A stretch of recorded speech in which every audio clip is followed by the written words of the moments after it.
Welcome to Sleep Audiobooks. If you would like our Better Sleep Quick Guide filled with proven techniques to improve sleep, sign up to our mailing list at sleepaudiobooks.com and we'll send the PDF as a thank you. Subscribing and leaving a comment helps this channel more than you know, so please feel free to offer suggestions for future audiobooks or to just say hi. Thank you for listening. We hope you have an excellent night's sleep. This is Sleep Audiobooks.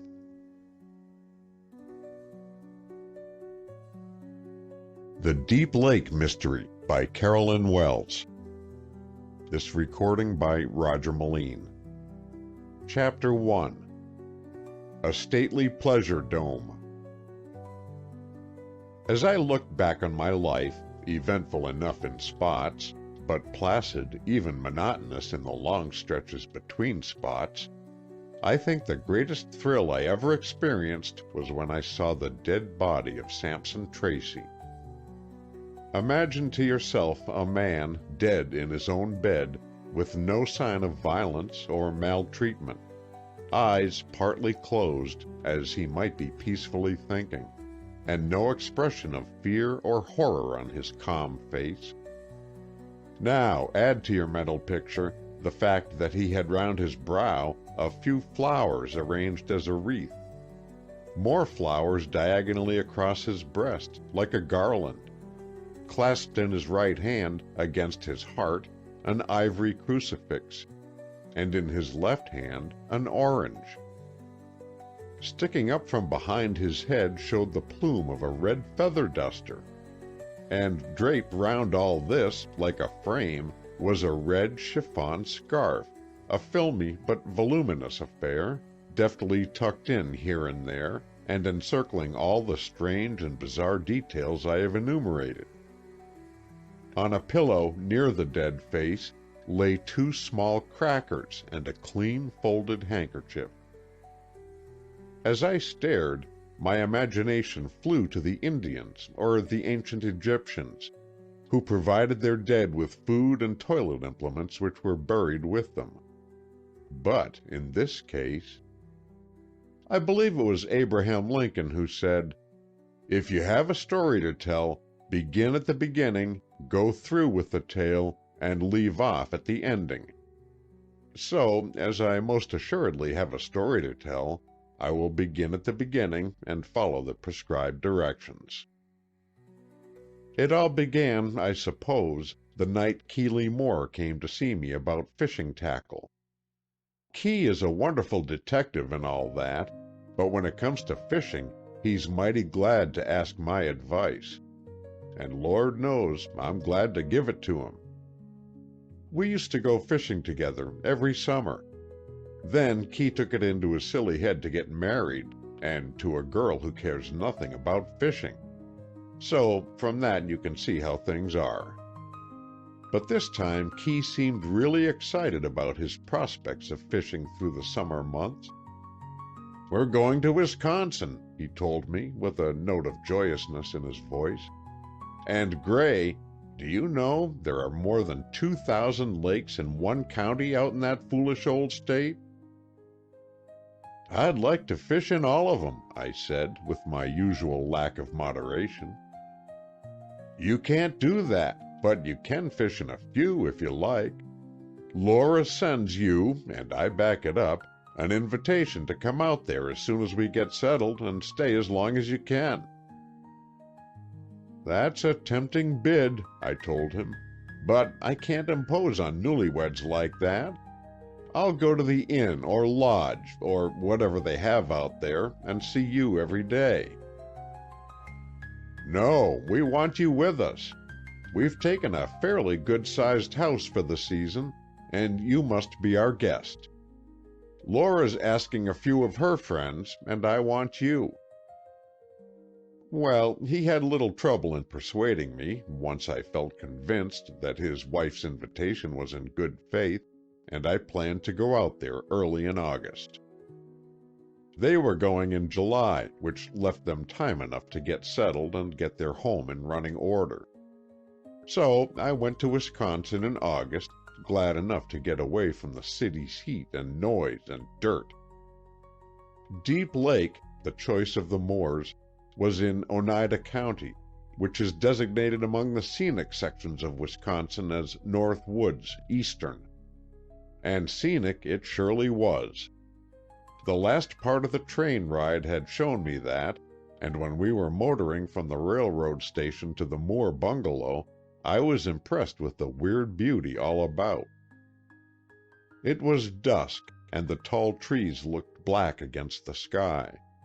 Long shadows of hemlocks and poplars fell across the road as the last glow of the sunset was fading, and the reflection in the lakes of surrounding scenery was clear, though dark and eerie-looking. We passed several lakes before we reached the journey's end. "Here we are," Moore cried at last as we turned in at the gates of a most attractive estate.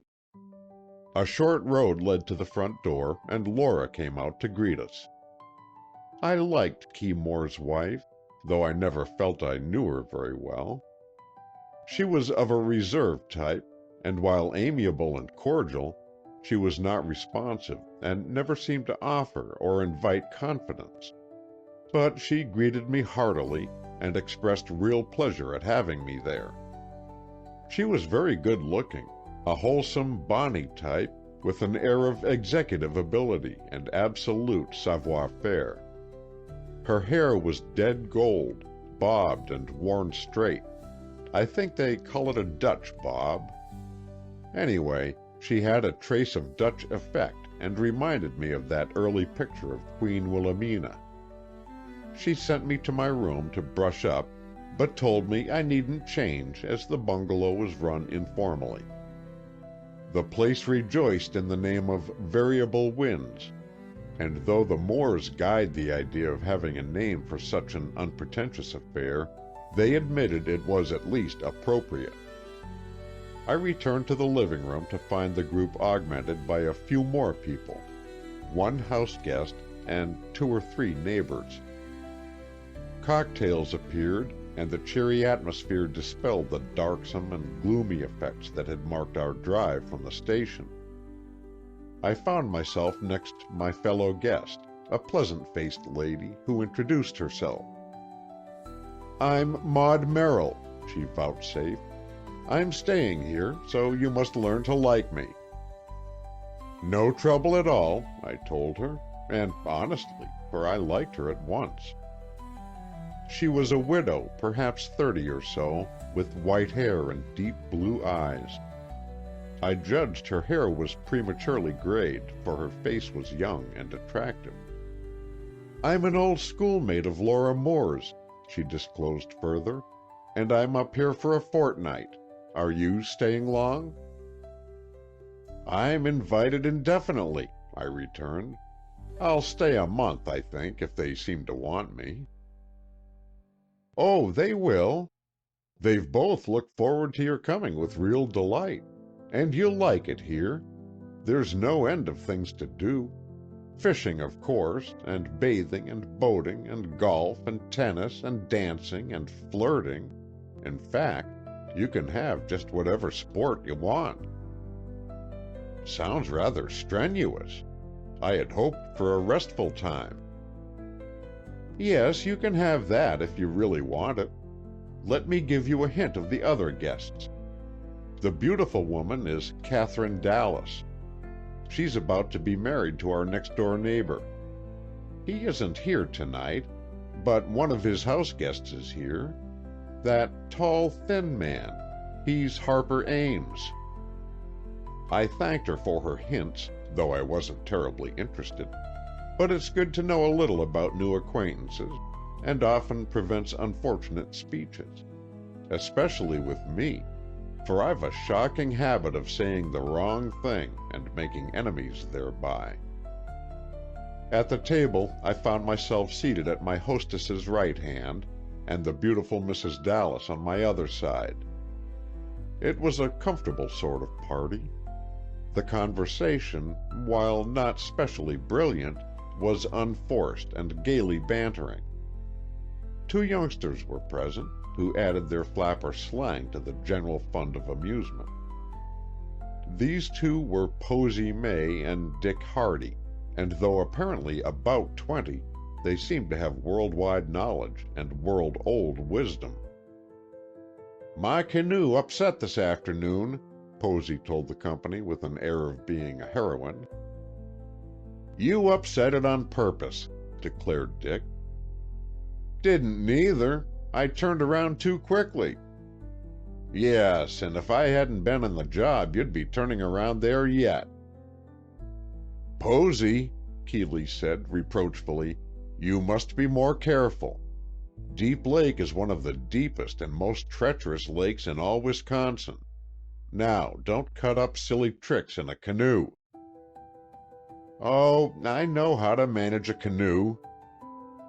"You managed to upset," said Laura Moore accusingly, and pretty Posey changed the subject. After dinner there was a little bridge, but the youngsters were going to a dance, and Mrs. Dallas seemed to want to go home early, so Ames carried her off, and our own quartet was left alone. I was glad of it, for I like a chat with a few better than the rattle of the crowd. And it was not very long before Laura and Mrs. Merrill left us, and Keeley and I had the porch to ourselves. "Pleasant people," I said, by way of being decently gracious. "Good enough," he agreed. "Tomorrow, Gray, we'll fish. It's open season for everything now, and the limits are generous. Except muskellunge. You may bag only one per day of those. But trout, all kinds, bass, all kinds, pickerel, rock sturgeon. Oh, we'll have the biggest time." "Sounds good to me," I returned heartily. "I'm happy to be here, old scout, and we'll fish and all that, but don't put yourself about to entertain me." "I shan't, but you must fall in with Laura's plans, won't you? I mean, seem pleased to attend her kettle drums and what not, even if it bores you." "Of course I will. Your lady's word is law. She's a brick, isn't she?" "Yes," and Morris smiled happily at my somewhat crude compliment. "She's just that, and such a help in my work." "Your detective work?" "What else? She's more than a Watson. She's a real helpmate. Her insight and intuitions are marvelous, and she sees through a bit of evidence and gets the very gist of it quicker than I can." "Then you surely got the right one." "I certainly did. But I hope to heaven there'll be no cases this summer. I want a real vacation. That's why I came way off here, to get away from all crime calls." "Don't crow before you're out of the woods. Crimes can happen even in Wisconsin, and to me, this whole country round looks like a perfect setting for a first-class criminal to work in." "Hush! I'm not superstitious, but your suggestion of such a thing might bring it about, and I don't want it." "You think you don't." I smiled a little. "But deep in your heart you do. You can't fish all the time, and you're even now restively hankering to be back in harness." "Shut up," he growled. "Talk of something pleasanter. How do you like the Dallas Queen?" "Stunning, seductive, and serpentine," I summed up the lady in question. Moore laughed outright. "I must tell Laura that," he said. "You see, she agrees with you. Now, I think the right words are stately, gracious, and charming." "All right," I said. "You know her better than I do. She is very beautiful, I concede." "What do you mean, concede? Are you against her?" "How you do snap a fellow up! No, not exactly, but I wouldn't trust her as far as I could see her, and I'm nearsighted. Sometimes I think I'm no detective after all," Moore said slowly. "Now, she gives me no effect of hypocrisy or insincerity." "But she does hint those things to Laura?" "Yes, in a way." Then Laura's more of a detective than you are.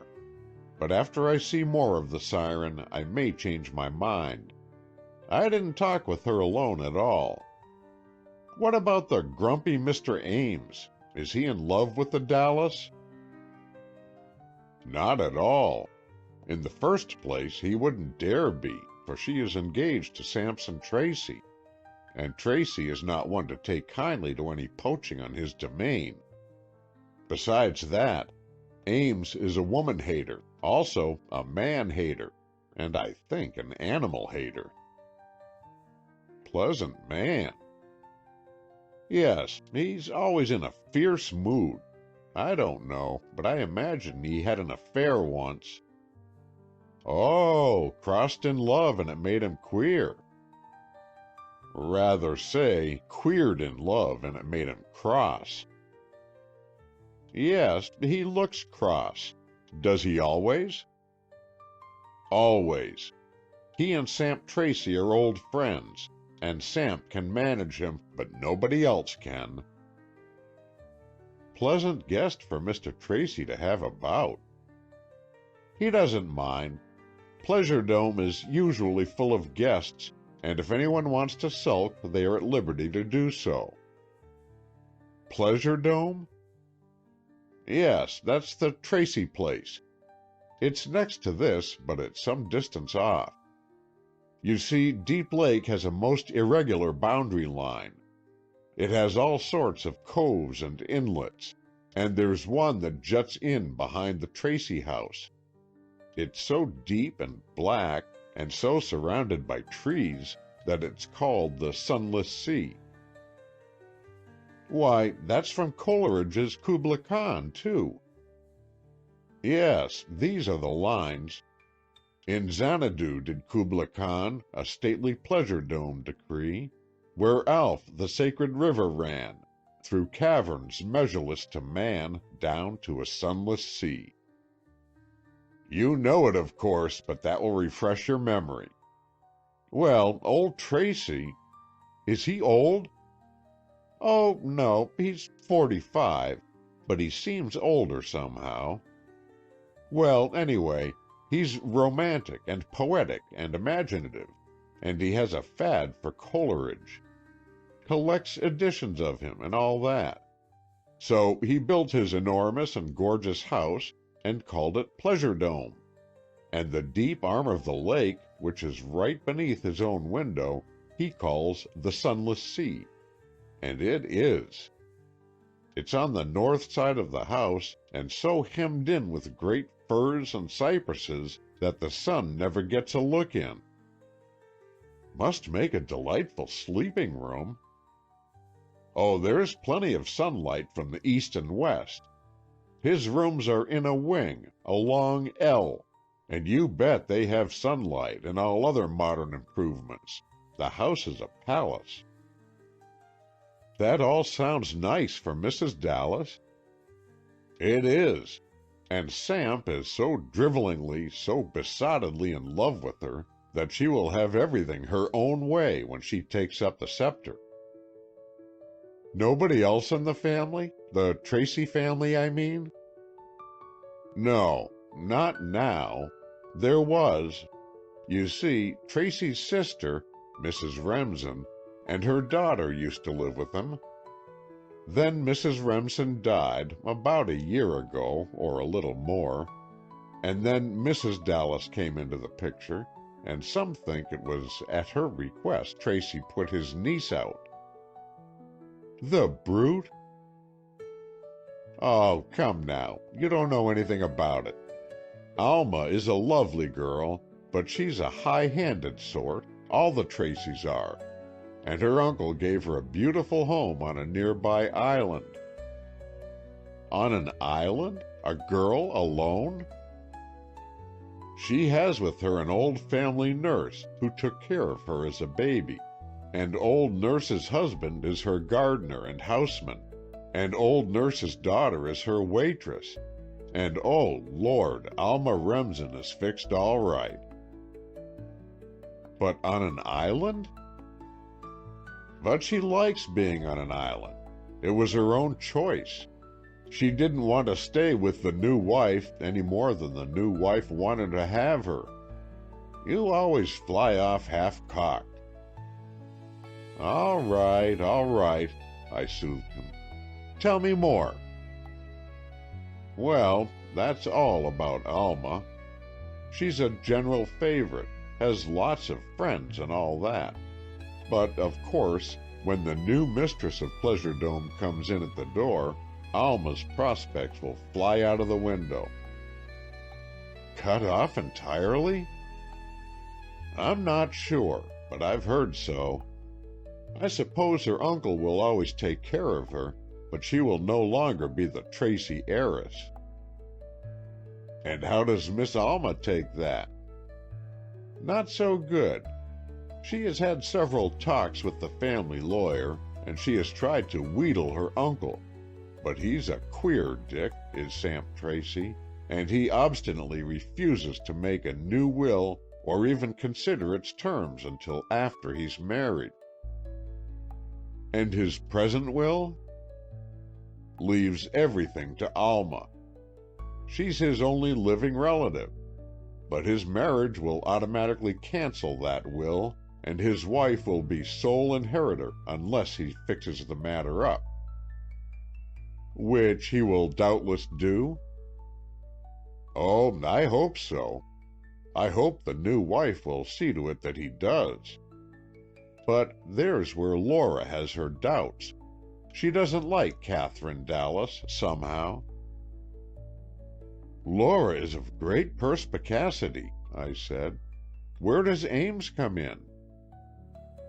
"Regarding the fortune? Nowhere that I know of. He is an old friend of Tracy's, both socially and in a business way. They're as different as day and night. Ames is surly, sulky, and blunt. Tracy is suave, gentle, and of the pleasantest manners." "Miss Remsen's parents both dead?" "Oh, yes. Her father died about 15 years ago. Her mother recently. Had her mother lived, I suppose Tracy would have put them both out of the house just the same. But Mrs. Remsen being gone, he sent Alma and the servants to the island house." "Then the girl is utterly alone in the world except for the suave uncle and her faithful servants." "Just that. There was a sister. Alma had a twin, but she died as a baby or as a small child. Her little grave is in a small God's acre on the Pleasure Dome grounds. The mother and father are buried there too, and some other relatives." "I didn't know they had homestead cemeteries in Wisconsin. I thought they were confined to the New England states." "It isn't usual, I believe, but the Tracys are New England stock, and anyway, the graves are there, and beautifully kept and tended, as everything about the place has to be." "Sounds interesting. Shall I see the high-strung Alma?" "I didn't say high-strung. She is a normal, lovely nature, but I did say high-handed, for she is a determined sort, and if she sets her mind to a thing, it has to go through." "She has admirers?" "Oh, of course. But she rather flouts them. One of Tracy's secretaries is frightfully in love with her, but she scarcely notices him." "Our friend has a multiplicity of secretaries, then?" "2, that's all. But Sampson Tracy is a man of large interests, and I fancy he keeps the 2 busy. Billy Dean is the one in love with Alma, but the other, Charles Everett, is his superior." "He's the chap who, they'll tell me, craves the Dallas lady?" "Yes, though, of course, Tracy doesn't know it. Everett wouldn't be there if he did." "And Mrs. Dallas? What is her attitude toward the presumptuous secretary?" "Hard to say. I think she favors him, but she is too good a financier to throw over her millionaire for his underling. Well, I think I've had about all the local history I can stand for one night. Let's go in the house." To my surprise, Laura Moore and Mrs. Merrill were in the lounge, waiting for us. The house was admirably arranged. The great central room, with doors back and front, was called the lounge, and served as both hall and living room. Off this were two smaller rooms, the card room and the music room. To one side of these rooms were the bedrooms, and on the other side the dining room and kitchen quarters. The furnishings were simple and attractive, with no mission pieces or attempts at camping effects. I sat down on a wide davenport beside Laura and said, tentatively, "I believe you and I agree in our estimate of the Dallas beauty." "Then you have real good sense," exclaimed Laura heartily. "He won't see her as I do." "I won't either," put in Maud Merrill. "It's disgraceful to knock a woman just because she's going to marry a rich man. Rich men want wives as well as poor men. I'm all for Catherine Dallas. You're jealous, Laura, because she is so beautiful." Laura only smiled at this and said, "I've really nothing against her, except that I believe she had Alma turned out of her uncle's house." "And why not?" demanded Maud Merrill. "No house is big enough for two families, and though I don't know Miss Remsen well at all, I do know that she is a girl of strong will and decided opinions. They'd never be happy if Alma stayed there." "I can't say as to all that," I put in, determined to have my word. "But I think, with Laura, that the Dallas is a lady of deep finesse and Machiavellian cleverness." "Yes, just that," cried Keeley Moore's wife. "Well, then," said Maud, "if she snared that millionaire by her cleverness, she deserves her reward. And she deserves a peaceful home, which I doubt she'd have with a young girl bossing around, too." "Oh, you women!" and Moore wrung his hands in mock despair. "You're making up all this. You don't know a thing about it, really." "We can see," said Laura sagely. "And there's no use prolonging this futile discussion. Time will show you how right I am, and meantime we'd better all go to bed." End of Chapter 1. Chapter 2. The Girl in the Canoe. My room at Variable Winds was cheery and comfortable. Bright-hued curtains, painted furniture, and bowls full of exquisitely tinted California poppies gave the place a colorful effect that pleased my aesthetic tastes. A perfectly appointed bathroom added to my content, and I concluded I would stay with the Moores as long as I could keep my welcome in good working order. Keeley Moore was one of the best, if not the best, known detectives of the day, and while a quiet vacation would do him good, I was certain he was already itching to get back to his problems and mysteries, with which the city always supplied him. I threw off my coat and put on a dressing gown, for the lake breezes were chill, and sat at a window for a final smoke. I felt at peace with the world. Some houses give you that feeling, just as some others make you unreasonably nervous and irritable.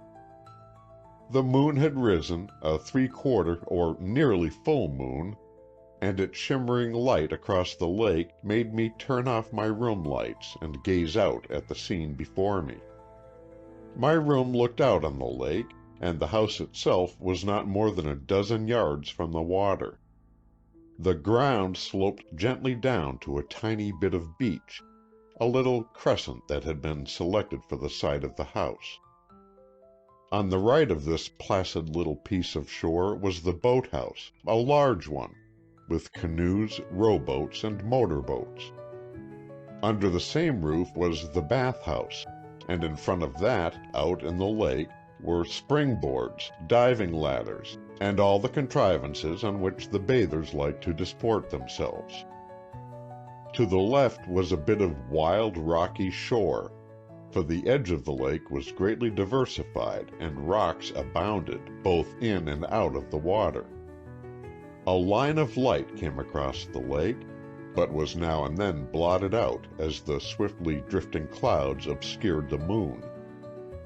I liked it better in the darkness, for the sight was impressive. From my window I could see a great stretch of water, and as a background, dense black growth of trees which came in many places down on the water's edge. Often these trees were on a slope and rose to a height almost to be called a hill, while again the ground stretched on a low-lying level. As I looked, the details of the landscape became clearer, and I discerned a few faint lights here and there in the houses. The big house nearest us I took to be Pleasure Dome, not only because it was the next house, but because I could dimly distinguish a large building surmounted by a gilded dome. How could any man in his sober senses construct such a place to live in? It seemed like a cross between the Boston State House and the Taj Mahal. I was really anxious to go over there and see the thing at closer range. I decided to ask Moore to take me over the next day. Suddenly the lights all went out and the house and its dome disappeared from view. Looking at my watch, I saw it was just 1 o'clock, and concluded that the master of the house had his home darkened at that hour. But after I again accustomed my eyes to the darkness, I could see the outlines of Pleasure Dome, and it looked infinitely more attractive in the half-light than it had done in the brightness of its own illumination. As a whole, though, the lake scene was depressing. It had a melancholy, dismal air that seemed to lay a damper on my spirits. It was like a cold, clammy hand resting on my forehead. I even shook my head impatiently, as if to fling it off, and then smiled at my own foolishness. But it persisted. The lake was mournful, it even seemed menacing. With an exclamation of disgust at my own impressionableness, I sprang up from my chair, flashed on the lights, and prepared for bed. The bright, pleasant room restored my equilibrium, or equanimity, or whatever it was that had been jarred, and I found myself all ready for bed, in a peaceful, happy frame of mind. I turned off the lights, and then the lake lured me back to a last glimpse of its wild, eerie beauty. Again I flung on my robe and sat at the window. It seemed as if I couldn't leave it.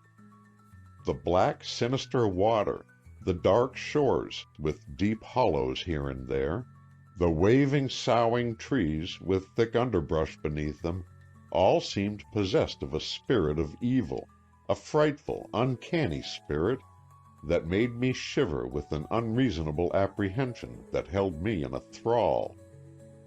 I have no use for premonitions. I have no faith in presentiments. But I had to admit to myself then a fear, a foreboding of some intangible, ghastly horror. Then would come the moonlight, pale and sickly now, and lasting but a moment before the clouds again blotted it out. Yet I liked the darkness better, for the moon cast such horrendous shadows of those black trees into the lake that it seemed to people the lake with monstrous, maleficent beings, who leered and danced like devils. Though I knew the hobgoblins were only the waving trees, distorted in the moonlight, I was none the less weak-minded enough to see portentous specters that made my flesh creep. With a half laugh and a half groan at my utter imbecility, I declared to myself that I would go to bed and go to sleep. But as I started to rise from my chair, I saw something that made me sink back again. The moon now was behind a light, translucent cloud that caused a faint light on the lake. Round a jutting corner, I saw a canoe come into my line of vision. A moment's attention convinced me that it was no ghostly craft, but an ordinary canoe, propelled by a pair of human arms. This touch of human companionship put to rout all my feelings of fear and even my forebodings of tragedy. Normally interested now, I watched to see who might be out at that time of night and for what purpose. The cloud dispersed itself, and the full clear moonlight shone down on the boat and its occupant. To my surprise, it was a girl, a young-appearing girl, and she was paddling softly, but with a skilled stroke that told of long practice. Her hair seemed to be silver in the moonlight, but I realized the light was deceptive, and the curly bob might be either flaxen or gold.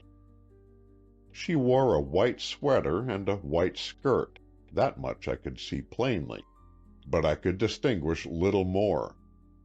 She had no hat on, and I could see white stockings and shoes as the craft passed the house. She seemed intent on her work, and her beautiful paddling aroused my intense admiration. She did not look up at our house at all. Indeed, she seemed like an enchanted princess, doomed to paddle for her life, so earnestly did she bend to her occupation. She passed the house and kept on in the direction of Pleasure Dome. Could she be going there? I hardly thought so, yet I watched carefully, hanging out of my window to do so. To my surprise, she did steer her little craft straight to the great house next door, and turned as if to land there. The Tracy house was on a line with the Moore bungalow, that is, on a curving line. They were both on the same large crescent of lake shore. Pleasure Dome had a cove or inlet behind it, Moore had told me, but that was not visible from my window. The front of the house was, however, and I distinctly saw the girl beach her canoe, step lightly out, and then disappear among the trees in the direction of the house.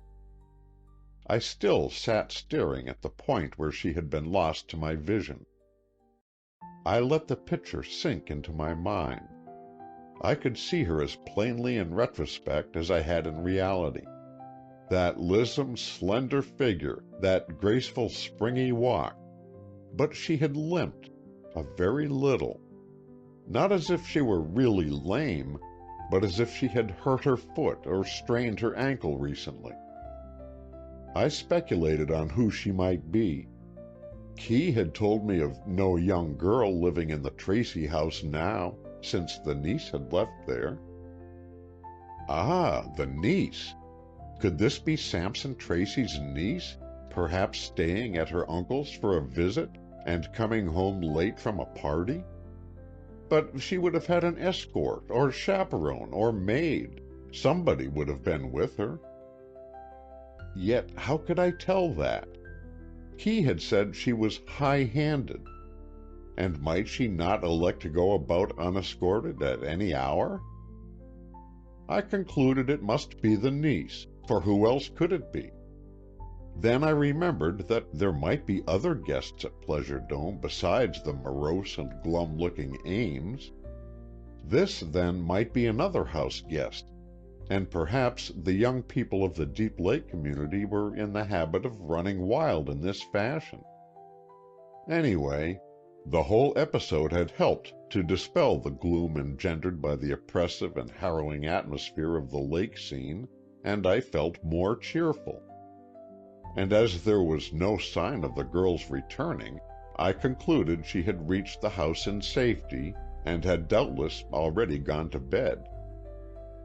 I tarried quite a while longer, listening to the quivering, whispering sounds of the poplars, and an occasional note from a bird or from some small animal scurrying through the woods, and finally, with a smile at my own thoughts, I snapped off the lights and got into bed.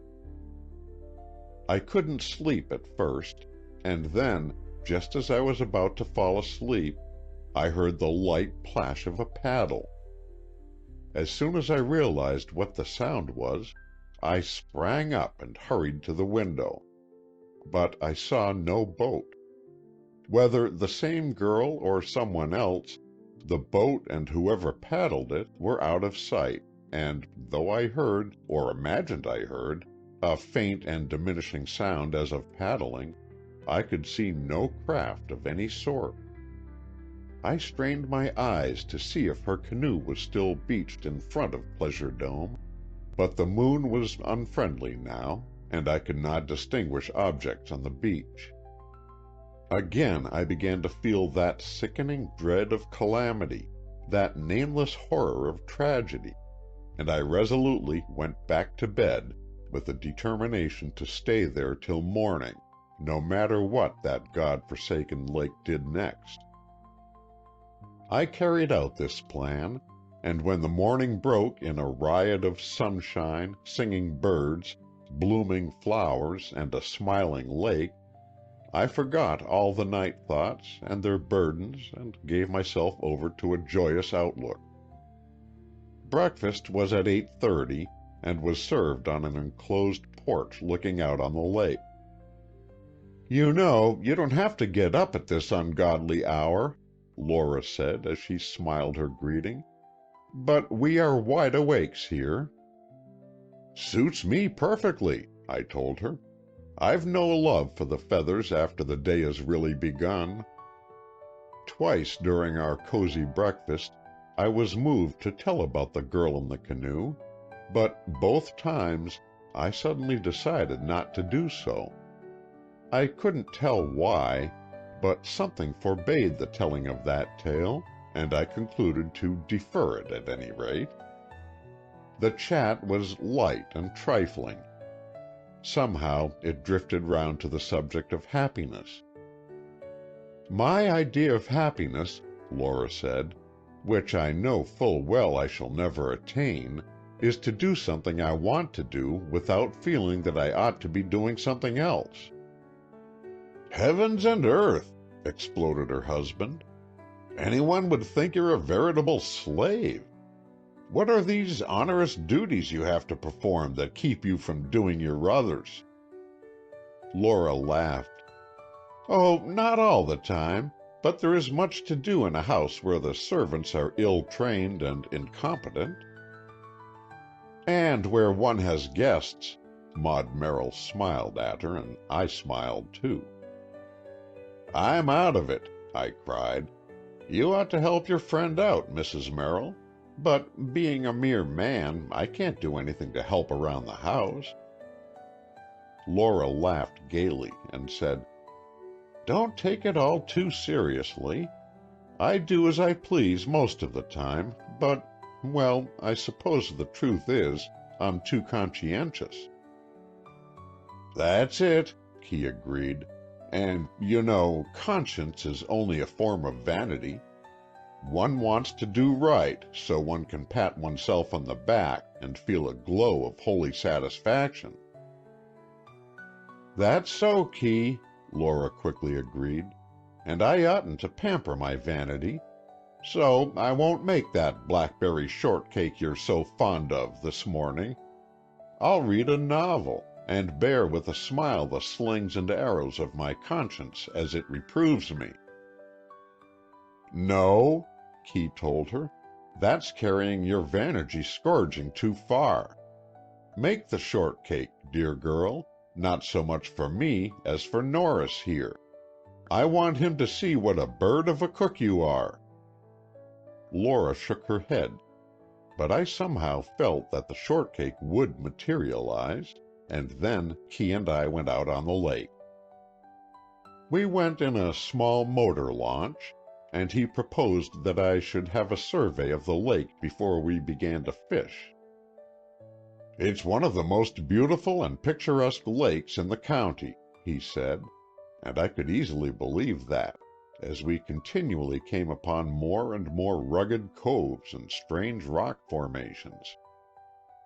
"Those are dells," Key said, pointing to weird and wonderful rocks that disclosed caves, grottos, chasms, natural bridges, and here and there cascades and waterfalls. "Please be duly impressed, Gray, for they are really wonderful. You know, Wisconsin is the oldest state of all, I mean as to its birth.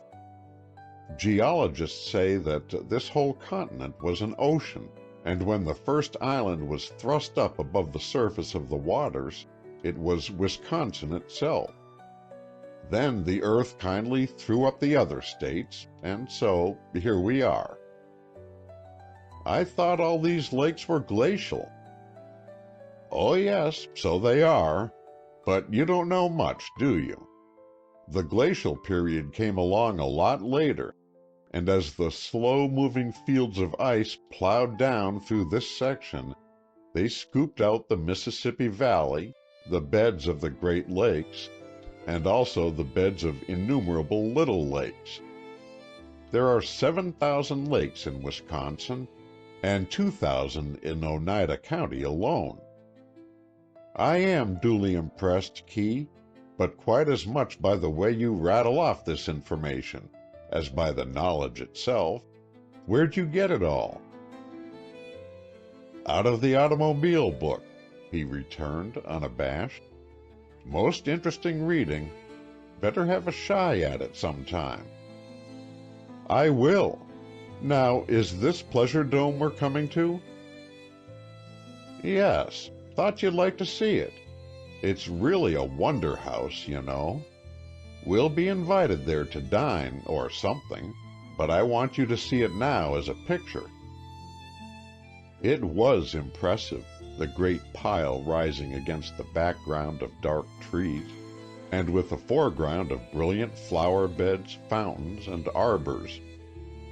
A critic might call it too ornate, too elaborate, but he would have to admit it was beautiful. A building of pure white marble, its lines were simple and true, its proportions vast and noble, and save for the gilded dome, all its effects were of the utmost dignity and perfection. And the dome, to my way of thinking, was in keeping with the majesty of it all. No lesser type of architecture could have stood it, but this semi-barbaric pile proudly upheld its glittering crown with a sublime daring that justified the whole. There were numerous and involved terraces, all of white marble, that disappeared and reappeared among the trees in a fascinating way. White pergolas bore masses of beautiful flowers or vines, and back of it all rose the black wooded slopes that surrounded most of the lake. "We'll slip around for a glimpse of the sunless sea," he said, and I almost cried out as we came upon the place. A strange chance had made a huge pool of water, almost square, as an arm of lake, and this, stretched behind the house, was like a midnight sea. Dark, even in broad daytime, because of the dense woods all round it, it also looked deep and treacherous. A slight breeze was blowing, but this proved enough to ruffle the waters of the sunless sea in a dangerous-looking way. "Don't go in there," I cried, and Key turned aside. "I didn't intend to," he said. "I was just throwing a scare into you. It's really devilish. A sudden wave can suck you down to interminable depths. You're not afraid, really?" "Oh, no," I assured him. "But it's pesky frightensome to look at, especially—" Again I was on the verge of telling him of the scene on the lake the night before, and again I stopped, held back by some force outside myself. "Especially why?" he asked curiously, but I evaded the issue by saying, "Especially when one is on a holiday." He laughed, and we turned away from Pleasure Dome. "Now I'll show you the island," he said, "and then we'll tackle the tackle." We went rapidly back past Pleasure Dome, on down the lake, past Moore's own place, and then on a bit farther to the island. "They call it Whistling Reeds, and it's a good name," he said. "When the wind's a certain way, and it's quiet otherwise, you can hear the reeds whistle like birds." "You do have most interesting places," I said. "And who lives here, and where's the house?" "Alma Remsen lives here, the niece of Samson Tracy I told you about last night. You can't see the house, the trees are so thick." I should say they were, and I stared at the dense black mass. Why doesn't she cut a vista at least? She doesn't want it, I believe. Thinks it's more picturesque like this. I'd be scared to death to live there. No reason to be. Nothing untoward ever happens up here. All peaceable citizens. But fancy living in such a place. How do they get provisions and all that? Oh, that's easy.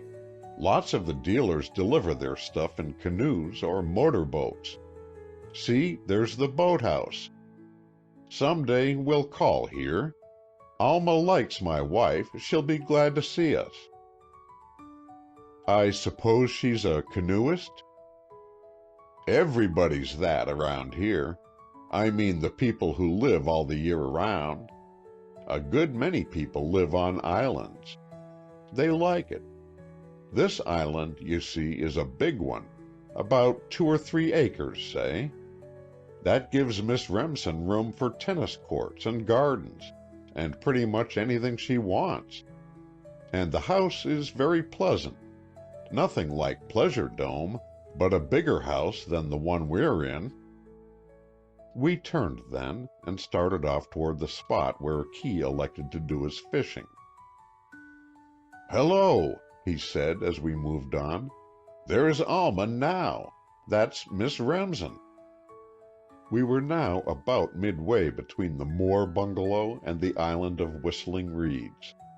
I looked to see a girl come down to the floating dock of the boathouse, spring into a canoe, and paddle away. I said nothing aloud, but to myself I said it was the girl I had seen in a canoe the night before.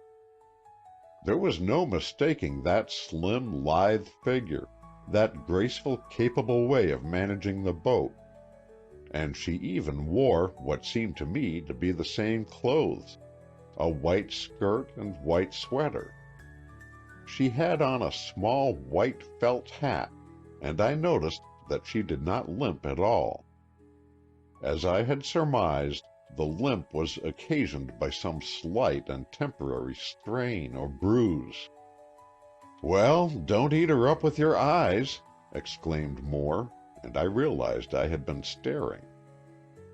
Also, I was just about to tell him of seeing her before, but the chaffing tone he used somehow shut me up on the subject. So I only said gaily, "Bowled over by the Lady of the Lake," and laughed back at him. "That's what she's called up here," he informed me. "She's in her canoe so much, and manages it so perfectly, she seems like a part of it. Of course, wherever she goes, she has to go in that or in some boat. Can't get on and off an island in a motor car." "Must be an awful nuisance." "She doesn't find it so. Says she likes it better than a motor. Look at her paddle. Isn't she an expert?"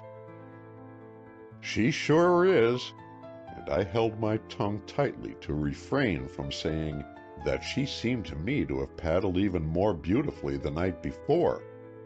But, I said to myself, that was doubtless the glamour loaned by the moonlight and the witchery of the night scene.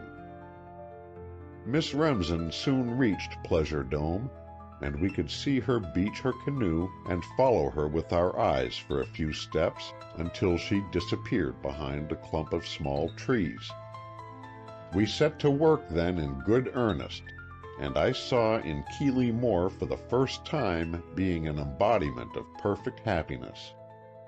He loved to fish, even alone, but better still, he loved to fish with a congenial companion. And we were that.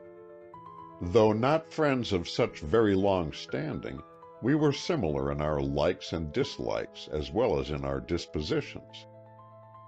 We had an identical liking for silence at times, and as a rule we chose the same times. Often we would sit for half an hour in a sociable silence, and then break into the most animated conversation. This morning, after we had begun to fish, such a spell fell upon us. I was glad, for I wanted to think things out, to learn, if possible, why I was so interested, or why, indeed, I was interested at all, in Alma Remsen. Just because I saw her paddling over to her uncle's house the night before, and again this morning, was that enough to make me feel that I must keep still about the first excursion? And if so, why? I didn't even know yet what she looked like, so it couldn't be that I had fallen for a pretty face. I didn't even know whether she had one. I thought of asking Key that, but decided not to. A strange, vague instinct held me back from mentioning Alma Remsen's name.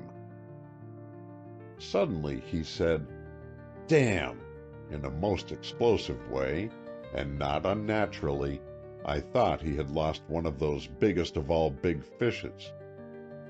But as he began pulling in his empty line and making other evident preparations for bringing our fishing party to an end, I mildly asked for light on the subject. "Got to go home," he said, like a sulky child. "What for?"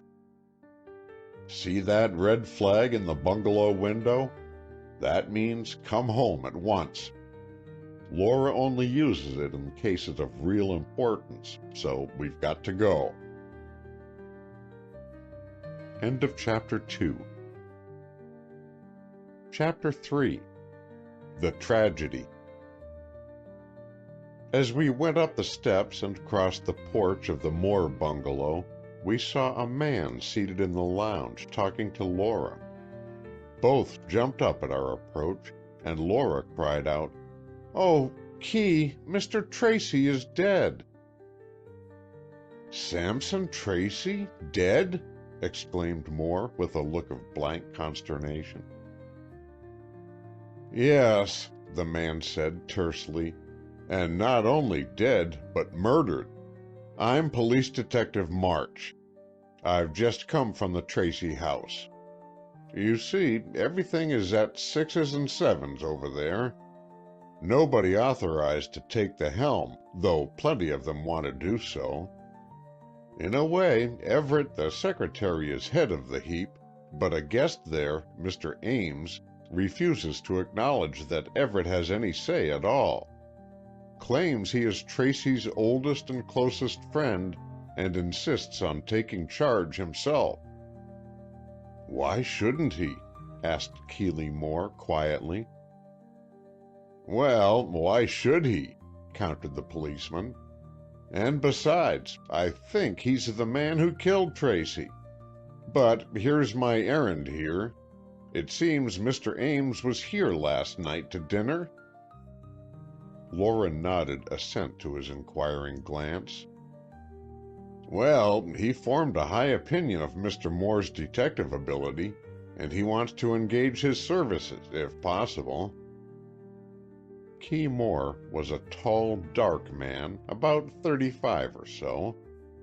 But when he undertook a case, or even thought about undertaking a case, he seemed to change his personality. Rather, he intensified it. He seemed to be taller, darker, and older. I saw this change come over him at once as he listened to the police detective's words. There is a phrase about an old war horse scenting the battle. I've never seen such a thing, but I am sure it implies the same attitude that Moore showed at the moment. His eyes took on a faraway look that was yet alert and perceptive. His hands showed strained muscles as he grasped the back of the chair that stood in front of him. His lips lost their smiling curve and set in a straight line. I knew all these gestures well, and I knew that not only would he take up the case, but that he was anxious to get at it at once. Laura knew it too, and I heard her sigh as she resigned herself to the inevitable. It wasn't necessary for any of us to say we had hoped Key was to have a rest from his work, an idle vacation.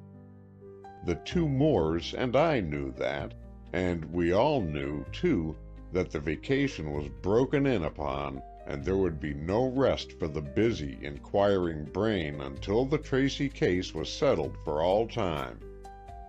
I don't know about accepting this offer of Mr. Ames to engage my services, Key said, but I will most certainly look into the matter, and if I can be of help, we can make definite arrangements.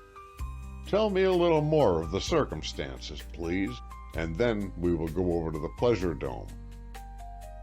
It seems the butler or housekeeper was in the habit of taking tea to Mr. Tracy's room of a morning at 9 o'clock. Well, this morning, the door was locked and nobody responded to knocks on it. So, you can get the connecting data later, sir. They broke in and found Mr. Tracy dead in bed, with the strangest doings all about. What do you mean by strange doings? Well, he was all dolled up with flowers and a long red scarf, and, if you please, a red feather duster sticking up behind his head. Did you see all this? Demanded Moore, his eyes growing darker every minute. Yes, and that's not half. There was an orange in his hand, and crackers on his pillow, and a crucifix against his breast. Come on, said Moore, quietly, but in a tone of suppressed excitement. Let's get over there before they disturb all that scenery. I never heard of such astounding conditions. No, sir, I'll say you didn't, March agreed. I felt a bit miffed when they told me to come and get you. Any detective would, you know. But when I came to think over all that hodgepodge of evidence, I knew it was a case too big for me to tackle alone. I hope you'll let me help you, sir. Oh, of course, said Moore, a little impatiently, as he urged the detective to start. Will your car hold us all? His glance included me, and March answered, Oh, yes, I've one of Mr. Tracy's big cars.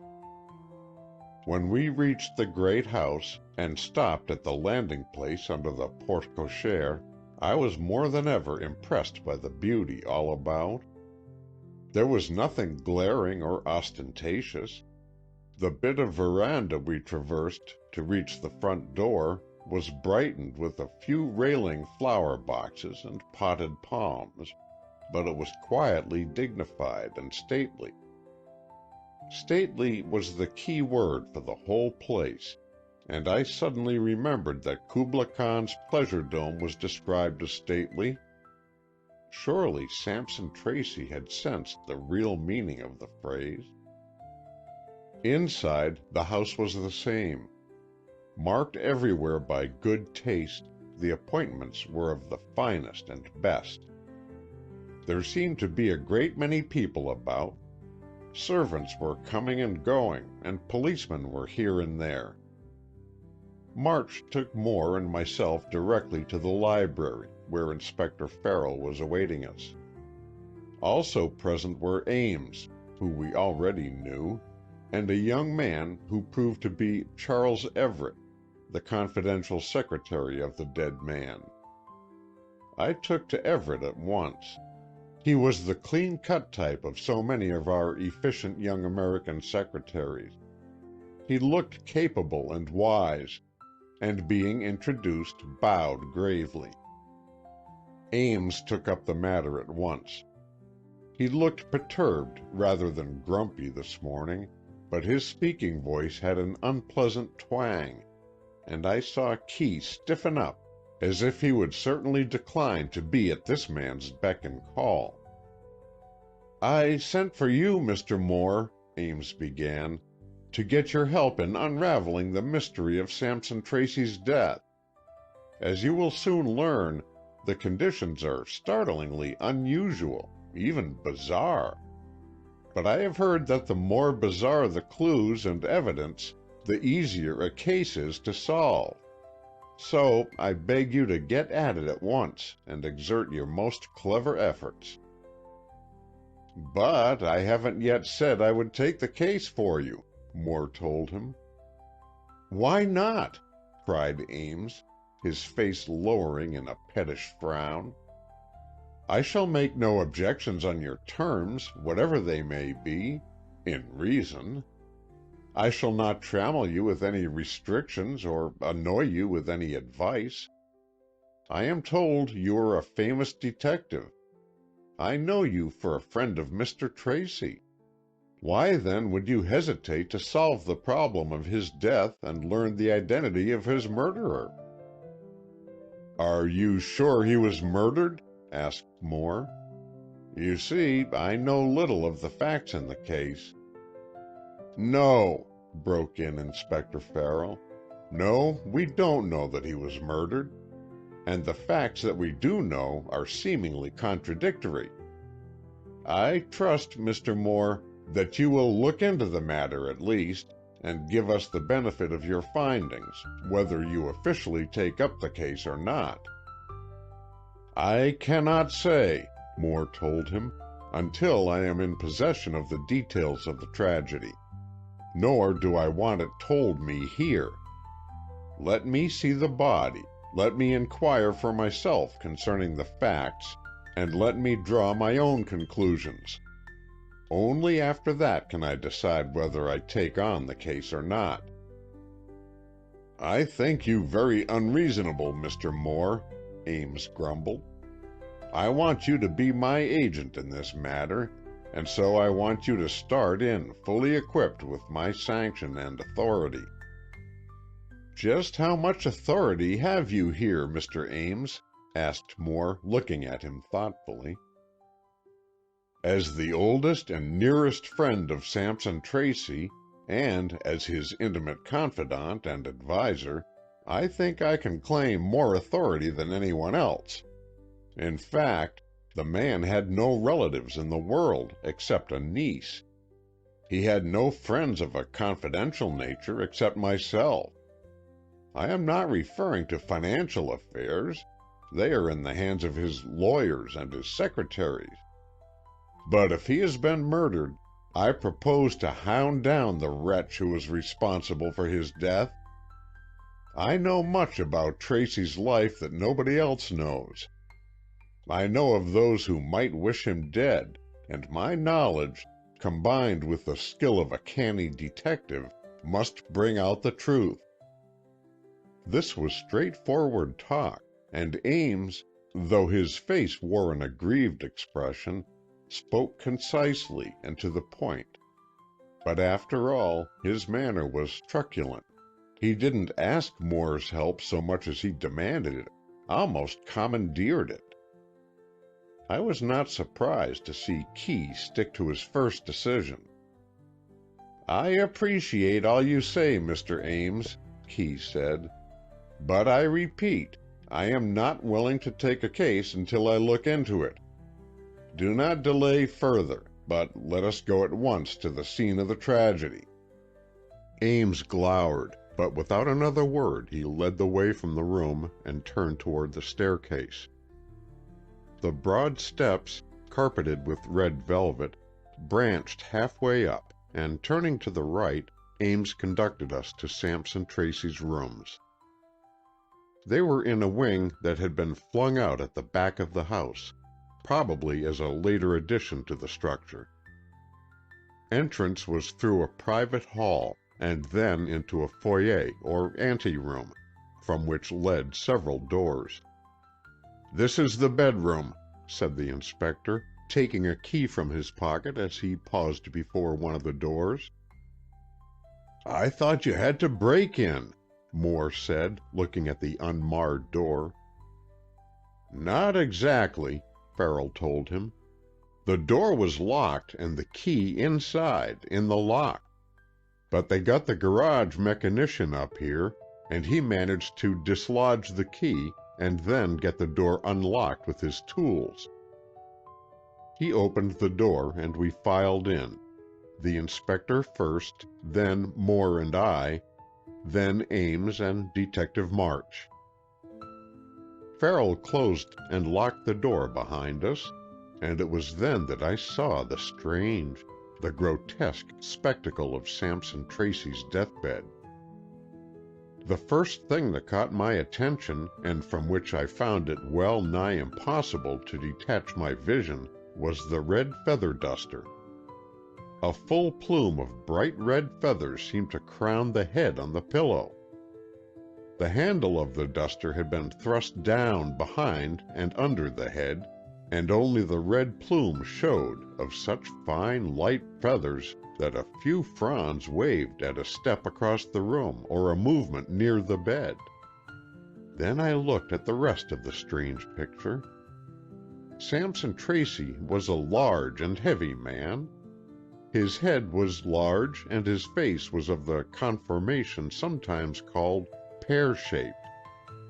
He had heavy jaws, pendulous jowls, and a large mouth.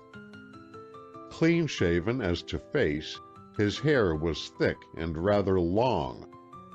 His eyebrows were bushy, and his half-opened eyes of a glassy and yet dull blue. His hair was iron gray, and round his brow were wreathed some blossoms of blue larkspur. Across his chest, diagonally, was a garland of the same flowers.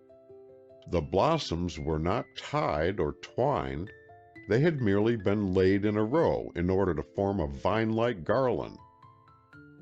The right hand, bent to rest on his breast, held a crucifix, and in the left was, of all things, a small orange.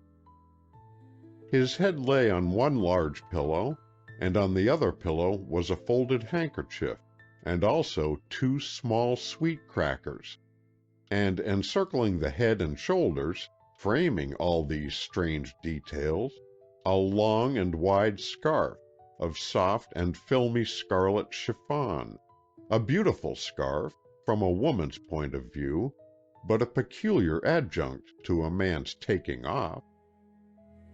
I stared at all this, quite forgetting to look at Moore to see how he was taking it. When I did glance up at him, hearing his voice, I saw he had evidently completed his scrutiny of the bed and had turned to Harper Ames. "Why do you think Mr. Tracy was murdered?" Key asked of the glum-faced one. "What other theory is possible?" Ames returned. "A suicide would not place all that flummadiddle about himself. A natural death wouldn't have such decorations either. So he was killed, either by someone with a most distorted sense of humor, or there is a meaning in each seeming bit of foolishness." "What did he die of, exactly?" "That we don't know yet. The doctor will be here any minute, and the coroner, too." Even as he spoke, Dr. Rogers arrived. He was the family physician, and as Farrell opened the door to his knock, he went straight to the bed. "What's all this rubbish?" he exclaimed, reaching for the scarf. "Don't touch it if you can help it, Doctor," March implored him. "It may be evidence." "Evidence of what?" "Crime, murder, or is it a natural death?" Dr. Rogers was making his examination with as little disturbance as might be of the flowers and scarf. But the feather duster he pulled from its place and flung across the room. The orange followed it, and the crackers. "Pick them up if you want them for clues," he said. "You know where they were found, and I won't have my friend photographed with all those monkey tricks about him." March picked up the things with a due regard for possible fingerprints and stored them away in a drawer of the chiffonier. Finally, Dr. Rogers straightened up from his examining and rose to his feet. "Apoplexy," he said. "What's all this talk about murder? Sampson Tracy is dead of apoplexy, as I have often told him he would be if he kept on with his plan of eating and drinking too much and taking little or no exercise. He had an apoplectic stroke last night, which proved fatal. He died, as nearly as I can judge, about 2 o'clock. As to these foolish trinkets, they were brought in here later and placed round him after he was dead. You can see that though he seemed to hold the cross and the orange in his hands, they weren't tightly held. The fingers were bent round them after death. It must have been the deed of some child, or of some servant who was mentally lacking. Is there a girl of 12 or 14 on the place? But I've no time to tarry now. I'm on my way to the train. I'm going for my vacation on a trip through Canada and down the Pacific coast. I'd throw it over, of course, if I could be of any use. But I can't, and my wife is waiting for me. I've given my statement as to Tracy's death, and I know I'm right. Here comes Coroner Hart now. I say, Hart, the inspector and Mr. Ames here will tell you my findings, and I know you'll corroborate me. It's all a terrible pity, but I knew he was digging his grave with his teeth. No amount of advice did a bit of good. As to the flowers and rags, look for a 12-year-old girl. They're the ones who kick up such bobberies.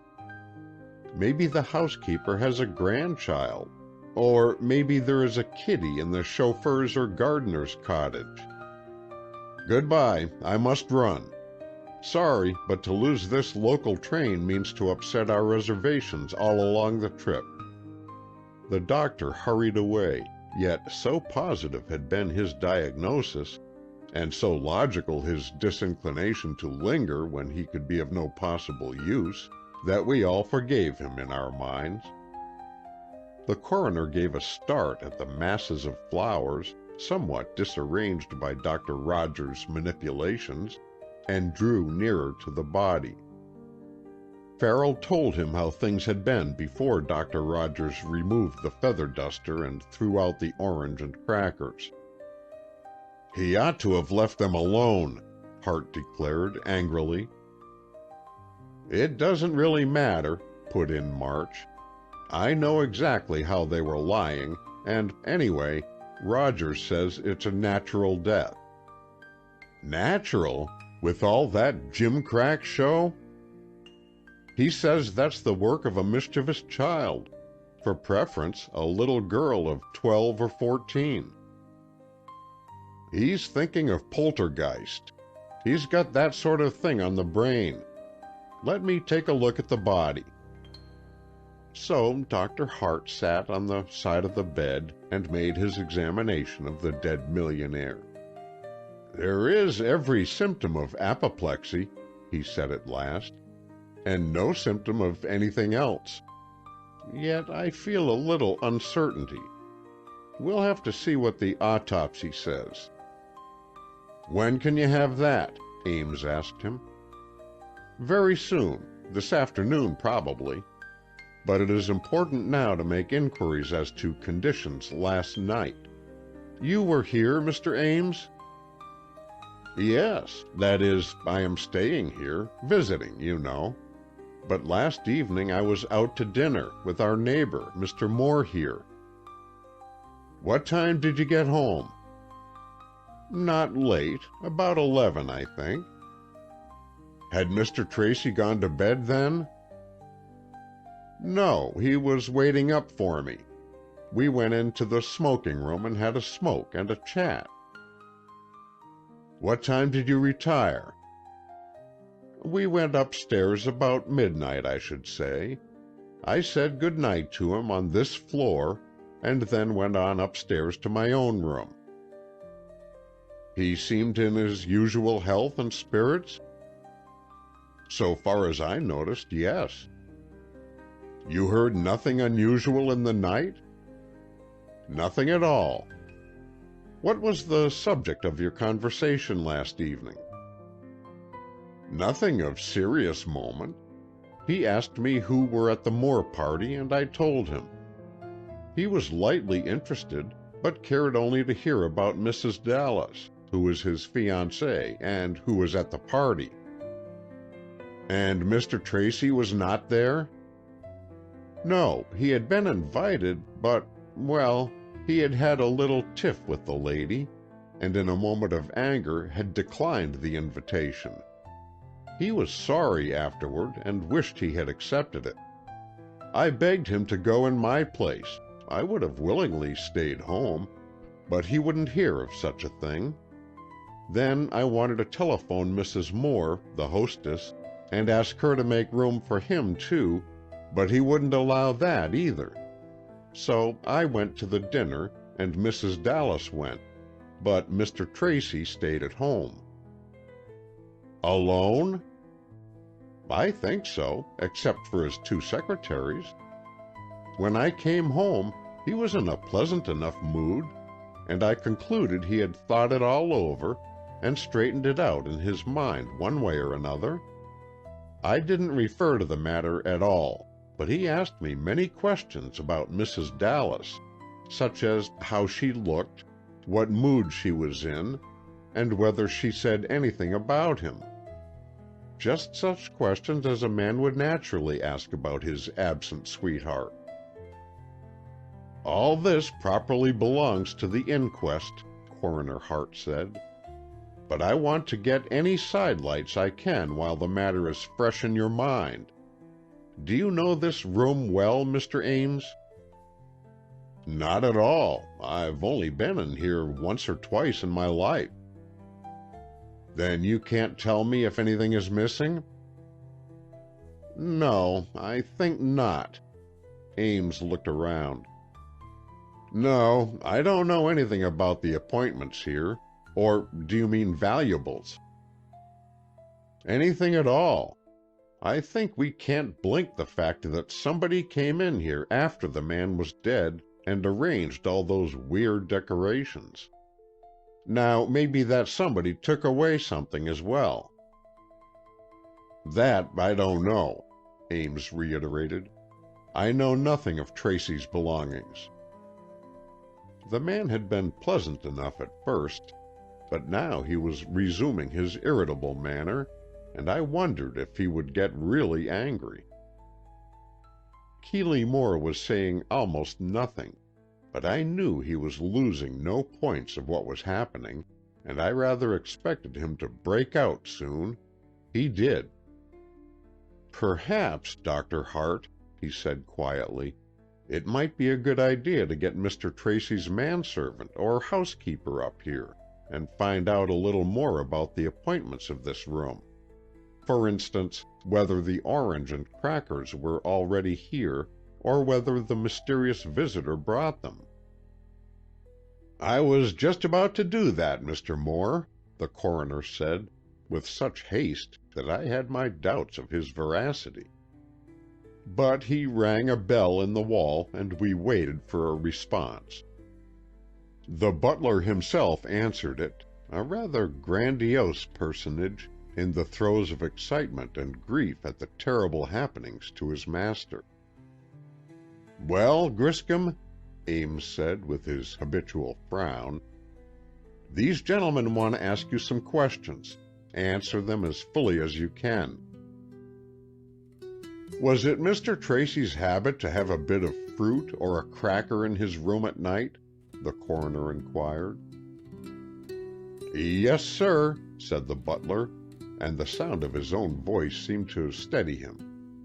"He always had an orange or a few grapes and a cracker or two on the table by his bed, sir."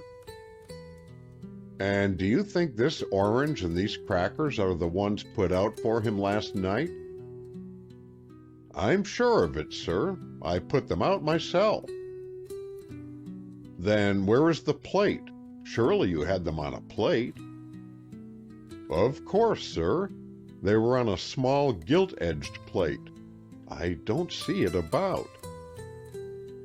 "No, I don't either. Had Mr. Tracy a valet?" "No, sir. He didn't like a man fussing about. I attended him, sir, and a footman helped me out now and then. And Mrs. Fenn. She's cook and housekeeper, sir. She looked after his clothes, saving what I did myself." "Have you any reason to think your master would take his own life?" "Oh, Lord, no, sir. Begging your pardon, but he was very fond of life, was Mr. Tracy.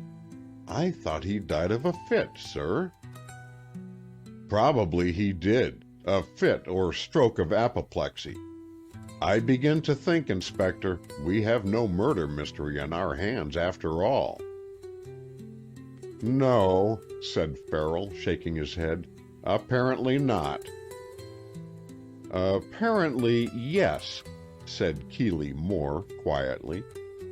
He had been looking at the dead man, and though he had not moved, but had stood for a long time with his hands in his pockets, staring down at the still figure on the bed, I knew somehow that he had made a discovery.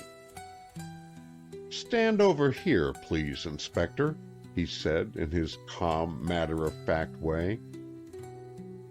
Farrell went and stood beside him, and Moore pointed to a very small circular object that shone like silver, though nearly hidden by the thick and rather long hair of Sampson Tracy. It was the head of a nail that had been driven into the man's skull. End of Chapter 3. Chapter 4. The Nail. "My God!" Farrell exclaimed, stepping closer and pushing aside the gray hair, thus clearly revealing the awful truth. A flat-headed nail, the head rather more than 1/4 of an inch in diameter, had been driven into the skull with such force that it showed merely as a metal disc. Having been hidden by the dead man's hair, it had remained unnoticed until Moore's quick eyes espied it. Farrell picked at it a little, but it was far too firmly fastened to be moved by his fingers. "What shall we do?" the inspector asked helplessly. "Shall we try to get Dr. Rogers back?" "No," returned the coroner. "He's just starting on a long trip. Let him go. He could do nothing, and it would be a pity to spoil his journey. His diagnosis of apoplexy was most natural in the circumstances, for the symptoms are the same.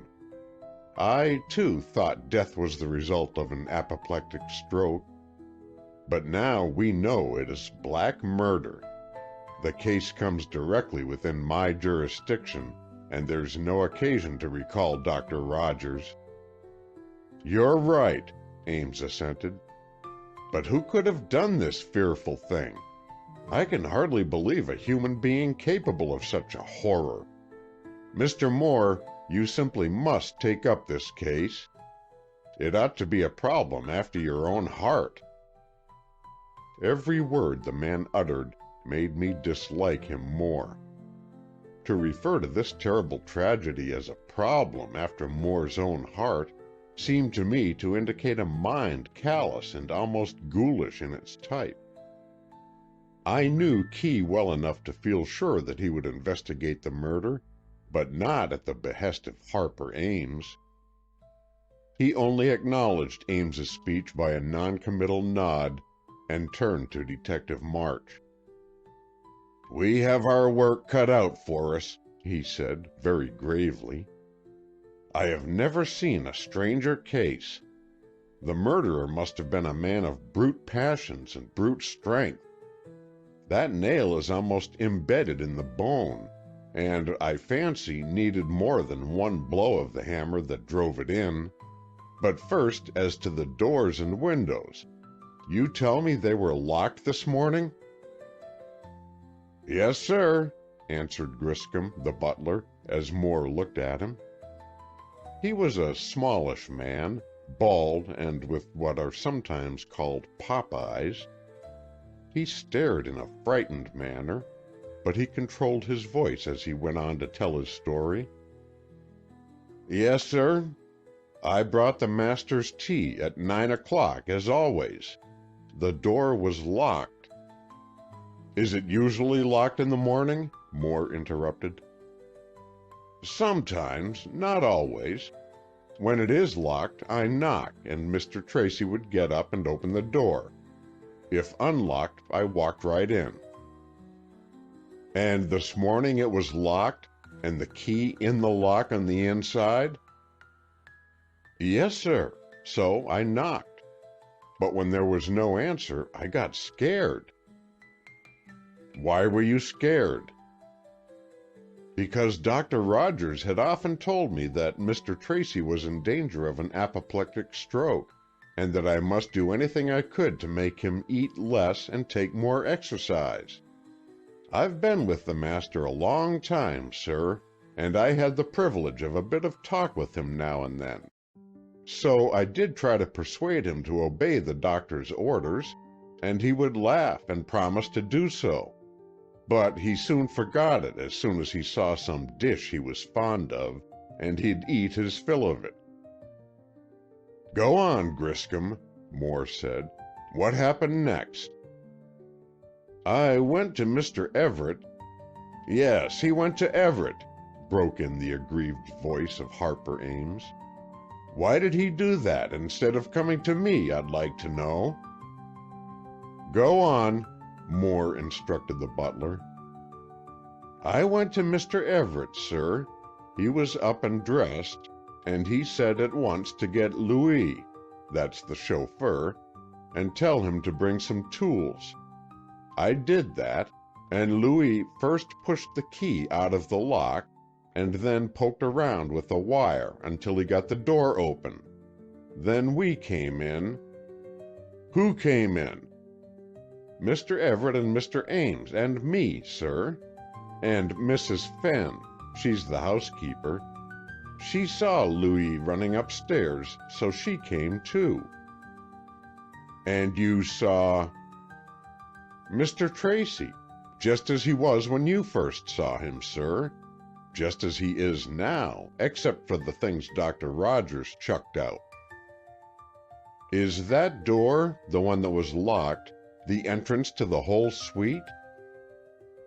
"Yes, sir. That door is the only one connecting these rooms with the house."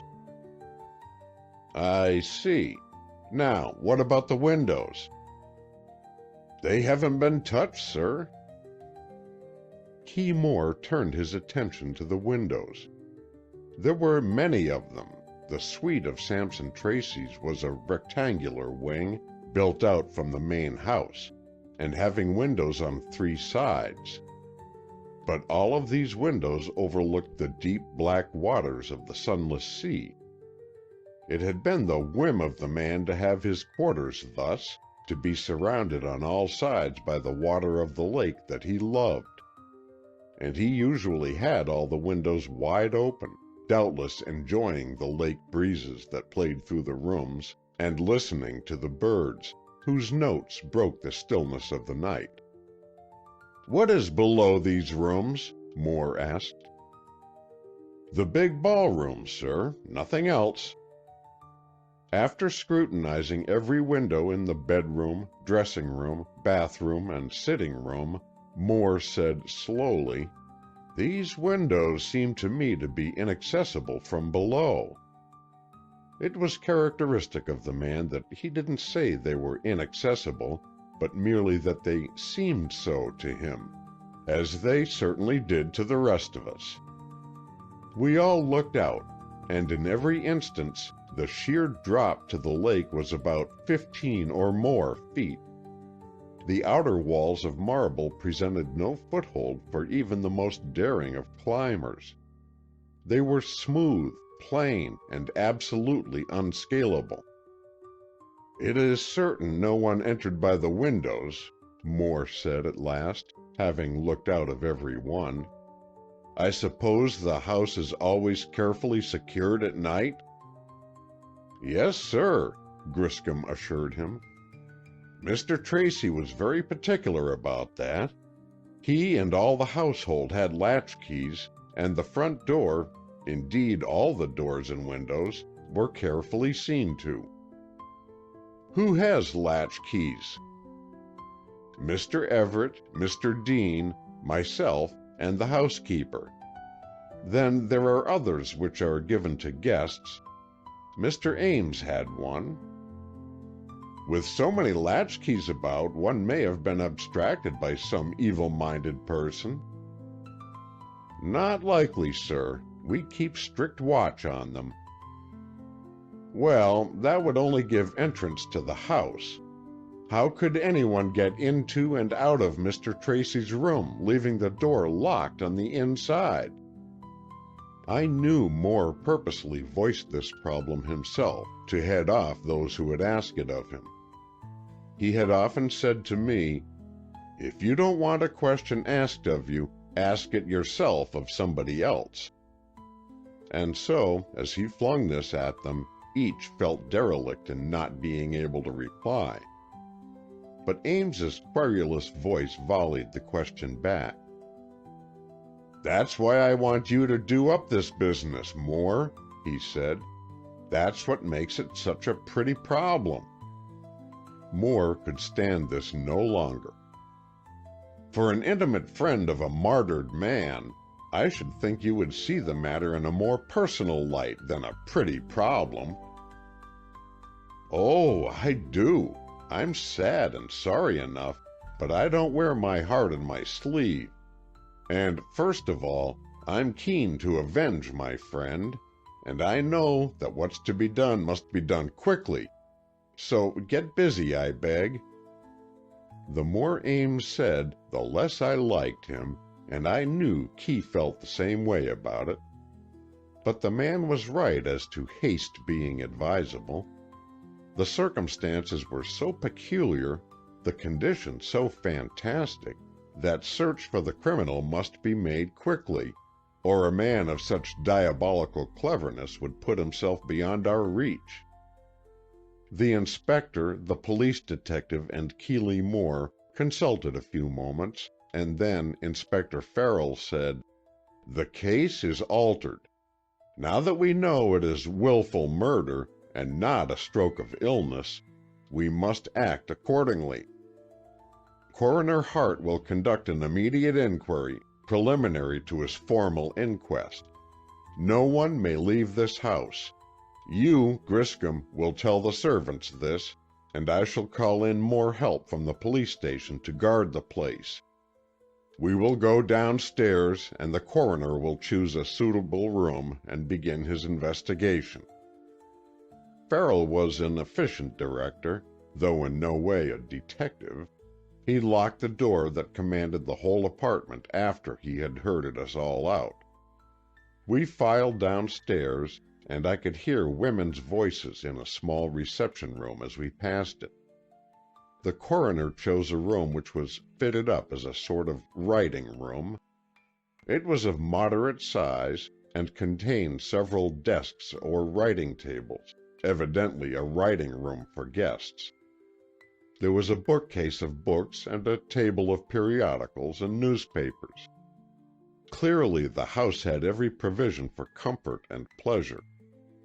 Save for the sinister atmosphere now pervading it, I felt I should have liked to visit there. The coroner settled himself at a table and instructed Griscom to send in the house servants, one at a time. He also told the butler to serve breakfast as usual, and advised Harper Ames to go to the dining room, as he would be called on later for testimony. Hart's manner now was crisp and businesslike. The realization of the awful facts of the case had spurred him to definite and immediate action. Mrs. Fenn, the cook-housekeeper, threw no new light on the situation. She corroborated Griscom's story of the locked door and the subsequent opening of it by Louis, but she could add no new information. "You were fond of Mr. Tracy?" asked Moore kindly, for the poor woman was vainly trying to control her grief. "Oh, yes, sir. He was a good master and a truly great man." "You've never known, among the guests of the house, anyone who was his enemy?" "No, sir, but I almost never see the guests. I'm a housekeeper, to be sure, but the maids do all the housework. I superintend the cooking." "And you've heard no gossip about anyone who had an enmity or a grudge toward Mr. Tracy?" "Ah, who could have? He was a gentle, peaceable man, was Mr. Tracy. Who could wish him harm?" "Yet somebody did," the coroner put in, and then he dismissed Mrs. Fenn, feeling she could be of no use. The other house servants were similarly ignorant of any guest or neighbor who was unfriendly to Mr. Tracy, and then Hart called for the chauffeur. Louis, a Frenchman, was different in manner and disinclined to talk. In fact, he refused to do so unless all members of the household were sent from the room. So the coroner ordered everybody out, except Farrell and Detective March, Moore, and myself. Then Louis waxed confidential and declared that Mr. Ames and Mr. Tracy were deadly enemies. I thought the man was exaggerating, and that he had some grudge of his own against Ames. But Hart listened avidly to the chauffeur's arraignment, and I was forced to the conclusion that Louis knew a lot. Yet it was all hints and innuendos. He stated that the two men were continually quarreling. Asked what about, he replied, "Money matters." "What sort of money matters?" Hart asked him. "Stocks and bonds and mortgages. I think Mr. Ames owed Mr. Tracy a great deal of money, and he couldn't or wouldn't pay it, and so they wrangled over it." "There was no quarreling on other subjects?" "No, sir, except now and then about Mrs. Dallas." "And what about her?" "Well, Mr. Ames didn't want Mr. Tracy to marry her." "Did Mr. Ames favor the lady himself?" "Oh, no, sir. He's a woman-hater, or at least he says so. No, but he didn't want Mr. Tracy to marry anybody, for fear he might cut him, Mr. Ames, out of his will." "How do you know all these things?" "Well, I drive the car, you see, and they talk these matters over, and I can't help hearing them. They make no bones of it, they talk right out.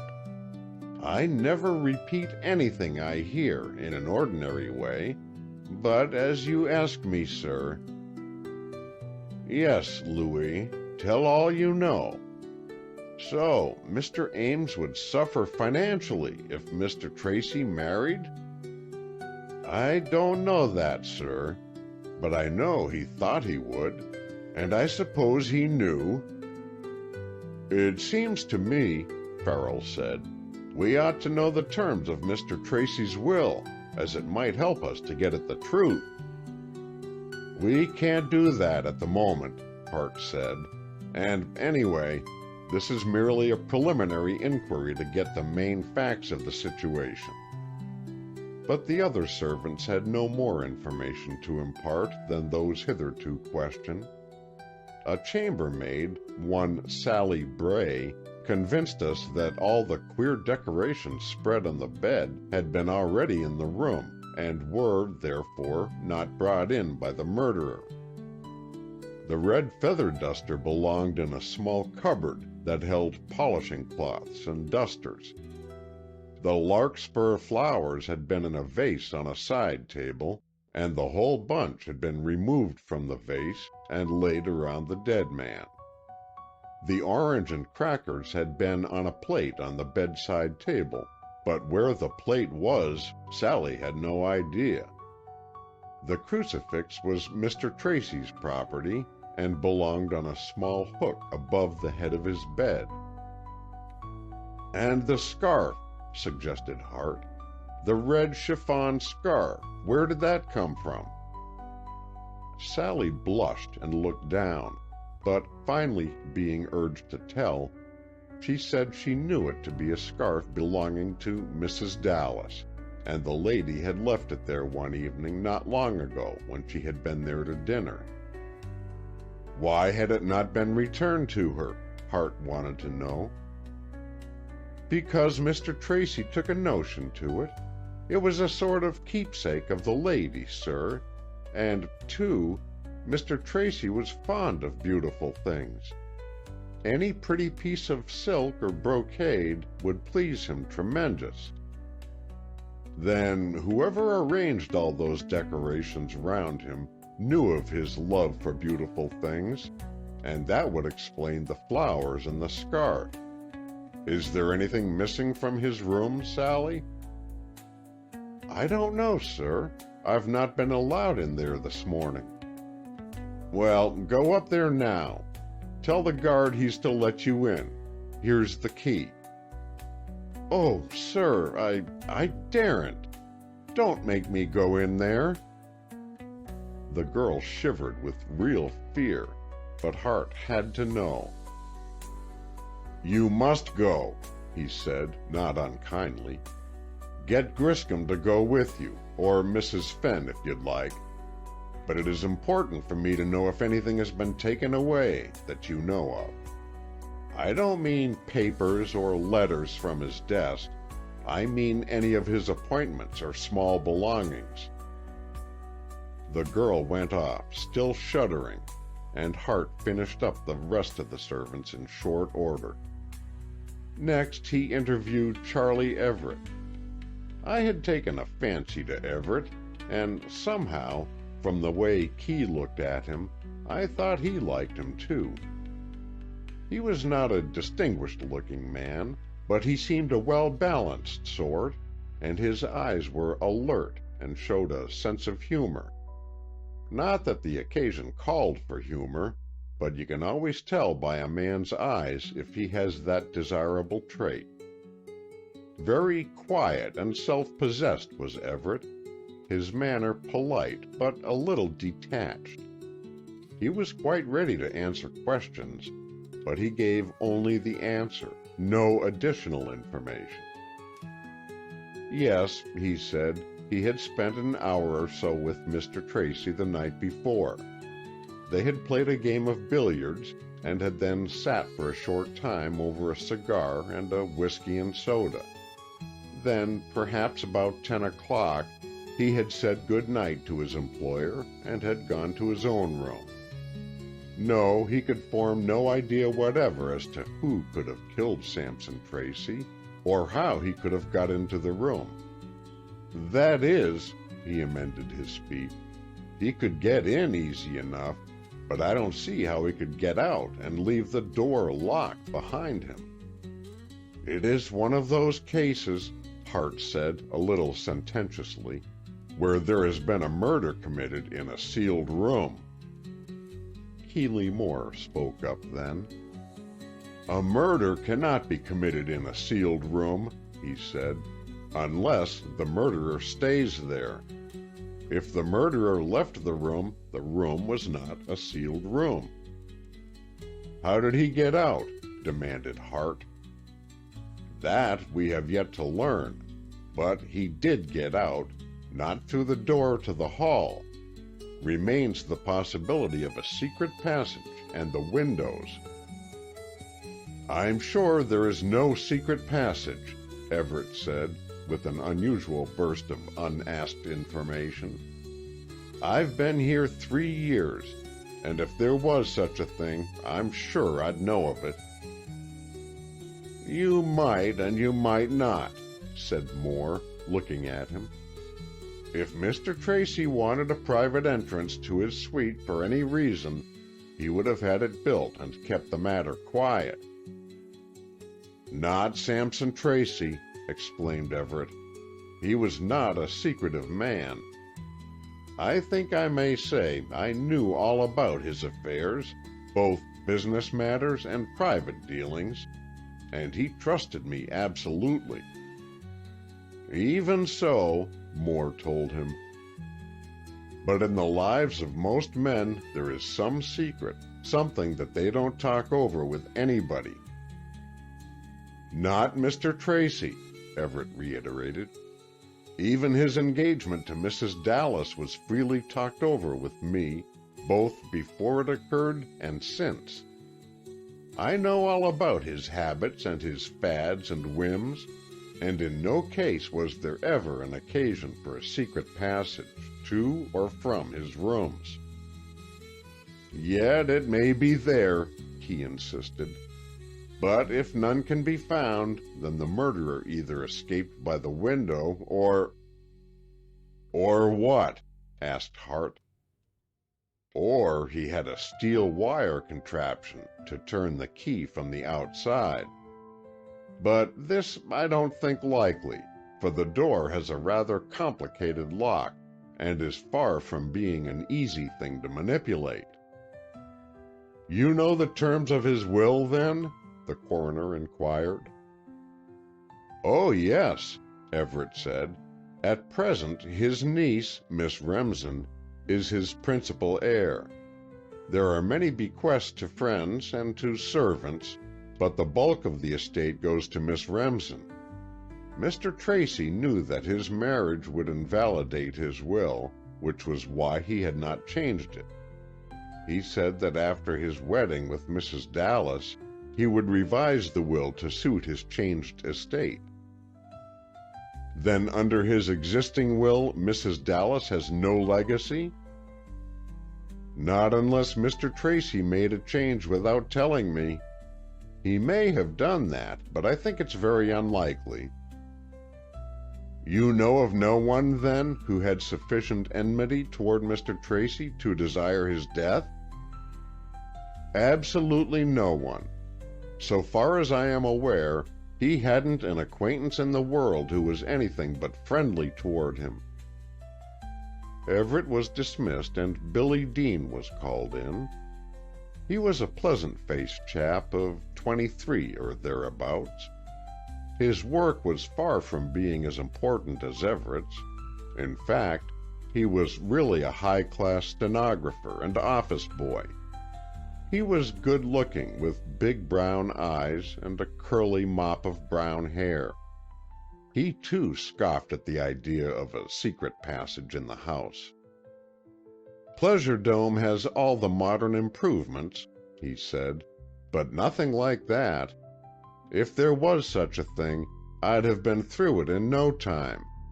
I can ferret out anything queer of that sort by instinct, and there's nothing doing.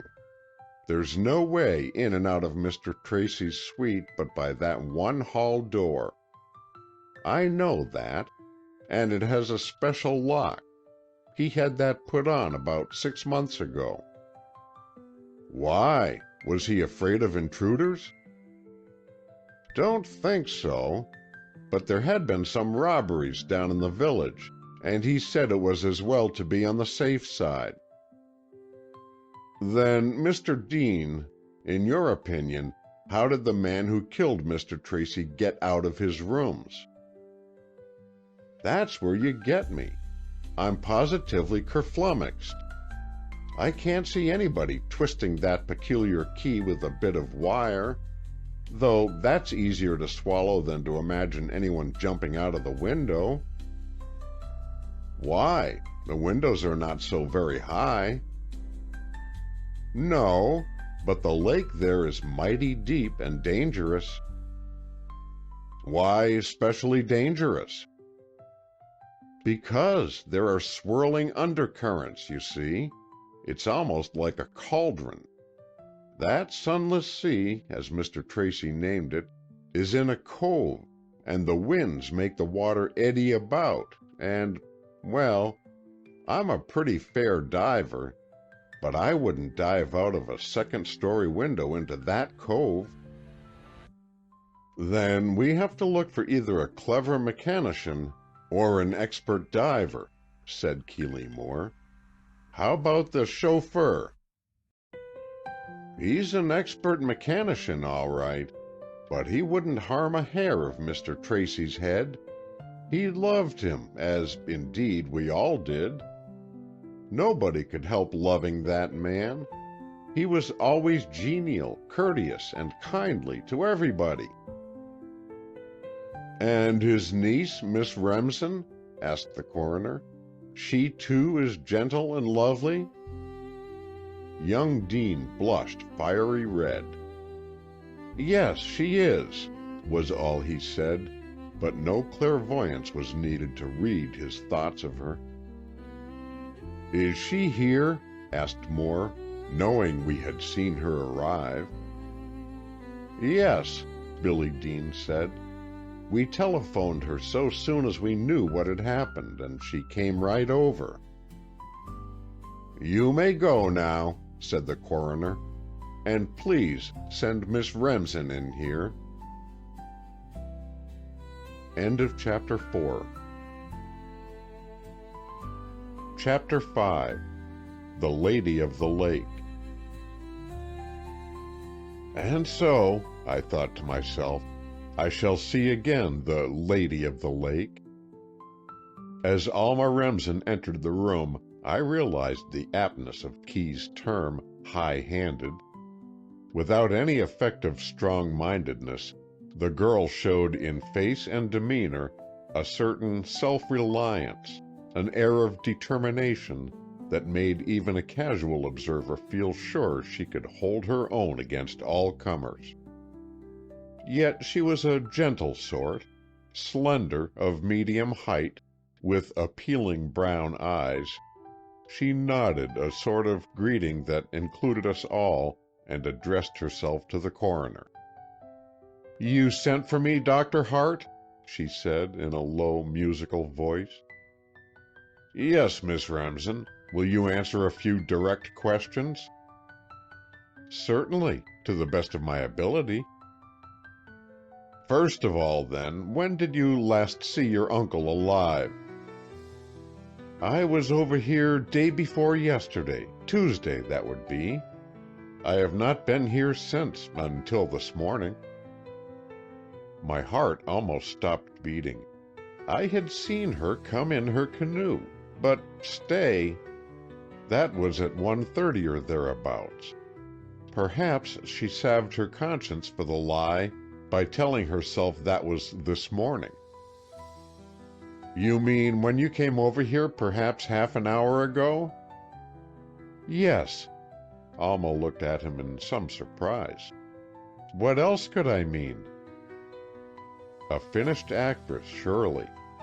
I was amazed at her coolness and her pretty air of inquiry. "Who summoned you?" "Mrs. Fenn. She had been asked to do so by Mr. Ames." "What was her message?" "That Uncle Sampson had died of apoplexy, and I'd better come right over."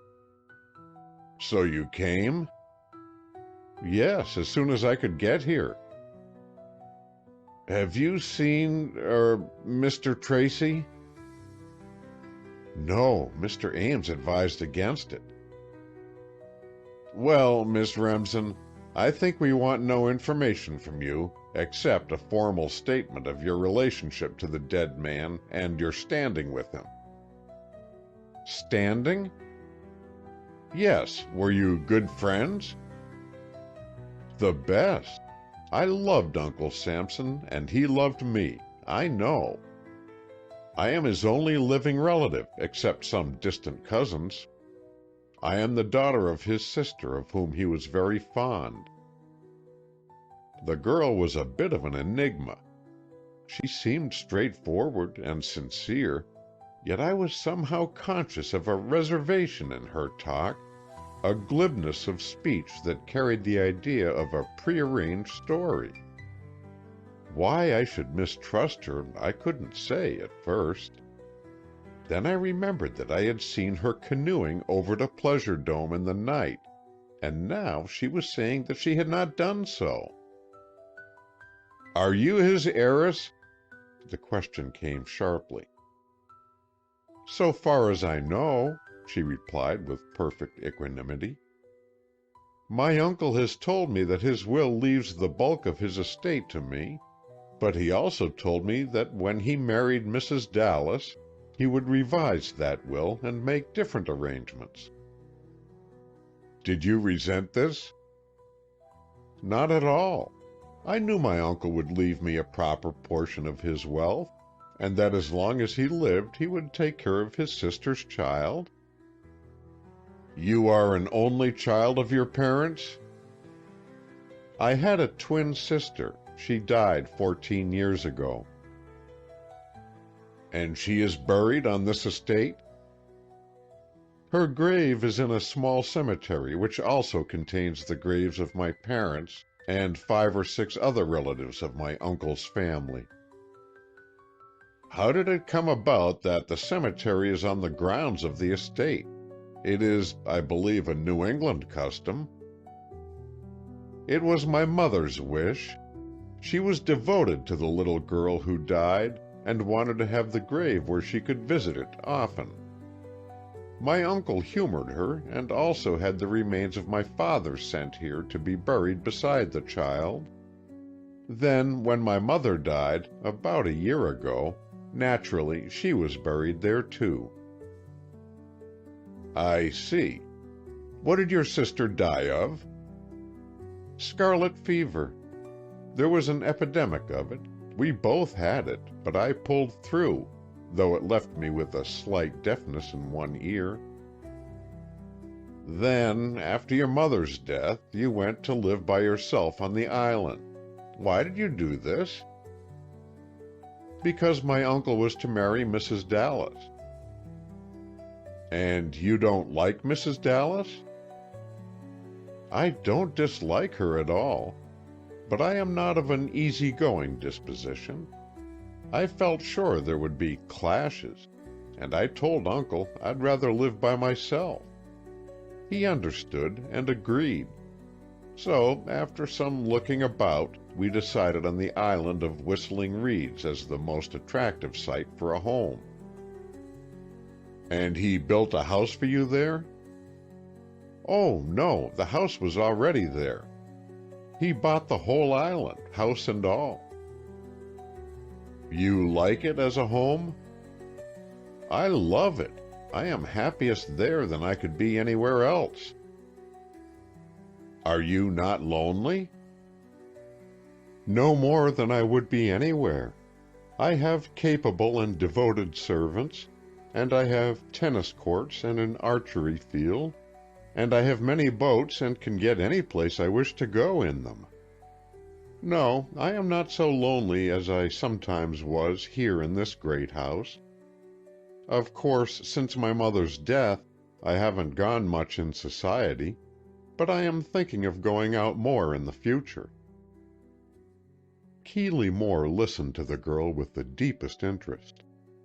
I wondered what he would say if he knew what I knew of her midnight canoe trip. But I vowed to myself then and there that I should never tell of that. I knew I might be doing wrong, withholding such an important bit of information, but I was determined to keep my secret. I tried to make myself think it was some other girl I had seen, but the alert figure before me and the white costume said plainly that I was making no mistake in recognizing the girl of the canoe. From beneath her little white felt hat strayed a few golden curls, and I well remembered the bare head that had looked silvery in the moonlight. I said to myself, by way of placating my conscience, that when the time came I would tell Key about it, but I certainly did not propose to give the coroner a chance to suspect this lovely girl of crime. Apparently, the coroner had no slightest suspicion of Alma, but you can't tell.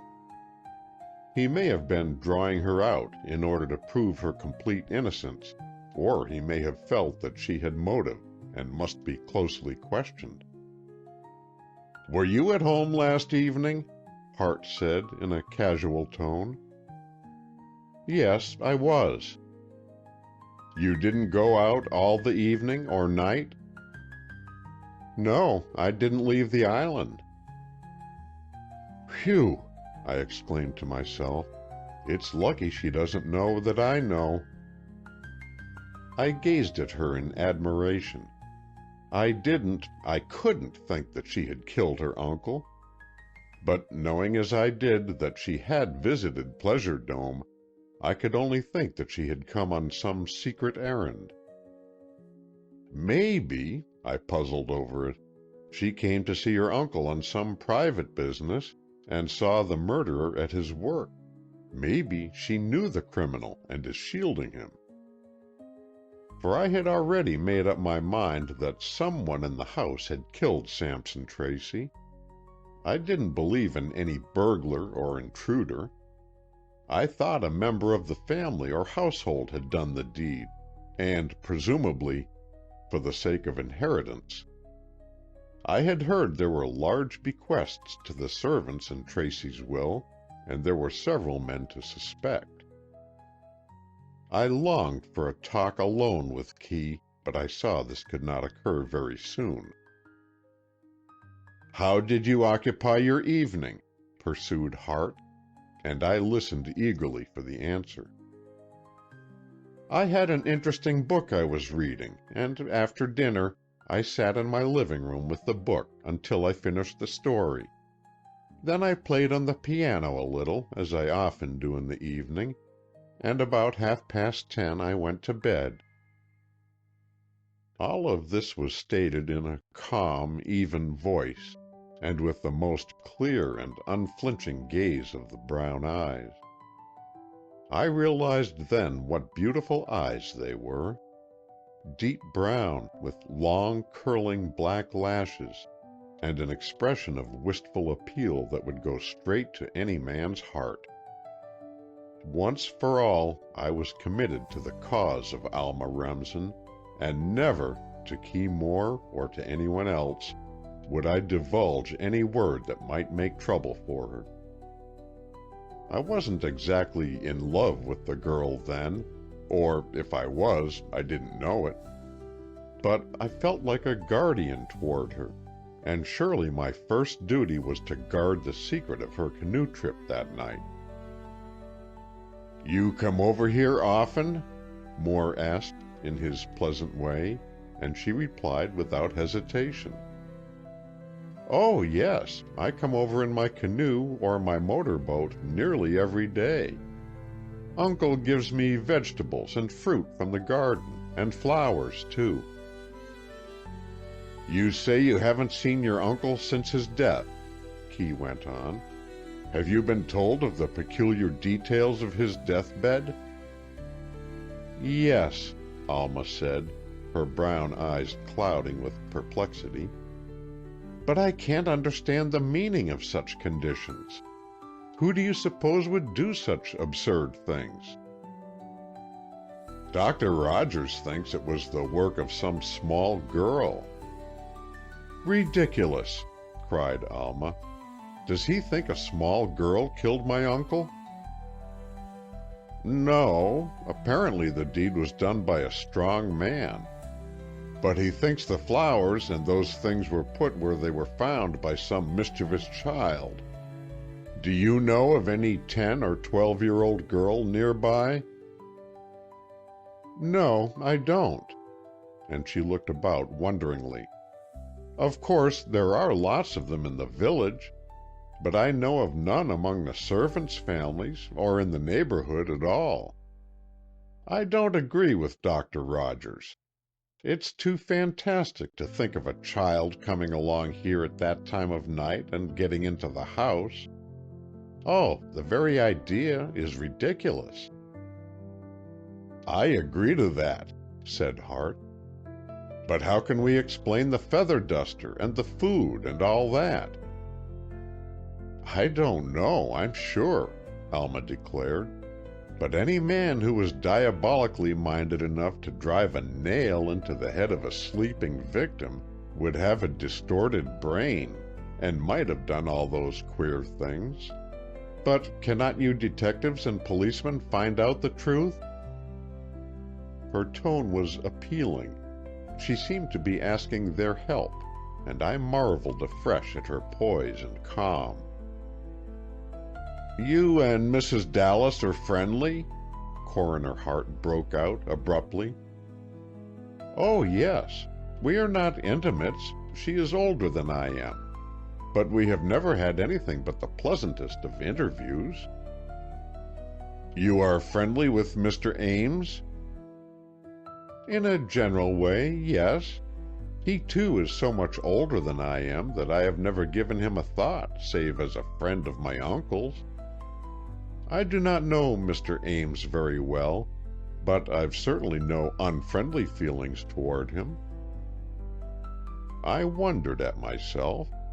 Why did I so admire this girl, so respect her, and yet have an undercurrent of fear for her?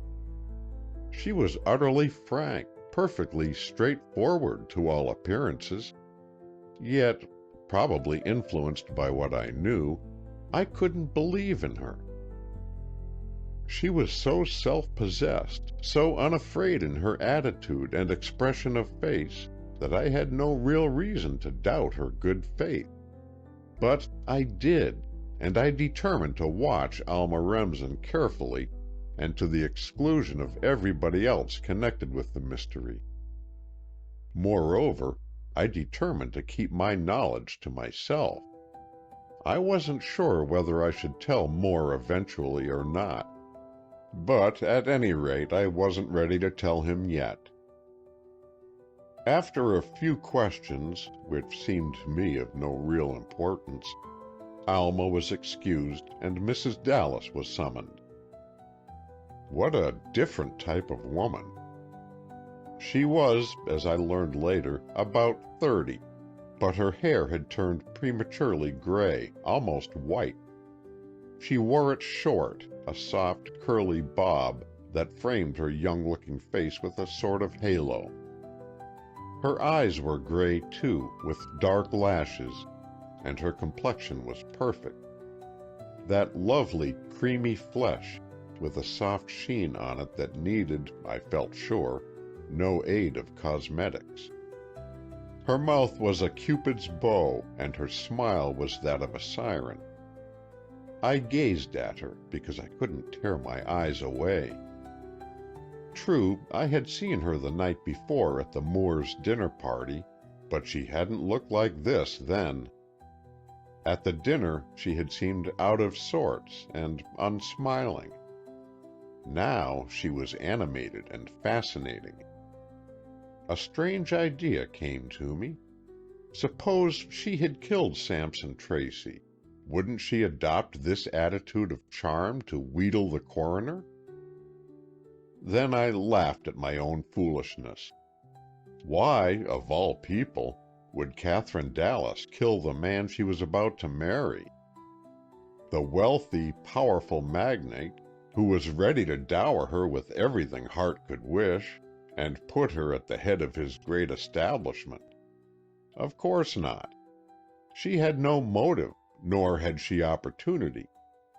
Even if she possessed a latchkey, which might well be, She couldn't come to the house in the dead of night and get away again without being seen by somebody. Although, I was forced to admit, whoever killed the man had gone to his room in the dead of night and had got away again, unseen, so far as we could learn. How had he got away? Well, that question was as yet unanswered. Even now, I realized, Coroner Hart was asking Mrs. Dallas her opinion on this very matter. "I can't imagine," she said, and I was angry with myself to realize that her voice had in it no ring of a false note, no hint of insincerity.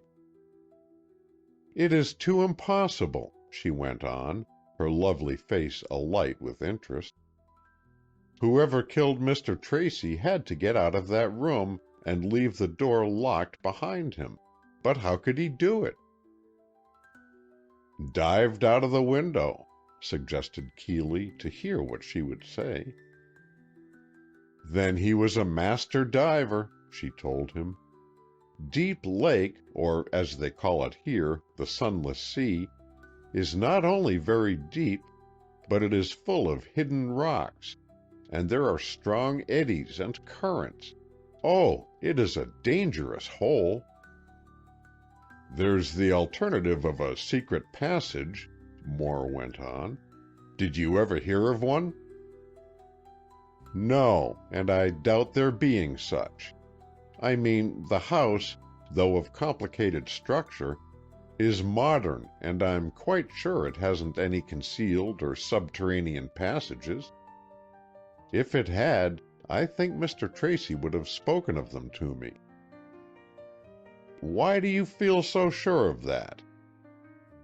"Only because he told me everything.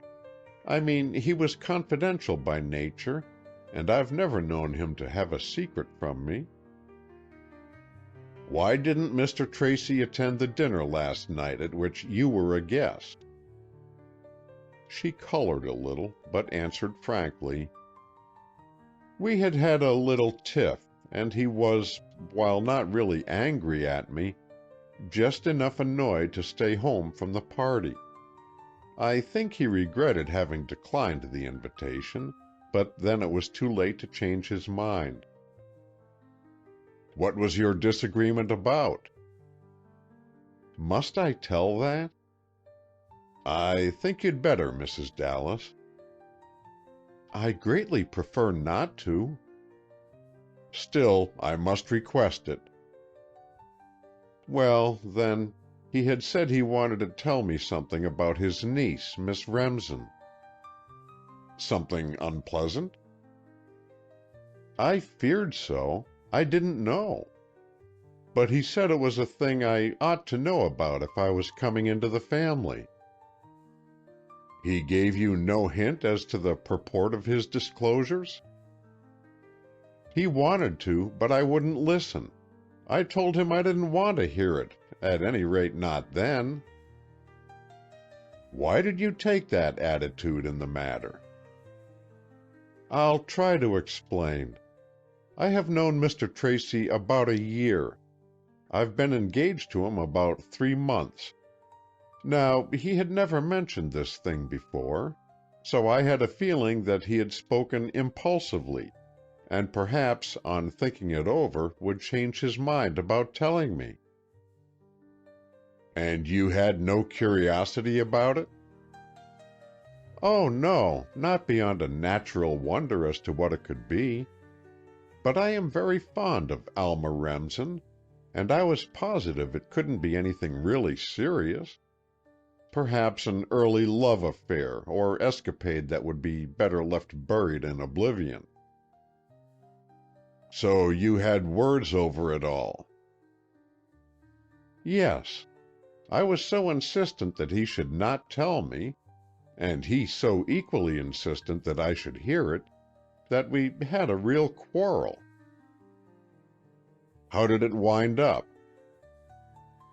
"By his leaving my house, he was calling on me, in a rage. I admit it was a foolish thing to quarrel about, but I was determined to have my way in the matter, and I did. When was this affair? It was Monday night. And today is Thursday. You didn't see him again?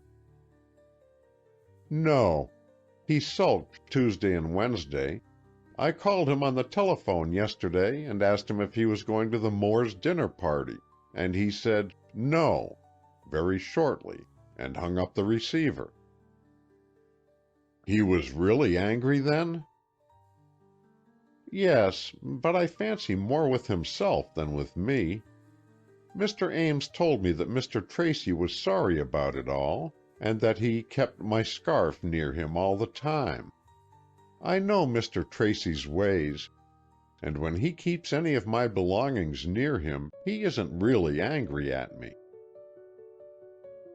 You're speaking of the crimson scarf that was found on Mr. Tracy's bed? Yes, that one. And then the calm of Catherine Dallas broke down, and she burst into a piteous flood of tears. I was not surprised. I had noticed her clenching fingers and her tapping foot, and I knew she was striving to keep a grip on her feelings. It was Inspector Farrell who opened the door for her, and as she stumbled through, we saw Alma Remsen awaiting her, and knew she would be duly cared for.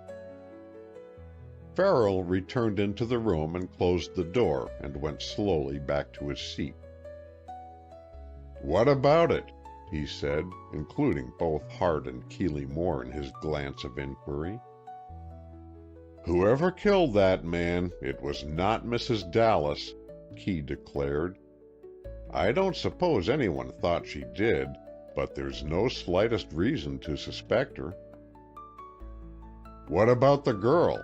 asked Farrell with brooding eyes. "Drive a nail in her uncle's head?" Moore exclaimed. "I can't see her doing that. Can you, Norris?" "No," I said, and it was God's truth. That lovely girl connected with a brutal, inhuman deed? No, nobody could believe that. "Well, then, where are we at?" Farrell asked. "At Harper Ames," said the coroner, and we realized that he was sticking to his first impressions.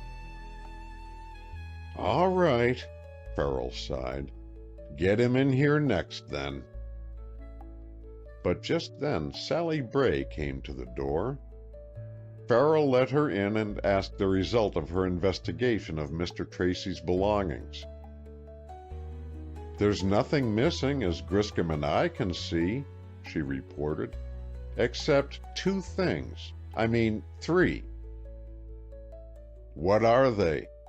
And Farrell placed a chair for her and spoke in a kindly tone. "One is the totem pole." "The what?" "She doubtless means the totem pole," said Moore quietly. "Is that it, Sally?" "Yes, sir, that's what I said, the totem pole. It was one of Mr. Tracy's favorite toys. It was Indian, Griscom says, and it always stood on his bedside table. He thought it was a charm like." "A luck, you mean, I dare say." Keeley had taken the inquiry into his own hands for the moment. "Yes, sir, it was his luck. That's what Griscom said." "How large was it?" "About so big." Sally measured a foot or more with her hands. "Oh, it was fierce, yet beautiful, too." "Bright colors and a face at the top?" "Yes, sir, but a Norfolk face, all eyes." "I know. You understand, Mr. Farrell, don't you? She means a miniature totem pole. They have them in the better class of shops around here that carry Indian trinkets. The little totem poles are interesting and are called lucky. I have 2 or 3 at home, but mine are smaller, only 6 or 8 inches. And so this totem pole is missing. What else, Sally? 2 of Mr. Tracy's best waistcoats, sir. His striped dark blue moire and his pearl-colored figured satin. He wore fancy waistcoats then? Oh, yes, sir. He was a great hand for waistcoats of beautiful stuff. Never gay or gaudy, but soft, lovely colors and the expensivest materials. And 2 of them are gone. Are you sure? Yes, sir. Griscom missed 'em. He says they ain't gone to the cleaners or anything like that, for they're both nearly new, and he says he knows they were in the right place yesterday morning, sir. Well, Hart said, we can't complain of any lack of curious complications. This seems to prove a man did the deed. A woman surely would not take fancy waistcoats. And why should a man take them either? Moore asked, but none of us could answer. End of Chapter 5. Chapter 6. The Watch in the Water Pitcher. Well, Sally, is that all? No, sir, not quite. Griscom found one more queer thing. He found Mr. Tracy's watch in the water pitcher. In the water pitcher? Farrell exclaimed. Was there water in the pitcher? Oh, yes, sir, it was nearly full. And down at the bottom of it was the watch. How extraordinary! Is the watch going? I don't know, sir. Griscom took it out of the pitcher, but I don't know what he did with it. Well, we'll see about it. If you've no more astonishing bits of information, you can run along, Sally. The girl left the room, and we looked at one another, half smiling, half appalled. It's all so tawdry, Keeley Moore said, with an impatient shrug of his shoulders. Just what meaning do you attach to the word tawdry? Asked Hart. I can't seem to make it apply at all. Oh, I only mean these foolish clues that some practical joker has arranged are tawdry of intent. I may be obliged to change my mind, but just at present I can't think that the person who killed Sampson Tracy is the person who stuck the feather duster behind his head and dropped his watch in the water pitcher. By the way, why did he have a water pitcher with an elaborate bathroom at hand?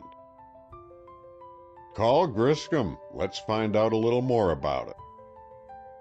So the butler came at a summons and explained that the water pitcher was a pitcher of drinking water that was placed on a table for him every night. Mr. Tracy didn't approve of thermos bottles, Griscom informed us. He said they never seemed clean things to him, so he had a pitcher. When you found the watch, was it running? No, sir, it was not. At what time had it stopped? Inspector Farrell awaited the answer with an air of one expecting a piece of important information. But he was disappointed. I didn't exactly notice, sir. But it isn't the watch Mr. Tracy was carrying. That is still under his pillow. This watch I found in the pitcher is an old one, and it was lying on his dressing table last night. Why was it there? Mr. Tracy had it out, looking at it a day or two ago. He thought he would send it to a jeweler and have it put in order. The mainspring is broken, you see, but he didn't decide, and the watch lay there in a little tray with some other odds and ends of jewelry. Then somebody took that watch and deliberately dropped it into the water pitcher? That must be the truth, sir. Mr. Tracy never showed the slightest disposition toward any mental affection, did he? Oh, no, indeed, sir. Nothing of that sort. Who do you think killed Mr. Tracy, Griscom? Farrell shot this question so suddenly that I was not surprised to see the butler turn pale and grasp at the chair in front of him to steady himself. I don't know, sir. Of course you don't know. I'm asking you what you think. Well, what can I think but Mr. Ames? Mr. Ames? Why would he do such a thing? Well, sir, it had to be somebody with motive. Mr. Ames had that, and likewise opportunity. You've been reading detective stories. You're very glib with your motive and opportunity. How could Mr. Ames get in? He carries a latchkey, sir. I don't mean into the house. I mean in the room, Mr. Tracy's room. Well, the door wasn't always locked at night. About half the time it was left unlocked. Then how could he get out after the deed and leave the door locked on the inside? That's more than I can tell you. I thought that's what you detectives were going to explain. But kill my master somebody did, and get out of the room he did too. So there must be an explanation somewhere. A secret passage, I suppose. No, sir. I'm ready to swear there's no secret passage in this house. You may not know of it. Well, sir, how could there be? That wing of Mr. Tracy's is foursquare. It has no L's or bays. You can measure it up and you'll find there's no bit of space unaccounted for. The rooms open into one another, and there's just the wall between. No room for a concealed staircase. How are you so sure? You been examining around? Just that, sir, meaning no harm. But I somehow feel I've got to find out the truth of this whole thing, and so I've got to look into the conditions. Keeley Moore gave Griscom a stare of decided interest. It was evident he thought the man knew rather more than he had credited him with. Farrell and Hart were not so well pleased, apparently. They frowned a little, and the inspector advised the butler not to exceed his orders or overstep his privileges. And then it was lunchtime, and Keeley, remembering his wife's hint of blackberry shortcake, decided we must go home at once. I want to think matters over a bit, he said to the police officers. If you want me here, I will come when summoned, but otherwise I'll stay at home this afternoon. When will you have the inquest, Dr. Hart? Tomorrow, said the coroner, though it will probably have to be adjourned. I confess I'm in a quandary. I scarcely know which way to look. You know I am relying on your help, Mr. Moore. I'll help all I can, Key said gravely, but I think you've got a hard nut to crack. You mean the locked room? No, I don't mean the locked room. That will explain itself, once you get the criminal. Then you mean all these bizarre clues we have to deal with? No, I don't mean those either. The finding of the criminal will wipe those out at once. It's the hunt that is hard. The quarry is elusive and hard to track. Find the motive first. That's always a sound plan. And with that, Moore and I went off, leaving behind us a greatly perplexed pair of sleuths of the law. A car belonging to the house conveyed us home, and by good luck we were not late for luncheon. The shortcake materialized and proved worthy of all praise. and Key refused to talk about the tragedy at all until the meal was over and we gathered in the lounge afterward. Laura and Maud had heard only scraps of information from neighbors and tradesmen, but they had not been inquisitive, preferring to wait until we returned to tell them all about it. And so the four of us sat down for a real confab. I listened while Keeley told his wife all the information he had so far accumulated, and I couldn't help admiring the straightforward, clean-cut story he told. He might have been a skilled reporter giving the known facts to the public. Of course, my conscience pricked me, because I was holding back the very important bit of evidence that I seemed the only one to know. Apparently, no one but myself had seen Alma Remsen go in her canoe to Pleasure Dome the night before at about 1:30. I might be accessory after the fact. I might be aiding and abetting a criminal. But, shameless that I was, I didn't care, and had no intention of telling my secret. My justification, adequate in my own mind, was that I didn't for a minute believe Alma Remsen had killed her uncle. It was too incredible, too impossible. Go to his house she did. Stay there about an hour she did. But kill him? No. Perhaps she saw the deed committed. Perhaps she arrived later and saw the dead victim. Perhaps, a very doubtful perhaps, she arranged the bizarre decorations.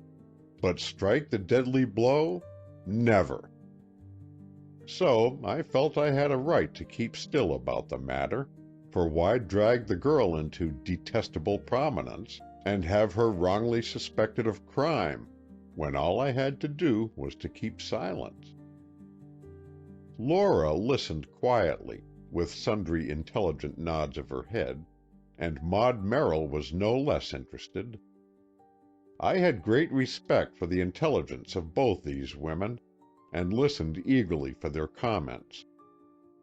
"Too many suspects," said Laura, as Key finished his recital. "Yes," agreed Maud. "There's positively nobody in the house outside suspicion." "Then we must eliminate," said Key. "We can't exactly eliminate," Laura told him, "but we can guess who had the strongest motive." "Guess." "That's all we can do. I can't see that there are any clues that mean anything. All those flowers and things were already in the room. As clues, they all go for nothing. The murderer was not necessarily a man of fantastic tastes, or a child of playful tendencies. He only cut up those tricks so we would think he was." "That's right," Key said. "It wasn't even specially clever. He just picked up anything he saw about and laid it on the bed to fog things up. So, what about motive? I can't imagine anyone wanting to kill Tracy for anything except a sordid reason. Money, I am sure, is the only motive." "Love?" I said.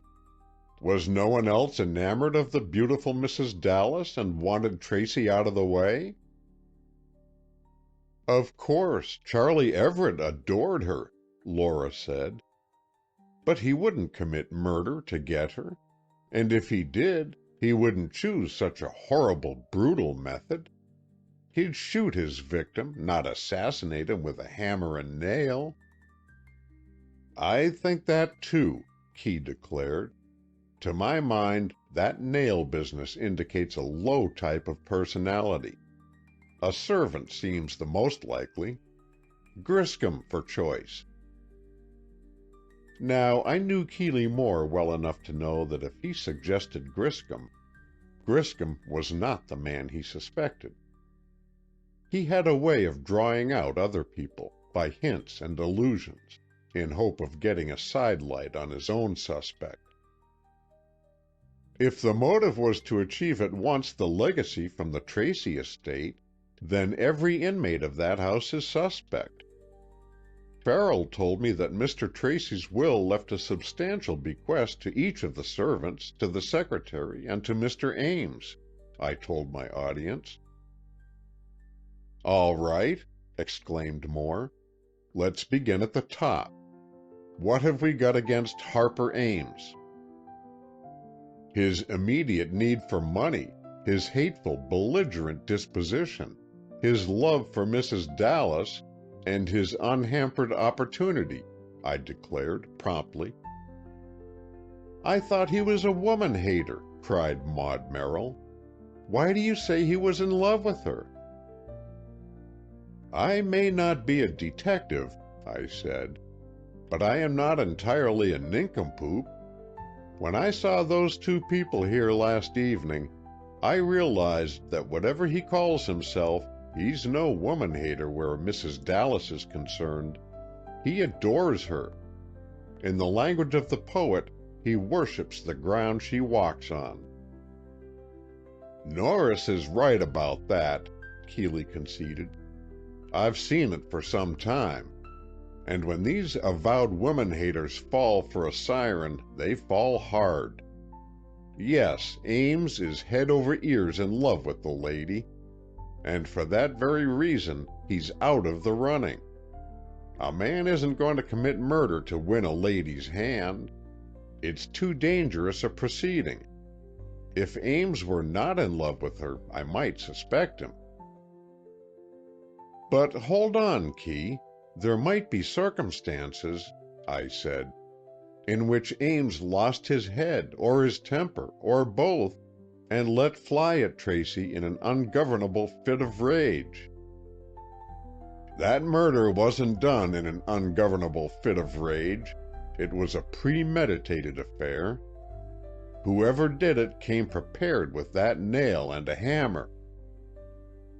Why a hammer? I demanded. The nail could have been driven in with any heavy object. Such as what? I ruminated over the appointments of the room as I remember them, and said, a little lamely, well, one could take off his shoe to drive the nail. Yes, one could, Key assented, but it doesn't sound likely. The whole affair doesn't sound likely, I countered.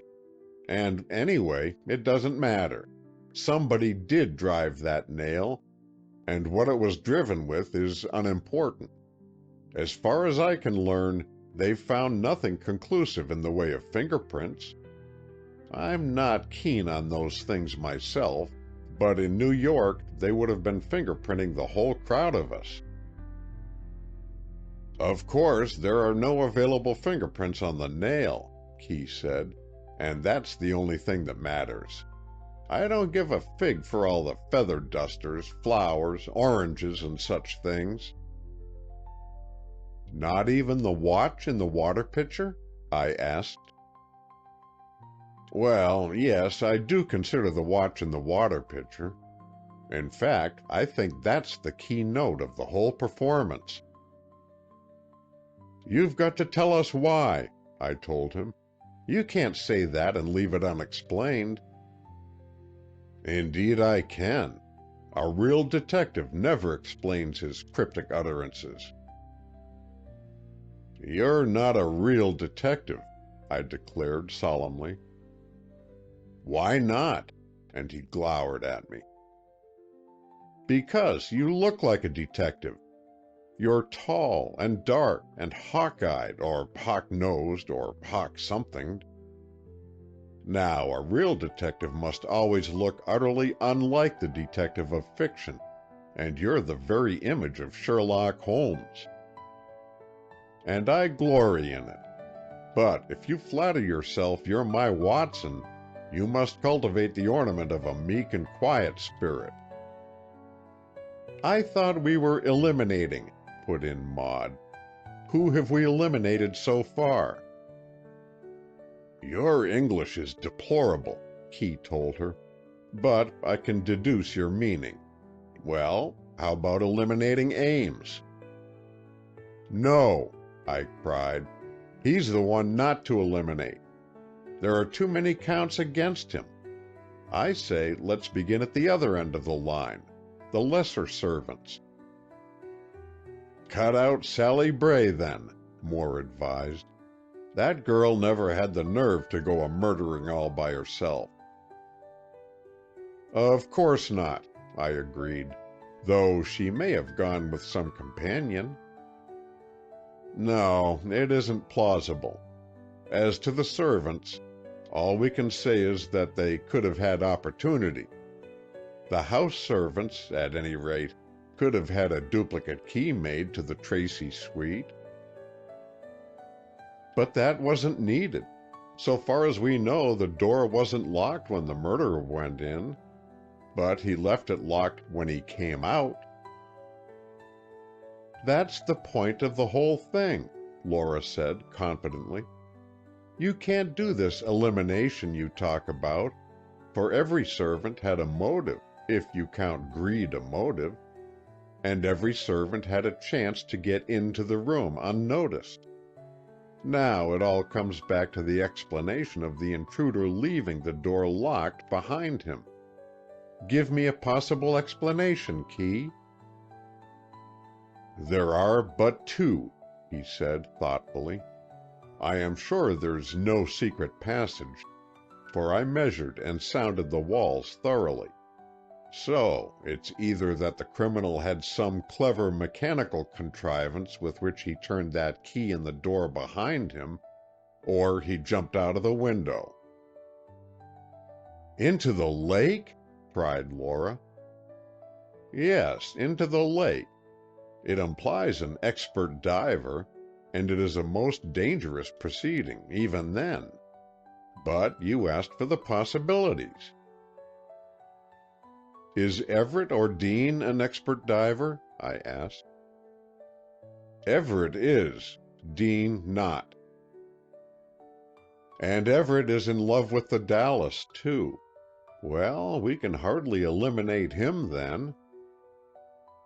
But I refuse to suspect a lover of murder, Key insisted.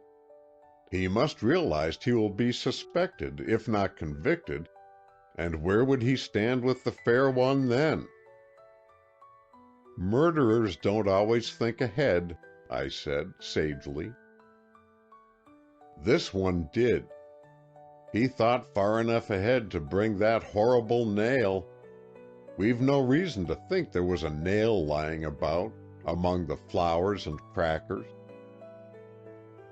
Isn't there a story about somebody being killed with a nail? I asked.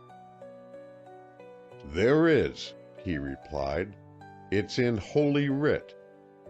Jael killed Sisera, or Sisera killed Jael, I forget which, but the weapon was a nail driven in the victim's head. Yes, I returned, I know, but I don't mean that story. There's another, by a Frenchman. No, said Maud, in her quiet, confident way. It's a Spanish story, by Pedro de Alarcón. The name of it is The Nail. It's a horrible tale, but the theme is a murderer by a nail driven in a man's head. Then, and Key shook himself as if roused to action, then we must look for a man who has read that story. Nobody would think of a nail unless something had suggested it to him. I say that eliminates all the servants, unless, maybe, that chauffeur chap, Louis.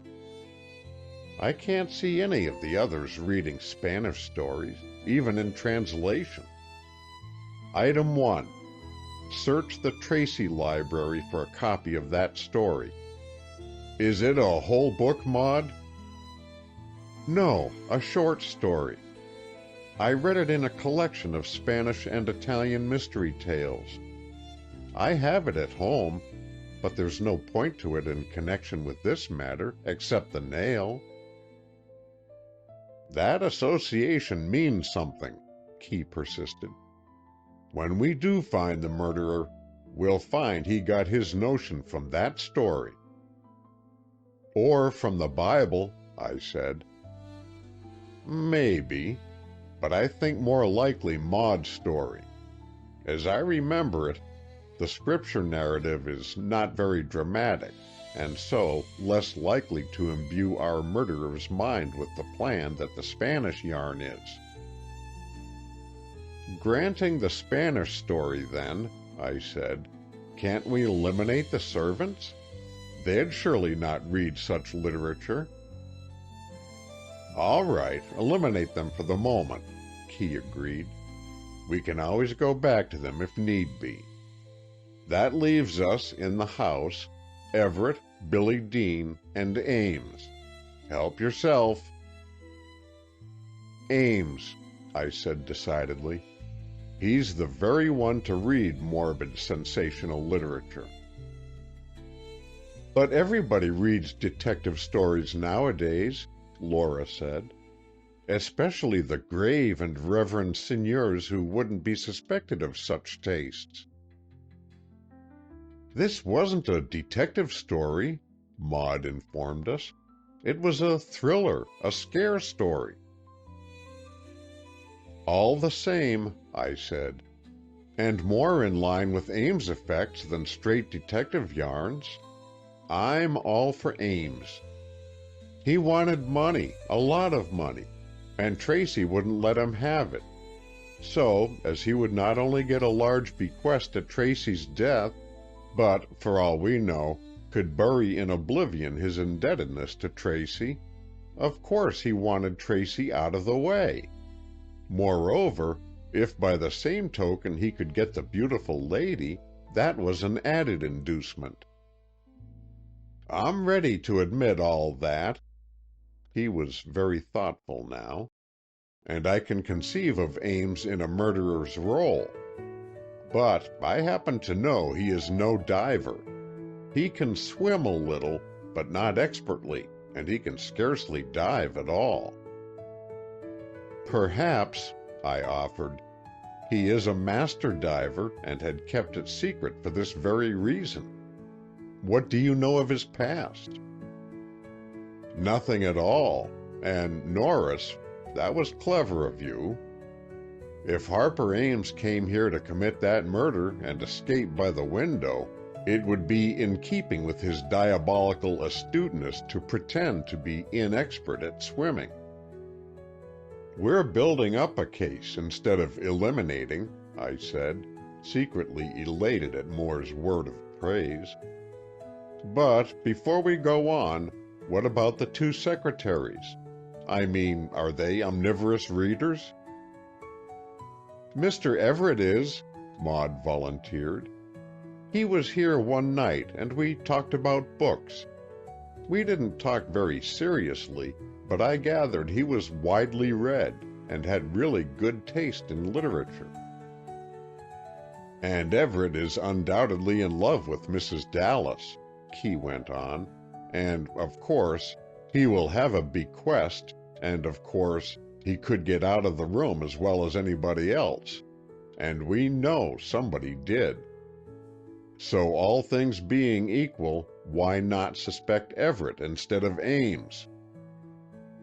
"Because of the difference in the characters of the two men," Laura said with emphasis. "I'm ready to grant a murderer may masquerade as an angel of light, but all the same, we have to judge our fellow men more or less by appearances, and I'll pick Ames for a criminal long before I'll choose Charlie Everett." "And we're leaving out Billy Dean entirely?" "I am," I said. "He's a nice, decent chap, and he's too young for a murderer, at least with no motive other than a bit of money. He isn't in love with Mrs. Dallas, is he?" "Lord, no. He's in love with the Remsen girl." "Well, then," I said, "if that nice boy is in love with that nice girl, he's not going to commit a crime. I say let's eliminate him." "Then," Key summed up, We've eliminated everybody but Ames and Everett. Griscom is the only servant we could possibly suspect, and he is said to be devoted to his master, and, too, I'm told he has a tidy sum laid by, so I don't see him driving nails into people. We can't get away from the nail and the sort of character it connotes, I said. I stand by Ames until he's definitely eliminated. Well, I guess we're all agreed then, and Keeley rose and stretched his long arms. Now I'm for a swim. Who'll go? We all went, and I found that the water of a sunny cove of Deep Lake was an ideal bathtub, and I forgot for the time being the sinister depths of the sunless sea. End of Chapter 6. Chapter 7. The Inquest. The inquest was an interesting affair. I gathered from Coroner Hart's manner that he had picked up some information or some bits of evidence that meant a lot to him, and he seemed impatient to begin his questioning. The setting of the scene was far too beautiful to be wasted on a crime session, and I looked about at the curious crowd of neighbors and villagers with distaste. We were in the great ballroom, which occupies the lower floor of the wing containing Sampson Tracy's rooms. On three sides, the sunless sea lapped its dark waters against its rocky shores, and the merest glance into its black depths was enough to deter the stoutest heart from an unnecessary dive therein. But an escaping murderer, if brave enough to risk the danger, and skilled enough in diving and sufficiently familiar with the position of the principal rocks, might make the goal. It was a comfort to me to think that, since the authorities assumed that was the way the criminal got out, it rather freed Alma Remsen from suspicion. For that delicate girl, even though a good diver, as I had heard, could never have committed that brutal murder, and then have dived into those perilous depths at desperate risk of her own life. Seats had been reserved for our crowd, and as we took them I glanced at the coroner's jury. All well-to-do and fine-looking men from the large estates that bordered the whole length of Deep Lake.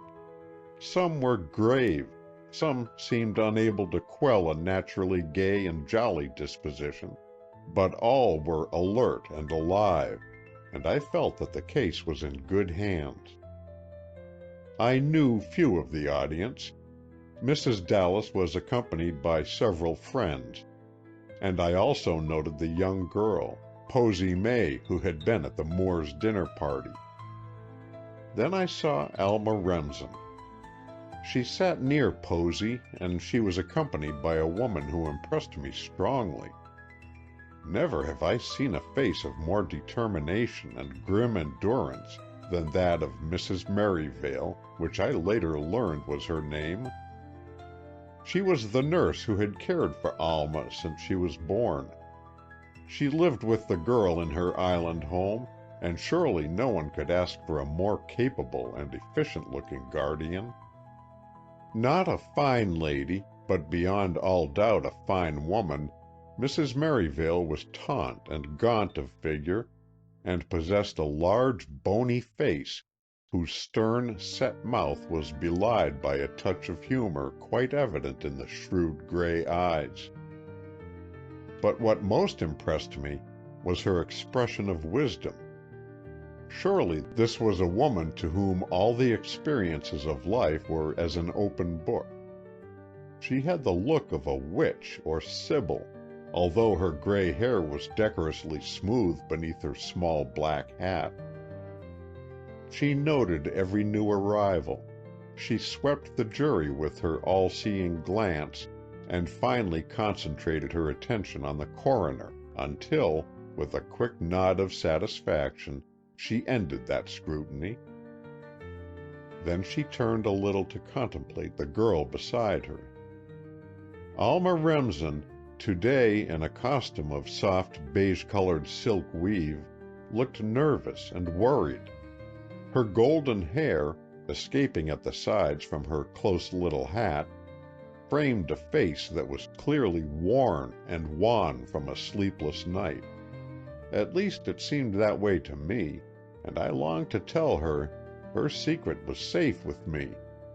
Never would I divulge to anyone the fact that she visited Pleasure Dome on the night of the tragedy. So far, I hadn't heard a hint of such a thing, and I hoped there would be none. Though we hadn't been formally introduced, and I had never had a word of conversation with her, I nodded a greeting and smiled.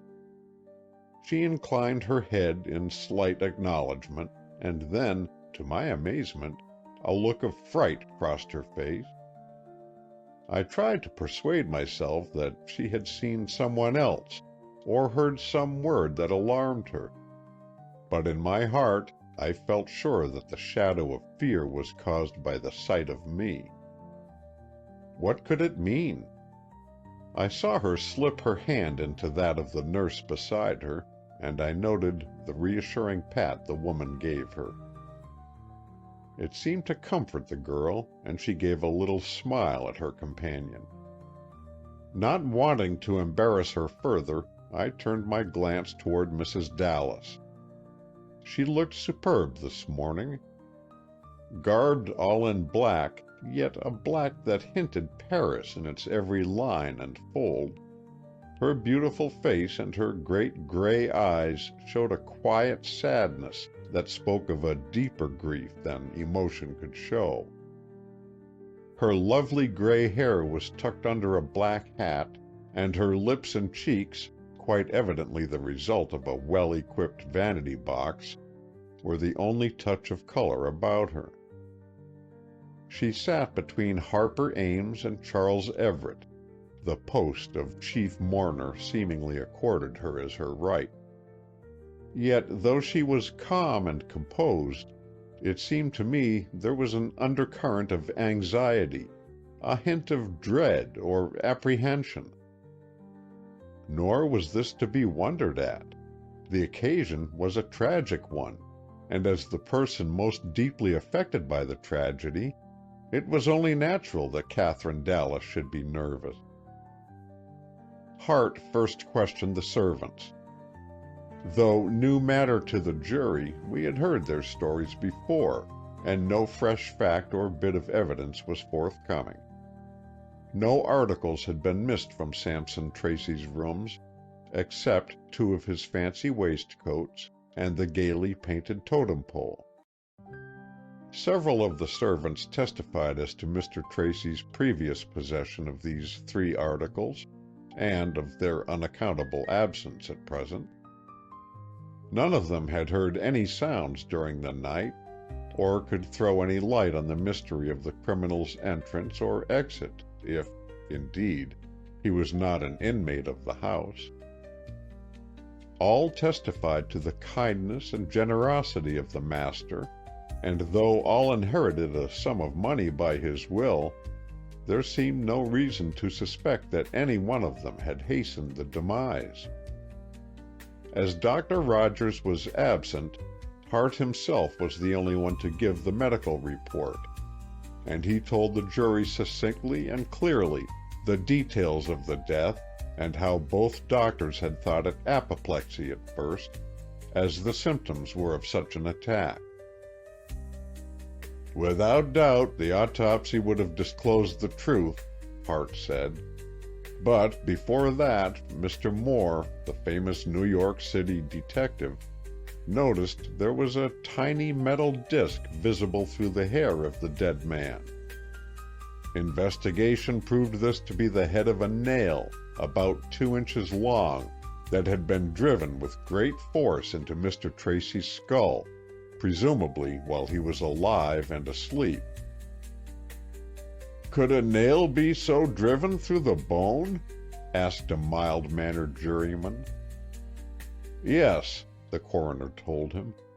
"It would require a heavy driving instrument and a strong hand, as well as a callous brain, for a man to accomplish that fiendish deed. The bizarre decorations on the bed were then told about, and reference made to the watch found in the water pitcher, and the absence of the plate that had held the fruit and the crackers. But these things were merely touched on, for the jury had only to discover the cause of the death, and these details were of slight help. Individual testimony was another matter, and I felt a deep interest as Harper Ames was called to the stand. I could see Keeley Moore also eager to learn what the visitor of the house would have to say. Ames was in a grumpy mood, as usual. Moore, he seemed belligerent, and I wondered whether the coroner would try to placate him or would ruffle him still more. "Will you state in your own words, Mr. Ames, the circumstances of your return to this house after a dinner party on Wednesday night?" The question sounded abrupt, and perhaps for that reason it seemed to rouse Ames's resentment. "That's about all there is to tell," he declared, frowning. "I came home from a dinner party next door about 11 o'clock. I chatted with Mr. Tracy for a while, and then we both went upstairs to bed. That's all." He glared about him, as if he were being imposed on to have to testify at all. I tried to analyze the man. He had been insistent that Keeley Moore should take the case. Was this a gigantic bluff? I mean, could it be that Ames was himself the murderer, and sought to escape suspicion by frankly asking the detective to solve the mystery? Did he think he had so covered his tracks that he was safe from even the astute cleverness of Keeley Moore? If this were the case, he was greatly mistaken. I had no idea whether Ames was the murderer or not, but if so, then he stood no chance of escaping the detection of my friend. But Hart was proceeding in a suave, pleasant way, calculating to soothe Ames's antagonism. "You were Mr. Tracy's best friend?" he asked. "That's saying a great deal, but I was certainly one of them. We have known each other from boyhood, and though we bandied words now and then, we never had a real quarrel in our lives." "You owed him money?" Harper Ames's eyes flashed, and he seemed about to fly into a rage. Then, apparently thinking better of it, he calmed down and said quietly, but sullenly still, "Yes, though I don't know that it's your business. Tracy has let me owe him money for a long time, and as he has no objections to it, I can't see your right to inquire about it." "Yes, I have a right," Hart said, "and I propose to use it. How much did you owe him?" "Some thousands," and now Ames's frown became a real scowl. "And his will gives you a bequest of many thousands. It is a fortunate occurrence for you." I thought, and still think, that Harper Ames had a right to get angry at the coroner. If Hart suspected his witness, he should have said so, and not cast these innuendos at him. Yet Ames said nothing. He contented himself with such a venomous glance of hatred at the coroner that I shivered at the sight. Keeley Moore, too, looked amazed at the way things were going. Then we both realized that this was doubtless Hart's first murder case. Such things didn't often happen up here in the peaceful lake region, and the sudden responsibility and authority had rather gone to Hart's head and made him a little uncertain of procedure. Next, he flung out the query, "Are you a good diver?" At this, Ames gave a sardonic smile. "No," he returned, "I am not. To begin with, I didn't kill Sampson Tracy. I didn't jump out of the window of his locked room, and I didn't bedeck his bed with flowers and ornaments. If these are the things you want to know, I am telling you." "Yes," and the coroner's air was imperturbable, "but I have only your unsupported word for all that."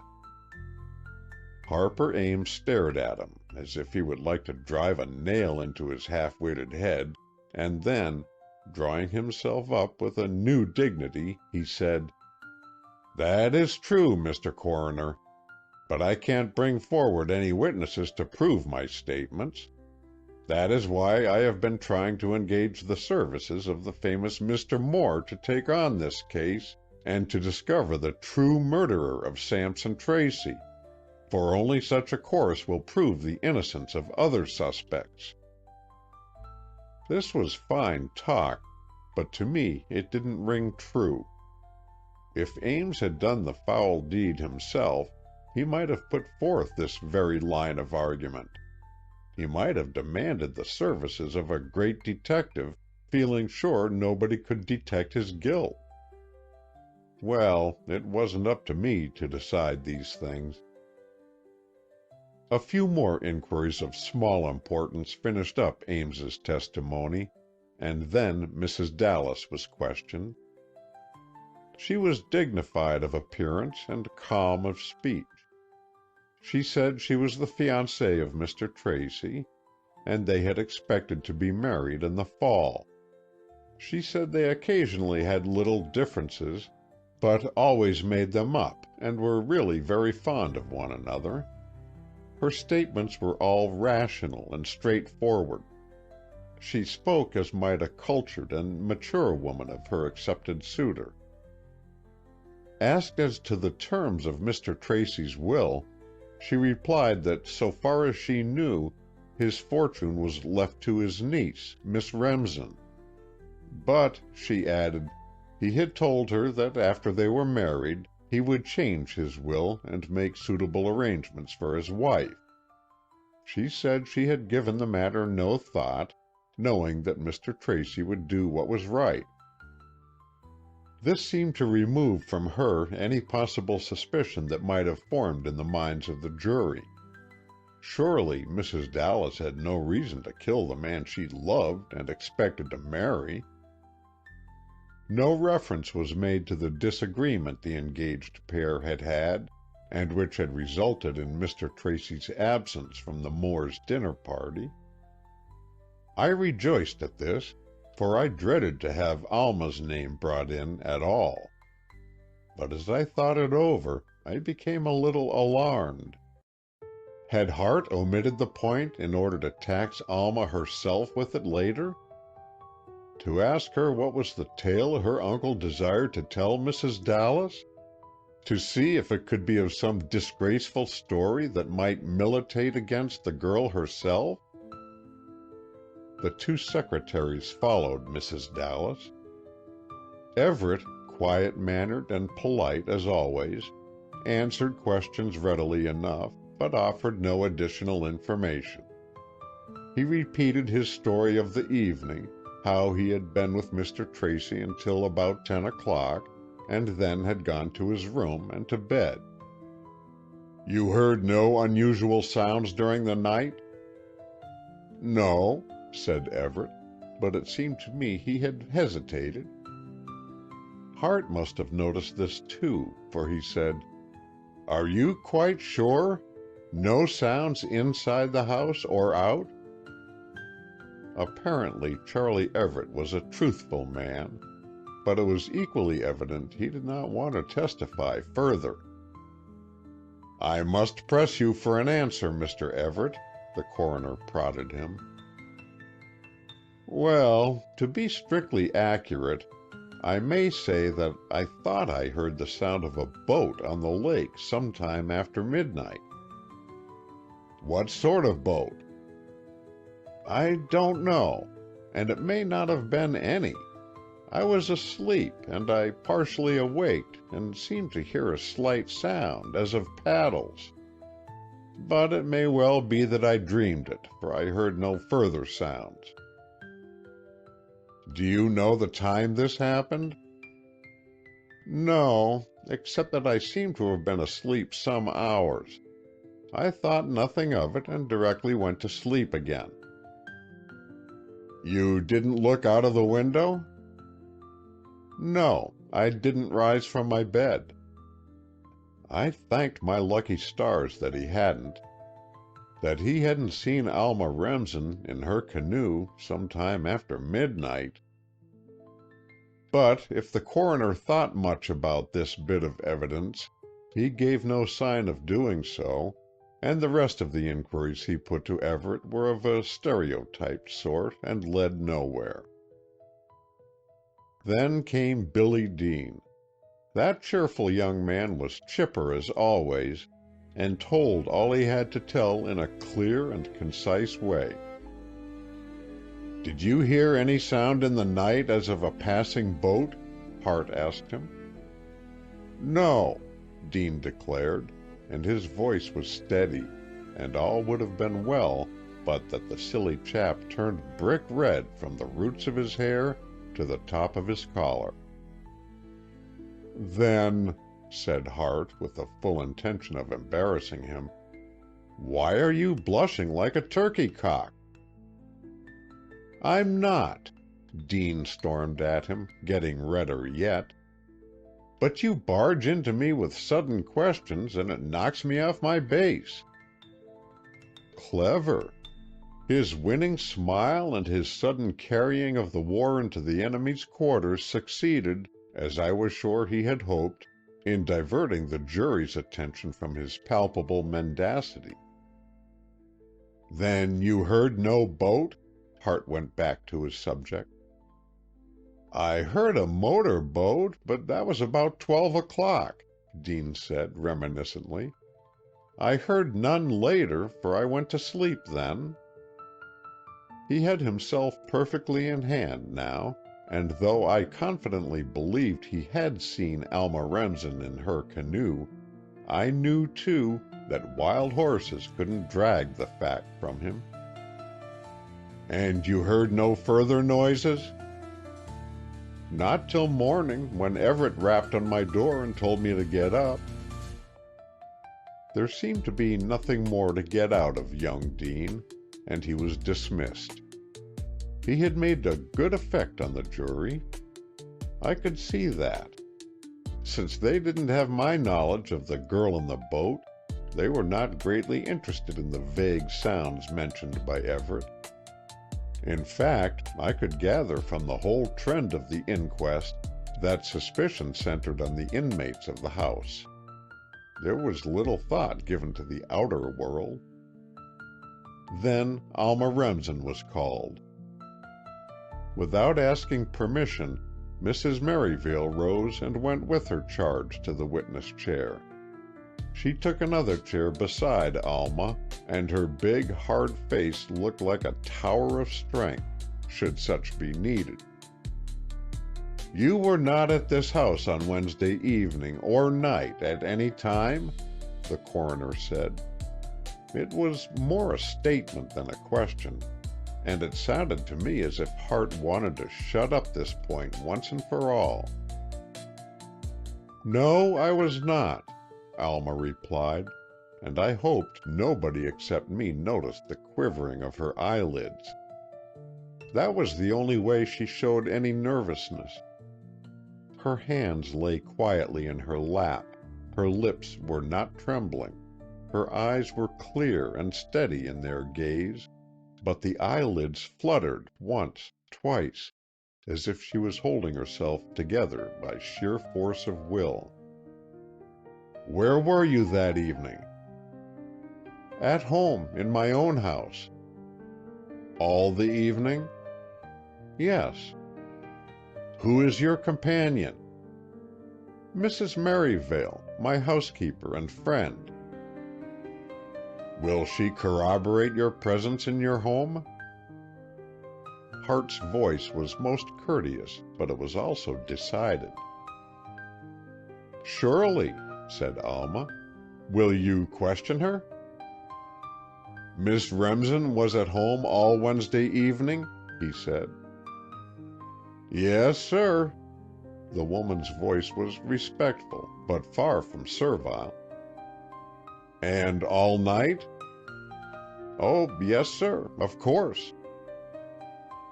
"Why, of course?" "Because," Mrs. Merivale spoke patiently, as if to a dull child, "if she was in all evening, she would scarcely go out later, sir." "You are her caretaker?" "I have been her nurse ever since she was born. I am now her housekeeper, and I take all care of her." There was something fine about Mrs. Merivale. She gave an impression of one who was tolerating the inquiries of a lot of zanies who must be humored because they represented the law. "You live in an island home?" "Yes." Alma took up the answering again, seeing no reason why Mrs. Merivale should be her spokesman save by way of corroboration. Then Hart asked the same questions he had asked her before, as to her relations with her uncle, her expectations at his death, and to all the girl replied with a gentle, demure manner that won the admiration and respect of all present. At last Hart said plainly, "I regret the necessity of this, Miss Remsen, but it must be said. You are the one to benefit by the decease of your uncle." "Yes." She looked at him steadily, with no sign of fear, but again I detected that slight quiver of her eyelid, and wondered what it portended. "You would have opportunity to reach his room?" "Opportunity?" She looked a little bewildered, and I noticed the lines around the firm set lips of Mrs. Merivale grow even tenser.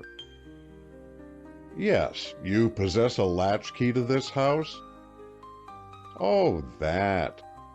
Alma smiled, and I felt sure it was a smile of relief. "Yes, I have always had a latchkey. My uncle gave it to me." "When?" "Oh, years ago, when I lived there. Then, when I went to live on the island, he bade me to keep it so I could come over whenever I chose and let myself in." "Yes, that gave you what we call opportunity." "And my desire to inherit his estate gave me motive." She wasn't quite smiling, but nearly. "Well, Mr. Coroner, that may be true, but I didn't come over here with my latchkey and kill my uncle and trick out his bed with flowers. The motive was not strong enough, and the opportunity was negligible. I hope you can find my uncle's murderer, but it was not I." There was something in her simple, plain speech that carried conviction.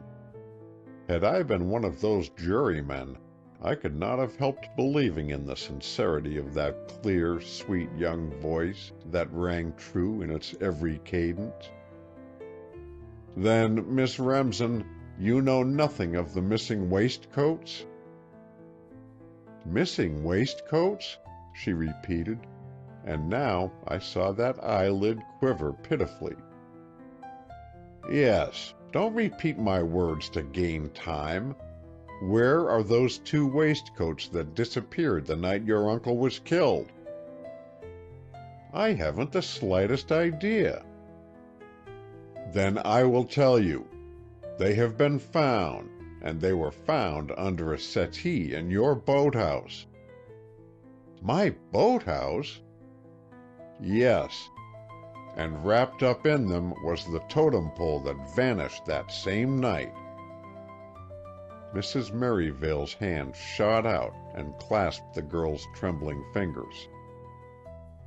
"It is a plant," she said, "a deep-laid plot to incriminate this innocent child."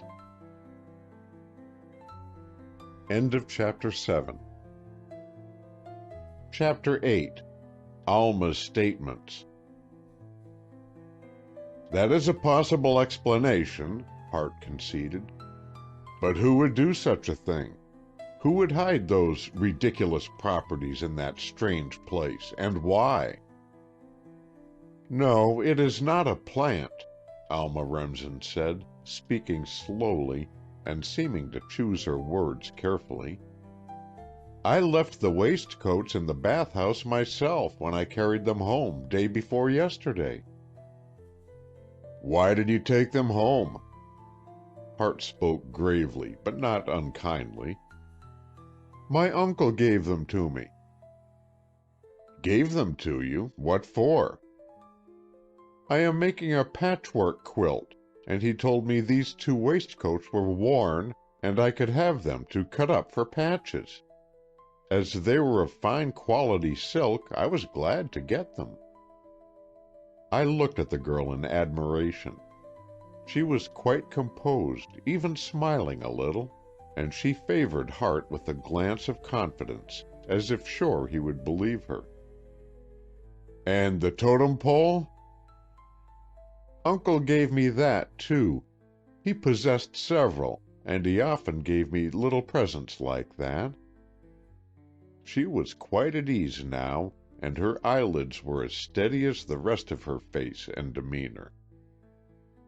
"You were here Tuesday afternoon, then?" "Yes, between 3 and 4. "You saw your uncle?" "Yes, of course." Something about her manner was disconcerting. At least it bothered the already harassed coroner. I was watching Alma Remsen closely, and it seemed to me she purposely tried to put the coroner in wrong. There was no overt act or word, but her little glance of surprise, or her glimmer of a smile, made him seem blundering and inept, and I decided she had such intentions. This did not lower her in my estimation. Indeed, I was fast reaching a point where nothing could disparage her to me. It was not alone her beauty, though she looked fair and sweet today, but I was bowled over by her air of courage and determination. That she had something to conceal, I was positive. I knew she had been at Pleasure Dome the night of her uncle's death. I knew she denied it. Fatuously, I told myself she had her own good reasons for telling a falsehood, and I preferred to believe she was shielding another rather than herself. Hart was proceeding. "Were you alone with him?" Alma's pretty brows contracted in her effort to recollect. "Most of the time," she said, with the air of humoring an over-inquisitive child. "Mr. Everett was in and out of the room, and Mr. Dean, too, I think." "Where were you?" "In my uncle's sitting room, in his own suite." "And then he gave you the silk waistcoats?" "Yes." "Which are, you say, worn?" "Yes." There was a slight hesitation this time. "But Griscom has stated they were nearly new. Why should he give them to you?" Alma's brows rose in distinct annoyance.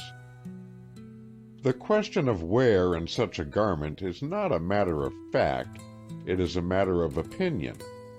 It may be that my uncle considered them more worn than Griscom did, or it may be that, since I admired them, my uncle was willing to part with them, even if they were nearly new.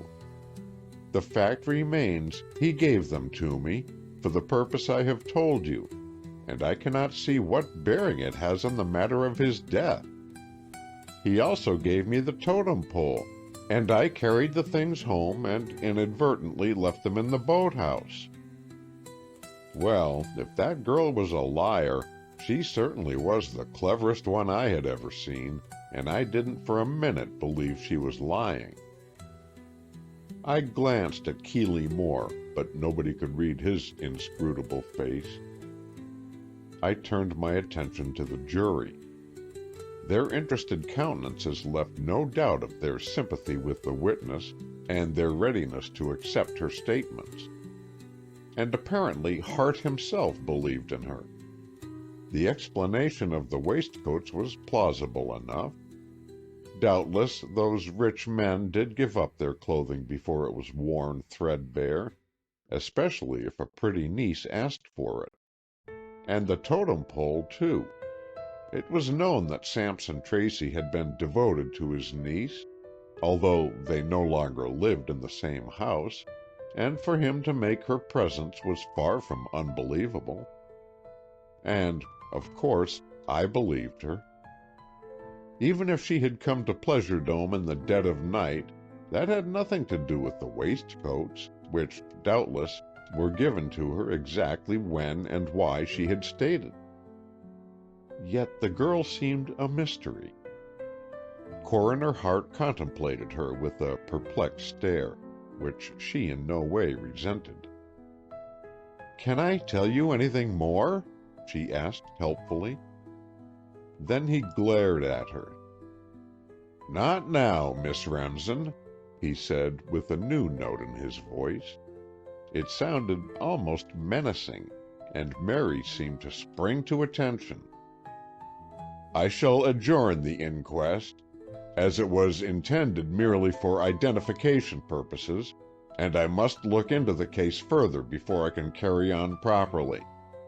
I will call at your house today and investigate a few things."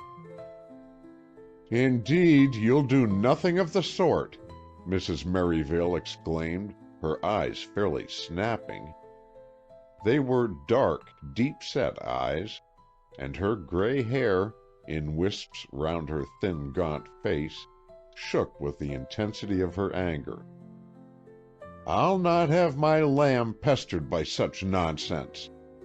Ask her what you like now, and have done with it. But don't come snooping around her home, for you won't be let in." Alma quietly turned to the irate woman and gave her a tender smile.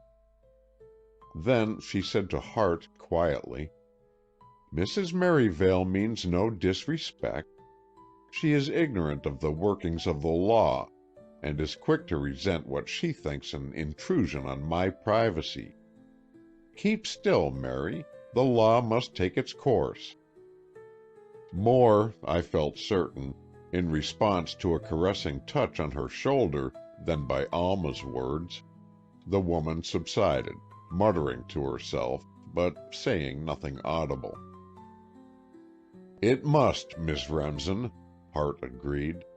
"I shall therefore call on you today, as well as on several other of the witnesses, and I adjourn this inquest for a week." Now it was Catherine Dallas's turn to look apprehensive. "I shall not be here," she volunteered. "I am going away for a trip." "Not just at present, Mrs. Dallas," the coroner said sternly. I was surprised to note how much more master of himself he was when talking to this woman than when he addressed Alma. Yet, surely, the haughty and dignified widow was more awe-inspiring than the gentle girl. Somehow everybody seemed disturbed.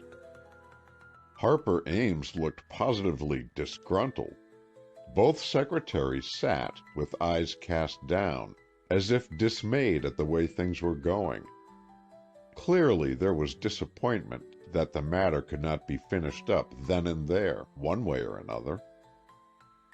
I came to the conclusion that the coroner was largely at fault.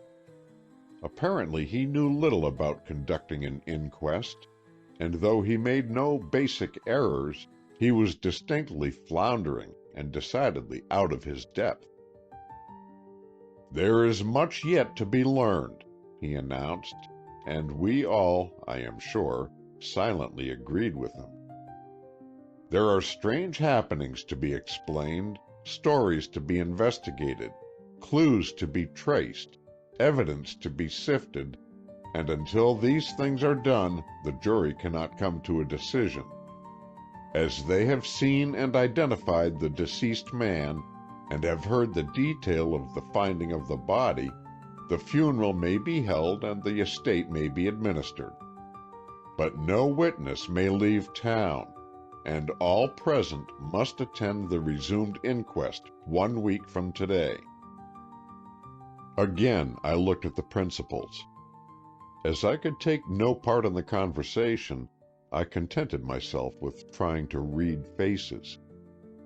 Nor was it difficult to do so. Alma was trembling.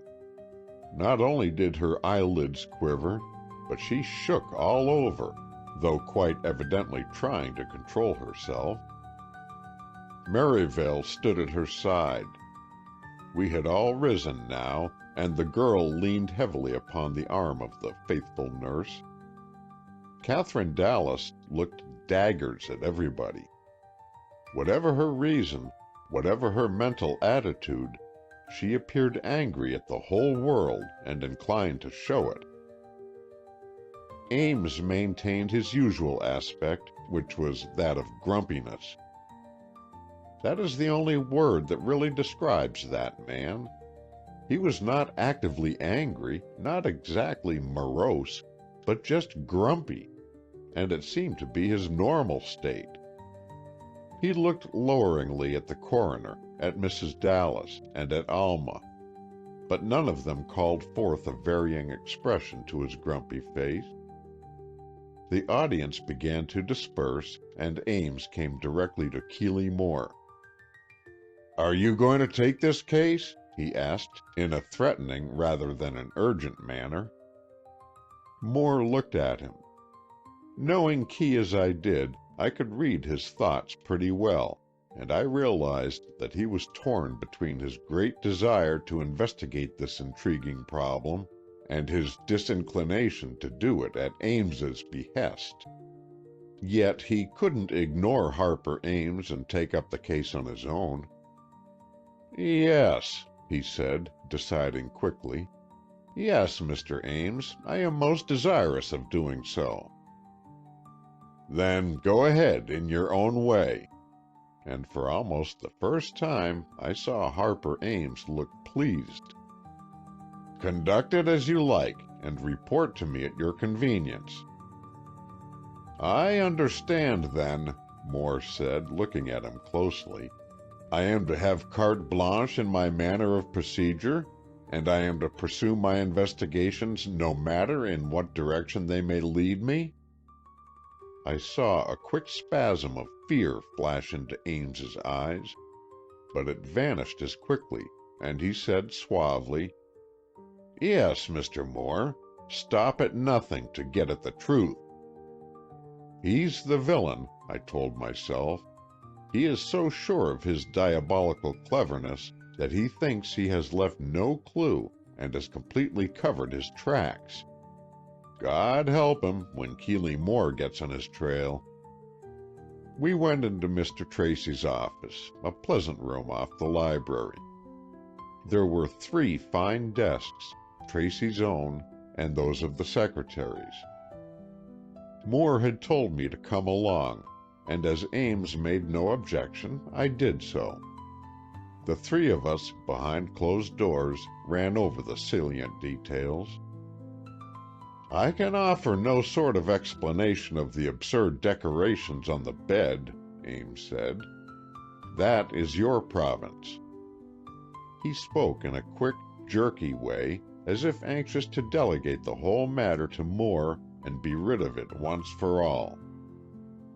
"Once get the main issues of the affair, and those things will explain themselves," Keeley said nonchalantly.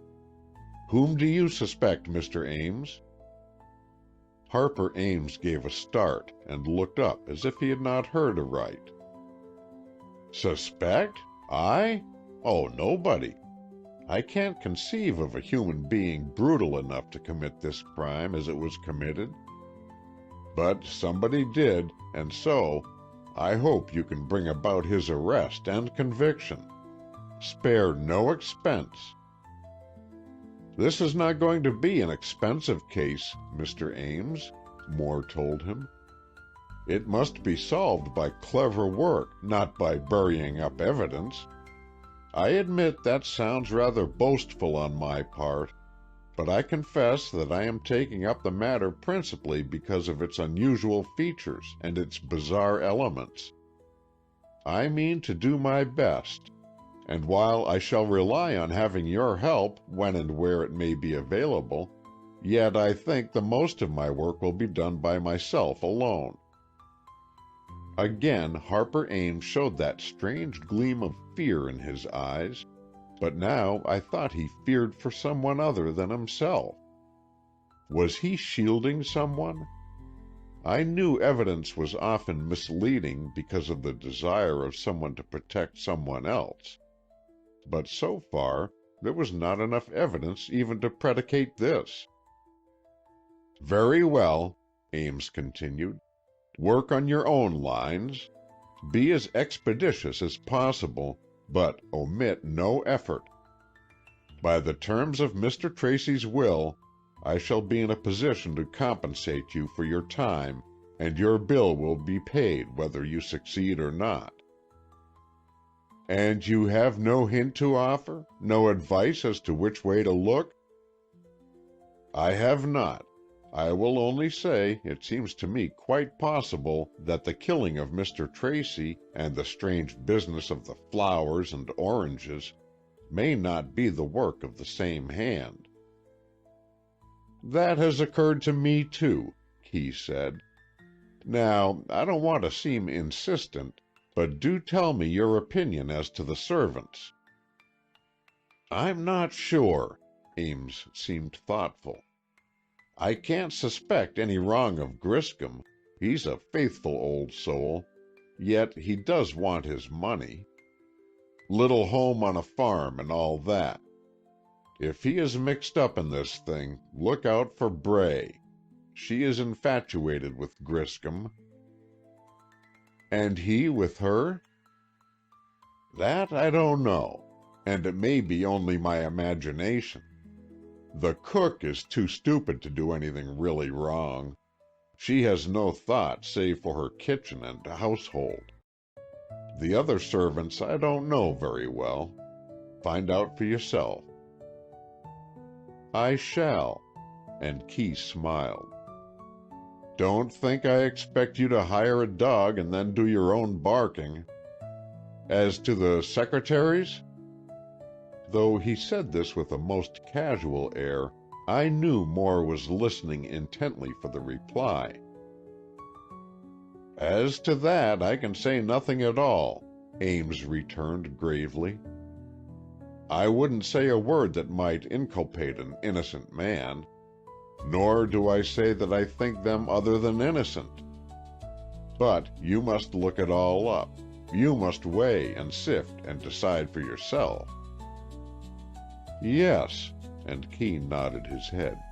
"That's what detectives are for." "Then go to it. Of course, you are free to this house. Any other place you wish to go, you must get permission for yourself. Try to be as expeditious as possible." I had warmed to Ames. He seemed more of our own sort than I had thought him. But as he rose, thus tacitly dismissing us, his grumpiness returned, and he made a pettish gesture of annoyance at the whole situation. "Rotten thing to happen," he exclaimed. "Just now, too, when there were so many crises pending." "I think I ought to know of those crises, Mr. Ames," Moore said decidedly. "Oh, nothing that you don't already know." Ames pulled himself up, but I was sure that this time he was not strictly truthful. "Only Mr. Tracy's approaching marriage and—" "Yes, and—" "Nothing, save some financial matters that are in the lawyer's hands." Ames was suave again, and I realized that his little burst of anger had been impulsive and was now regretted. So we left him, and Moore said, as he bowed us out, that we would take a look around Mr. Tracy's apartments upstairs. "Not just now," Ames said. "They're about to take the body away." "That won't matter. We won't incommode them." And grasping my arm, Moore fairly hustled me along with him toward the staircase. We went up to the wing containing the luxurious suite of the dead man. Looking at it more critically than before, I was delighted with its beautiful furnishings and appointments. We paused in the sitting room, for the undertaker's men were in the bedroom. Moore began to scrutinize the room. He did not get down on his hands and knees and show the accepted detective demeanor of a hound on the scent, but he went about the room with his quick eyes darting here and there for possible indication of an intruder. The usual appurtenances of the master's occupancy he left apparently unnoticed, but he examined the door-sill and the window-sills. The windows, there were 2 large ones, gave on the lake, or rather, on that dark pool-like structure of water called the Sunless Sea. "Come and look out here, Norris," he said. "Can you imagine anyone jumping or diving into that bottomless pit?" "Yes," I returned, "I can easily imagine it. But he would have to be a master diver and a master swimmer. Also a fearless man and a desperate one." "Well put, old chap. Clearly and succinctly, I'll say. He would indeed have to be all of those things. And he was about 5 feet 8 inches tall, and not a heavyweight, and he wore white flannels and tennis shoes, and carried in his hand something painted red." "Marvelous, Holmes, marvelous," I managed to ejaculate, though I was nearly struck dumb at his speech. "Now I won't be your Watson unless you tell me how you picked up or made up all that." "Of course I'll tell you. You well know I'm not the sort of mutt that likes to be mysterious. And too, I want your corroboration. First, you see the print on the white painted windowsill of what can only be the rubber sole of a tennis shoe. You see there's by no means a full footprint, but there is enough to show the nubbly sole." He was right. I could discern clearly, though faintly, a few of the imprints undeniably made by the sole of a tennis shoe. "Not enough to tell whether the wearer of the shoe had his foot turned in toward the room or outward," I offered. "No," he returned, eyeing me sharply, "but the law of probabilities makes me believe it is turned outward. It is hard to think of the murderer poising himself on the sill and diving into that black water, but far harder to visualize him coming in by such an entrance." "Go on," I said, a bit crossly, for I didn't at all like it.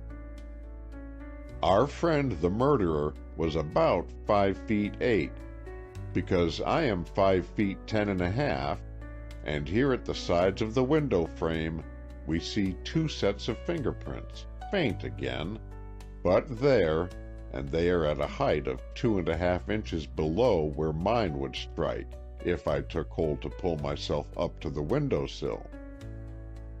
"You can't get anything from those prints," I told him.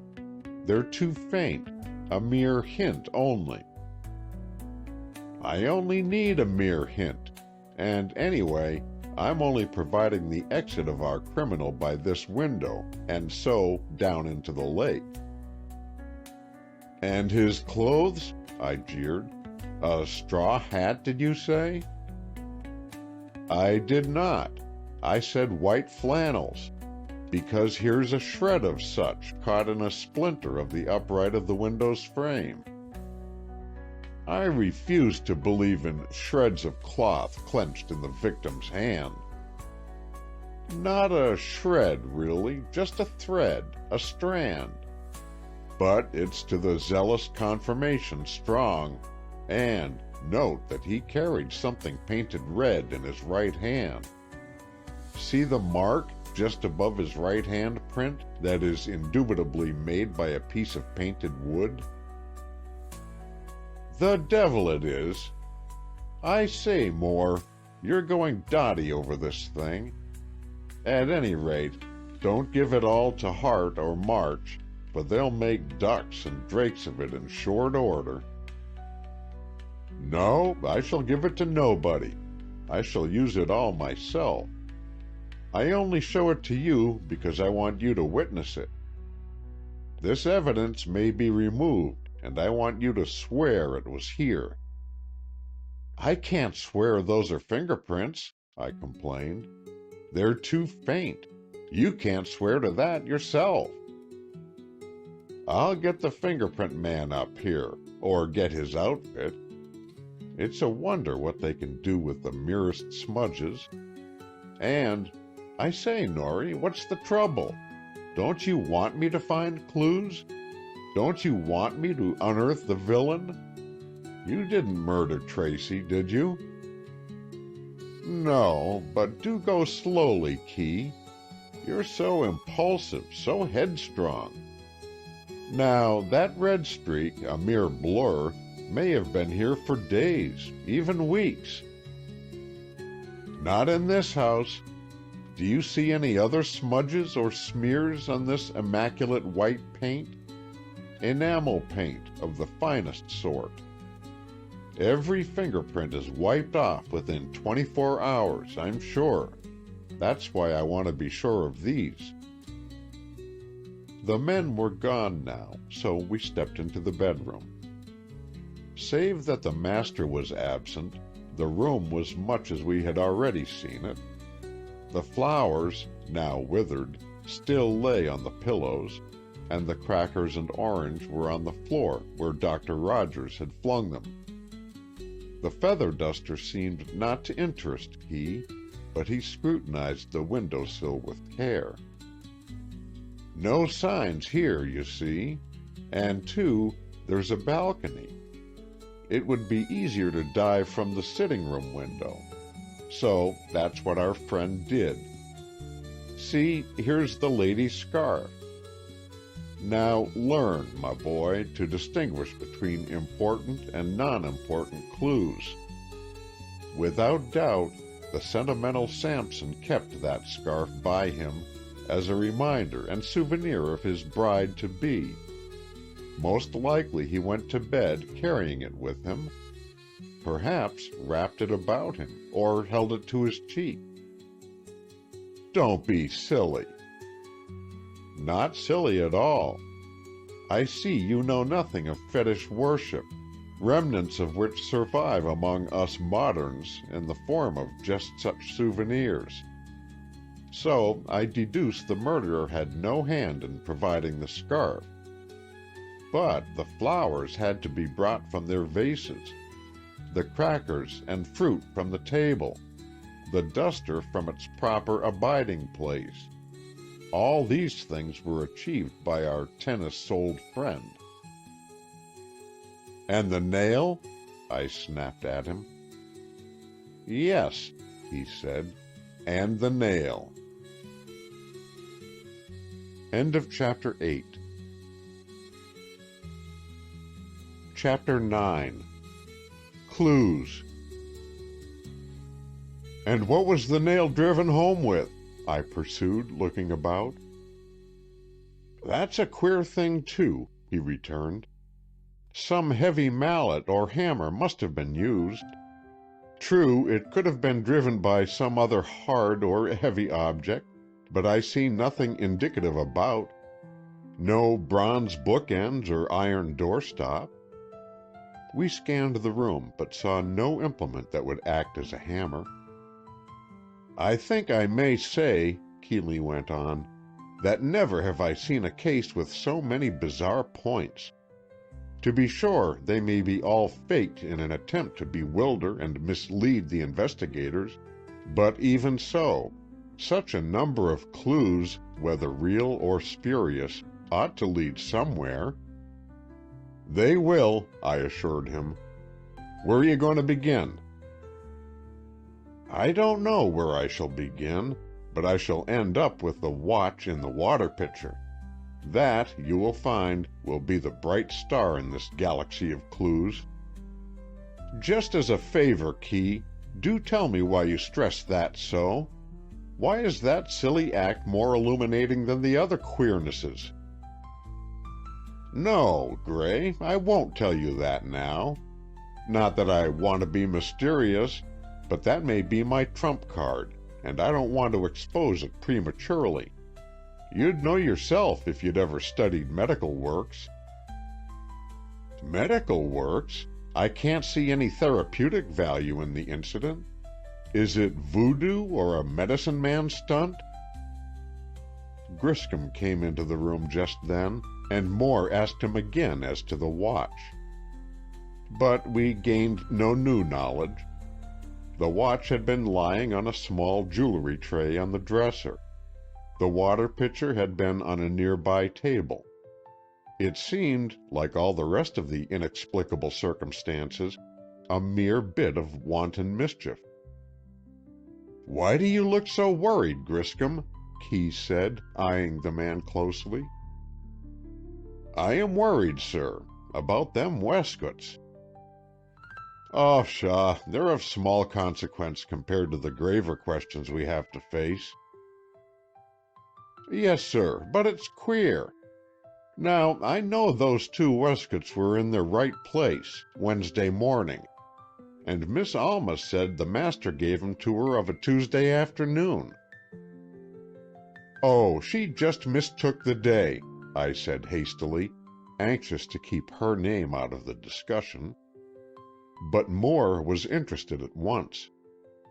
"Are you sure?" he asked.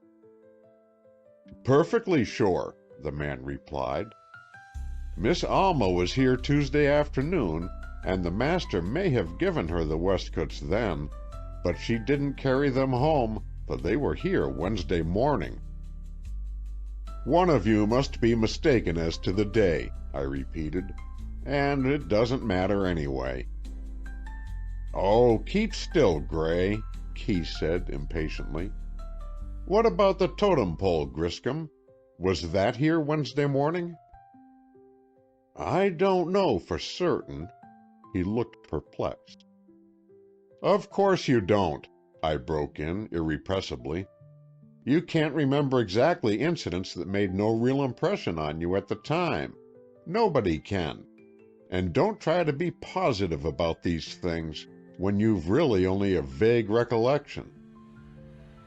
"No, sir," Griscom said, speaking deferentially enough, but I caught a slight gleam of obstinacy in his eye. "Are you talking about those waistcoats?"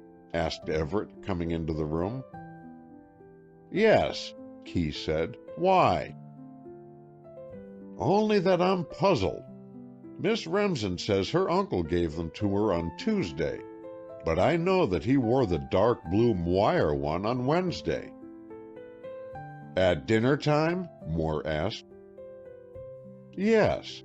We don't dress in summer unless there are ladies here. He had it on at dinner, I'm positive." "Then it's all part of the planted evidence," I informed them.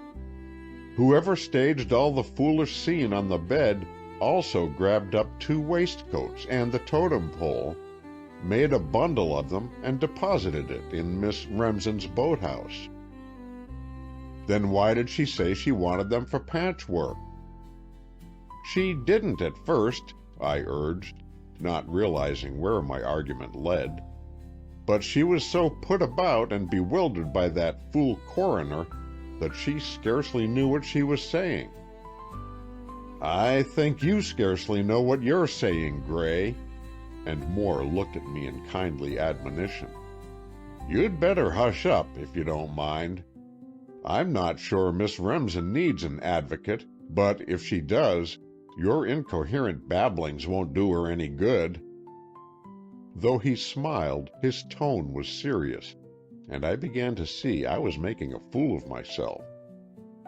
I turned on my heel and left the room, not trusting myself to hush up to the degree desired.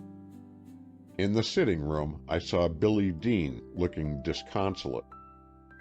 I was surprised, for he had seemed cheerful enough up to now. On a sudden impulse, and with a glance that he could not mistake for other than confidential, I said, "So, you saw the canoe Wednesday night?" "Yes," he said, answering my eyes rather than my words. Then, realizing his slip, he said quickly, "No, not a canoe. I heard a motorboat about midnight." "Yes, and a canoe later," I persisted. "Look out, Dean. I'm not investigating. I'm only anxious to help the innocent," I finished a little lamely. "I don't get you," the young man said, stubbornly, and again the red flamed in his cheeks. "Oh, yes you do, and please understand we're at one in this matter. I want you to promise not to say anything about it to anyone. You see, your unfortunate trick of blushing like a schoolgirl gives you away, and makes you seem to admit far more than you know. Now, before Detective March or Keeley Moore gets after you, just you tell me what you know and let me advise you. I'm as loyal to Miss Remsen as you can possibly be, even if you are in love with her, and I'm not." I made this not entirely veracious statement to set the poor chap's mind at rest, for I could see dawning jealousy in his frank and open countenance. He responded to my sincerity of manner and tone, and speaking almost in a whisper, said, "I didn't see her. My room is in the other wing. But I heard Alma's paddling. I'd know her stroke among 1,000. Nobody paddles as she does." "Oh, you couldn't recognize a mere paddle stroke." "Yes, I could. It's unique, I tell you. She has a peculiar rhythm, and if you know it, it's unmistakable." "At what time was this?" "About 1:30, a few minutes later, just after the clock in the hall had chimed the half-hour." "Why do you tell me this?" He glared at me. "That's a nice question when you've fairly dragged it out of me. But I'm banking on your statement that you're loyal to Alma, and I'm hoping that you can somehow ward off inquiries from Mr. Moore, or keep the police away from her house." "You don't think she had anything to do with—" "Of course, I know Alma Remsen had nothing to do with her uncle's death, if that's what you're trying to say. But I do believe she was here late that night, and if that fact is discovered, it means trouble all around." He had suddenly acquired a dignity quite at variance with his former boyish embarrassment, and spoke earnestly and steadily. "Why would she come here at such an hour?" She comes at any time. She has her own key." He was floundering again. "Yes, I know. But at 1:30 at night? What could be the explanation?" "I can't tell you. I daren't tell you." He moaned like a child. "But, oh, Mr. Norris, do stand by. Do use any tact or cleverness you may possess to keep the hounds off her track. She will be persecuted unless we can save her." He began to look wild-eyed, and I began to fear that Miss Remsen had even a worse and more imbecile helper in him than in me. But the whole affair was growing in interest, and I was glad to have a sympathizer in my belief in Alma Remsen's innocence, whatever sort he might be. For I had caught a few words from the next room, and I felt certain that Everett and Keeley Moore were talking over the strange story of Alma and the waistcoats. Feeling I could do no more with Dean just then, I went back to the bedroom. "Sifting clues?" I asked, trying to speak casually. Key looked at me and smiled a little. "Absent clues rather than present ones," he said. "You see, the waistcoats and the totem pole disappeared, but so did the plate, the fruit plate." "Is that important?" I asked.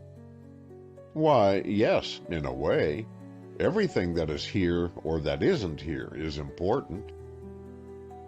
"A bit cryptic, but I grasp your meaning," I told him. "Then the hammer that belongs to the nail is important?"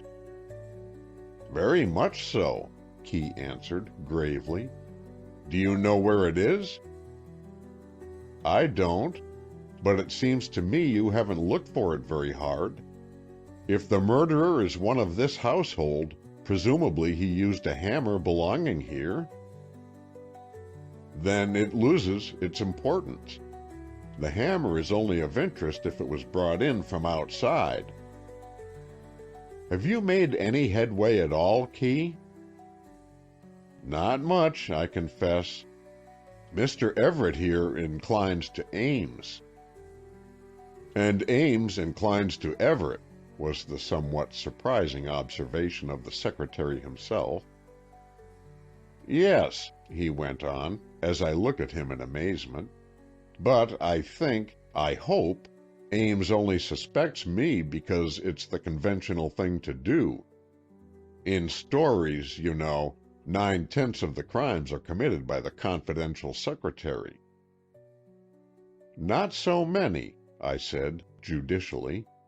4/10 at most. Then 3/10 by the butler, 3/10 by the inheriting nephew, and 2/10 by—" "Hold up, Gray," Keeley cried. "You've used up your quota of tenths already. But Ames is a really fine suspect." "Except that he can't dive, and I can," Everett helped along. "And there's no way out of this locked apartment except through a window. And all the windows are on the sunless sea." "Could you dive into that and come up smiling?" asked Key. "I could," Everett said, "but I'd rather not. I know the rocks and all that, but it's a tricky stunt. Ames could never do it."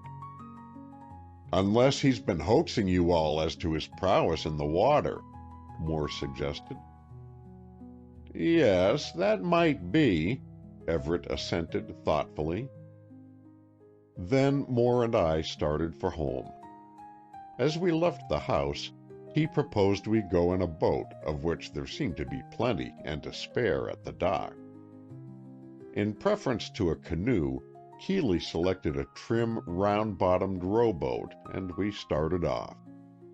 He did the rowing, by choice, and he bent to his oars in silence.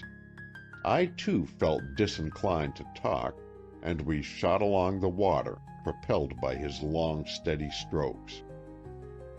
I looked about me.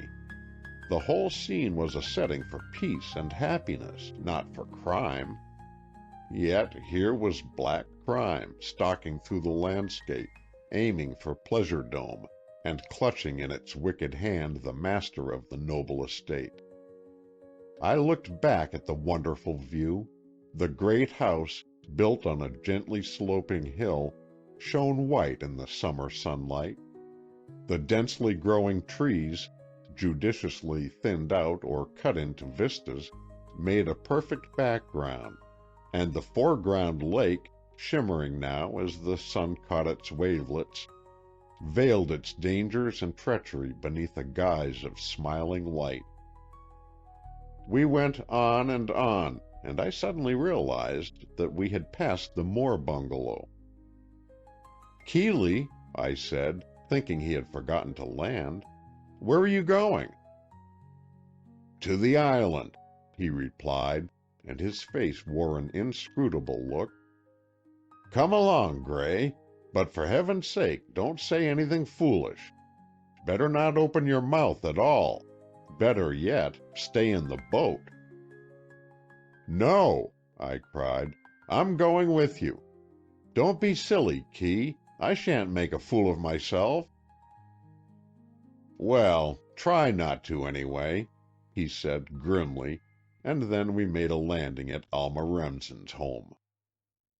It was a tidy little dock and trim boathouse that received us, and I realized the aptness of the name Whistling Reeds, for the tall reeds that lined some stretches of its shore were even now whistling faintly in the summer breeze.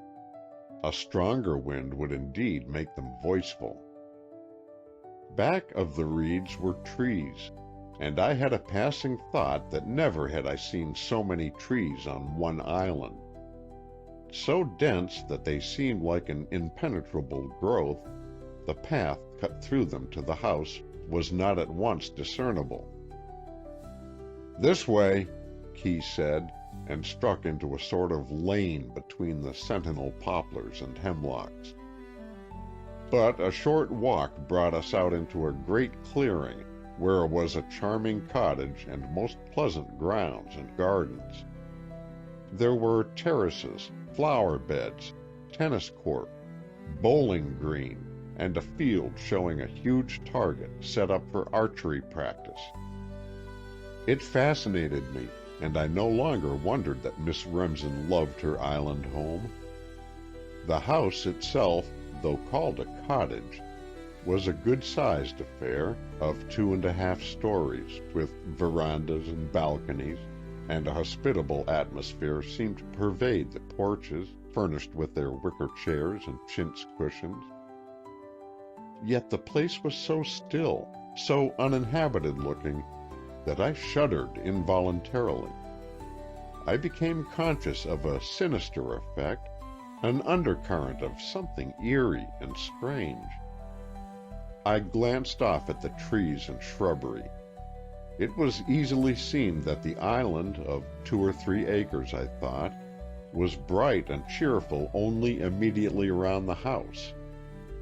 Surrounding the clearing for that, the trees closed in, and the result was like an enormous, lofty wall of impenetrable black woods.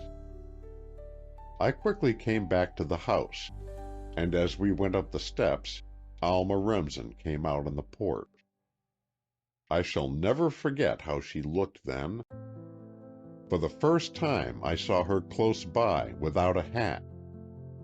Her hair, of golden brown, but bright gold in the sunlight, was in soft short ringlets, like a baby's curls.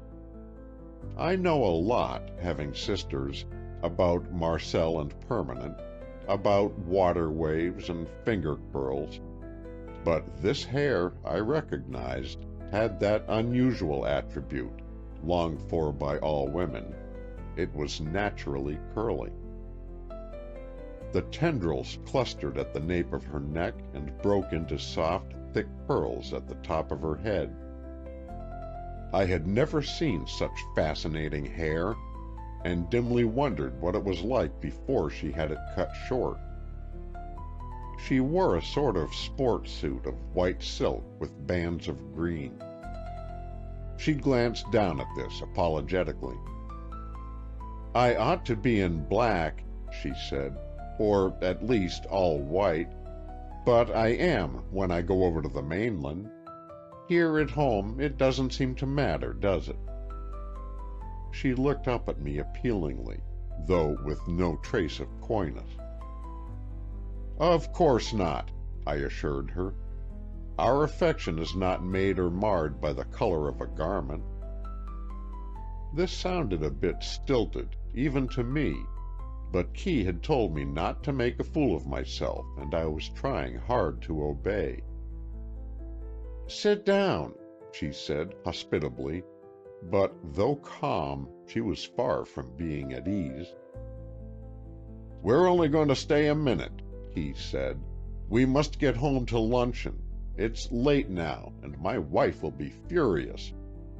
Miss Remsen, I think I'll speak right out and not beat about the bush." She turned rather white, but sat listening, her hands clasped in her lap, and her little white-shod foot tapping nervously on the porch floor. "I want to ask you," Keely Moore spoke out in a tone of such kindness that I could see Alma pluck up heart a bit.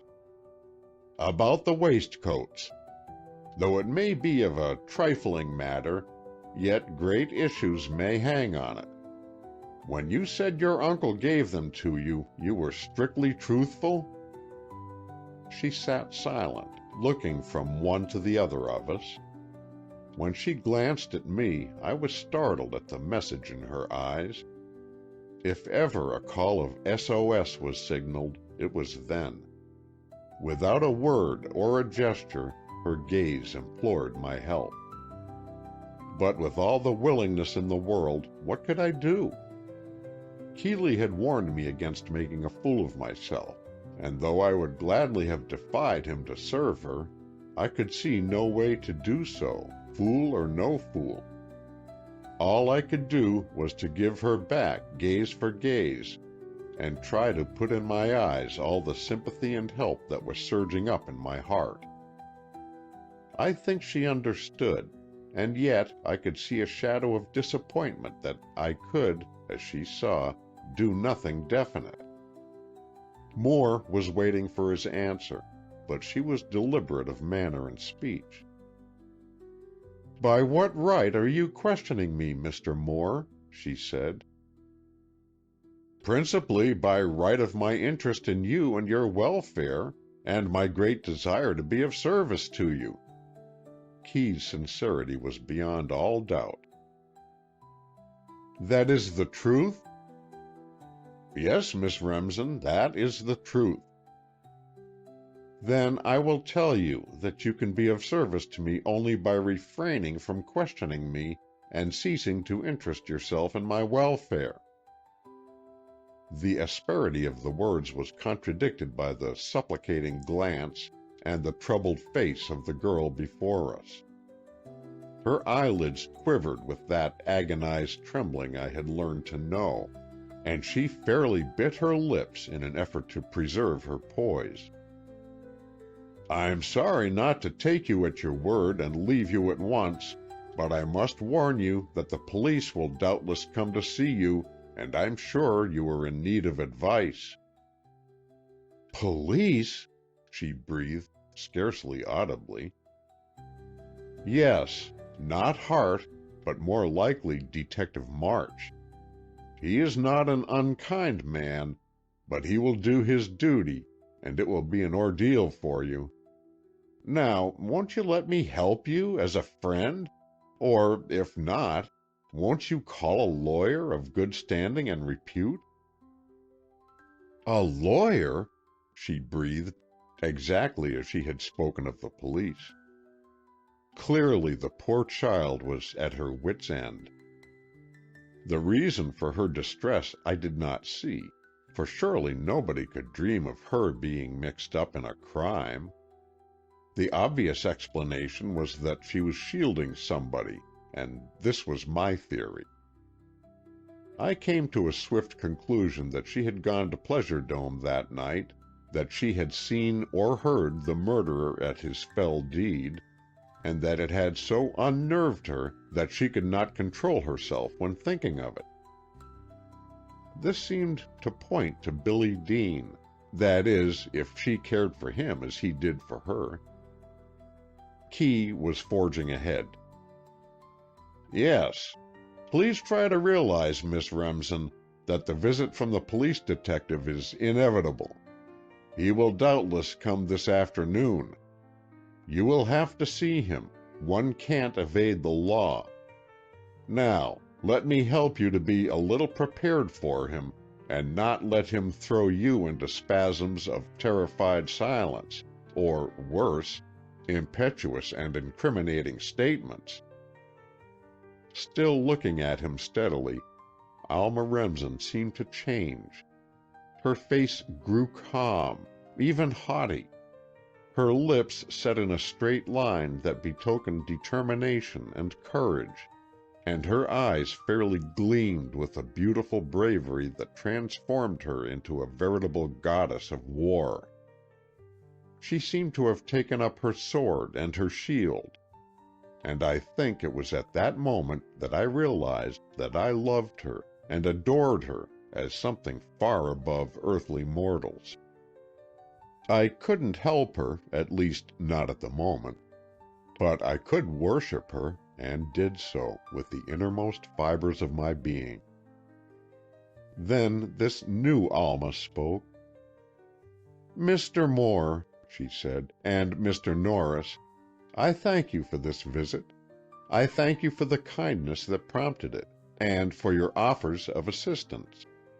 But there is nothing you can do, either of you. I am alone in the world, alone. I must fight my battles and conquer my foes.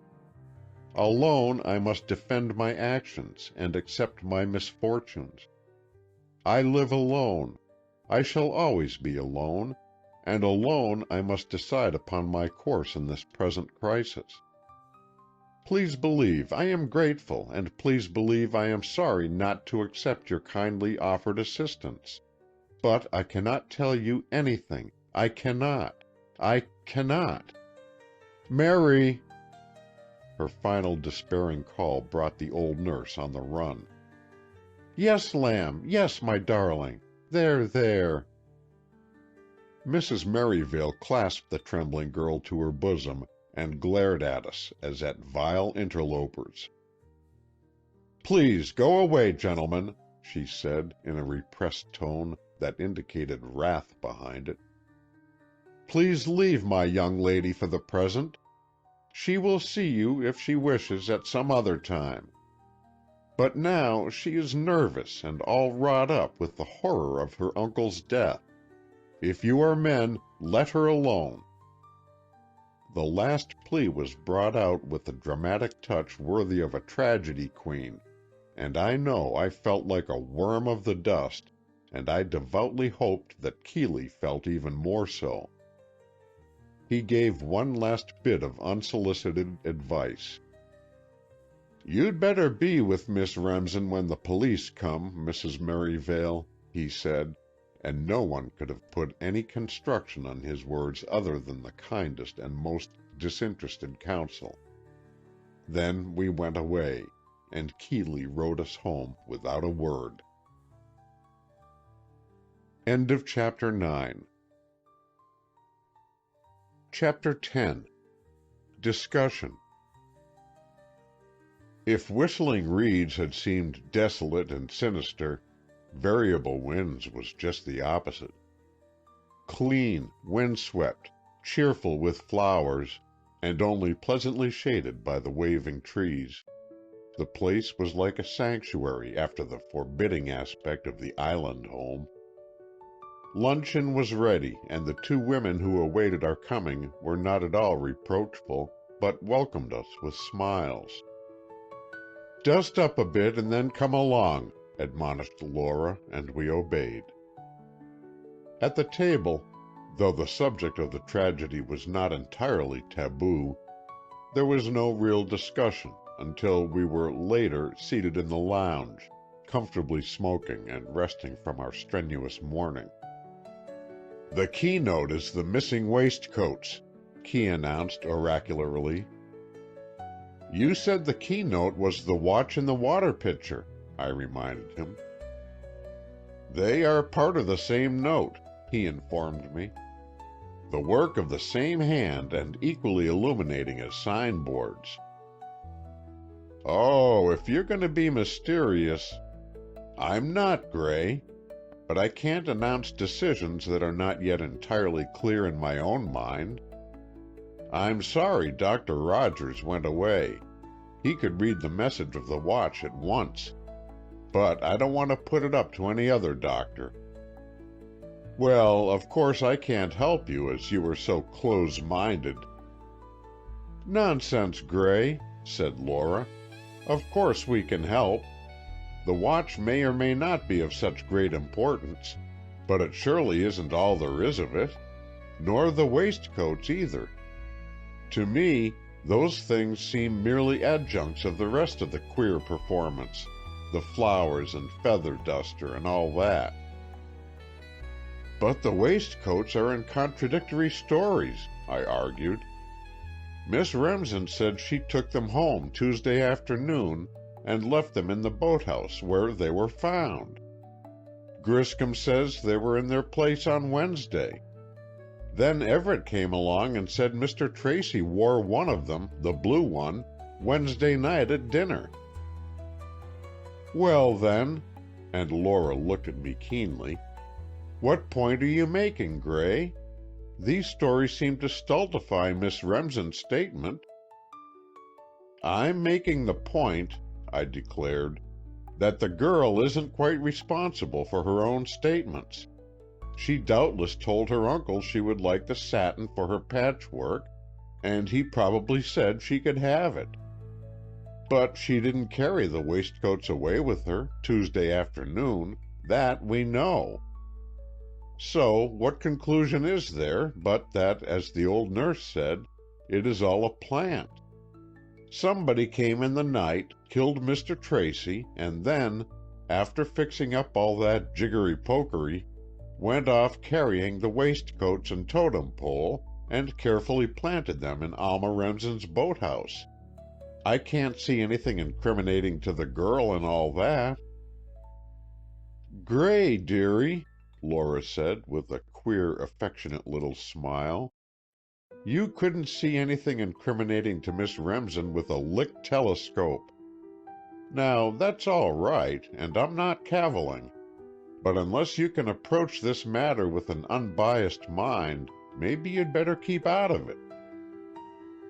Keep out of it nothing, I exclaimed. I admit I admire Miss Remsen, but that's all the more reason to see things clearly and stay in the discussion.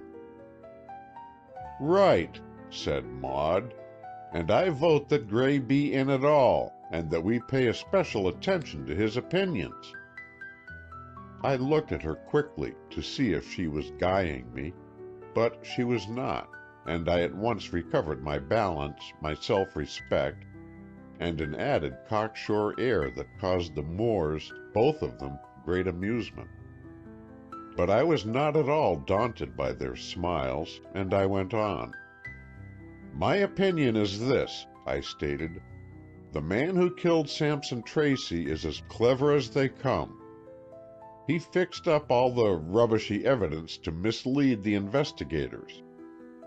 But, perhaps on purpose, perhaps accidentally, he led directly to Miss Remsen in the matter of the waistcoats and the totem pole. And so... Now, Gracie, dear, and Keith threw the stub of his cigar into the ashtray, I'm ready to talk. So call a halt on the waistcoat totem matter, and let's get down to cases.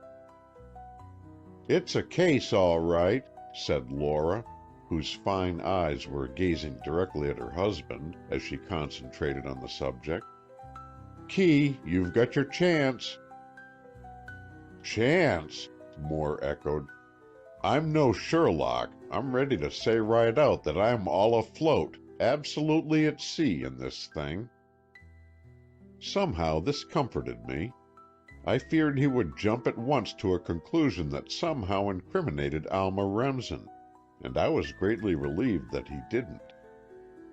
Wanting to be helpful, I volunteered, How about the weapon? There's the nail, of course, but what about the hammer or mallet? I can't see that nail driven without a heavy implement. Key looked at me. No, he said, I can't either. How about a croquet mallet? That would fit, I responded. Know of any hereabouts? Not precisely, but the tennis court at Whistling Reeds used to be a croquet ground. I quailed, but I hope I didn't show it. And that proves, I said jauntily. Nothing but possibility. Which isn't much. No, it isn't much. Key looked harassed. But a lot of little bits of evidence added together make a muckle, I jibed. All right, what's your muckle? That Alma Remsen knows more about this matter than she's telling. Moore's deadly still tone, more than his words, struck a chill of terror to my heart. For a moment, knowing his great wisdom as well as I did, I was tempted to tell him everything, but caution held me back, and I only said, "It may be." Laura looked at me curiously. "Gray," she said, "you don't know anything, do you?" I was glad she put it like this. "No, Laura," I replied, "I don't know anything. If I did, I'd speak out. But I do believe that there is a deep, dark, underlying mystery that none of us understands, and I wish I could see into it." "Key will see into it," she said confidently, and I could only respond, "I hope to heaven he will." Key sat without speaking for a moment or two, and then said, "Gray, what was the reason for Miss Remsen's sudden change of base while we were talking to her?" "Change of base?" I said stupidly. "Yes, don't be an imbecile. I know you noticed it. It was just after I told her the police would come to interview her. That seemed to spur her or stir her up in some way, for she at once became a different being, more alert and alive, more determined." "Yes, I noticed it," I told him. "I can't explain it, except to say that she was startled at the idea of a police interview, and it brought out her natural bravery and courage. She rose to the occasion, and I've no doubt she will meet Hart with proper dignity and poise." "It won't be Hart, it will be March. March is a good man, but I doubt if he can swing this case." "Of course he can't," I declared. "But you're going to do the swinging yourself." "Then I'd better begin. Now, let's marshal our facts. First of all, we have the collection of properties found on the bed. Was that all the work of one hand?" "Yes," I said, "but not necessarily the hand of the murderer." "That's right," and Moore nodded assent. "I'm inclined to think a waggish-minded visitor followed up the murderer and arranged that scenery." "Why?" asked Laura very thoughtfully. "I can think of no reason," he returned, "except in an effort to direct suspicion away from the real criminal." "Who would do that?" "Only a clever and watchful person, determined to shield the murderer." "Set up a hypothetical case," suggested Maud. "Say Mrs. Dallas was the murderer." "How absurd!" cried Laura. "Why should she kill the man she expected to marry?" "That we don't know," Maud went on in her calm way. "But there may have been reasons. Suppose Mr. Tracy had learned some secret in Mrs. Dallas's past." "Go on," Key said briefly, as Maud looked at him questioningly. "I know it sounds melodramatic, but the whole affair is melodramatic, and those clues don't seem to lead anywhere. Well, suppose Mrs. Dallas did it, killed him, I mean, and suppose somebody saw her who cared for her. Mr. Ames, or Mr. Everett, or anybody. Mightn't he trump up all that funny business to make it seem as if she could not have done it?" "I don't think you've struck it quite right, Maud," Keeley said. "But I will say there's a germ of thought in your theory. Granting two people concerned, there's no reason to think them accomplices. It's far more likely one is covering up the deeds of the other." "All of which is fantastic and not founded on fact," Laura put in. "It's only imagination, and one can imagine anything." "You have no use for imagination?" I asked her, smiling. Yes, when it is admittedly imagination, as in a fairy story or a romance. But imagination must not be used as a basis for argument. She's right, Healy said slowly. Laura's usually right. Now, what facts have we, outside the feather duster lot? The people themselves, I offered. The relationships between the people and the motives of the people.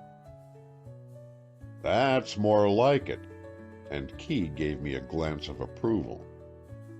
Take the household first. Who's the most likely suspect? Mrs. Dallas, I said promptly. She isn't in the household. Same as. She had a latchkey, so that makes her practically one of them. Then Alma Remsen is in the same case. Same case, I agreed, knowing better than to combat him. All right, go on. What's the widow's motive?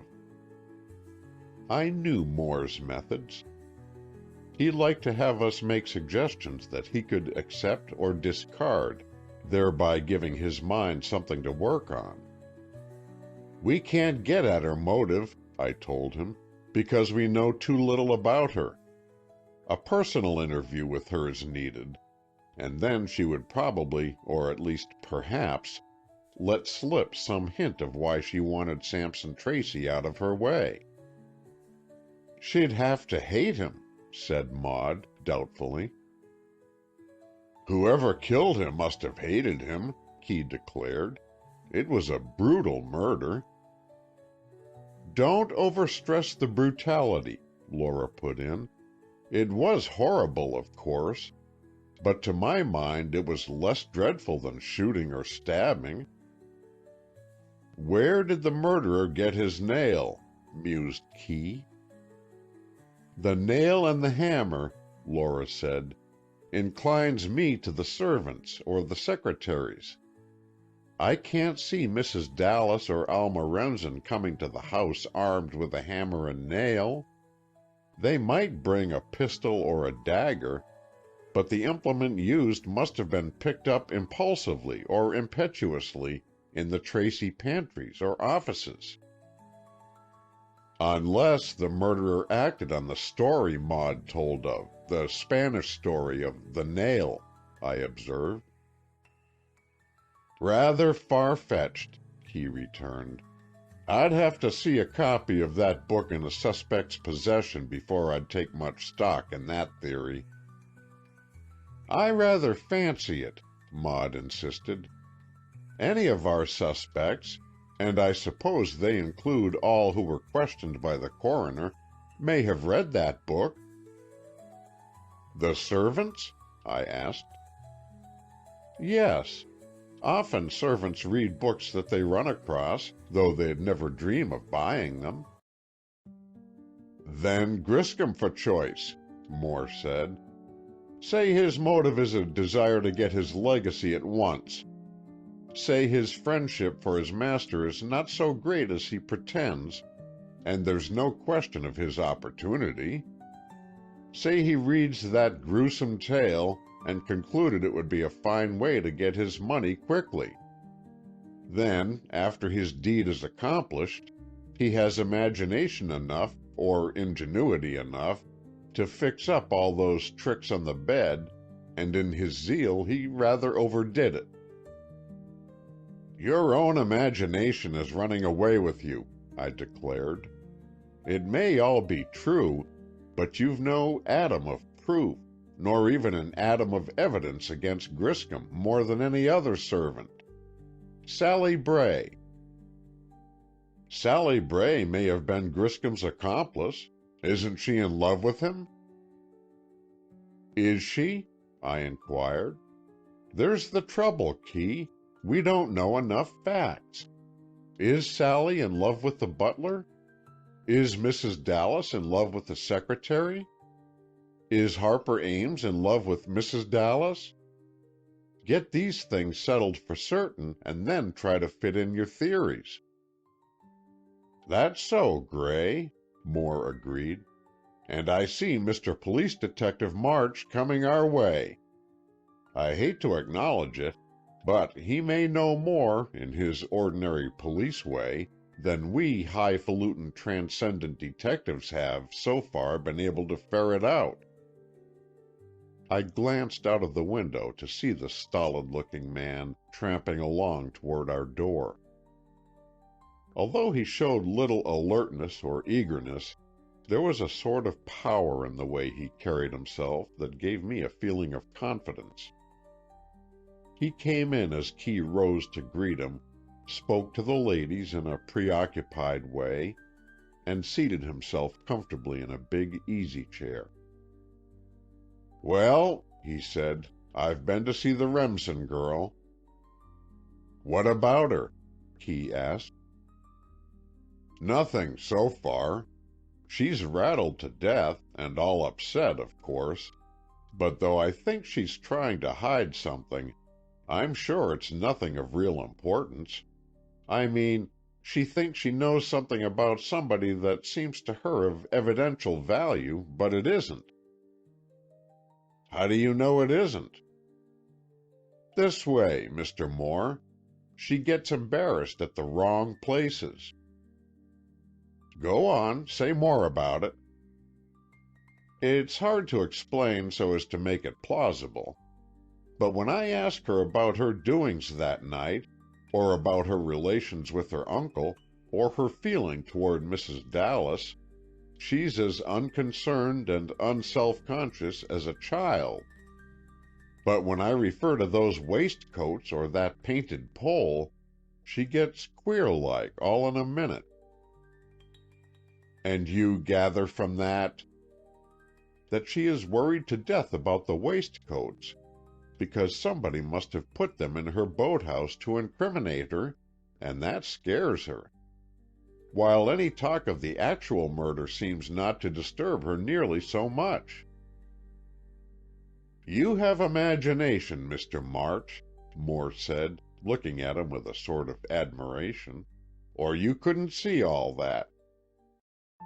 "No, Mr. Moore," the policeman looked earnest. "That's only seeing things as they are.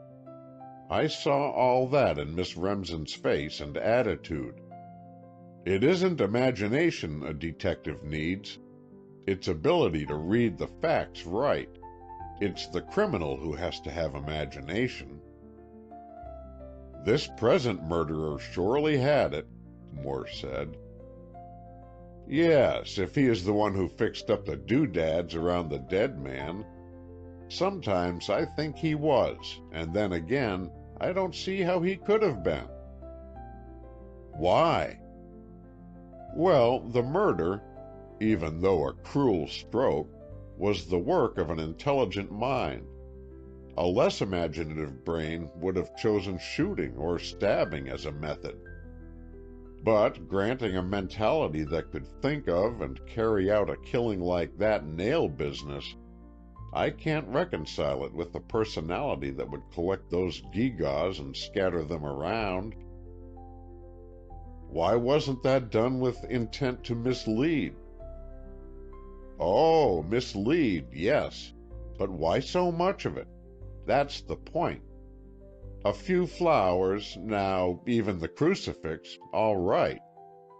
But the exaggeration, the superfluity, the piling on of the orange and crackers, the lady's scarf, the watch in the water pitcher, the missing waistcoats, totem pole, and fruit plate," Keeley broke in, as if unable longer to keep still. "What do you make of all these things, March?" "What I said. Exaggeration, overdoing. So, we must hunt for a nature, a temperament, that is extravagant and overgenerous rather than a well-balanced mind." "Good work!" Keeley Moore exclaimed, for he was always ready to acclaim merit, and he thought the detective showed real insight. "And you didn't discover this extravagant spirit in Miss Remsen?" "Not a bit of it. She's a lovely lady, and she may know something she's keeping quiet about, but she had no hand in the crime. She had no hand in the decoration of the deathbed in that fantastic manner. Motive she had, opportunity she had, but after all, they're not everything. I blessed the man in my heart for this whole-souled acquittal of Alma, and I began to feel more interest in the matter. "Then who's your pet suspect?" Key was asking. "I have 4, the detective answered frankly. "Mr. Ames, Mrs. Dallas, and the 2 secretaries." "Quite a net full," Keeley smiled. "Do you care to detail your reasons, or do you think I ought to do my own investigating?" "No," said March ponderously. He was a big man, heavy of voice as of body, and he seemed to weigh his words as he spoke them. "No, Mr. Moore, I'm only too glad to tell you all I know, to give you all I get, for I know you are the one to make the deductions from my facts." "All right, then, go ahead. Motives first, for all 4. What about the will?" "It will be read tomorrow afternoon, after the funeral. But I will tell you the gist of it. It's really no secret, but better not mention its terms until after they're made public." Moore nodded, and March went on. "The bulk of the fortune and estate goes to Miss Remsen, as she is Tracy's only natural heir. There is a gift of $50,000 to Mrs. Dallas, and $25,000 each to the 2 secretaries. Oh, yes, and $50,000 to Mr. Ames." "This still leaves a big fortune for Miss Remsen?" Laura asked. "Yes, ma'am. Old Tracy had between 2 and 3 millions, I'm told. So, with the servants' bequests and charities included, that only runs to, say, 200 or 300,000, and the young lady is left very nicely fixed." "Servants get much?" "Griscom 10,000, and some stocks besides. Mrs. Fenn about the same. The other servants in proportion, according as to how long they've been employed." "Well," Keeley mused, "that's enough about the conditions of the will to work on.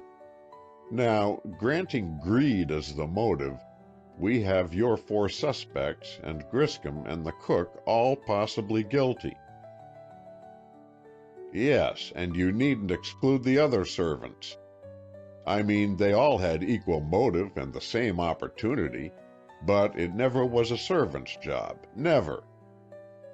March looked so positive that Moore asked him to say why. "No clues," came the answer.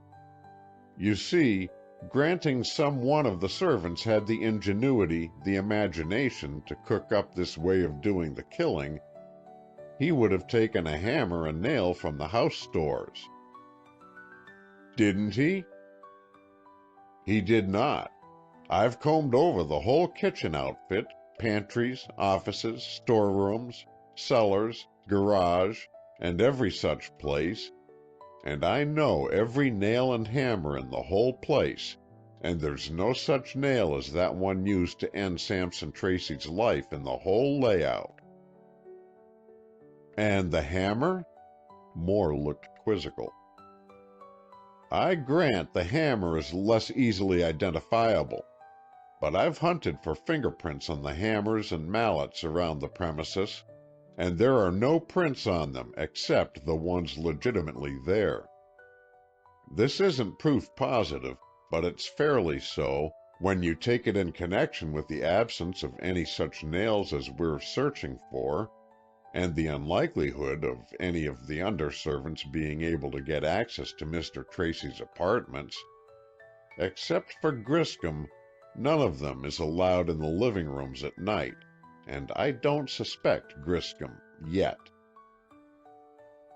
Now, Ames and the two secretaries were inside the house, but Mrs. Dallas was not. More prompted further disclosures. Well, like Miss Remsen, Mrs. Dallas's having a latchkey puts her on an even footing with the people in the house. And I can tell you, anybody with a latchkey could get into that house unheard. I've tried it, and the door latch and lock are so slick and so well oiled that they move with absolute silence. Then the thick soft rugs in the hall and on the stairs are soundproof, and there's no creaking step anywhere. Of course, all the appointments of that house are perfect, but it's especially true of the precautions taken to eliminate noise. Purposely so? I dare say. It may be old Tracy had a special objection to noise, and so guarded against it. But that doesn't matter. The fact remains, anybody could go all over that house without making a sound, if careful enough. Then, whether the murderer was a member of the household or a silent intruder from outside, how did he get away from Mr. Tracy's suite of rooms, leaving the outer door of the suite locked behind him? March looked Keeley Moore squarely in the face. "Have you no idea?" he said. "Have you?" countered Moore. "Oh, yes, I have. He went out the window." "Into the lake?" "Into the lake." End of Chapter 10. Chapter 11. Evidence. The two women who were eagerly listening were, of course, more surprised than were Keeley and I, but they were no more chagrined. I could see Key's look of blank astonishment as he heard March's assertion and saw the look of conviction on the detective's face. Then, Keeley recovered himself enough to speak coolly, "then we must look for a master diver after all." "Practically, yes," March agreed. "But that doesn't mean a world wonder or a professional champion. It is more to the point that our diver should know the position of the rocks under the windows and the locality of the clear depths." "Have you any proof of all this?" "I sure have. Footprints on the windowsill, fingerprints on the window frame, and a streak of red paint." "Red paint?" "Yes, which I take to be the scratch of that totem thing." "Why do you take that?" "Well, to my mind, that totem means something. You know the old original totem poles, I've been looking up the matter, had to do with clans or family fealty or something like that." "You don't seem to be entirely clear about it," Laura said with a little smile. "No, ma'am, I'm not.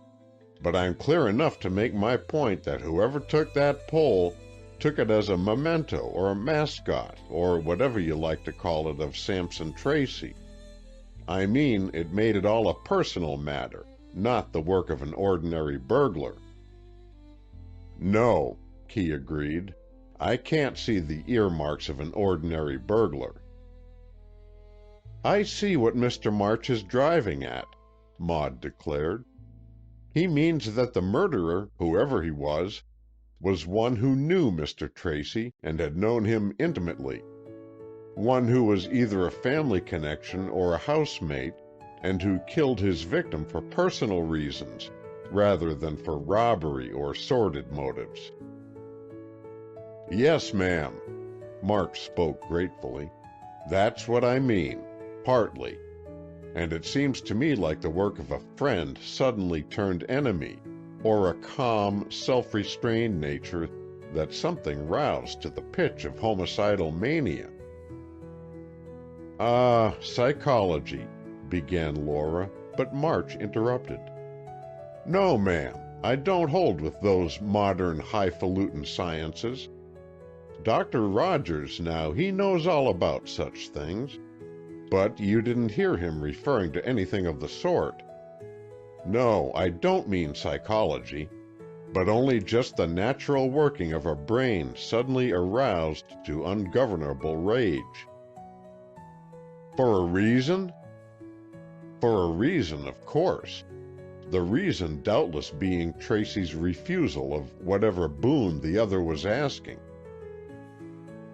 Then this other may be a relative, a friend, or a servant? Yes, always remembering it is a person with an ingenious brain and proficiency in diving and swimming. Count 'em up, then, and Moore held up his hand and checked off on his fingers. Ames, Everett, Griscom, Mrs. Dallas, and Miss Remsen, March finished for him. Oh, leave out the women, I said, trying to speak lightly. They can't dive like pearl fishers. Miss Remsen can, March asserted, and it may be that Mrs. Dallas can, though we don't know for certain. Well, Laura said slowly, give us some more evidence. You can't sit up and reel off names of people. You might as well include Mrs. Merrill and myself. No, ma'am, you had no motive. You're not mentioned in the will. But surely, then, Mrs. Dallas had no motive. She expected to marry Mr. Tracy. Why should she want to kill him? Mrs. Dallas is in love with Mr. Everett. She would rather have her legacy and his legacy than to marry Tracy and have the whole works.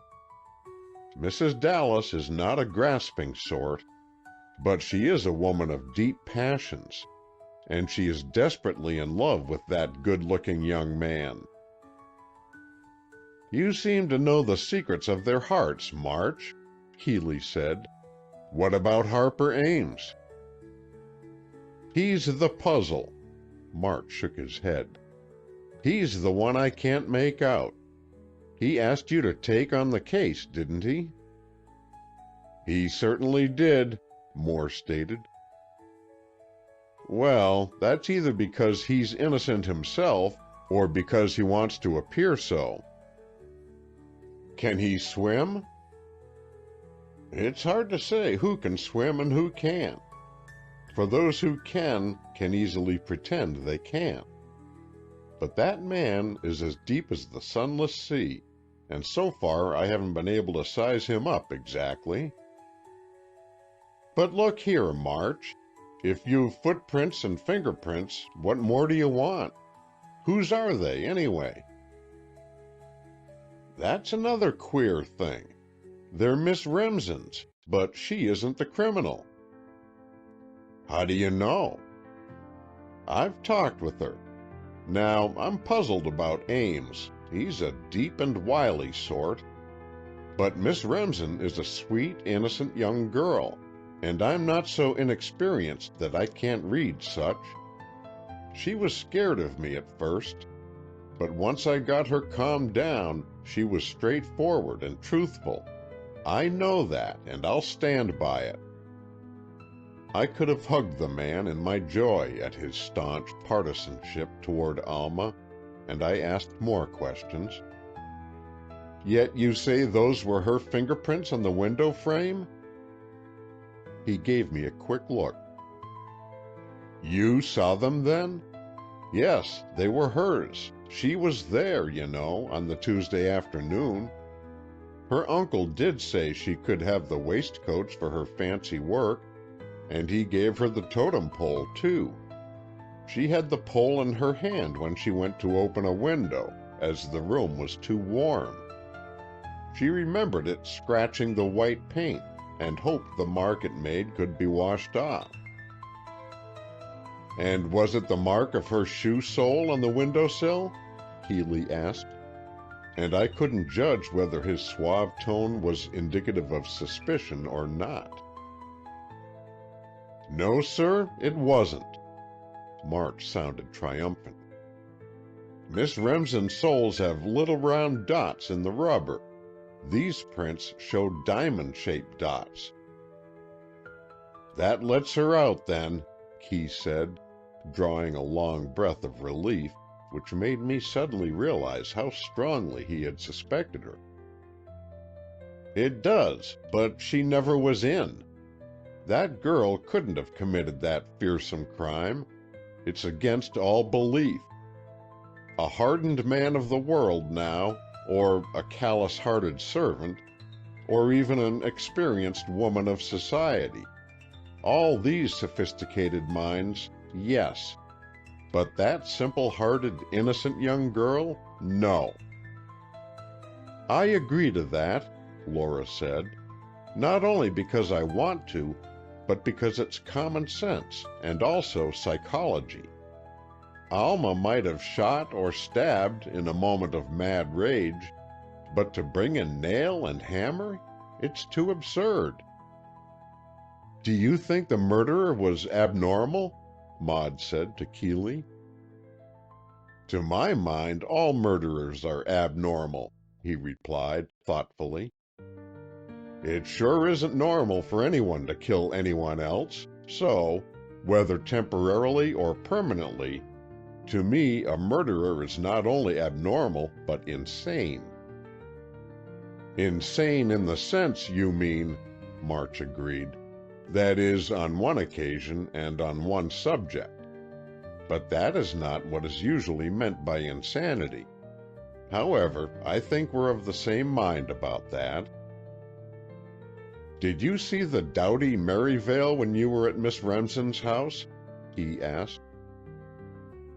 "Yes, and she is a Tartar. She tried to put me off the premises, but Miss Remsen stayed her hand. Also, her better half came to her aid, and I had the pair to placate." "I didn't know the Amazon had a mate." "Oh, yes, John Merivale, and even bigger and more muscular than Mary herself. Miss Remsen is well protected. They are both her absolute slaves, and except for her intervention would willingly have thrown me in the lake." "What attitude did you take?" "Strong arm of the law effect. Said they must answer questions or they'd be haled to court for contempt of same. I scared them good and plenty, but I got absolutely no information from them. That is, by word of mouth. But I gleaned a few hints from their unguarded expressions, or their sudden exhibitions of emotion." "Such as?" "Nothing very definite, only their reactions to other people. The two Merivales seem to think in unison. I gathered that they hate Mrs. Dallas, abhor Mr. Ames, tolerate the two secretaries, and are inordinately jealous and envious of all and sundry servants in the Pleasure Dome estate. That, and their worshipful adoration of Miss Remsen herself, is about all I picked up." "Did you go inside the house, or only on the porch?" "Both. I asked to go inside as it was too damp for my rheumatism outside, but, of course, I saw nothing suspicious. No waistcoats or missing fruit plates. The room I was in was just an ordinary, tastefully furnished living room. A piano, davenport, tables, bookcases, lamps, all such as you'd expect to find in a modern home." "And the girl lives all alone?" "Yes. I asked her if she didn't care for a companion or chaperone, and she smiled and said Mary was all those things to her. She seems entirely able to look after herself, and now she will be mistress of Pleasure Dome, and I think she'll be able to look after that." "Then you've definitely crossed her off the suspect list?" "Almost. There's one little point still bothering me, and I shall go again to the island when both Miss Remsen and her 2 sentinels are out." "Can you get such an opportunity?" "Yes, tomorrow at the time of the funeral. They will, of course, all attend the services, and I shall make a small raid on Whistling Reeds. By the way, what a weird, eerie place it is." "Isn't it?" Laura cried. "It gives me the shivers just to go past it in the boat. But I must go call on Alma. Shall we go today, Maud?" "Later, perhaps, dear. I'd like to go. I'm fond of Alma, and, like Mr. March, I am sure she never had a hand in this terrible affair." A maid entered then and announced Mr. Harper Ames. Keeley looked at March, who nodded, and Ames was shown in. "Ah, Mr. March, a confab?" he said, after he had greeted the rest of us. "No objections to my joining it, I suppose?" He took no heed of March's reply, but seated himself comfortably, and accepted the cigar Keeley offered him.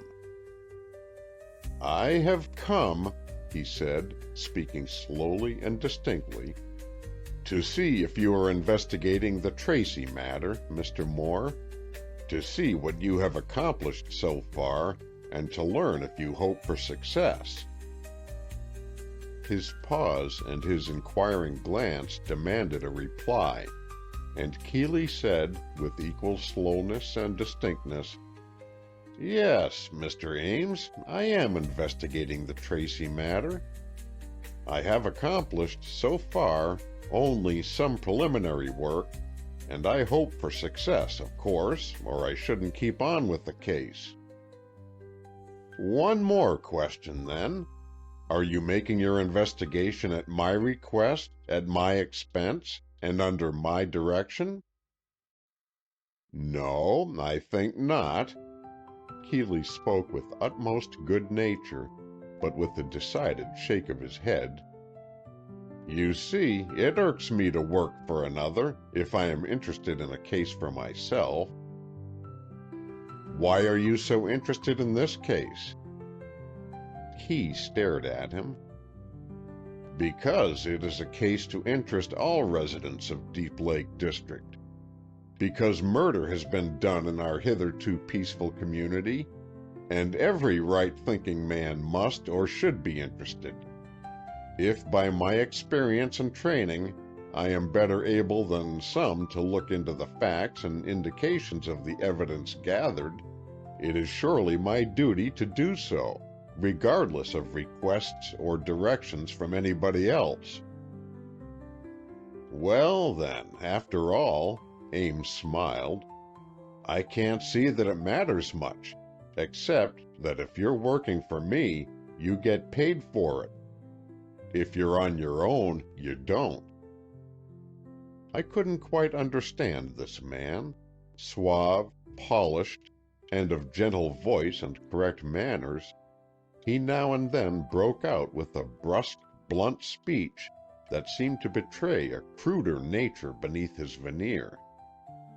Yet he had said nothing really rude, had only stated the bald facts of the matter. I glanced at March. He too was covertly studying Ames. I felt sure he was puzzled in the same way I was. Keeley, however, seemed ready to meet Ames on his own ground. "Yes," he added, "you've struck it right. Work for you and take your money, or go it alone and get no pay. Well, Mr. Ames, I'm going it alone this trip. But if I don't take your money, mayn't I ask for something else from you? Won't you give me some advice, or some data, or some facts you've picked up?" "Why should I?" "Because, though I'm not working at your direction, I shall do just as good work, in fact, just the same work as if I were. Therefore, you will get the results the same as if you paid for them. Oughtn't that to make you willing to help in any way you can? But you're assuming I want to save money. You speak as if I should be glad not to have to pay your bill. Not so, Mr. Moore. When I asked you to take me as a client, I was, and am, perfectly willing to shoulder the expenses. I see. Then, Mr. Ames, the question of price doesn't interest you. Therefore, I ask of you, as you ask of me, to help me with any information you may possess. And how do you know I possess any? Because you are afraid. You are not afraid for yourself, but for someone else. It was when Key was making a statement of this sort that he was at his best. His good-looking face grew positively handsome in its impressive strength and forcefulness. Only I, and perhaps Laura, knew that it was play acting, knew that what Keeley Moore said in this histrionic manner was almost always merely bluff. He didn't know at all that Ames was shielding someone else, but this was his way of finding out, and 9 times out of 10 it was successful. It was this time. Harper Ames collapsed like a man struck by lightning. He fell back in his seat and turned a sickly white. I felt sorry for him. It didn't seem quite cricket for Key to get him like that. I moved toward him, but Moore spoke sharply. "Let him alone, Gray. Don't touch him." That moment, however, had given Ames time to pull himself together. Also, his insolent manner returned to him. "I get you, Moore," he said, with an unpleasant laugh. "We are enemies, then. So be it. You have turned me down, now I turn you down, and the thing I came to tell you, you will never know. The investigation you propose to make will be futile. The success you so confidently hope for, you will never achieve." The man was very angry. Indeed, his rage was a revelation to me. I had not supposed him capable of such fierce passions. It flashed across my mind that a man like that could murder on a sudden provocation. But now March took a hand. "Mr. Ames," the police detective said in a quiet way, "you have said too much not to say more. Since you admitted you came here to tell something, you are obliged to tell it." "And if I refuse?"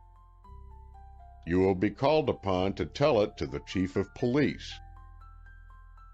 "And if I still refuse?" "I think you know for yourself the consequences of such a procedure." Ames sat silent a few moments, and then he said, "Oh, I don't want any unpleasantness. My speech was partly bluff. But what there is to it, I am quite willing to tell you. It is only that after I went to my room that night, after leaving Mr. Tracy, I heard sounds of which I have not told." "Important sounds?" "That's as may be. How do I know? I heard, or I thought I heard, a step on the stair." "Are you sure, Mr. Ames?" asked March. "For I cannot manage to make a step that is audible on those softly carpeted stairs at Pleasure Dome." Ames looked at him in surprise. "Is that so? Well, it may have been a step in the hall." "Nor along the thick carpet of the hall," went on March, as if he had not been interrupted. "You're trying to say I lie," Ames cried out. "But it is true. I will not say, then, what the sound was. but I did hear a slight sound outside my door a little before 2 o'clock. Did it waken you? March spoke eagerly. No, I was awake, I think, but I heard it distinctly, though very faintly. It was like— Yes, what was it like? You said like a step. No, not like a step, like a gliding, shuffling movement, and go on. Like a stick or something dragged across my door. Dragged? Oh, I mean drawn across my door. Here, like this. Ames, with a petulant gesture, picked up an ivory paper cutter from the table and drew it leisurely across a cupboard door, making a slight rattling sound. Yes, he said, nodding his head satisfiedly. Just like that. As if someone were passing your door and idly drew across it something he had in his hand? Yes, just that. Why haven't you told this before? I attached no importance to it. In fact, I had forgotten it. And what brought it again to your mind? Nothing special. I was going over the events of that night to think if there was anything else I could tell Mr. Moore. I didn't know he was going to throw me. Keeley laughed outright. Ames spoke so like an aggrieved child. I haven't thrown you, Mr. Ames, he declared. I'm sure you and I are going to work together. I'm awfully interested in the chap who drummed along your door. I believe it was the murderer himself. You do? Ames turned a friendly look on Key. Then you can run him down? I hope so. Now, tell us, who is it you're shielding? Nobody, honest. But this sound in the hall was worrying my conscience. I see. And I knew that Keeley Moore had crossed Harper Ames definitely off his list of suspects. Doubtless he was right. Key was seldom wrong. But I was worried. I was getting to the pitch where I was always worried about Alma. Oh, if only I hadn't seen her go to Pleasure Dome that night. Or if I could find an innocent reason for her going. Or if she hadn't denied on the witness stand that she did go. Anyhow, it was plain to be seen that not only Keeley Moore, but Detective March had exonerated Ames in their minds, and that because of Ames's own frank relation of a hitherto suppressed bit of evidence.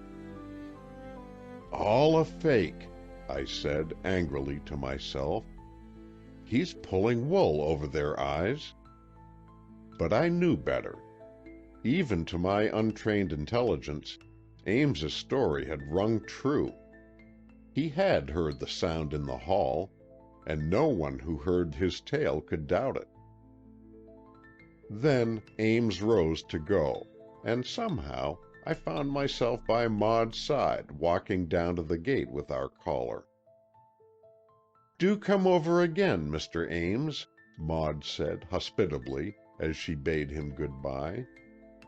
And then Ames went off, and March came along on his way out.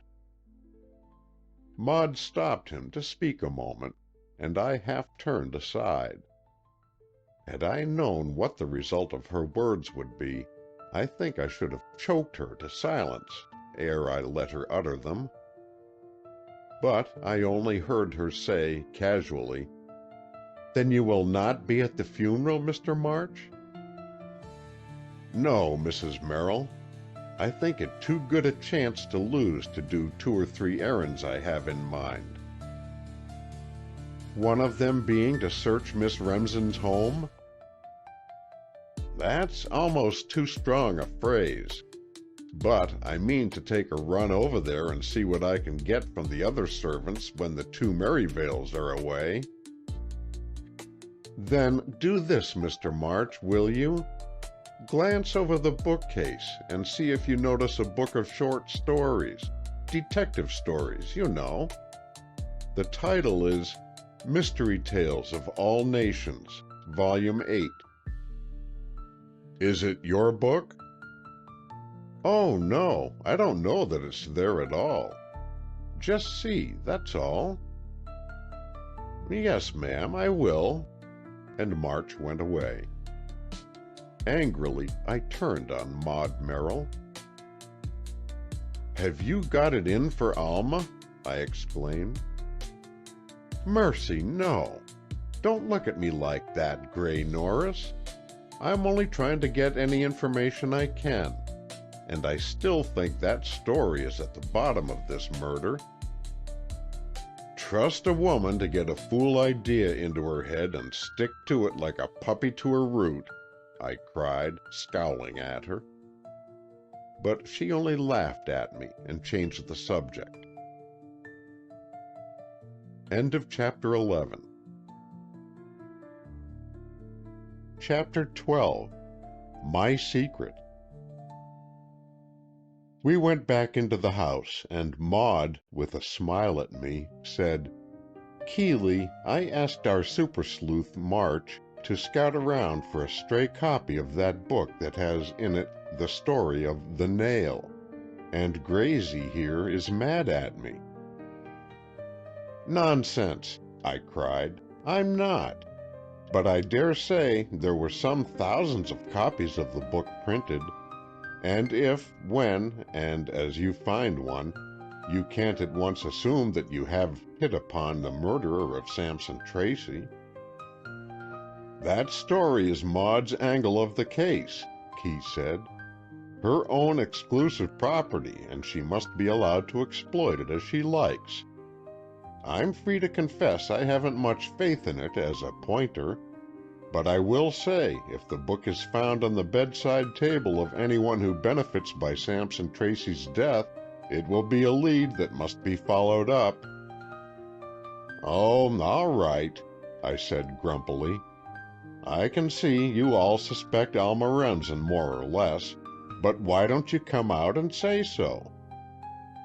Gray, Keeley spoke a little sternly, you've fallen in love with Miss Remsen, and while that's your own affair, you mustn't assume that it at once absolves her from all suspicion in this matter.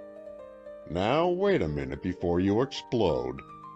I don't say the girl is suspected of crime, but there is a possibility that she knows something she hasn't told, just as Ames knew about that step in the hall, and just as you know something that wild horses couldn't drag out of you. What do you mean? I spluttered, angry and ashamed at the same time. You know what I mean. You have some bit of knowledge or information that you have been on the point of telling me half a dozen times, and then have concluded not to do so. I'm not asking you what it is. I'm not saying that it is your duty to tell. That's your business. But I do say you have no right to cavil at anything I may do in the interests of justice, and no reason to get upset if my investigations tend toward Alma Remsen's connection with the case. I was in love. I was upset, but after all, my sense of fairness was still with me. You're right, Key, I said, and I will not again let my admiration for Miss Remsen come into the question. Except where it concerns her, I am ready to help, if I can, with your work, and I am sure you can give me chores to do away from that line of inquiry. Let me interview others, there must be others, and you will find that I am not the fool you think me. There, bless the boy. Maud patted my arm, and though I might have resented her manner in another, there was something about her kindly sympathy that made me welcome her friendly interest.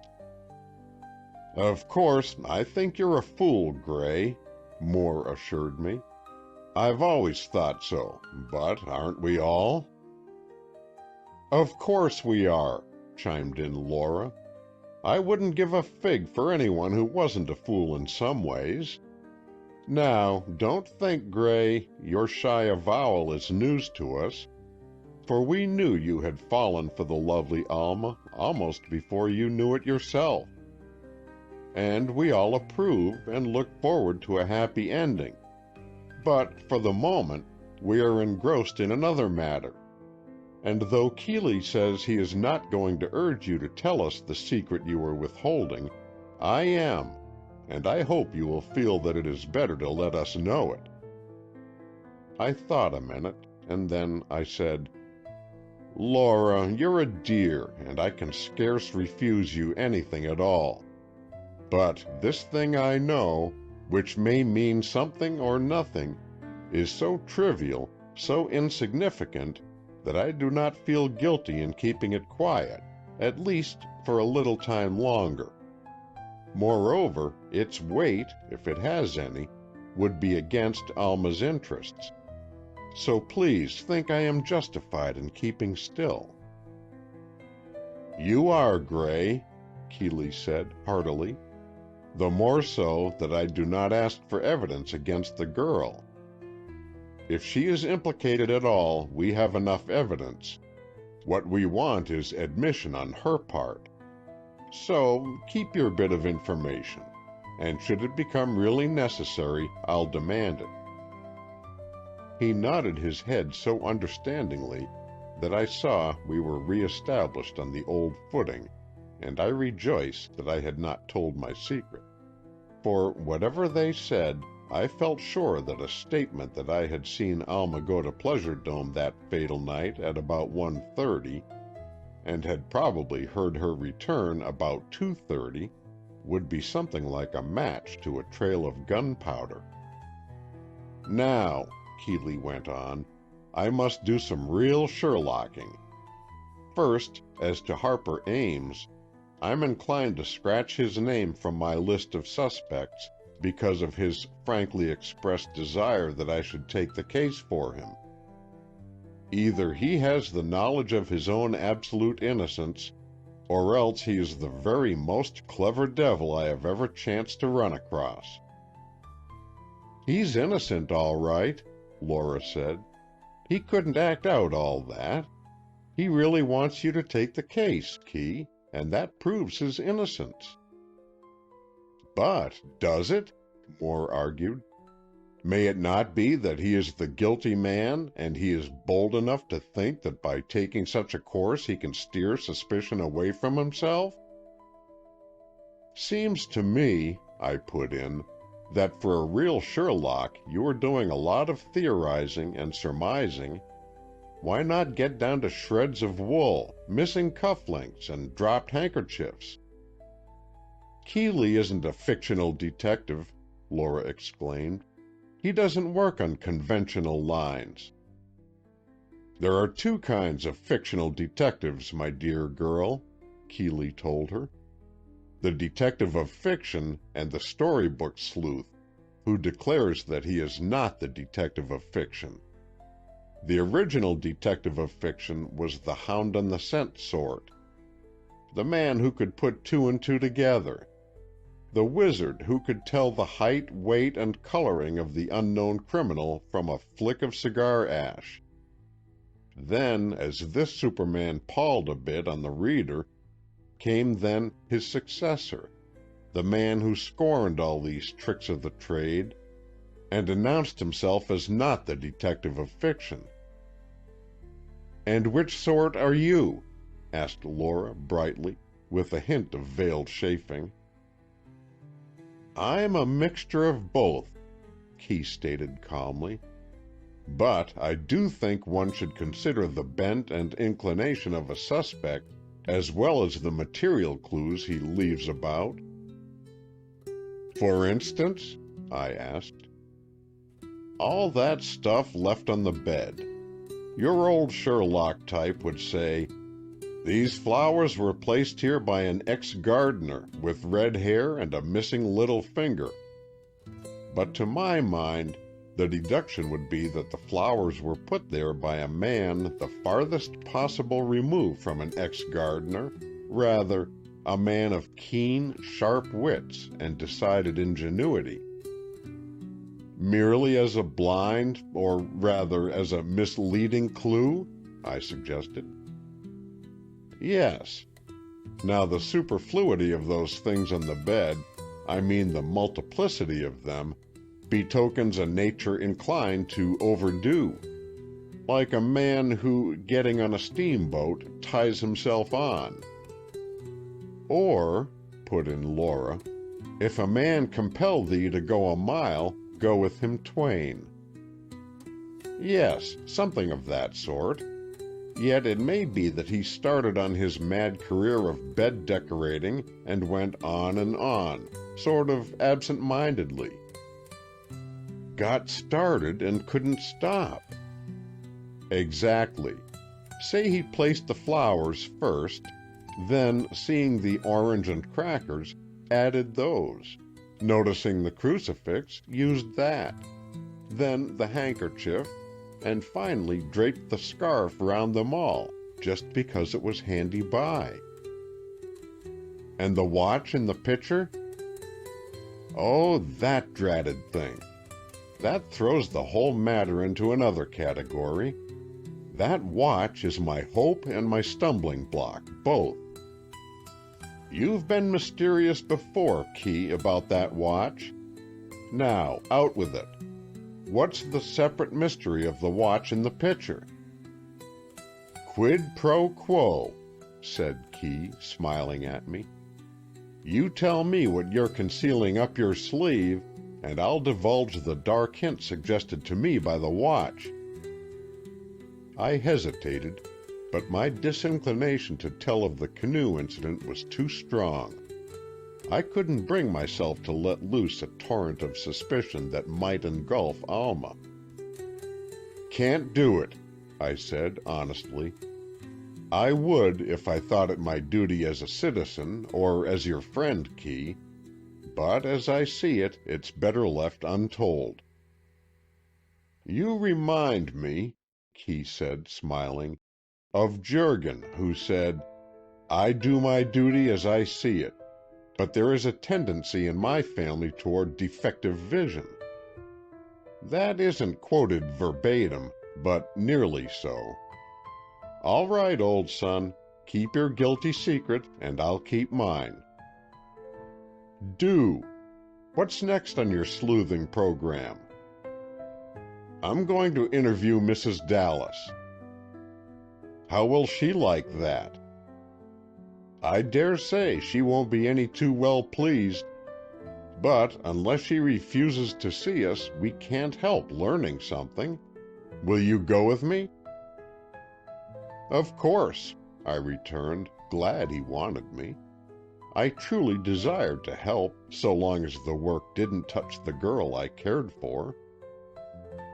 The talk with them about her had, in a way, crystallized my feelings, and I knew now I loved her, a fact of which I had before been only vaguely aware. Also, I was prepared to fight for her, and if the fight could be helped on by incriminating someone else, so much the better. We started for Mrs. Dallas's home, which was only a short walk along the lake shore. Keeley was quiet as usual, and gave me fully to understand that he bore no ill will over my refusal to confide in him more fully. You see, Gray, he said, talking things over with me in the old friendly fashion, there's no use blinking the accepted fact that those who benefit most by the death of a rich man are the ones to be suspected. I know how you feel about Alma, but as you care for her, you, of course, deem her innocent. Therefore, you can't feel that she is in any danger from an investigation by detectives. If I were you, I should welcome all possible questioning of her. feeling sure that she would have satisfactory explanation for anything that might seem suspicious. That's all very well, Key, if the detectives were not such dunderheaded idiots. You know I don't mean you, but that March hare and that heart that panted at the inquest have it in for the girl, and they are ready to turn anything she may say against her. Oh, not so bad as that, but it complicates things, your having gone dotty over her. Sorry for the complications, but not sorry for the rest of it. I say, old man, do you suppose she'd look at me? She might do worse, said Key as he eyed me appraisingly. Although he spoke lightly, I welcomed his words as a good omen and turned in at the Dallas place, determined to do all I could to help him. It was a pleasant cottage, unpretentious and homelike, and we were admitted by a trim-looking maid and conducted to a small reception room. "Come over here," said a voice a moment later, and we saw Catherine Dallas smiling at us from the door of the big living room opposite. She was charming, both in appearance and manner, and greeted us with courtesy, if not warmth, but she clearly showed she considered it an interview rather than a social call, and waited for Key to state his errand. "Mr. Ames has asked me to look into the matter of Mr. Tracy's death," Moore began, shamelessly hiding behind Ames's skirts. "And though I regret the necessity, I feel I must ask you a few questions, which I hope you will be gracious enough to answer."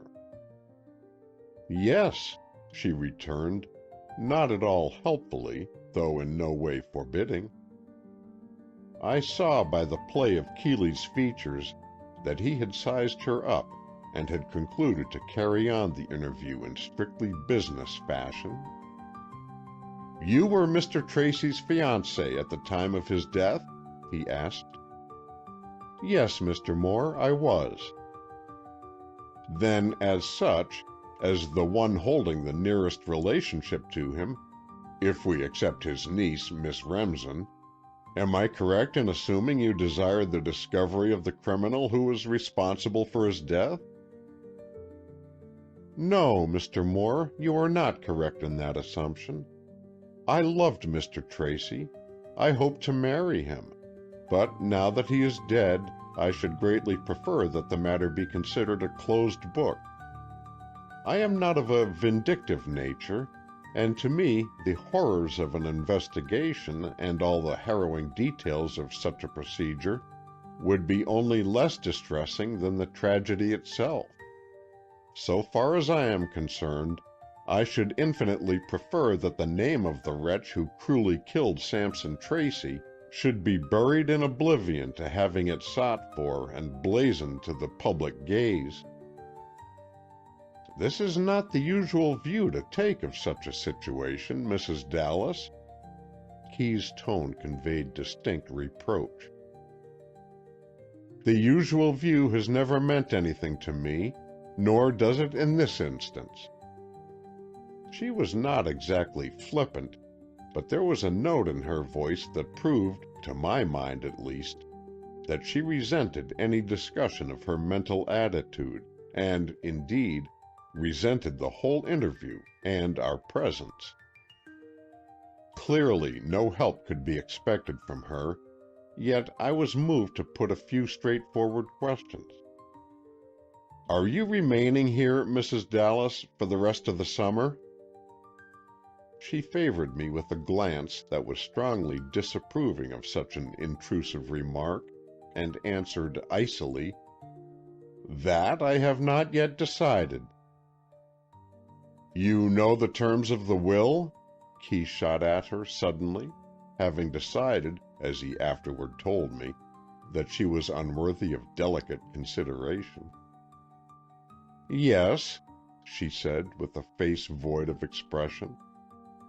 "Then, as one of the principal beneficiaries, you know that you cannot expect to escape definite questionings by the detectives." I do not expect to escape it, nor do I fear it. Why are you telling me this, Mr. Moore? I thought you understood that, as Mr. Ames's adviser, I must make certain inquiries in the course of pursuing my duties. She thawed a little, and said, half apologetically, I suppose so. Is there anything else I can tell you? Yes, Mrs. Dallas. Since Mr. Tracy is dead, have you any intention of marrying anyone else? I think, Mr. Moore, you are carrying your zeal for Mr. Ames's work too far. I must beg to be excused from further conversation. She rose and stood like a tragedy queen, not angry, but with a scornful look on her handsome face, and an expression in her eyes eloquent of dismissal. She did not point to the door, but such a gesture was not necessary with that look in her eyes. Courteously, and with no effect of chagrin, Key bowed his adieu, and I followed suit. Phew, I remarked, after we had regained the outer road. Some goddess. Amazon, Boudicca, Xantippe, Medea. Yes, and Lucretia Borgia, he exclaimed, his voice making up in emphasis what it lacked in sound. This case begins to look interesting, Gray. What price Everett and the Dallas in cahoots as murderers? Are you serious? I asked, thinking he was merely smarting under the lady's stinging rebuke. No, I don't think so. There are more likely suspects. But we learned a lot there. I honestly hated to bang her between the eyes as I did, but she was just about to order us out anyway, and I had to find out her state of mind regarding Everett. And did you? Of course I did. Her sudden flush of color and the ghastly fear that came into her eyes for an instant told me the truth. Gray, she not only loves Charles Everett, but she is not at all certain that he is not the murderer. That lets her out, then. Oh, of course. She never committed murder. And she was at home in bed when the deed was done. She was at our party that night, you know. Yes, I know, but she went home early. Oh, well, there's not the slightest suspicion attached to her. When I said in cahoots, I didn't really mean it, or if I did, I look on her as merely a sleeping partner. But I think she is entirely innocent of crime, or even accessory work. And I think, too, that she fears for Everett. Maybe not that he did the deed, but that he may be suspected of it. I don't like the woman, I never did, but I think she's innocent of any real wrong. I think she was engaged to Tracy for purely mercenary reasons. Then Everett came along, and she fell for him. And she is now glad that old Samp is out of the way, but she didn't bring it about. Probably you're right, Key. But I don't hanker after any more calls on suspects if they're going to be as strenuous as that. Oh, that's nothing, all in a day's work. All right, then, if you're off the case for today, I'm going over to Whistling Reeds. But you can toddle home if you like. You're going there? To Alma's? Indeed, I will go with you. What are you going for? On a quest for knowledge and information. He spoke gravely. Are you going to torment her, Key? I asked. Not intentionally, but I must ask some questions, and she must answer. Now, go or stay away as you choose. I'll go, I said, and we walked a while in silence. Reaching our own boathouse, Key chose his favorite round-bottom boat, and we started for the island. I rowed, for I felt the need of some physical exertion to calm my racing nerves, stirred by the thought of the ordeal ahead of us. Keeley had not suspected Mrs. Dallas, he said so, but I had a feeling he did suspect Alma, and I wondered what his attitude would be. "Don't be harsh with her," I said at last, apparently apropos of nothing. "I'm not utterly a brute," he returned, and I bent to my oars. It was a gray day. The clouds hid the sun entirely, and they were dull, heavy clouds, not fleecy white ones such as I love. The lake was leaden, and the ripples waved slowly, but did not break into whitecaps. There were no other boats in sight, and no crowds of merry people on the few docks we passed. Reaching the Remsen boathouse, it seemed to me the island looked more than ever like an abode of the dead. The trees were motionless in the calm air and the dark glades, and copses seemed sepulchral in their sentinel-like rigidity. We landed and went up the steps toward the house. A man advanced to meet us. "What's wanted?" he said, not quite gruffly, but with an apparent intention of being answered. "We want to see Miss Remsen," he replied, and his manner was suavity itself. "I am Keeley Moore, from Variable Winds, down the lake. This is my friend, Mr. Norris. Take us to the house, Mr. Merivale, and announce us to Miss Remsen." "Announce you, is it? When I'm telling you she isn't home?" He hadn't told us that before, but he seemed to think he had, and he stood directly in our path so that we could advance no step. "Where is she, please?" "She and Mary, that's my wife, sir, have gone down to the village." "And nobody's home?" "Nobody but me and one or two kitchen servants."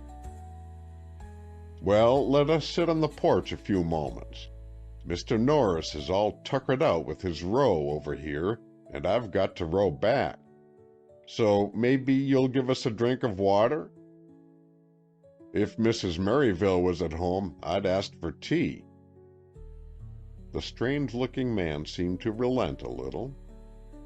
He was an enormous, strapping fellow, not fierce-looking, but of powerful build and a strong, forceful countenance. He gazed at us out of deep-set eyes, overhung with shaggy eyebrows of stiff gray hair. "Come along, then," he said. "You can sit on the porch, and I'll make you a cup of tea. I can make better tea than Mary."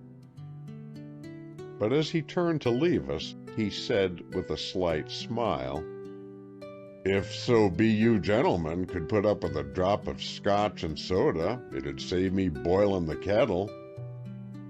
We agreed to put up with the substitute, and he went off. We said little during the old man's absence. I felt relieved that Key did not insist on going into the house, and I sat looking about at the beautiful though gloomy landscape. Yet, viewed from the porch, it was not so bad. The flower beds gave enough color, and the nearby trees were mostly white birch, with their graceful shapes and pale, lovely trunks. Yet between us and the lake was a solid wall of dark, dense woodland that shut off all view of the outer world and shut in the island and its buildings and people. "I can't see why Alma likes this place," I said in a low voice. "She doesn't seem at all morbid or despondent herself." "Do you know her?"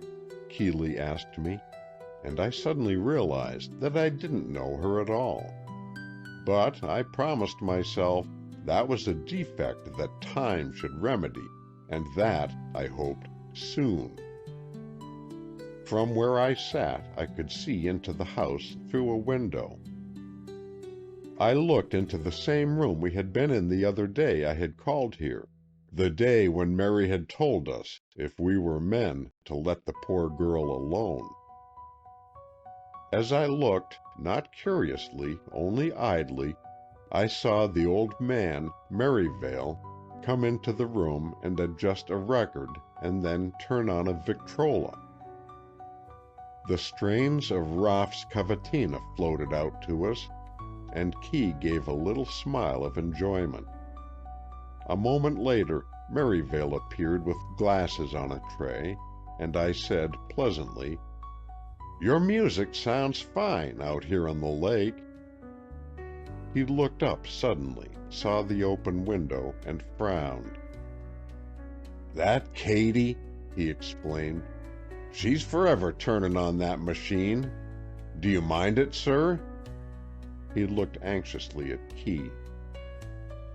"No," was the reply, but I marveled as to why this cheerful old liar should put the blame on poor innocent Katy for a deed that I had seen him do himself. End of chapter 12. Chapter 13. As to Tuesday afternoon.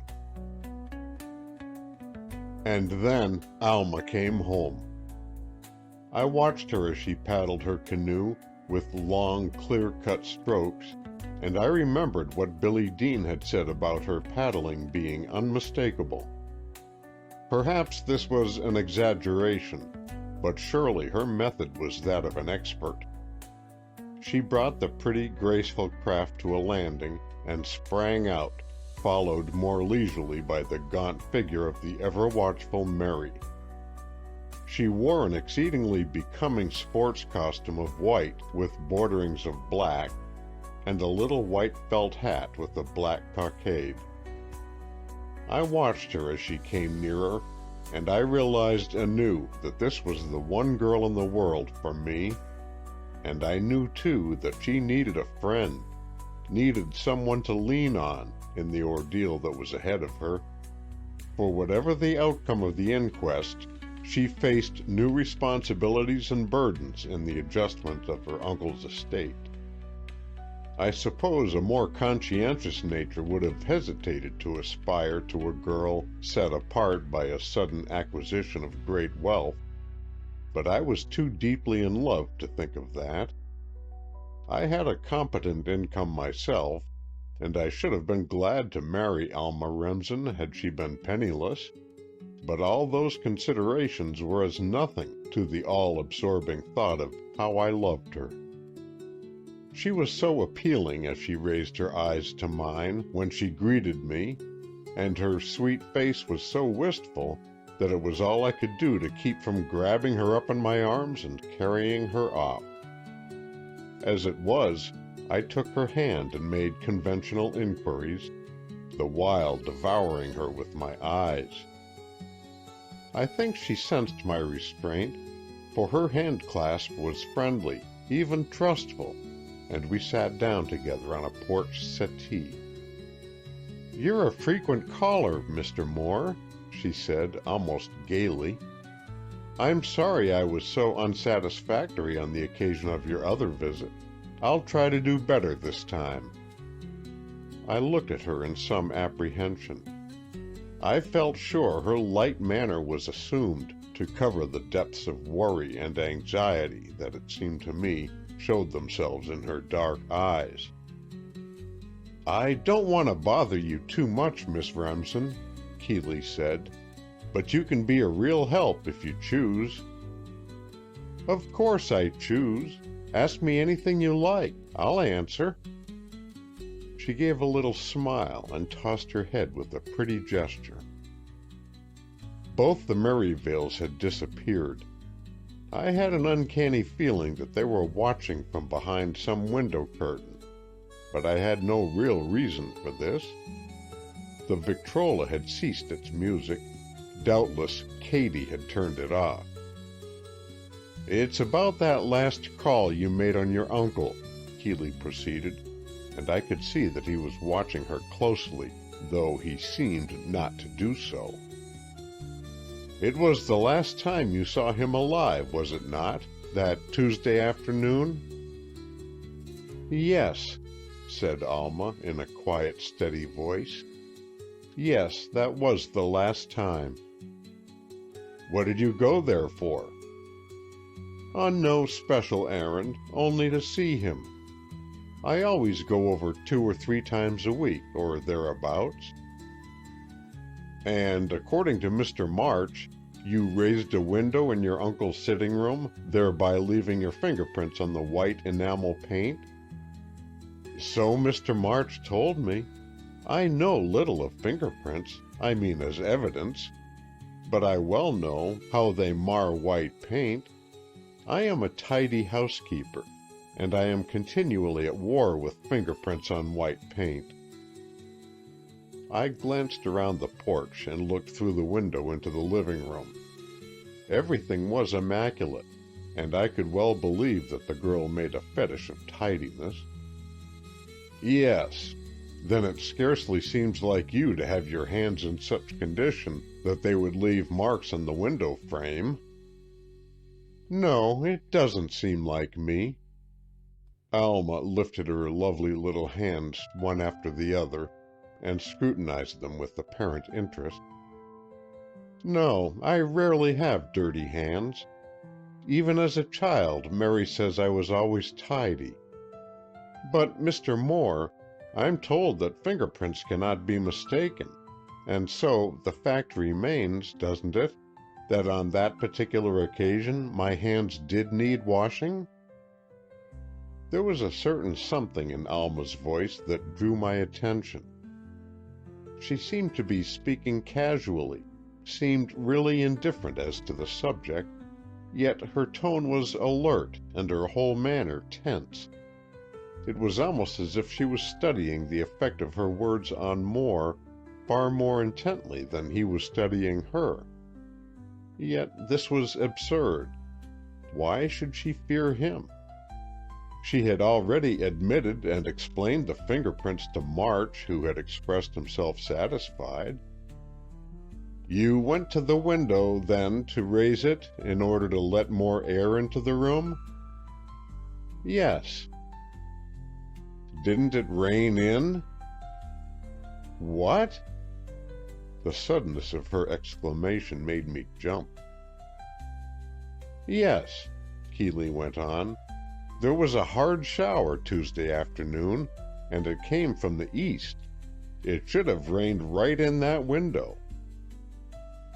"Then it was before or after the shower?" Alma said, but she faltered a little. "For it certainly did not rain in." "At what time were you there?" "I don't remember exactly. After lunch and before tea time." "You usually have afternoon tea, Miss Remsen?" "Yes. Mary, my nurse, is English and she enjoys it, so we've made it a habit. I've grown to like it." "Then you were doubtless at your uncle's on Tuesday, sometime, say, between 2 o'clock and 5?" "Yes, that must be right." "You went and returned in your canoe?" "Yes." "And it was not raining when you went, or when you came home, or when you opened that window?" "No." "But, Miss Remsen, it is an established fact that it rained all that afternoon, from 1 till 6 o'clock. This is verified by the weather statistics." Only for a moment did Alma look blank. Then she said quickly, "Oh, really? Then I must be mistaken in the day. I must have been there Monday afternoon. The days fly by so swiftly in summer, I can hardly keep track of them." "Perhaps," said Key, looking a bit baffled. "But another strange thing. Griscom says those fingerprints were not on the white paint Wednesday evening when he put the suite in order for the night. He says he would surely have seen them if they had been." She gave a little light laugh. "Poor old Griscom. His eyes are not what they used to be, I dare say. Now, Mr. Moore, just what is it you want me to say? Am I proving an alibi? Or are you trying to trick me into a confession that I killed my uncle? Because I didn't, and though I may be hazy about the exact time of my last visit to him, I did go over there." "And he did give you the satin waistcoats?" "Yes," but now her eyelids quivered. "He did give me the satin waistcoats." "And did you open that window?" "Yes." She spoke slowly. "And you had in your hand the totem pole, and it chanced to make a red mark on the side of the window frame?" Yes, I did." "Well, none of these things is incriminating in any way. Now, go on, please. Why did you step up on the window sill?" "I didn't." A look of horror came into her eyes. "But there is the mark of a sole there, a rubber sole. No, not those shoes you have on now." He glanced at her crossed feet. "But shoes whose rubber soles show a design of little diamond-shaped dots." Alma took an appreciable moment to collect herself, and then said calmly, "I don't own any such shoes as you describe, Mr. Moore." "Are you willing I should glance through your wardrobe?" I could have slain Keeley with decided relish, but Alma seemed to take no offense. She paused an instant, as if considering, then said, "Certainly. Shall I take you to my dressing room?" "No, please. Will you remain here with Mr. Norris and let a maid show me the way? I'm sorry, but believe me, Miss Remsen, frankness is your best card. Please play it." This was accompanied by Key's kindest smile and most winning manner. I was not greatly surprised to see an answering smile on Alma's face. "Mary," she called out, but in a tone so little above her speaking voice, I was surprised to see the woman appear at once. Yet I might have known she was within listening distance. "Mary, dear," Alma said, "Mr. Moore has occasion to look over my shoe cabinet. Are all my shoes in it?" "Yes, Miss Alma, except the ones you are wearing." "Then take Mr. Moore upstairs and give him all the assistance he requires." It was easy enough to see that Mary was not rejoiced over her errand, but she nodded assent and led the way into the house. No sooner had they disappeared than I seized my opportunity. It might be I should never again get such a good chance. "Alma," I said breathlessly, "I love you. Oh, my darling, how I love you. Now, wait a minute. Don't look at me as if I had lost my mind, and don't, for heaven's sake, call help. I have loved you from the first moment I saw you, and my love grows stronger every moment that passes. You may not love me yet, but you will some day. I'll see to that. So for the present, just accept the situation as it is and let me help you. I can't help thinking you do not realize the danger you are in.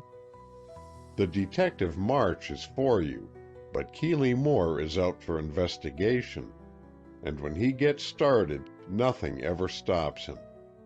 If you have anything to hide, anything to conceal, give it to me. I will help you in any way and every way I can." Had I been less excited, I should have enjoyed the passing emotions that played successively across her face. Amazement, happiness, wonder, fear, terror, and, after all, a beautiful trust that told me more than all the rest. "Gray," she said, "I shall love you some day. I promise you that now. But first you will help me. I am in danger. I can't explain all to you now. I'm not sure I ever can. But in one matter you must help me. There is something I want destroyed, something that must be destroyed. Will you attend to that?" "Of course I will. Give it to me quickly. Is it small enough to throw into the lake?" "Small enough, yes, but it won't sink. Weight it and throw it in the lake when nobody can possibly see you, or else burn it. But you couldn't do that?" "Not very well, as I am visiting friends. But give it to me, and I'll see to it that it is destroyed at once." "I hope to do it myself, but I fear I am being watched. When I went to the village with Mary, a man in a canoe seemed to follow, and he watched me, yet tried to look as if he were not watching me. Oh, I know." "Did you object to Moore's questioning?" "Oh, no." She looked weary and a little sad. "I suppose I must go through with a lot of that." "Do you mind his looking at your wardrobe?" "No." She smiled at this. "What does he expect to find? I haven't any other rubber-soled shoes. I've ordered a new tan pair, but they haven't come home yet." She scrutinized her little white canvas shoe, and as she held it up, I noticed the pattern of round dots on the rubber sole. "Give me what you want thrown away," I whispered. "I think I hear Moore's step. And, Alma, I must see you, unhurried and alone. Can't you meet me some evening late, some night soon, out on the lake?" What possessed me to say that, I don't know, but it seemed to strike her like a blow. "Oh, no," she said, and fairly shuddered. "Don't suggest such a thing. I never go on the lake after sundown." This, when I had seen her canoeing after midnight? Well, all that must sometime be explained, and I rushed on. "Then let's not keep it a secret, but announce our engagement at once, and I can look after you." "Mercy, no! What an idea! But here is the thing I want destroyed. Not only thrown away, it must be instantly and secretly destroyed." "As you destroyed the shoes?" I said involuntarily. "Yes," she returned gravely, almost solemnly, "as I destroyed the shoes." From a handbag she had brought with her and had laid on the settee, she drew a small book, a worn, paper-covered volume, which she hurriedly thrust into my hand. Her eyes turned to the house, where we could now hear the nurse and Keeley coming downstairs. I stuffed the book into my overcoat, glad that I had with me the light topcoat I usually carried against the chill winds of Deep Lake. Then, quickly folding the coat inside out, I threw it over a chair back just as Keeley reappeared. "Thank you very much, Miss Remsen," he said cheerily. "Your willingness to put the whole house at my disposal makes me more sure that you have nothing to conceal than any words you could say." "But I didn't put the whole house at your disposal," she exclaimed with mock dismay. "But your good nurse did. She took me on a whirlwind voyage of discovery, and I discovered absolutely nothing." "Not even the shoes?" Alma looked positively roguish now, and very alluring. "Not even the shoes," Key repeated. "Nor the totem pole. What became of that?" All Alma's gaiety fell away from her. She showed again that fear that so often darkened her eyes and clouded her brow. But she shrugged her shoulders lightly and said, "Oh, it's around somewhere. It must be." "Never mind," Key said kindly. "It doesn't really matter." "You saw the waistcoats?" "Yes, they were lying on the bed in the guest room. If you're like my wife, you use the guest room bed for a general temporary repository." "Every woman does." Alma smiled, but it was a pitiful little smile. More than ever I longed to capture her bodily and carry her off from this situation that was so rapidly growing worse. I knew Key so well that I felt sure he had discovered far more than he disclosed, and my heart throbbed at thought of his possible future disclosures. We came away then, after a little more good-natured chaffing banter between Alma and Keeley. Mary stood in the background. Her quick eyes darted from one to another of us, but her expression was one of satisfaction and content, and I realized that if Key had found anything, Mary didn't suspect it. He bade Alma good-bye in cordial, pleasant fashion, and I did the same. I could show my feelings in no way save to press her hand and gaze deeply into her eyes, and having accomplished this histrionic gesture, I turned to find Key looking at me with full comprehension of the situation. I didn't mind that, for he already knew I was in love with her. So, aside from a slight sheepish feeling, I was unembarrassed as I strode along by his side down to the dock. Old Merivale was ahead of us to push us off, so Key said nothing, but he nudged my elbow and pointed significantly to some footprints in the dust of the path. We were walking between some flower beds in preference to the gravel walk, and the prints were, in many instances, clear and distinct. They had been made by a small shoe, obviously a woman's shoe, whose rubber sole showed little diamond-shaped dots. There could be no doubt about it. The prints were too plain to be mistaken by either of us. Keeley said no word, but he made sure I saw and understood their importance. I was sick at heart at the way things were going, but with an undercurrent of gladness that Alma had not repulsed my love.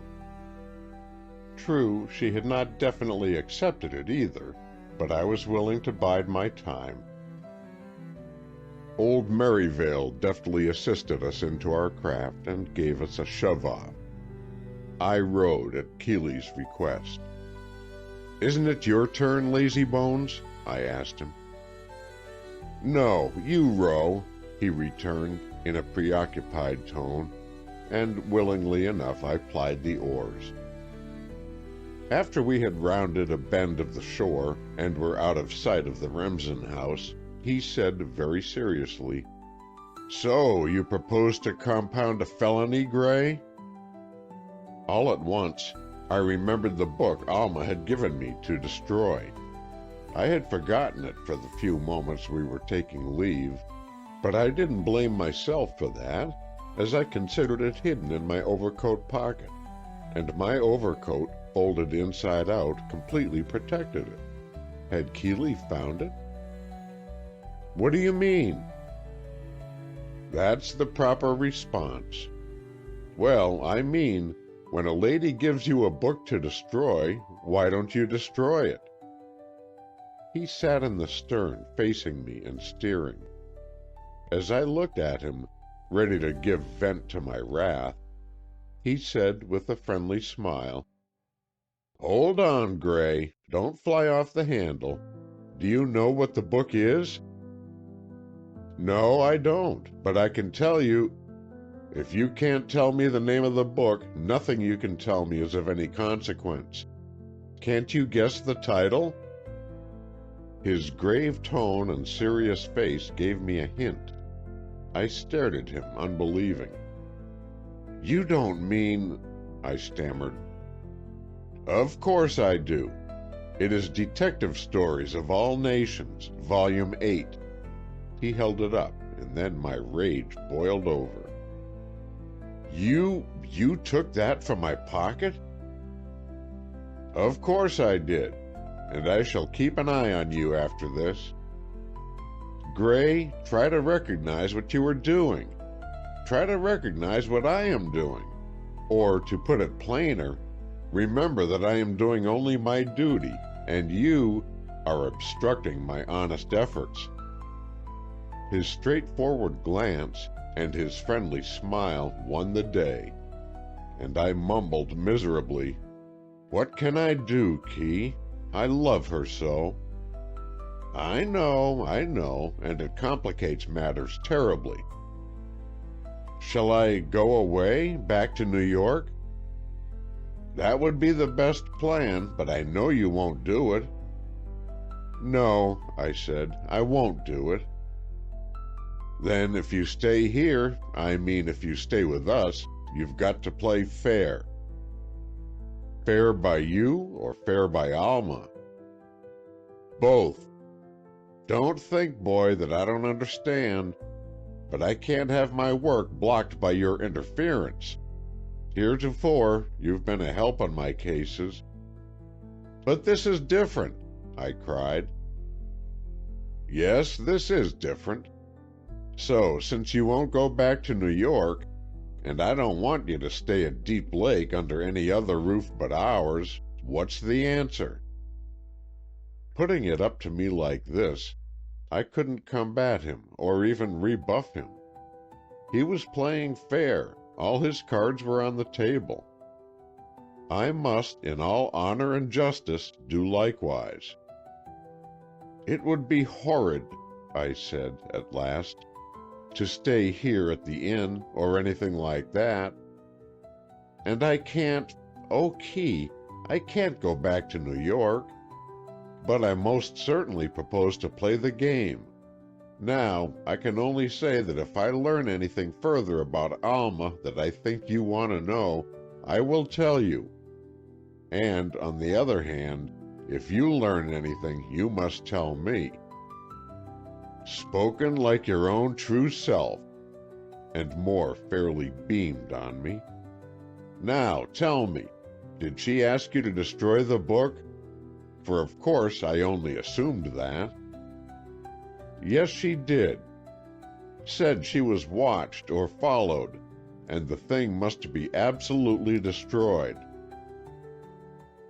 "Then, knowing as we do what story is in this book, knowing from Maud that it is a story of murder setting forth the very method of Sampson Tracy's murder, and knowing that Alma Remsen wants this book destroyed secretly, what are we to think?" "I don't know, I'm sure." "What you are to think, but I know that my thoughts include no slightest suspicion of her having done this thing. Accessory after the fact, perhaps. Shielding that man or woman, or both, who are there taking care of her, but implicated herself, no." "It may well be you are right," Key said slowly. "I hope to heaven it's no worse than that. But it must be investigated. If you were not in love with Alma, if she were not in any way a lovable person, you would be keen to look into these strange facts and circumstances. Now, have you a right to interfere with my pursuance of my duty and my taking up a case which is in line with my profession and my life work? I am influenced by no wrong motive, prejudiced by no personal bias, and as I see it, it is my plain duty to help all I can toward the cause of justice and right. Suspicion rests on many people. Many of these must be innocent. Is it right to let them remain under a cloud, under an unjust doubt, because you have come to love one of the principal actors in this drama?" "No," I said, desiring most honestly to play fair. "No, but I shall have to work on Alma's side, even if that means working against you." "That's all right, so long as you work fairly. As you said, tell me all you discover, and listen to all I discover. Then we are at one, and the truth will conquer. How far have you gone with her? Are you two engaged?" The calm way he said this brought me to my senses. Of course we weren't engaged. She hadn't even said she loved me, or wanted me to love her. And I told Key this, and he smiled kindly and held out his hand. "Bless you, my children," he said, but with a little catch in his voice. End of Chapter 13.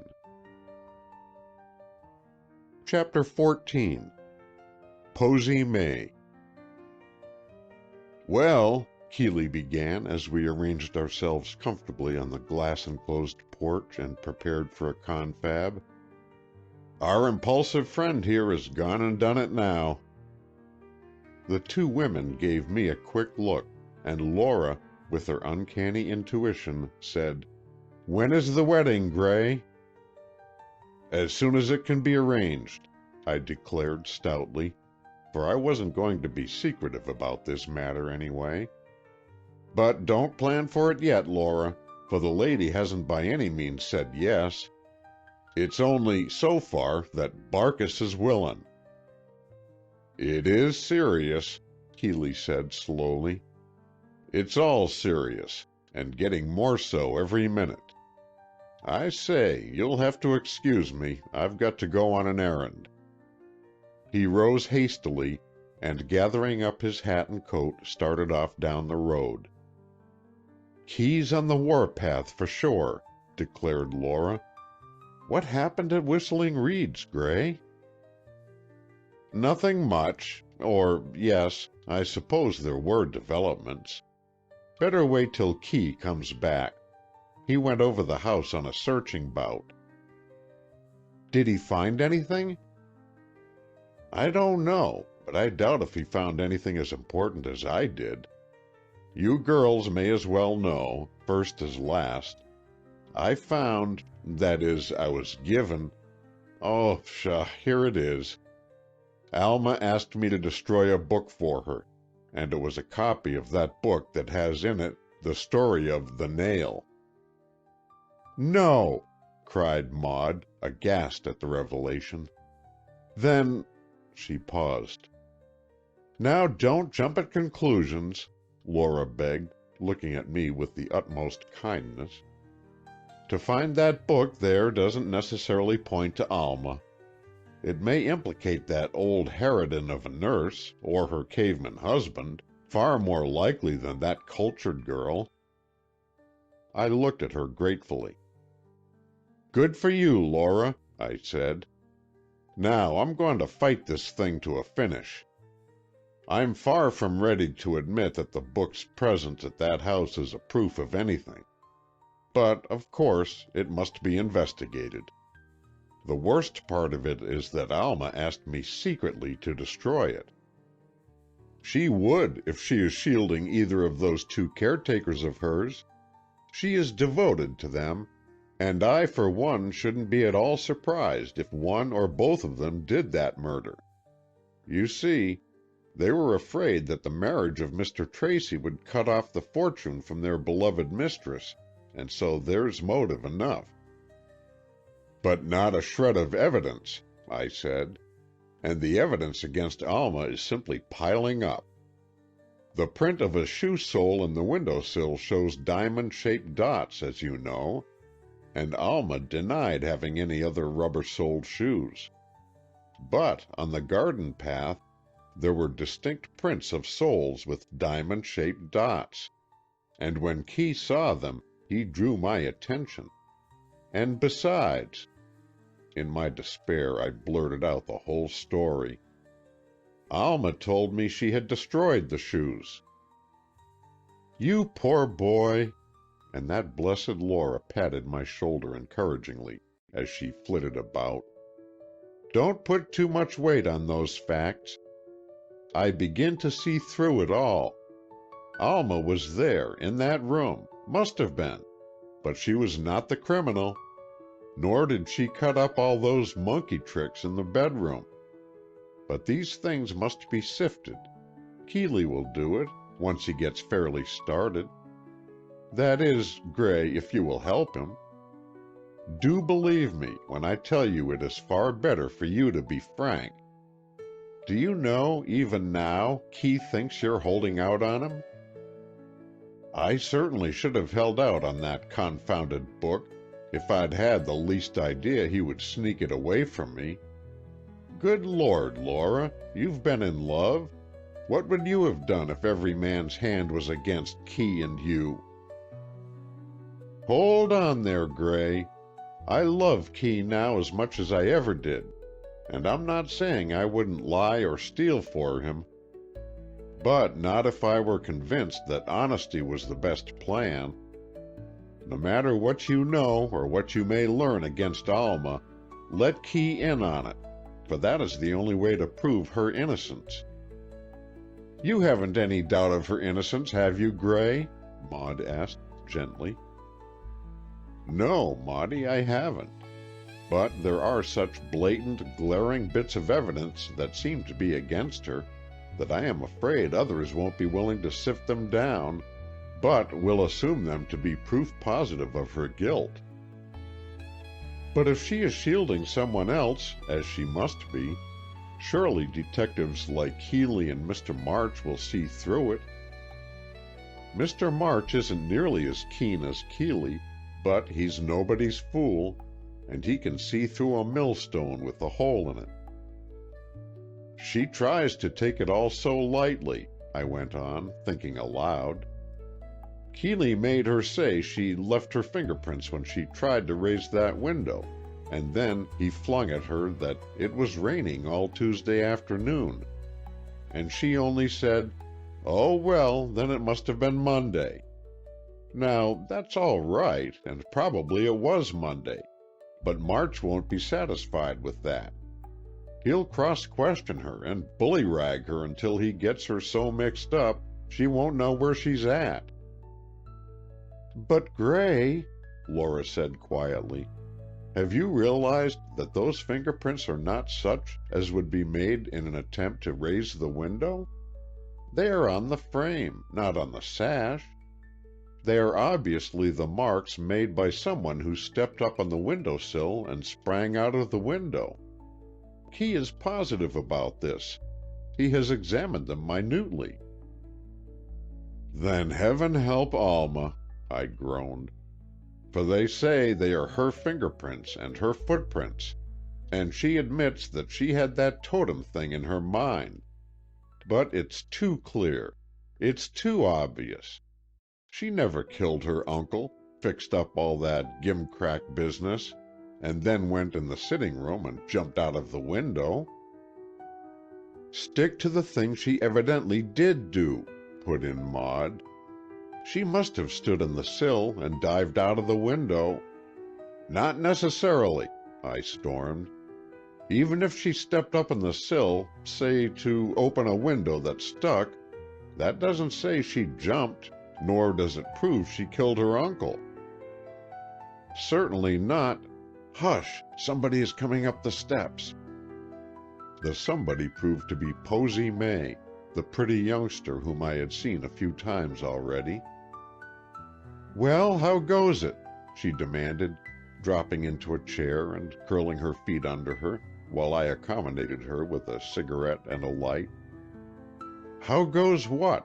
Asked Maud, who was not entirely in favor of the young lady, being herself of the type that can't quite understand the flapper motif. Oh, the detective business in general. It intrigues me, you know. I sometimes think I'll take a correspondence course in Sherlocking. What are you doing today? Laura said pleasantly. "Why aren't you at the McClellans' tea?" "Nixie on the switch. I like the subject I started better. And you needn't scorn me so. I could a tale unfold." Annoyed beyond measure by this impudent minx, I rose and sauntered toward the house door. But Laura had evidently caught a note of reality in the girl's voice, for she said, almost sharply, "What do you know, Posy? If you know anything concerning the matter, it is your duty to tell of it." "I'd rather tell Mr. Moore." She put on an air of importance. "He is at the head of the investigation, I assume."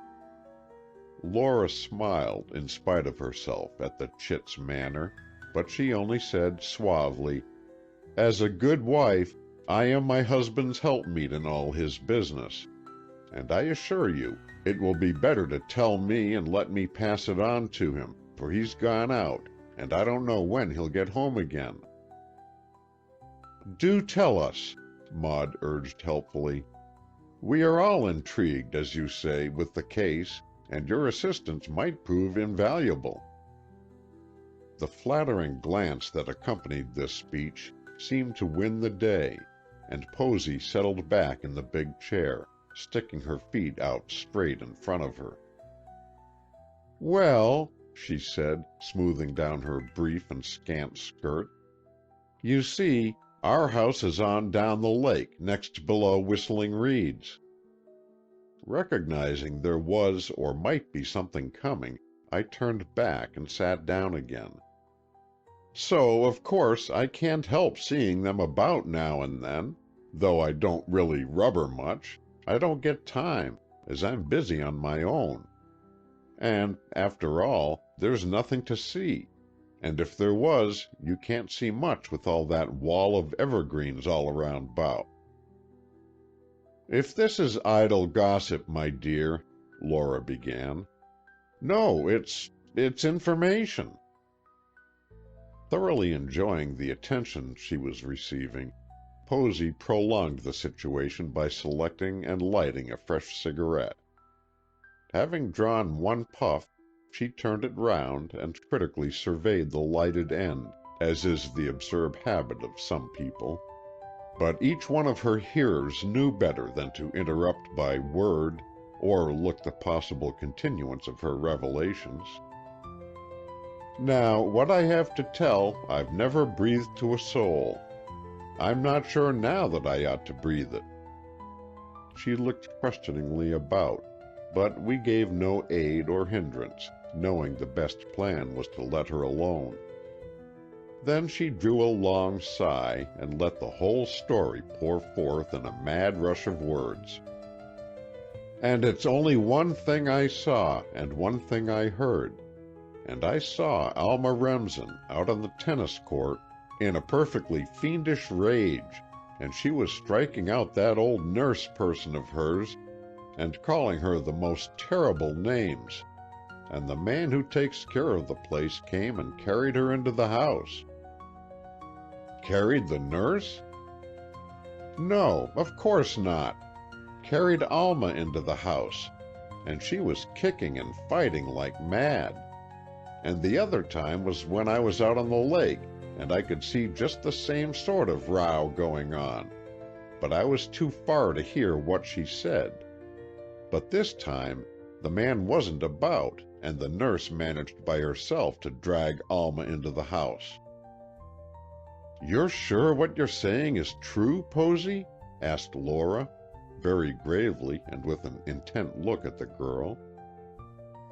"Oh, yes, Mrs. Moore, I'm sure, and the reason I'm telling you is because I think that Alma isn't, isn't quite right sometimes. She isn't exactly all there. And then, except on these occasions, she is all right, her own sweet, lovely self." "Do you know Alma well, Miss Posy?" I asked. "Oh, yes. We come up here every summer. I've known her for 5 or 6 years. She's older than I am. We don't go in the same set, but we meet at fairs and tournaments, and she's always most chummy with me. Now, I know you all think I'm telling you this just to make a sensation and all that, but it isn't at all. I've thought it over a lot, and it seems to be my duty. You see, I've doped it out that she has spells, you know, epileptic, or whatever they call it, and that they don't come on often, but when they do, she has no control over her passions. She becomes, somebody else-like, and she fights like a mad person.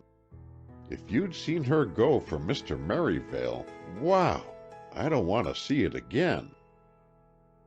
I can't help thinking you're mistaken in your diagnosis, Miss May, I said, speaking indulgently, for I didn't want her to flare up.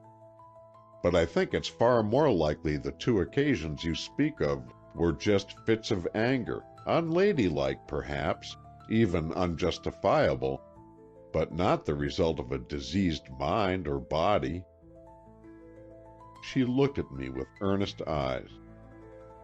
You wouldn't say that if you had seen her, Mr. Norris. She was mad. I mean mad, in the sense of demented. I don't mean just angry. Well, anyway, I've told my story, now you can take it up. But I know, if you were to go there and face that nurse down, she'll have to admit there's some such state of things as I tell you of. She'd deny it to me, or to these ladies, but if a man went there and made her tell the truth, you'd soon find out. That's why she had to be put out of her uncle's house, when he decided to get a wife in there. He couldn't bring a wife to a home with a girl like that in it. If it had not been for his approaching wedding, Mr. Tracy never would have put Alma out.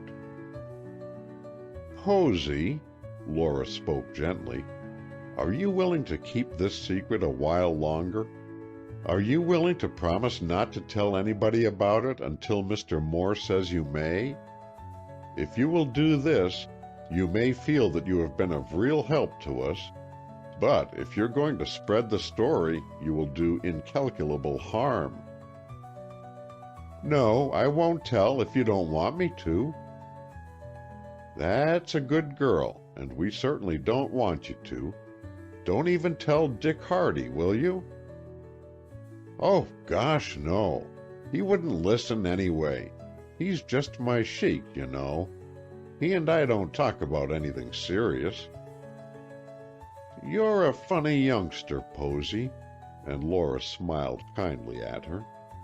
But I'm going to trust your word in this thing. If you say you won't tell, you won't, will you? No, ma'am, I sure won't. And I don't suppose you can get me, but I seem to think the ends of justice couldn't be served unless I coughed up my yarn. Oh, Posy, you funny kid, said Maud, laughing outright. But Posy didn't smile, nor, indeed, did I. After a few more words, she went off, and as she ran around the corner of the hedge, I felt that doubtless she had dismissed the subject from her addle-pated head. For a few moments we sat, silently thinking over the story we had heard. I broke the silence finally by saying, "It's too circumstantial not to be true." "Yes," Laura agreed, "it's true, right enough, but I can't quite understand." "Nothing hard to understand," I argued. "Alma has a more uncontrollable temper than I had any idea of. This doesn't make me think she went so far as to kill her uncle in one of her angry fits, but I will say that the matter must be looked into." "Key will look into it," Laura said, with one of her gentle smiles. Key's wife was a good sort, and she always tried to make things easy and pleasant for me. I knew, though, that she was thinking over this thing, and I dreaded to learn whither her thoughts led her. for I distinctly remembered Mrs. Dallas saying that Sampson Tracy had wanted to tell her something about Alma, something unpleasant, she had implied. What could it have been but this, that the girl had at times an ungovernable temper? For I was determined I would not believe that the trouble lay deeper than that the sweet girl I adored had a flaw in her brain or a physical disorder that meant impaired intellect in any way. We ignored the subject by common consent, Laura no doubt feeling that since it must be discussed with Key, there was small use mulling it over beforehand. And then Key returned. He was full of some news of his own, so we listened to him first. "It's about that sound Ames heard," he told us. "You know he said after several false starts that it was like a stick drawn along a wall. Well, it occurred to me that if it was anything at all, it might be the murderer trailing along, with his hammer and nail in his hand. And if the hall was dark, feeling along the walls and doors to guide him." "Rather far-fetched," I smiled. "Well, the only way to see about it was to look on the door of Ames's room, and there, sure enough, was a long scratch, as if a nail or something had been dragged along it.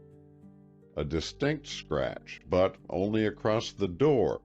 At least I could find no other such mark. So, me for the coroner's office to look over the exhibits.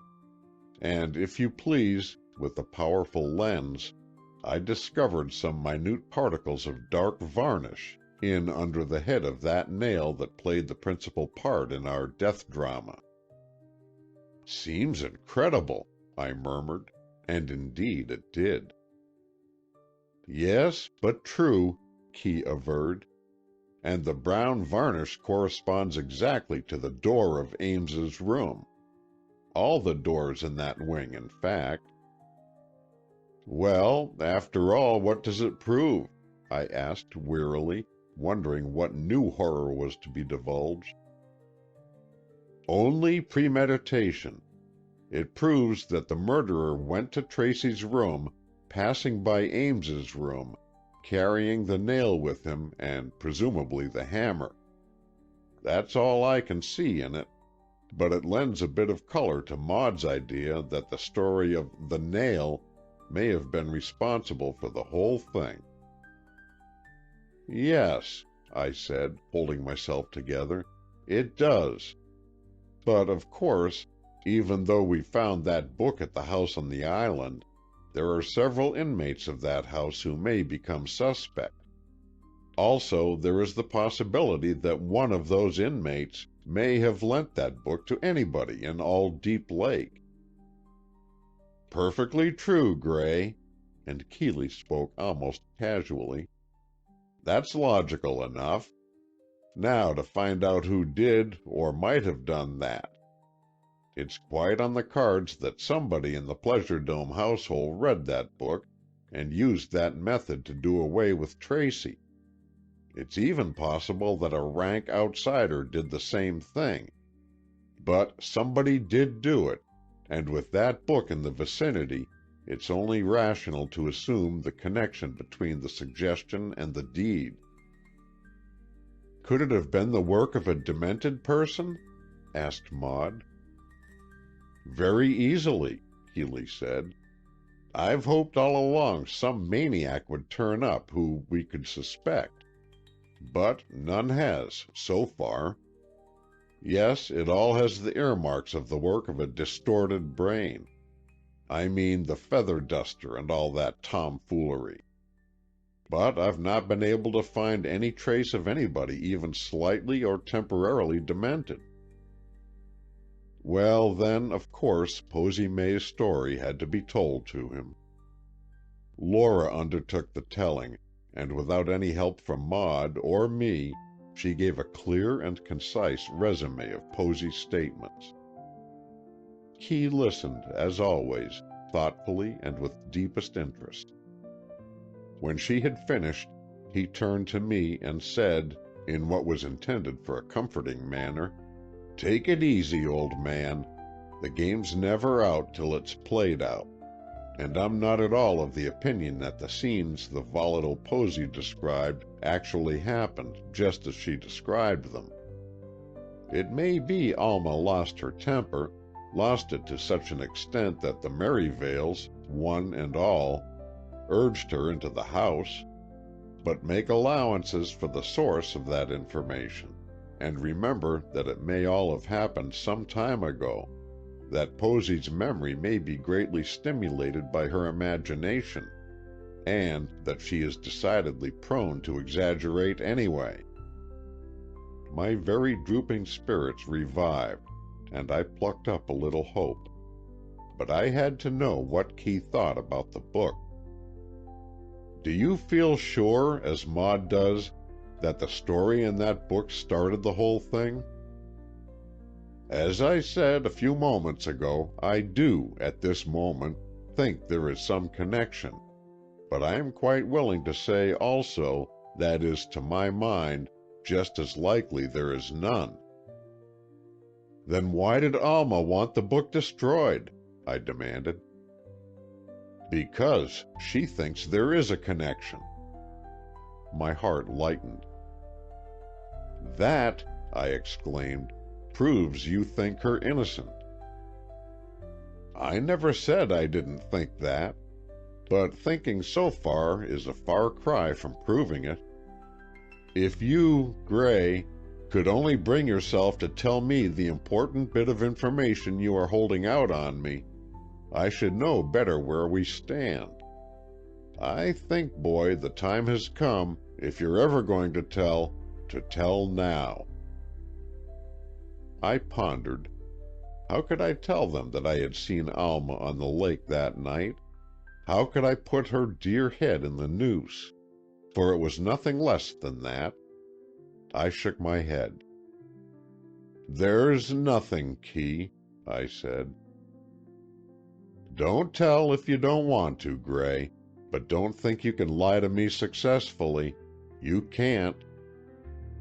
"But, Keeley," I begged him, "granting I do know of a point that I haven't told you, and supposing it definitely incriminates the girl I love, can you wonder that I want to withhold it?" "You mean you think it definitely incriminates her. You may well be mistaken." "It doesn't seem so to me." "And you propose to lock this important piece of information in your own soul, away from us all, and let us go on blindly, floundering? Do you suppose I care how blindly you flounder if you don't suspect Alma Remsen? Do you suppose I care that I'm accessory after the fact and all that, if I can keep her safe from suspicion? But, Gray, if I can convince you that it's wiser to let me know, and if I promise not to utilize the information you give me, if it does not prove her guilty, what then? If you give me your word of honor on that, I'll tell."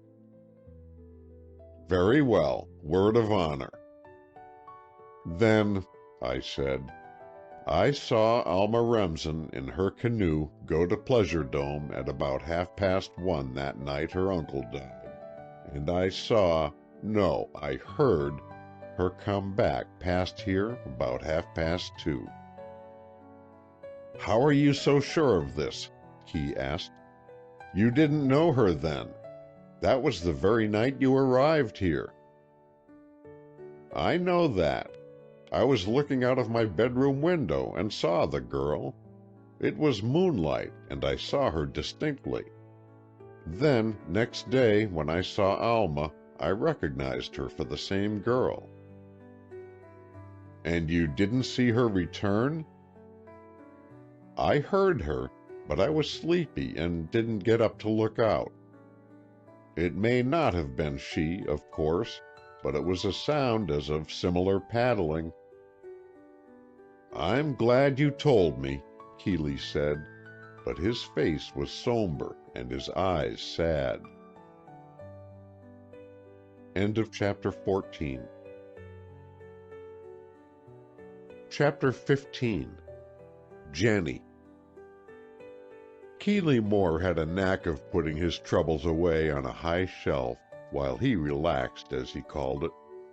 And with him, this meant relaxation of mind as well as body, and he stretched himself in his porch chair and demanded light chatter with no hint or mention of the Pleasure Dome tragedy. Laura, as usual, met him more than halfway and began a recital of the blunders made by her new parlor maid that morning. "Nice-looking little baggage," said Key, who had always an eye for a pretty face. "Where'd you pick her up?" "I can't tell you that," said Laura. "It's a secret." "A secret? Where you got a servant? Then I can guess. You sneaked her away from some unsuspecting friend and offered higher wages." "Nothing of the sort. Jenny came to me and asked me to take her." "Where has she been living?" "Oh, nowhere in particular. How do you like that screen across that corner? It was in the dining room, you know, but it wasn't really necessary there." "Hush, woman!" thundered Key in mock rage. "Don't trifle with me. Tell me where that parlor maid sprang from, or tremble for your life." "But I can't," and Laura broke into giggles. "You see, you've forbidden me to tell you." "Forbidden you to tell me?" Key sat up, his keen intuition telling him there was something back of this chaffing. "Yes, to tell you would involve the mention of a forbidden name." "Laura, you've taken on a servant from Pleasure Dome." "Yes, I couldn't resist. She's a jewel, and she had already left there." "She was free to come?" "Oh, yes. Griscom had dismissed several of the maids, saying there's not enough work for a large force." "The household is as it was except for Mr. Tracy?" "Yes, of course, but there's no entertaining, and I believe Mr. Ames and young Dean are leaving soon after the funeral." "Who'll be head of the house, then? Everett, I suppose?" "Key, you forbade all reference to Pleasure Dome, and now you're—" "Go away, we're not talking of the murder now. A fellow can gossip about his neighbors, I suppose." "Oh, yes, all right, then. Well, Jenny told me all this, and she says that when Miss Alma comes to live in the big house, she will go back there, if Alma will take her. But she won't stay there now, because Mrs. Fenn is too bossy." "Mrs. Fenn?" "Yes, the housekeeper. She and Griscom rule the roost, and the other servants are all squirming." "Perhaps we can worm some information out of the perspicacious Jenny." "Keeley Moore, you wouldn't descend to quizzing servants, would you?" "Wouldn't I just! I'd quiz a scullery maid if I could get a glimmer of light on our dark problem. Pull Jenny in and let me take a shot at her." Obediently, Laura touched a bell, and Jenny appeared. She was a trim, tidy young person in a neat uniform, and her attitude was perfect. She stood at attention and awaited orders. Key looked at her and then said slowly, "You have been living at Mr. Tracy's?" "Yes, sir." The reply was calm, respectful, and quite unperturbed. "Why did you leave there?" "The butler and housekeeper decided to reduce the staff, and I asked that I might be one of those to leave." Key studied her more closely. Clearly she was superior to the general run of servants. "Why did you wish to leave?" She hesitated a moment, then said in a straightforward manner, Because I prefer to work in a house where there is a master or mistress and not a house run by the upper servants. That's plausible. Is that the only reason you wanted to make a change? A longer pause this time. Then, again, that sudden decision to speak. No, sir. I wanted to get away from a house where such a terrible thing had happened. That's a natural feeling, I'm sure. You were there, then, at the time of Mr. Tracy's death? Oh, yes. You were questioned by the coroner about it? No, sir.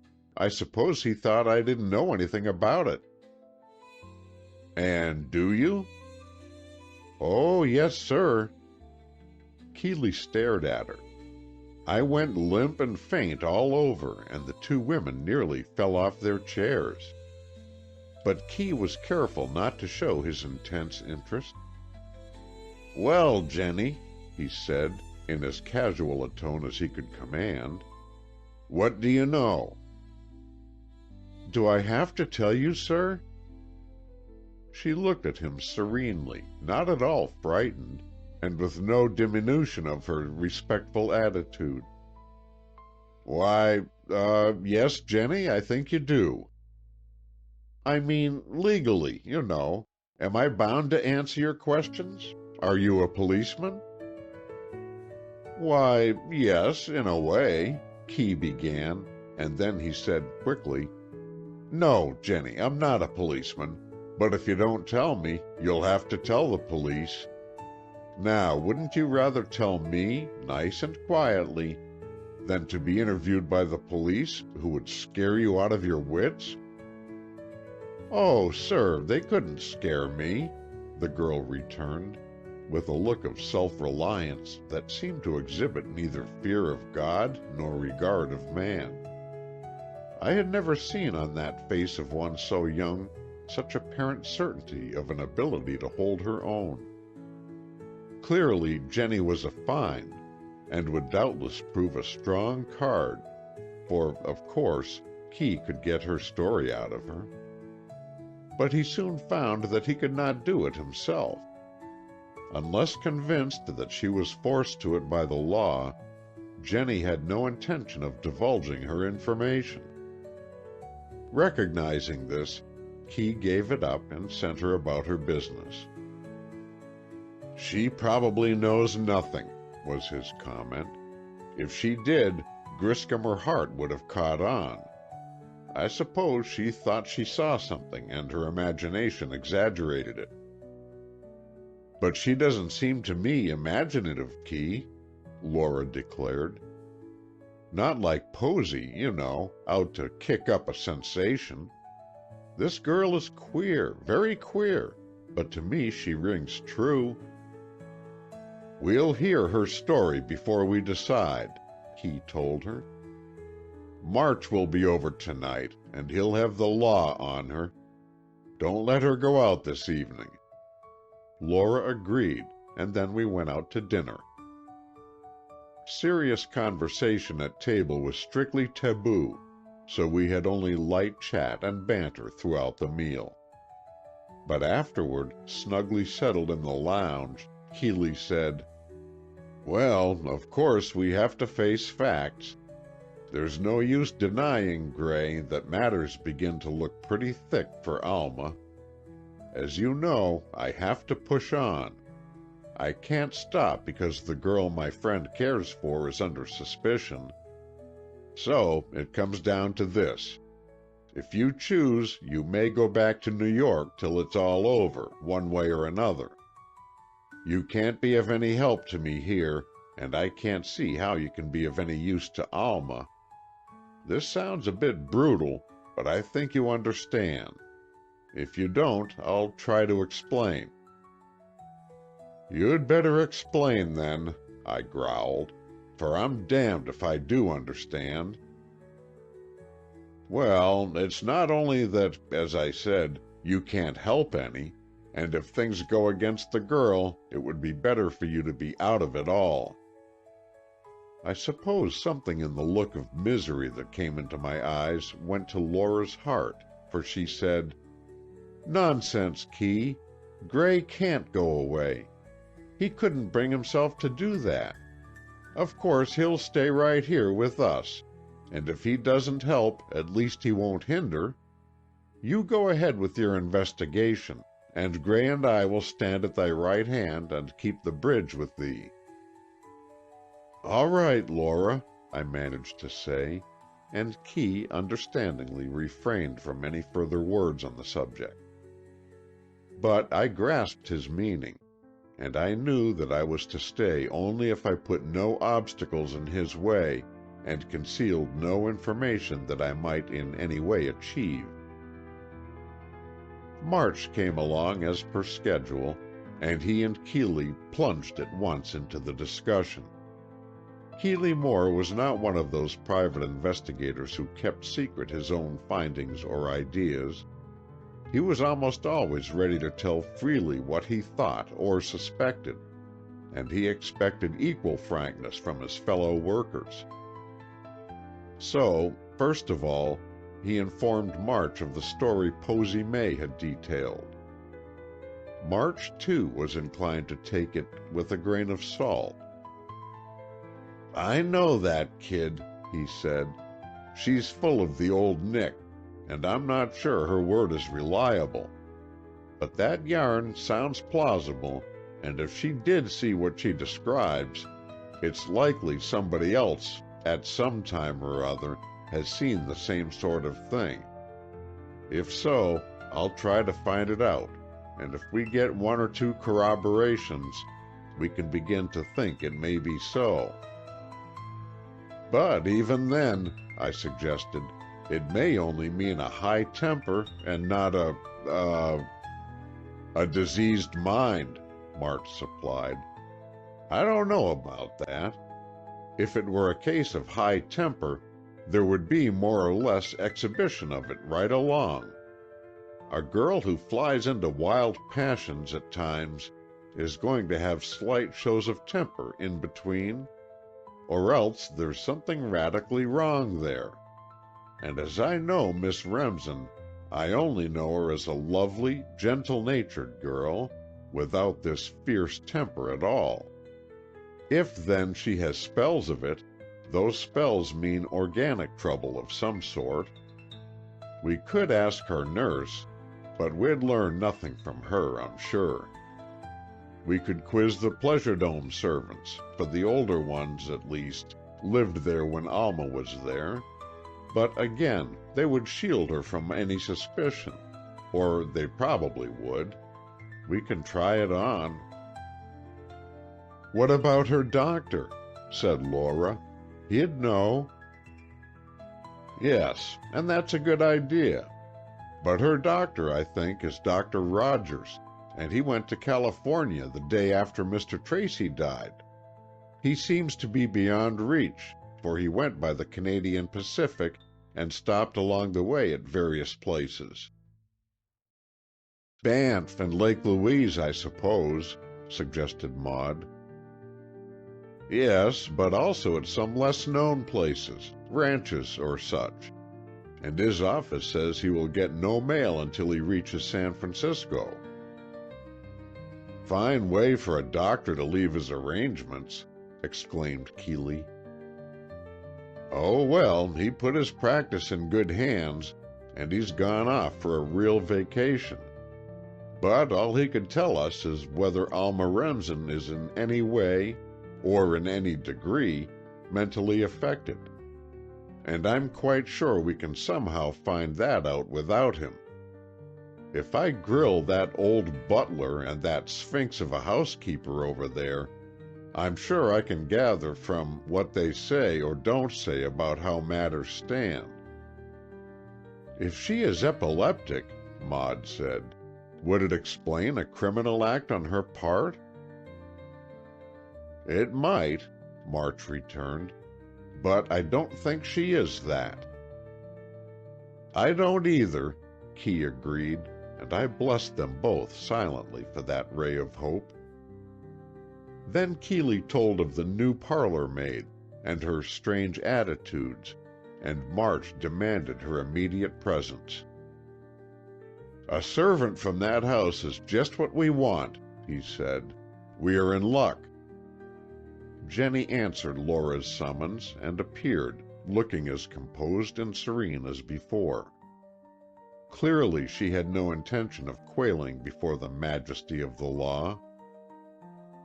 "You may sit down, Jenny," Laura said kindly, and the girl took a chair with just the right shade of deference and obedience. "You were employed at Pleasure Dome?" March began, a trifle disconcerted at this self-possessed young creature. "Yes, sir." "For how long?" "I was there 6 months." "Then you were there when Mr. Tracy died?" "Yes, sir." "But you were not there when Miss Remsen lived there?" "No, sir." "No. Now, Jenny, you told Mrs. Moore you knew something about the night of Mr. Tracy's death." "Yes, sir." "Is it, do you think, of importance?" "Yes, sir." Not only the monotony of the girl's monosyllabic replies, but the enigmatic smile that played about her lips and was remindful of the Mona Lisa, began to grate on the nerves of all of us. But March swallowed, took a long breath, and plunged into the matter. "Then, Jenny, since you deem it of importance, tell it to us, and we will see what we think about it." "Must I tell it, sir?"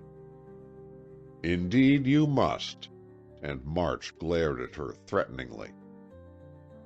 But it was unnecessary. Jenny seemed to think it a case of needs must when the law drives, and she began to speak in real sentences. "You see," she said, "my room is across the house from Mr. Tracy's room. I mean across the part of Deep Lake that he called the Sunless Sea." "Across?" "Yes, sir. You can look out of my window and see down into Mr. Tracy's room. Of course, my room is on the 3rd floor and his is on the 2nd floor, but you can see in." "Yes, and did you see in?" "Oh, yes, I often looked in there late at night." "What for?" "Nothing in particular, only it was bright and gay, and there were always flowers about, and sometimes company and music, and so I liked to look at it."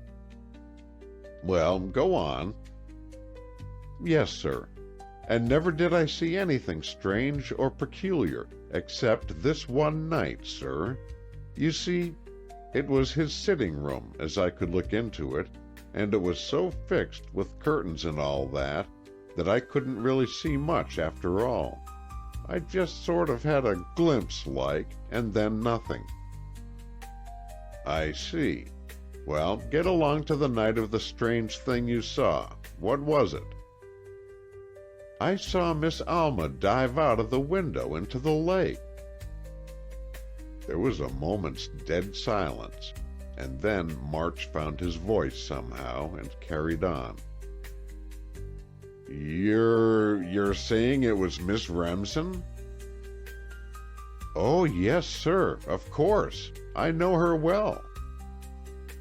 "How was she dressed?" "She had on a white dress, a sport suit, and white shoes and stockings. She most always wears white in the summertime. She came to the window, and I saw her step up on the sill, and then she looked down at the lake for a moment." "As if afraid?" "Oh, no, sir. As if just judging the distance, or something like that.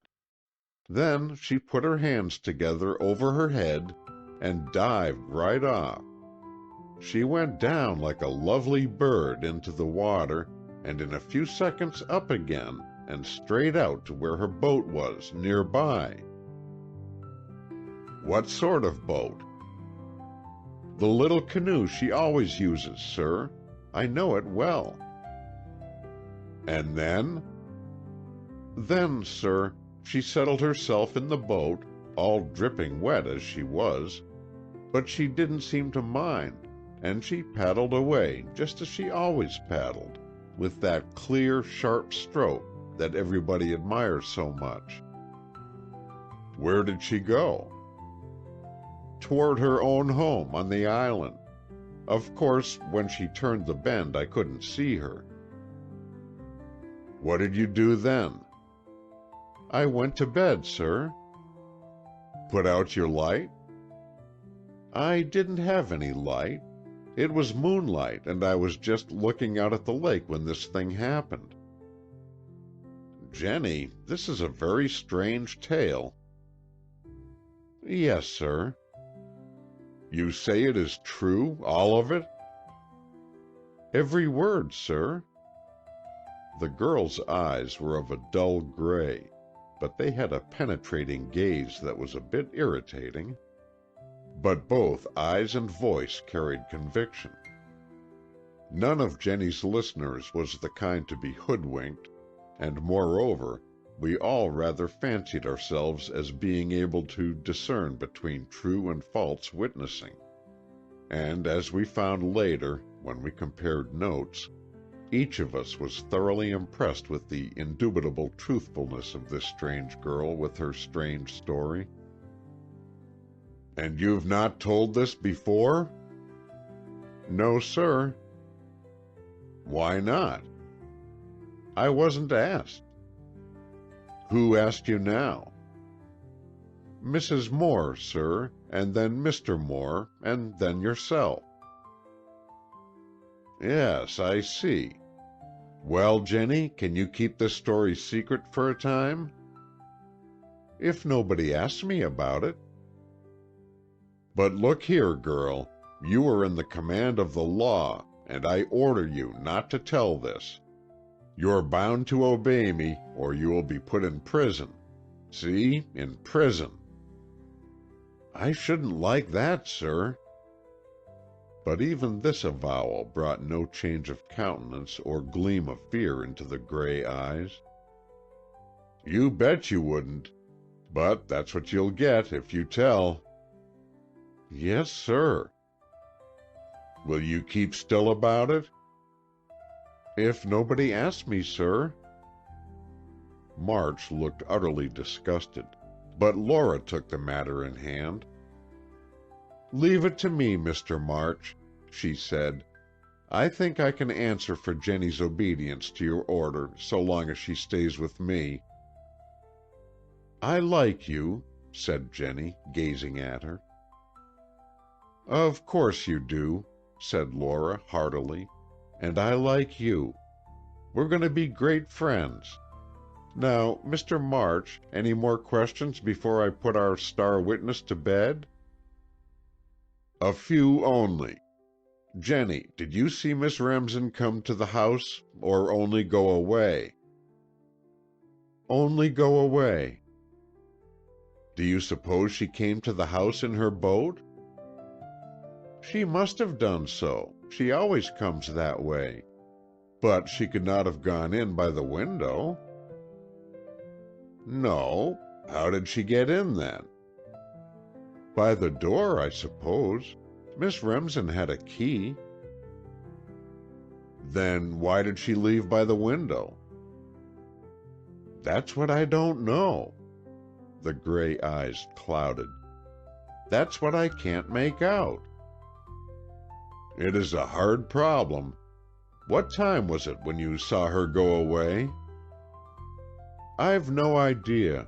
We all go to bed at 10, if it isn't our night out. So I went to my room about 10, but I couldn't sleep. Hadn't you been asleep at all when you saw the girl in the boat? Yes, I think so. I'm quite sure I had. But my watch wasn't going, and so I don't know what time it was. Don't you have a timepiece to get up by? Mrs. Fenn raps on our doors, sir, then we get up. I see. Well, you say it was moonlight. Do you know where the moon was in the sky?" "Oh, yes, it was just disappearing behind Mr. Tracy's wing." "Then we can track the time down by that," said March, with a nod of satisfaction. "Given the date and the position of the moon, that's easy." "Jenny," said Keeley, thoughtfully, "did Miss Remsen have anything in her hands when she dived from the window?" "Oh, I forgot to tell you that.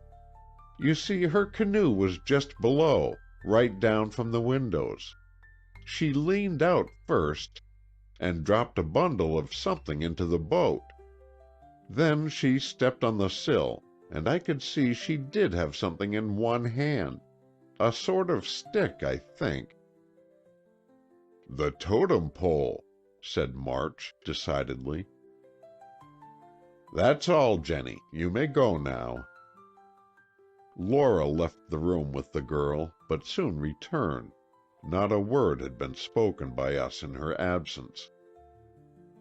"Well," she said as she came back, and March responded, "Not well at all. About as bad as it can be."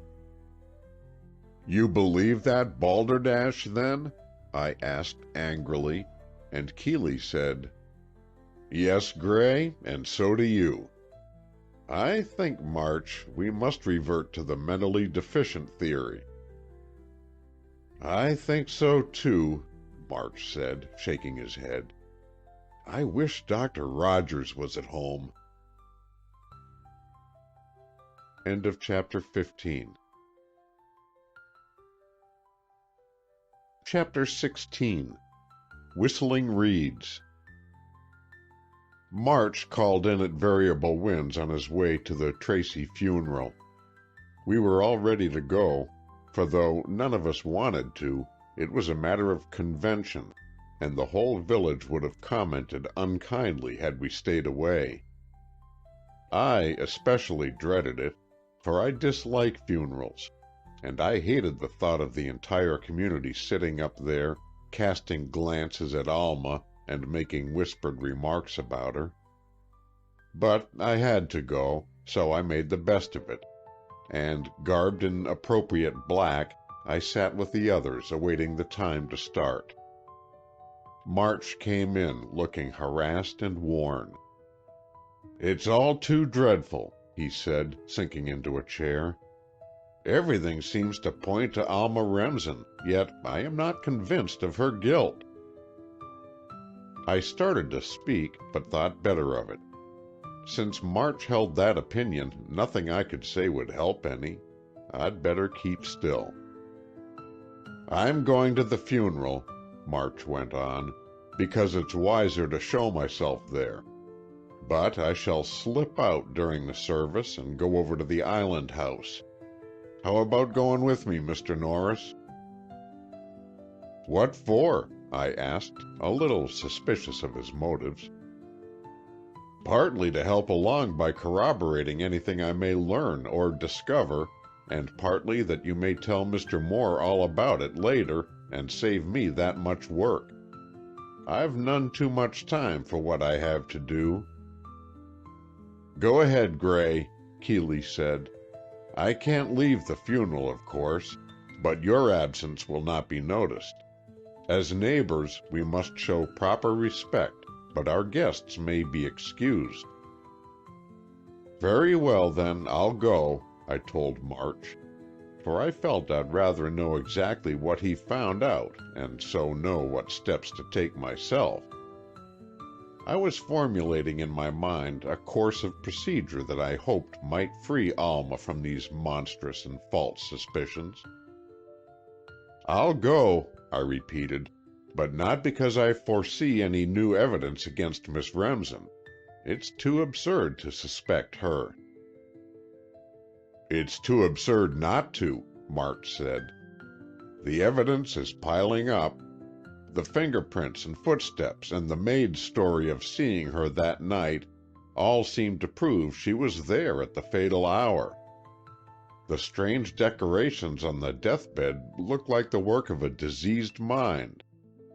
Posy May's story seems to prove that Miss Remsen is afflicted with some sort of spells that transform her into a demoniac.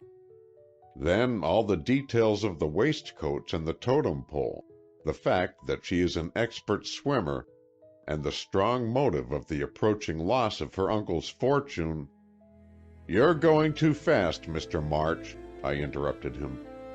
"Posy May's story should not be taken without some outside corroboration. She is an irresponsible child, and not fit to be a real witness. The maid, Jenny, I think comes in the same category.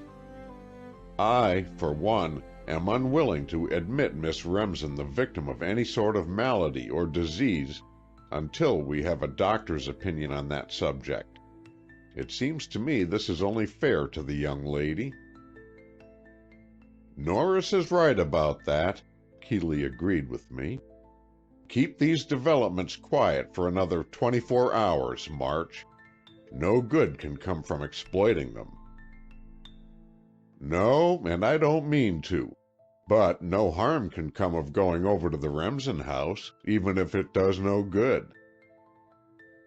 "All right as to that. Go ahead. Go with him, Gray, and keep your eyes and ears open. The two Merivales will probably be at the funeral, but there'll doubtless be someone in charge of the place." It was time to start then, and we walked sedately out to the car, our funeral manner already upon us.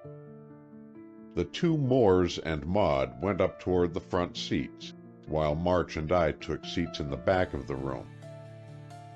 The services were held at Pleasure Dome, in the great ballroom that was beneath the rooms of Sampson Tracy's suite. I looked out the window at the deep, dark lake. Sunless Sea was an apt name for it, as the trees grew thickly right down to the very edge of the water, and the great house also shaded it. A somber-looking scene, yet of a certain still peacefulness that had its own appeal. Here and there a rock lifted its jagged form up out of the water, but I realized that if a diver or swimmer were familiar with the place, he could easily avoid danger. My heart was sick at the black clouds that seemed to be closing in round the girl I loved, and I resolved anew to devote my whole heart and soul to the task of setting her free. I had no doubt of her innocence, no doubt but that these seemingly true accounts against her were really capable of some other explanation. But even if she were guilty, even if she had killed her uncle, whether in her right mind or not, she was still the one girl in the world for me. I would comfort and help her in her adversity as I would in more joyful hours, should such ever come to us. Then I saw her come in, saw Alma enter, her arm through that of the faithful Mary, while John Merivale stalked behind them like a bodyguard. What a pair those Merivales were! Invincible seemed to be the only word that described them. Strong, brave, keen-witted, they looked forceful and capable enough to ward off all trouble from the girl they loved. But whether they could do so or not was the question. Alma, white-faced but composed, walked with a steady step and took the seat the usher offered, in the front row, her faithful henchman on either side. Mrs. Dallas was also in the front row, and the secretaries and Harper Ames. In the next row sat the entire staff of the Pleasure Dome servants. Then came the neighbors and villagers. The room was quickly filled, and many were turned away or relegated to other rooms in the house. The air was heavy with the scent of hothouse flowers, for the well-meaning donors were not content to send the lovely garden flowers blooming on their own estates. Exquisite music sounded from behind a screen of tall palms, and as the services began, March looked at me, and we silently rose and went out.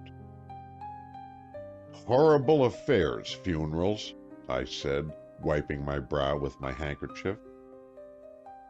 "Oh, I don't know," the detective responded. "I rather like them.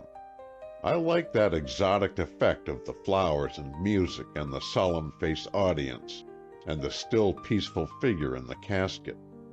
Yes, it impresses me rather pleasantly." "Then you're a ghoul," I told him irritably, which was unjust on the face of it. The good-natured chap only smiled, for he realized, I think, that my nerves were on edge. "I don't know you very well, Mr. Norris," he said, after a pause, "but I'm going to venture on a bit of advice. I know, of course, your regard for Miss Remsen, and I'm going to warn you that you may hinder rather than help her cause, unless you learn to control your feelings. Don't lose your temper when you see us detectives prying into matters that seem to you sacred. These things must be done. Your objections have no weight, and it is far wiser not to raise them. Maybe I am offending you, but my intentions are good, and you can take it or leave it." The man's honest countenance and kindly smile affected me more pleasantly than his words, and after a moment I said heartily, "I take it, Mr. March. I realize I am a blundering ass, and I'm grateful for a pull-up.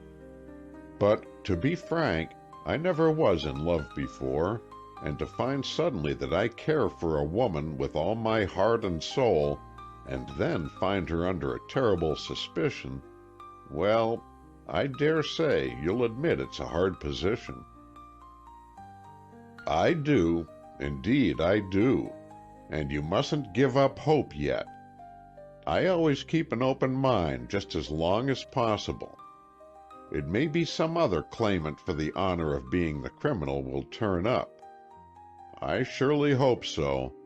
But in the meantime, we must just dig into things and do all we can to get more light." "You're going to search the house on the island?" "I certainly am.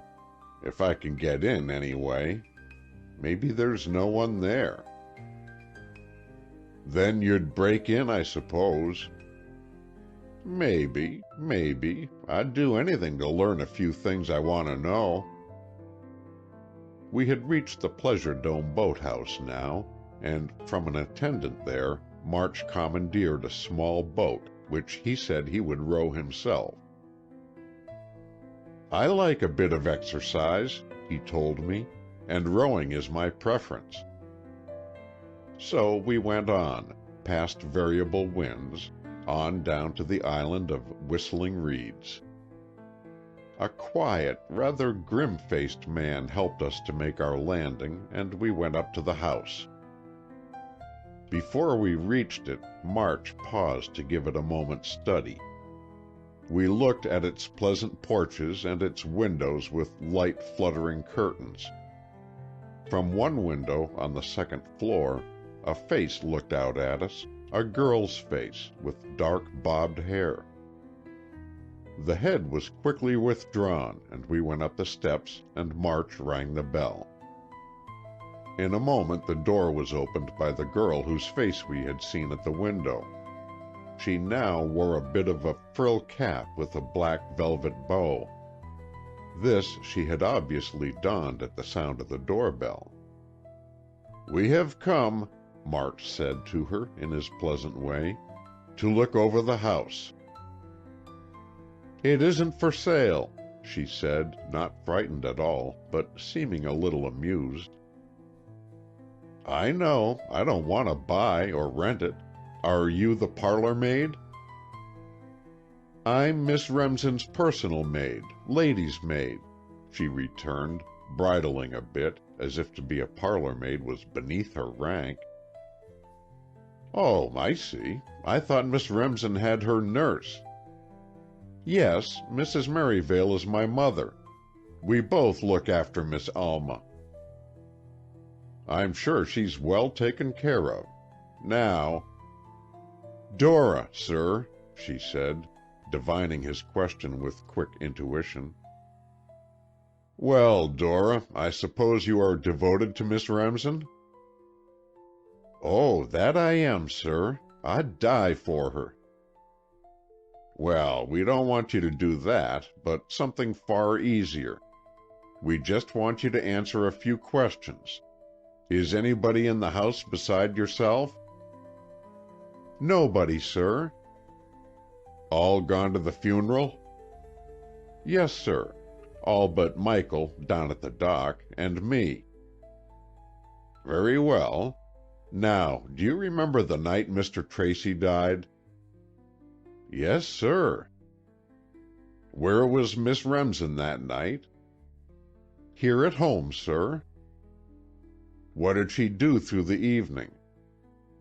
"She read in a book, sir, then she played the piano a bit, and then she went to bed." This was reeled off glibly, a little too glibly, I thought. It sounded parrot-like, as if a lesson, learned by rote. Evidently March thought so too, for he said, looking at her closely, "How do you know this?" "How do I know?" She looked a little blank. "Oh, yes, I know, because I saw her now and again as I passed through the hall." "I see. Now, what book was she reading, do you know?" "No, sir, I don't know that." "But you saw her reading?" "Yes, sir." "Well, what kind of book was it? A big book?" No, sir, I think not. I think it was a smallish book." "With a paper cover?" "Yes, sir, with a paper cover." "Stop it, March!" I cried involuntarily. "You shan't put words into her mouth." "Keep still, Norris," he said sternly, "and remember what I told you." I supposed he meant that I could serve Alma best by learning everything possible about her, but I resented this sort of procedure. The girl was frightened too. She drew her breath quickly, as if fearing she had been indiscreet, but March restored her equanimity by his next words. "That's all right, Dora," he said. "It doesn't matter what book she had, or what music she played. Then she went to bed? She didn't go out anywhere?"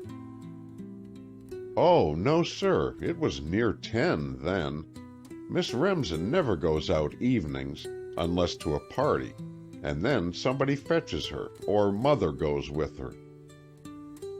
"Well, you've told a straight story, and that's all we want to know. Now, I'm going to give the house the once-over." "What's that, sir?" "A glance about. You see, Dora, I'm connected with the police, and—" "The police, sir?" she cried, and sank into a chair. But suddenly she sprang to her feet again, and said in a low, tense tone, "Will you please go away, sir? Go away, and come when my father or mother shall be here." "No, Dora, we can't do that. You ought to know that the police cannot be told what to do. But rest assured, we mean no harm to your young mistress, and we are hoping to find some clues or evidence that will free her from suspicion." Dora looked thoroughly perplexed. She glanced from the window, as if of a mind to call Michael, but he was not in sight. "And I may as well tell you," March continued, his iron hand still in a velvet glove, "that you'd better let us have our way, without raising any objection. For you can't stop us, and you'd only create unpleasantness for yourself." Dora seemed to see reason, and she nodded her head in assent. "What do you want me to do?" she asked in a subdued voice. "Go with us and show us the rooms, that's all. We shall not really disturb anything, and it will save Miss Remsen trouble if we can get through before her return." So Dora went ahead with an air of obedience under protest that showed itself in her dragging footsteps and her somber eyes. "This is the living room," she said, indicating the room we already knew. March stepped inside. He quickly scanned the appointments, but he had seen them before and paid real attention only to the bookcase. This produced nothing of interest, however, and we went on through a cozy little writing room to the dining room, a delightful, cheery room hung with chintzes and gay with bowls of flowers. To my amazement, the detective devoted his scrutiny to the dining table. He examined the wood of it carefully, and then, drawing a lens from his pocket, peered through it in true Sherlock Holmes fashion. I wondered if this was meant to impress the staring Dora, but March seemed to be interested in his own account, and he pocketed his lens with a sigh of satisfaction. "Now the kitchen," he said, and we went thither. A modern, immaculate kitchen it was, with all the up-to-date contrivances for lightening labor and for achieving quick results. March took in most of it at a glance, pausing only to turn round a can of cocoa on a shelf in the glass-doored cupboard. "Yes," he said, smiling at Dora, "I think that's the best brand, too." Then we went upstairs. It seemed sacrilege to me to go into Alma's bedroom, but March strode forward as a general to an attack. He made no noise or disturbance. He opened no cupboards or bureau drawers. He looked closely at the bedside table, which showed only a reading lamp, a book or two, a small flask of cologne water, and an engagement pad and pencil. "Miss Alma has her breakfast in bed?" he said interrogatively, and I wondered if he had seen a spot on the lace table cover, or how he knew. "Yes, sir, both Sundays and weekdays, sir." Dora was blushing furiously now, though I could see no reason for it at mere mention of breakfast in bed.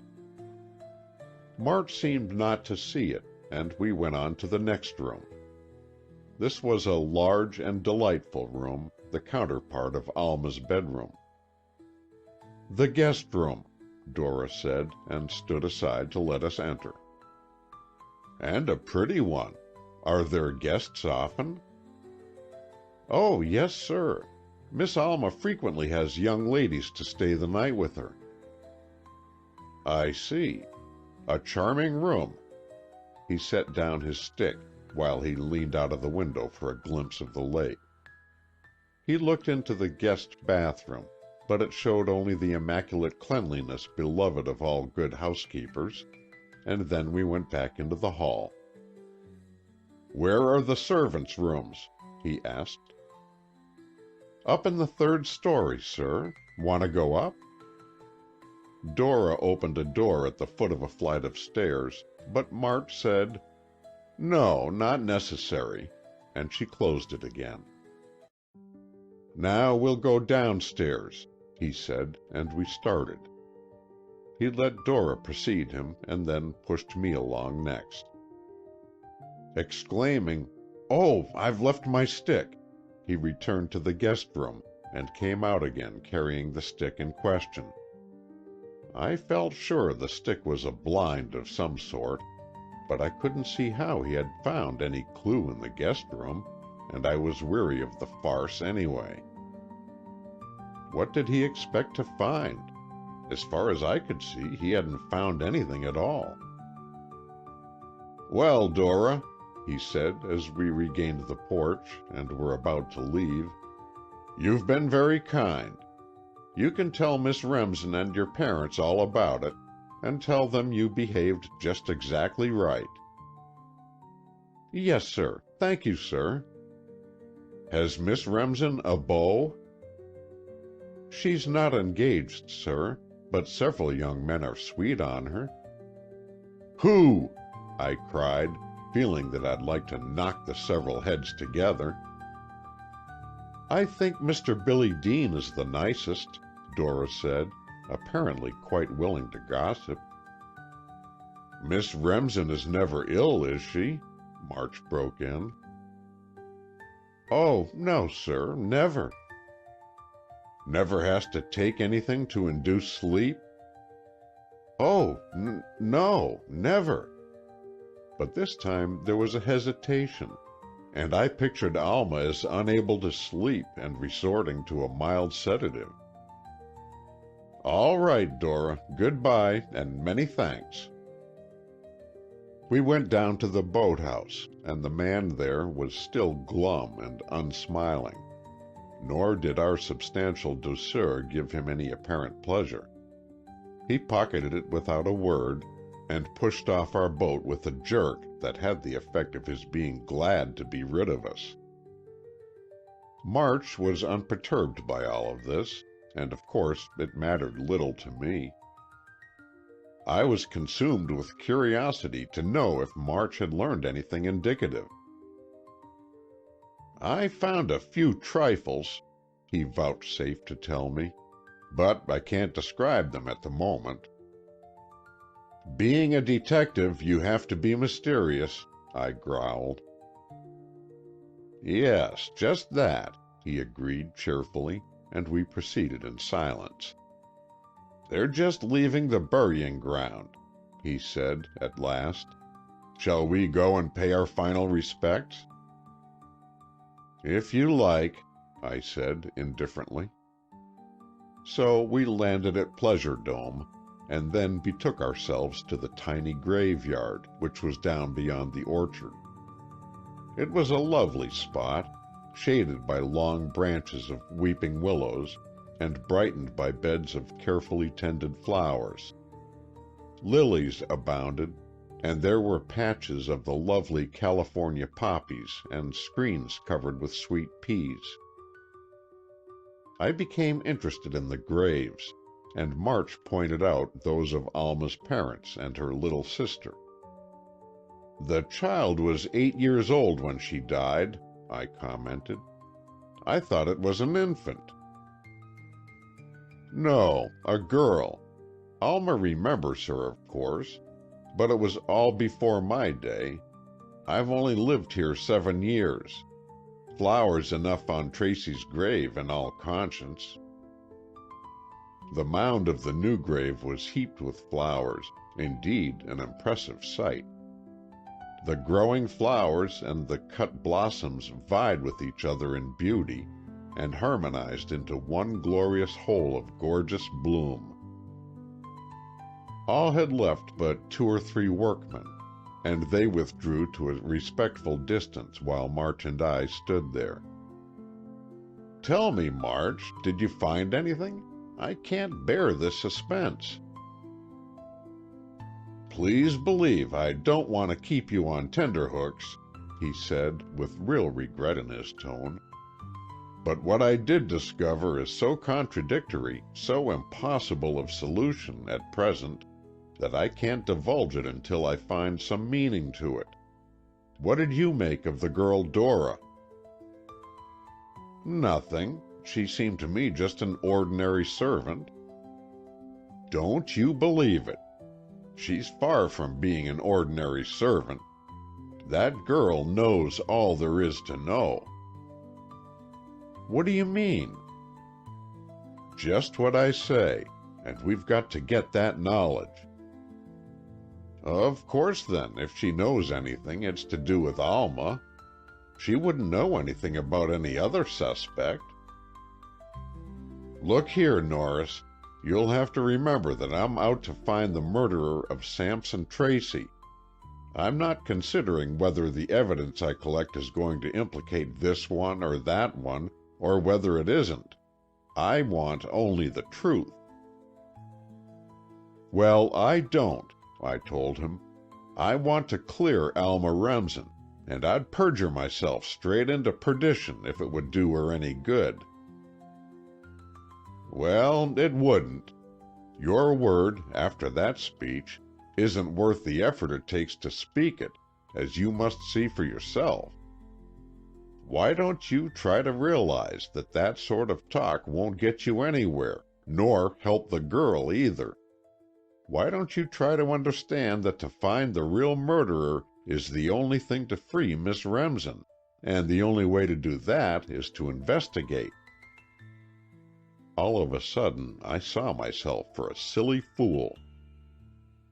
"You're right, March," I said earnestly, "and I'm going to try." "That's more like it," he applauded. "Come on, we'll work together." End of chapter 16. Chapter 17. Ames Takes a Hand. "I've just read a detective story where a sweet young girl was the criminal after all," Maud said, contributing an argument to our conversation. It was Sunday, the day after the Tracy funeral. As we sat on the porch after the midday dinner, Ames came along and joined our group. "Well, Mr. Moore," he said, "unless you consider yourself engaged by me on the Tracy case, and you certainly have never given me to understand that, I am ready to call the deal off." "Why?" Keeley said, offering him a cigar. "Principally because the evidence seems so strong against Alma Remsen, and I've no wish to see that girl convicted." "Why not?" "First, because she isn't guilty, and second, because if she were guilty, I don't want to be in any way instrumental in bringing it home to her." "You'd compound a felony." "Oh, rubbish! But yes, of course I'd compound a felony rather than raise a finger to help establish her guilt." "What makes you think she is guilty?" "I didn't say I thought she was guilty. I said the evidence seems to point that way. But evidence doesn't always point to the truth by any means." "Very true. Have you any other suspect?" "I'm not looking for suspects. I want to get away from the whole business." "Yet only a few days ago you wanted me to investigate this matter at your direction and at your expense." "I know it, but I've changed my mind. I want to go away, to go back home. If I'm needed for any purpose, you can always find me. I'm not going to disappear." "I don't think you'll be wanted by the authorities, Mr. Ames, if that's what you mean. I have crossed you off my list of suspects, and I think Detective March has done the same. However, you will speak to them, of course, before you leave town." "Oh, certainly. And, Mr. Moore, I've been doing a bit of looking about on my own. I don't know that it will be of help or even interest to you, but I've satisfied myself that nobody at Pleasure Dome was the murderer of Sampson Tracy." "You mean no member of the household?" "Yes, none of the staff of servants, neither of the secretaries, nor myself. That completes the tale of the occupants of the house that night." "And how have you come to your conclusions?" "By questioning, both straightforward and also more adroit. I have talked to the servants, and I have examined their rooms and possessions, and I have no hesitancy in pronouncing them all innocent."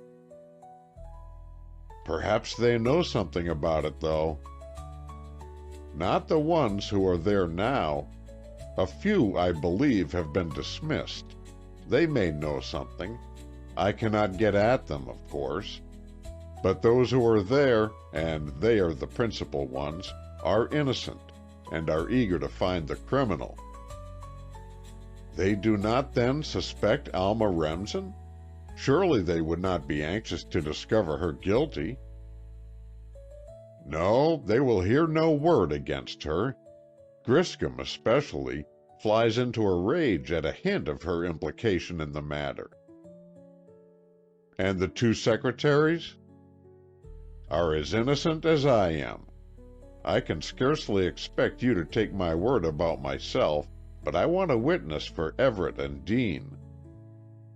They had no reason to kill Tracy, for I don't agree that their expected legacies were sufficient motive.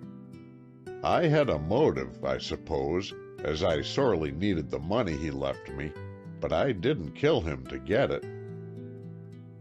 Ames didn't smile. He made his statement in a calm, honest way that carried absolute conviction. And there was no evidence against Ames. Had he wanted to kill Tracy, he surely would not have gone to the trouble to fix up all those foolish decorations, nor would he have been apt to think of making that telltale scratch across his own door. "I think nobody suspects you, Mr. Ames," Keeley said, and Ames returned, "No, nobody does. They're all on the trail of Alma Remsen. By all, I mean, of course, the police. There's nobody else sleuthing that I know of, except yourself." "There is plenty of evidence that seems to point to Miss Remsen," Key said slowly. "The question is, does it really indicate her? Did you ever hear, Mr. Ames, that she was in any way affected, either physically or mentally, by a disorder that would make her, irresponsible in her behavior?" Ames moved uncomfortably in his chair. "I'd rather not answer that question," he said, "but I suppose my disinclination to reply would be construed as affirmative. So, while I decline to discuss it, I will admit that I have heard rumors to that effect." "Then if it can be proved that she is mentally affected, surely no punishment can come to her, even in case of conviction." "Perhaps not. But if she is mentally afflicted, it seems all the more horrible to add to her sufferings the horrors of a trial." My heart warmed toward Harper Ames. At least he had the instincts of a human being, and not those of a cold-blooded sleuth. "You feel, as I do, that the bizarre effects of that deathbed implies, or at least suggests, the work of a disordered mind?" "Either that, or an exceedingly clever mind trying to give the effect of a more or less demented person." "Have you, in your talks with the servants or secretaries, learned any rational explanation for those strange conditions?" "None at all." "One more question, please, Mr. Ames," Key said gravely, "and then I have done. Have you, since the death of Sampson Tracy, learned of any incident aside from these strange conditions we have mentioned that seems to you to implicate Miss Remsen?" An obstinate look came over Ames's face, and he shook his head, but it was plain to see that he was concealing something. "You can't expect us to believe that half-hearted negation," Key said with a nod of understanding. "I know you don't want to accuse that poor girl of anything more, but try to realize that what you think against her interests may be for them." "That's a new way to put it," and Ames looked a little bewildered. "But it might be true. You know in the storybooks the nephew is always overheard having a violent altercation with his uncle, but he is always proved innocent. Who overheard Miss Remsen quarreling with her uncle?" "I did. I may as well tell you, for I dare say it is my duty. And it may, as you say, redound to her favor, although I can't see how. Well, I was passing through the hall on the Tuesday afternoon, the afternoon she said she was there, you know, and the two were in the library. The door was partly open, and with no intent of eavesdropping, I couldn't help hearing some words as I went by. Alma was talking, and while not loud, her voice was strained, tense, as if with deep feeling or passion. She was saying, "Please don't tell Mrs. Dallas, Uncle. Please don't. If you do, I shall do something desperate. I can't bear it to have you tell her. She hates me anyhow, and it would make her hate me worse. Uncle, I beg of you." I heard no more as I went right along. "You're sure of what you did here?" "Sure of the intent. I may not have the words exact, but Alma was very angry and Tracy very decided. I gathered that. And the speech I heard was absolutely as I have told you in meaning, if not in identical language." "Well, let's come right down to it. You think Tracy proposed to tell his prospective bride that his niece had an affliction that made her uncertain of herself at times?" "That is what I think. I know that Tracy planned to tell Mrs. Dallas something, and you know she declared that herself. So, hearing Alma say what she did, how can one help putting two and two together?" "It may be as you say, but what about the theory that Alma is shielding somebody?" "Who can it be? Only one or both of those strange old people who take care of her. And somehow I can't see her running her own head into a noose to save them, even if they are in danger, which, by the way, I haven't heard that they are."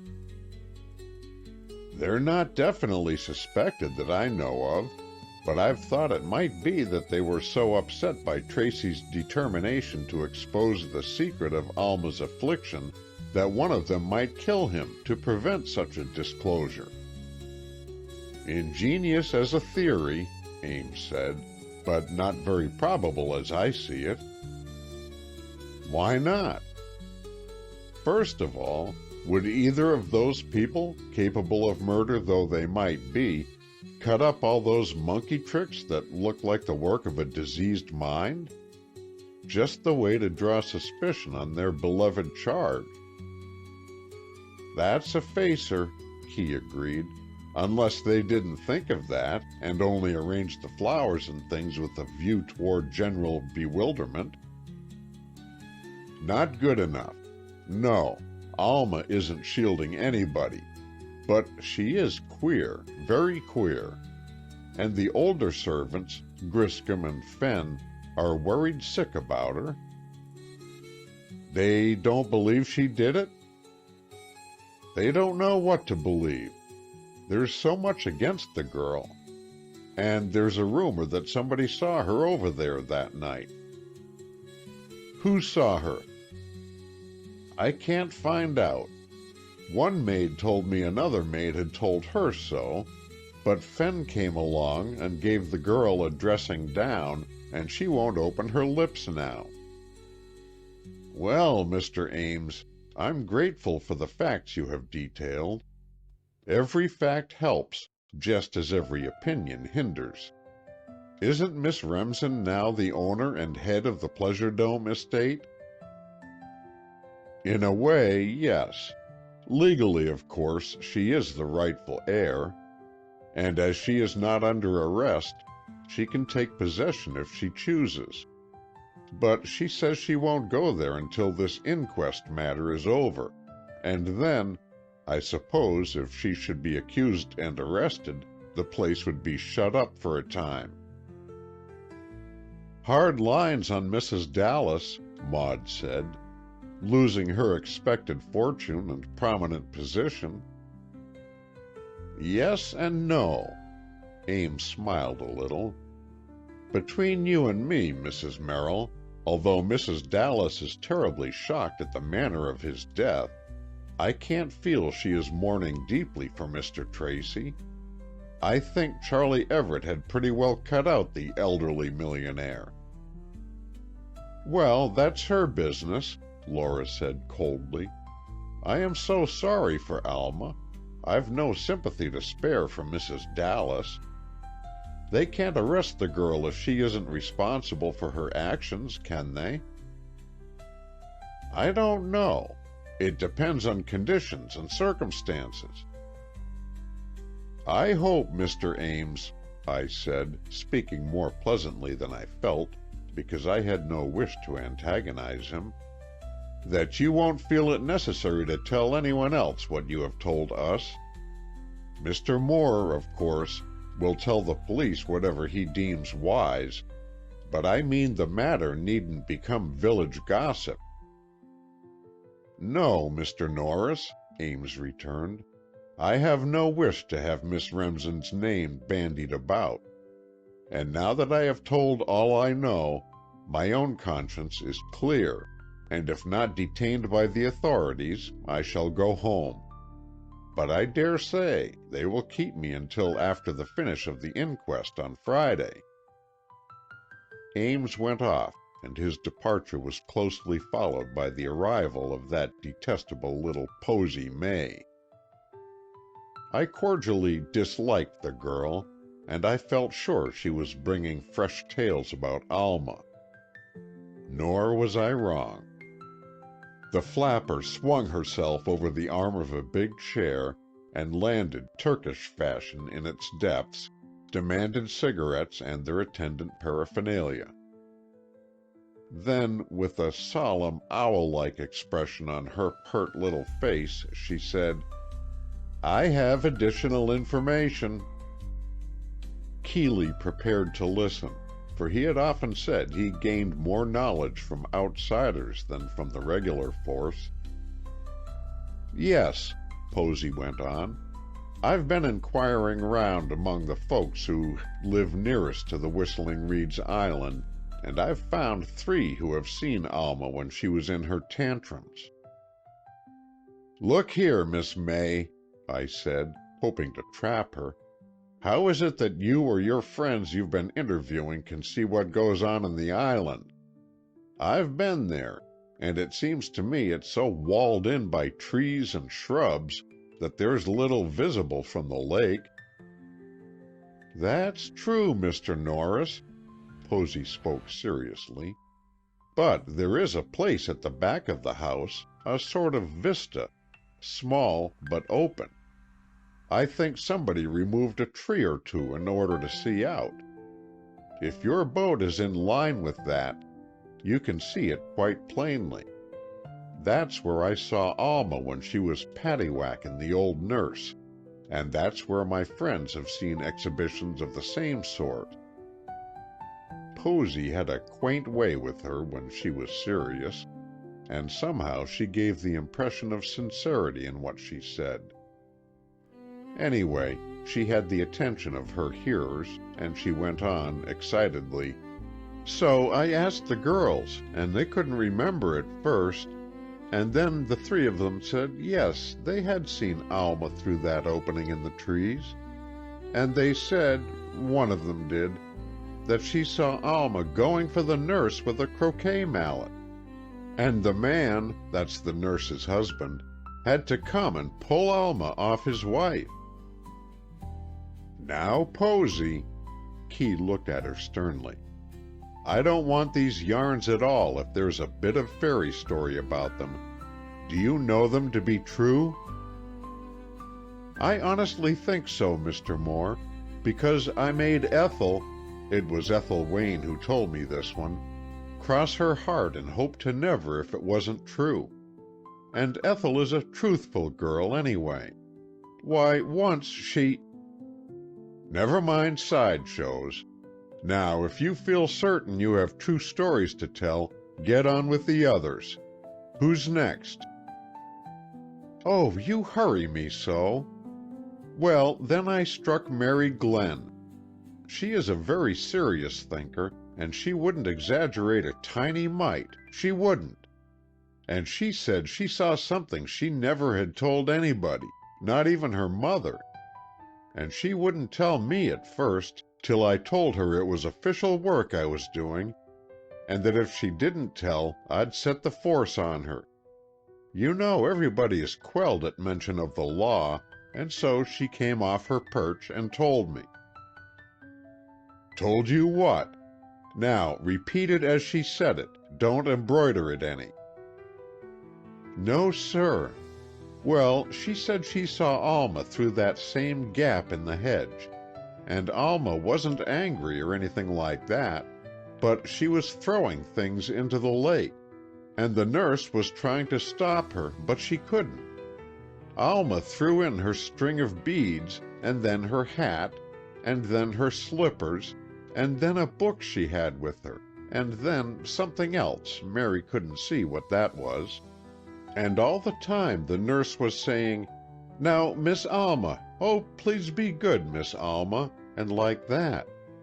So, if Alma Remsen isn't off her head, I don't know who is.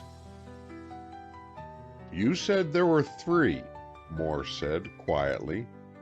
Go on, please.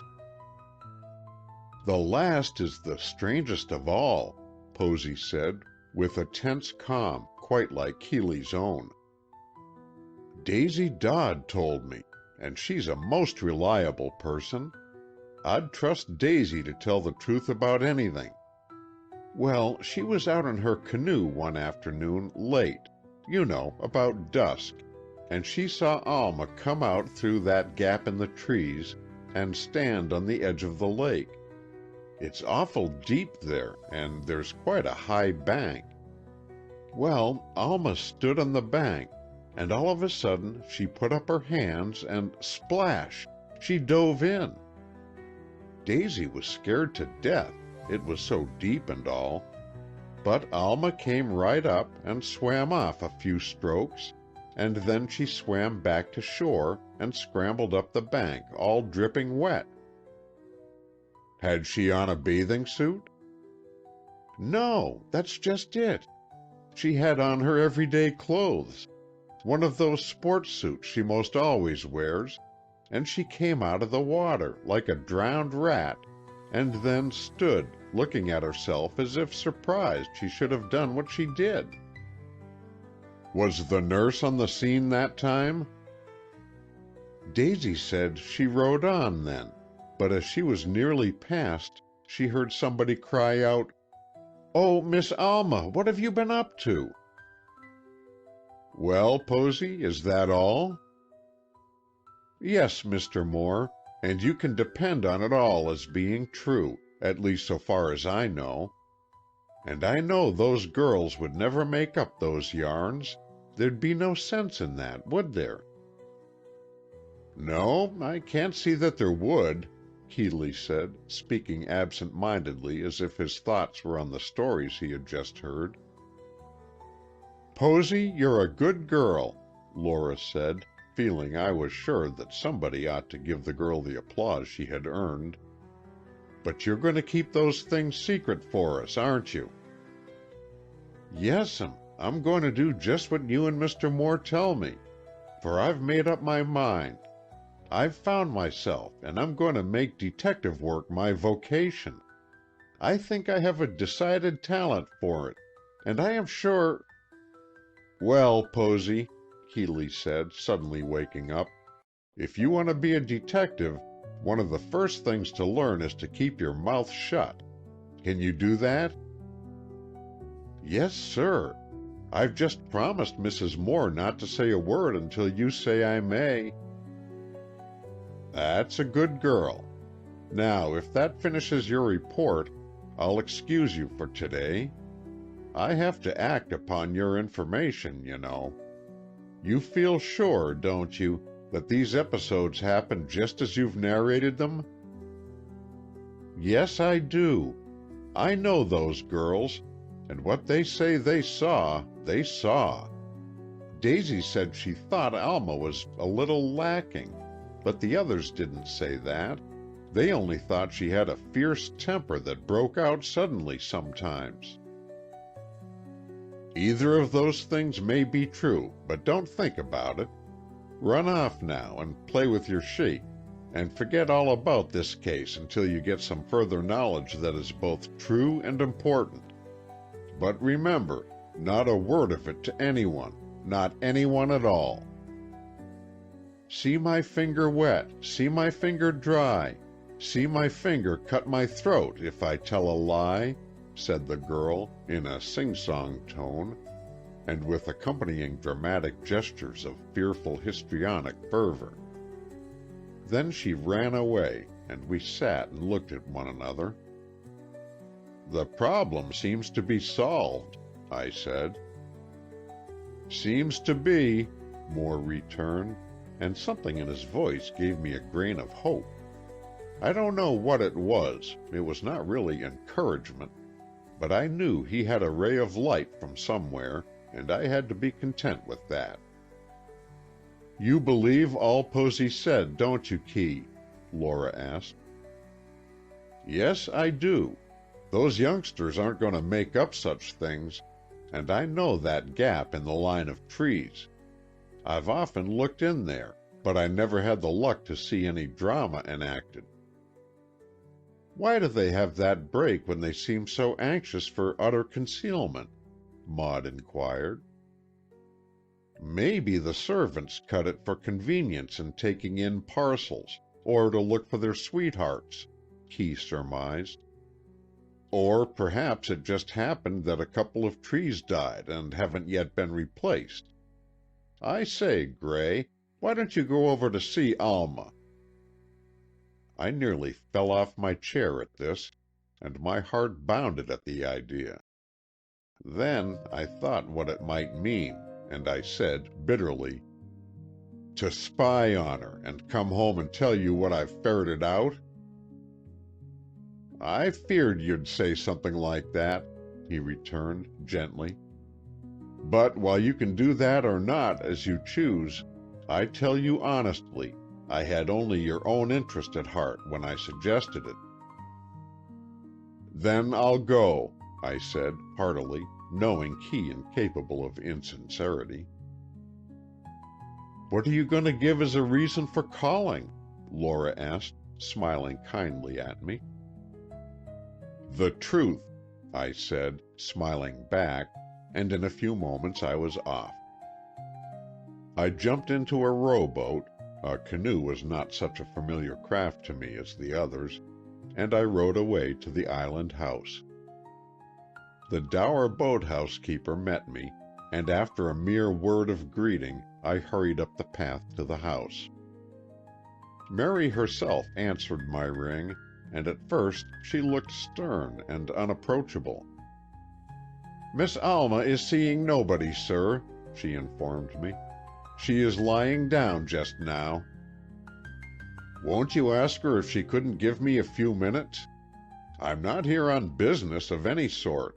I'm just making a social call, and perhaps I can cheer her up." I had unwittingly struck the right note, for Mary smiled a little, though the tears came into her eyes too, and she gave me a long look as she said, "Sit on the porch, please, sir, and I'll ask Miss Alma." I sat down, and there, in that strange, eerie stillness, in that quiet, mysterious atmosphere, I vowed my life to Alma Remsen.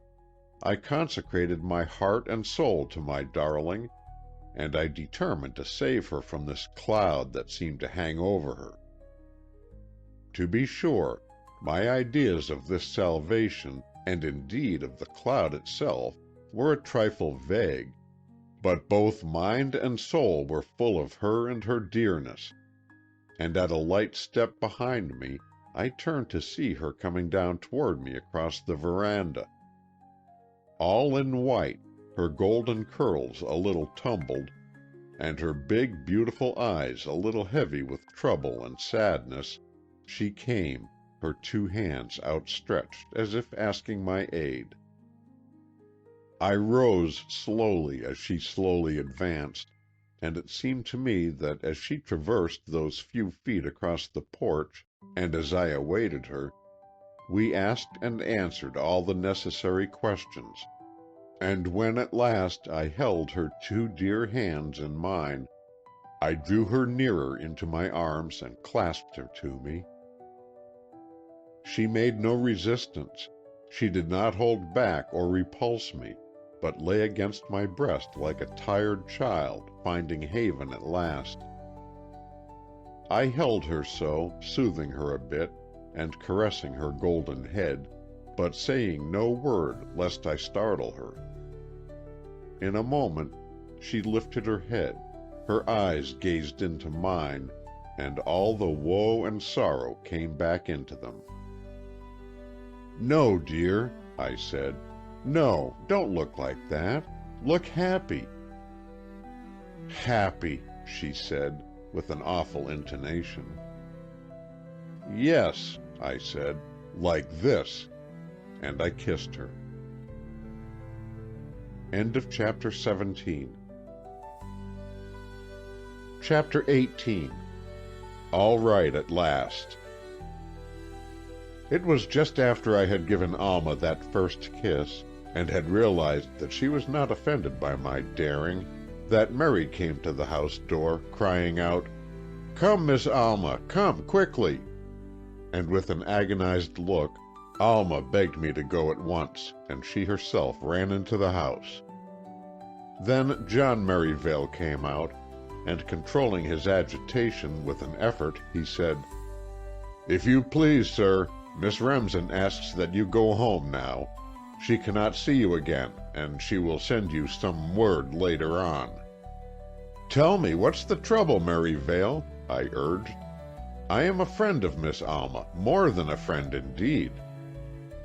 I looked at him squarely, as man to man, and he gazed back at me, his face drawn with strong emotion of some sort. "If you want to help her, sir, you'll just go quietly away.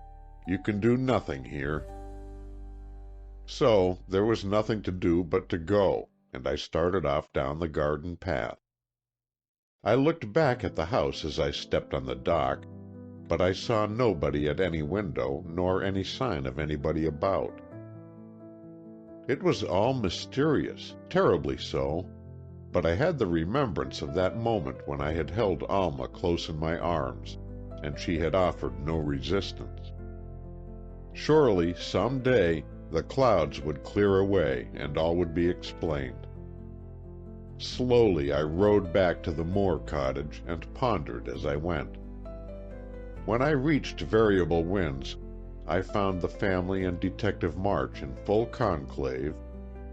Spread on a table before them lay a conglomerate collection of small objects, among which I recognized a lot of beads that I had seen Alma wear, a pretty finger ring, and several other odd bits of jewelry.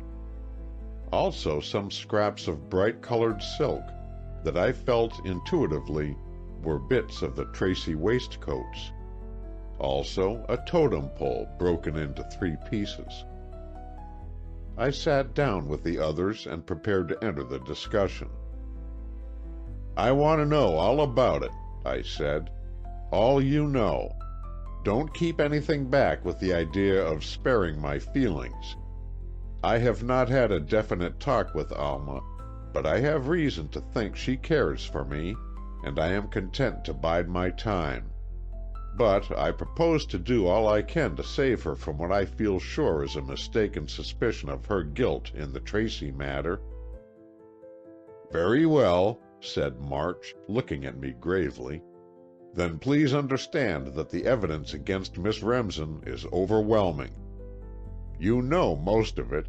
You have heard nearly all the details of the case as they have come to light. Now try to realize that the accumulation of all these facts is a mountain of proof that will be hard to move. I have heard it stated," I said calmly, "that circumstantial evidence, though seemingly convincing, must never be taken as absolute proof." Keeley stared at me as if amazed, but I stood my ground. "You'll have to get a human witness before you can declare a certainty." "True enough, Mr. Norris," March agreed. "And we have plenty of human evidence. Mr. Ames's story of the quarrel between Miss Remsen and her uncle you have heard. All that time Miss Remsen declared she would do something desperate if Sampson Tracy persisted in his determination to tell Mrs. Dallas something that Alma wanted kept secret. What could that be, save the fact of her own defective health or impaired mentality? She said Mrs. Dallas already hated her, and, knowing that, would hate her more. What other construction can possibly be put on those words? Then, we have Jenny's story of Miss Remsen's behavior the night of Mr. Tracy's death. That girl would never invent a story so wildly improbable as the tale of Miss Remsen jumping from the window into the lake. "You'll have to admit all March says is true, Gray," Keeley said to me, his fine face drawn with deepest concern. "And also the stories Posy May has told us. They bear the stamp of truth, and they are all human evidence, not merely circumstantial. Now I will tell you the conclusion that I have been obliged to arrive at, and that is that Alma Remsen is indeed afflicted, not with epilepsy, but with a far more serious malady. I mean dementia praecox.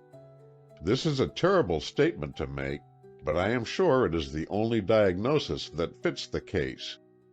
As you may or may not know, that condition may be in existence, yet remain unknown and unsuspected by those nearest and dearest to the patient." "No!" I cried, recoiling from the thought of horrors that this idea conjured up. "That lovely girl—" "You know nothing about the disease, Gray," Keeley said, patiently. "I didn't know much about it myself until I read it up, which I have just done. It has many forms and phases, but there are some symptoms inseparable from the conditions. For instance, and this is the thing that impressed me from the very first. You remember I said the watch in the water pitcher was the keynote? Well, I had a vague idea, and my recent study has corroborated it, that victims of this dread disease almost invariably throw a watch into a jar or pail of water, if they get a chance. That is a common peculiarity, and all the queer work around Tracy's deathbed points unmistakably to a mind disordered by dementia praecox, and nothing else. Epilepsy won't do. That's a different disease. But the feather duster, the flowers, the waistcoat business, the totem pole, and more than all, the fatal nail, all indicate the same thing. Now, this disease has the strange quality of becoming evident at times, and then disappearing so utterly that no one would suspect its presence in the person affected. March and I have concluded that Alma Remsen is a victim of this horrible curse, and that her actions are in no way of her own volition during the attacks of the dementia." "I can't believe it," I said, after a straight glance into Keeley's sympathetic eyes. "But I suppose I must take your word for it. However, it makes no difference in my love and loyalty to Alma, but I want to get at the truth. Now, if it is true, her doctor must know about it. And I can't think Dr. Rogers would have gone off and left her if there was danger of attacks of such a sort." "That's the way it seemed to me," Keeley said. "Now listen, Gray, and we'll tell you all. We have tried to think Alma is shielding somebody maybe that is a victim of dementia praecox. We thought of the two Merivales, and we considered their daughter, Dora. Any of the three are possible, you see. Then, owing to some things March noticed when making his search at Whistling Reeds, we had a new suspicion. He observed 2 breakfast trays in the pantry cupboard that had the general effect of being in frequent use, and the dining table was used for 2. He observed a can of cocoa, though he had been told that Miss Remsen had always coffee for her breakfast. He thought the guest room showed signs of being in use when there was no acknowledged company there. Indeed, he brought that lot of stuff on the table from the guest room wastebasket. As you see, there are bits of jewelry, and a lot of beads and such odds and ends. Those are the things a demented person throws away. Also, there are bits of the waistcoats that have been so much talked about. Well, we came to the conclusion that there was another inmate of that house beside Alma Remsen. Some relative or friend she was shielding, or perhaps the nurse of her daughter. Again, it might be a man, say an unacknowledged brother or cousin, whose very existence had been kept secret. Anyway, there was a very decided mystery to be unraveled at Whistling Reeds. But then Posy May's stories, and Jenny's too, brought it all back to Alma herself. And while we hated to do it, we had to find out. And the surest way was through Dr. Rogers. So I telegraphed him at a dozen or more different places where he might be possibly found, and one of them hit its mark. Keeley drew a telegram from his pocket and passed it over to me. It sounded cryptic, for it ran thus: "Yes, A.R. victim of D.P. Records in my safe. Lincoln holds key." "And so," March said, rising, "we are just going over to the office of Dr. Rogers to investigate the matter. You may go or not, as you wish." "Don't go, Gray," Laura said gently.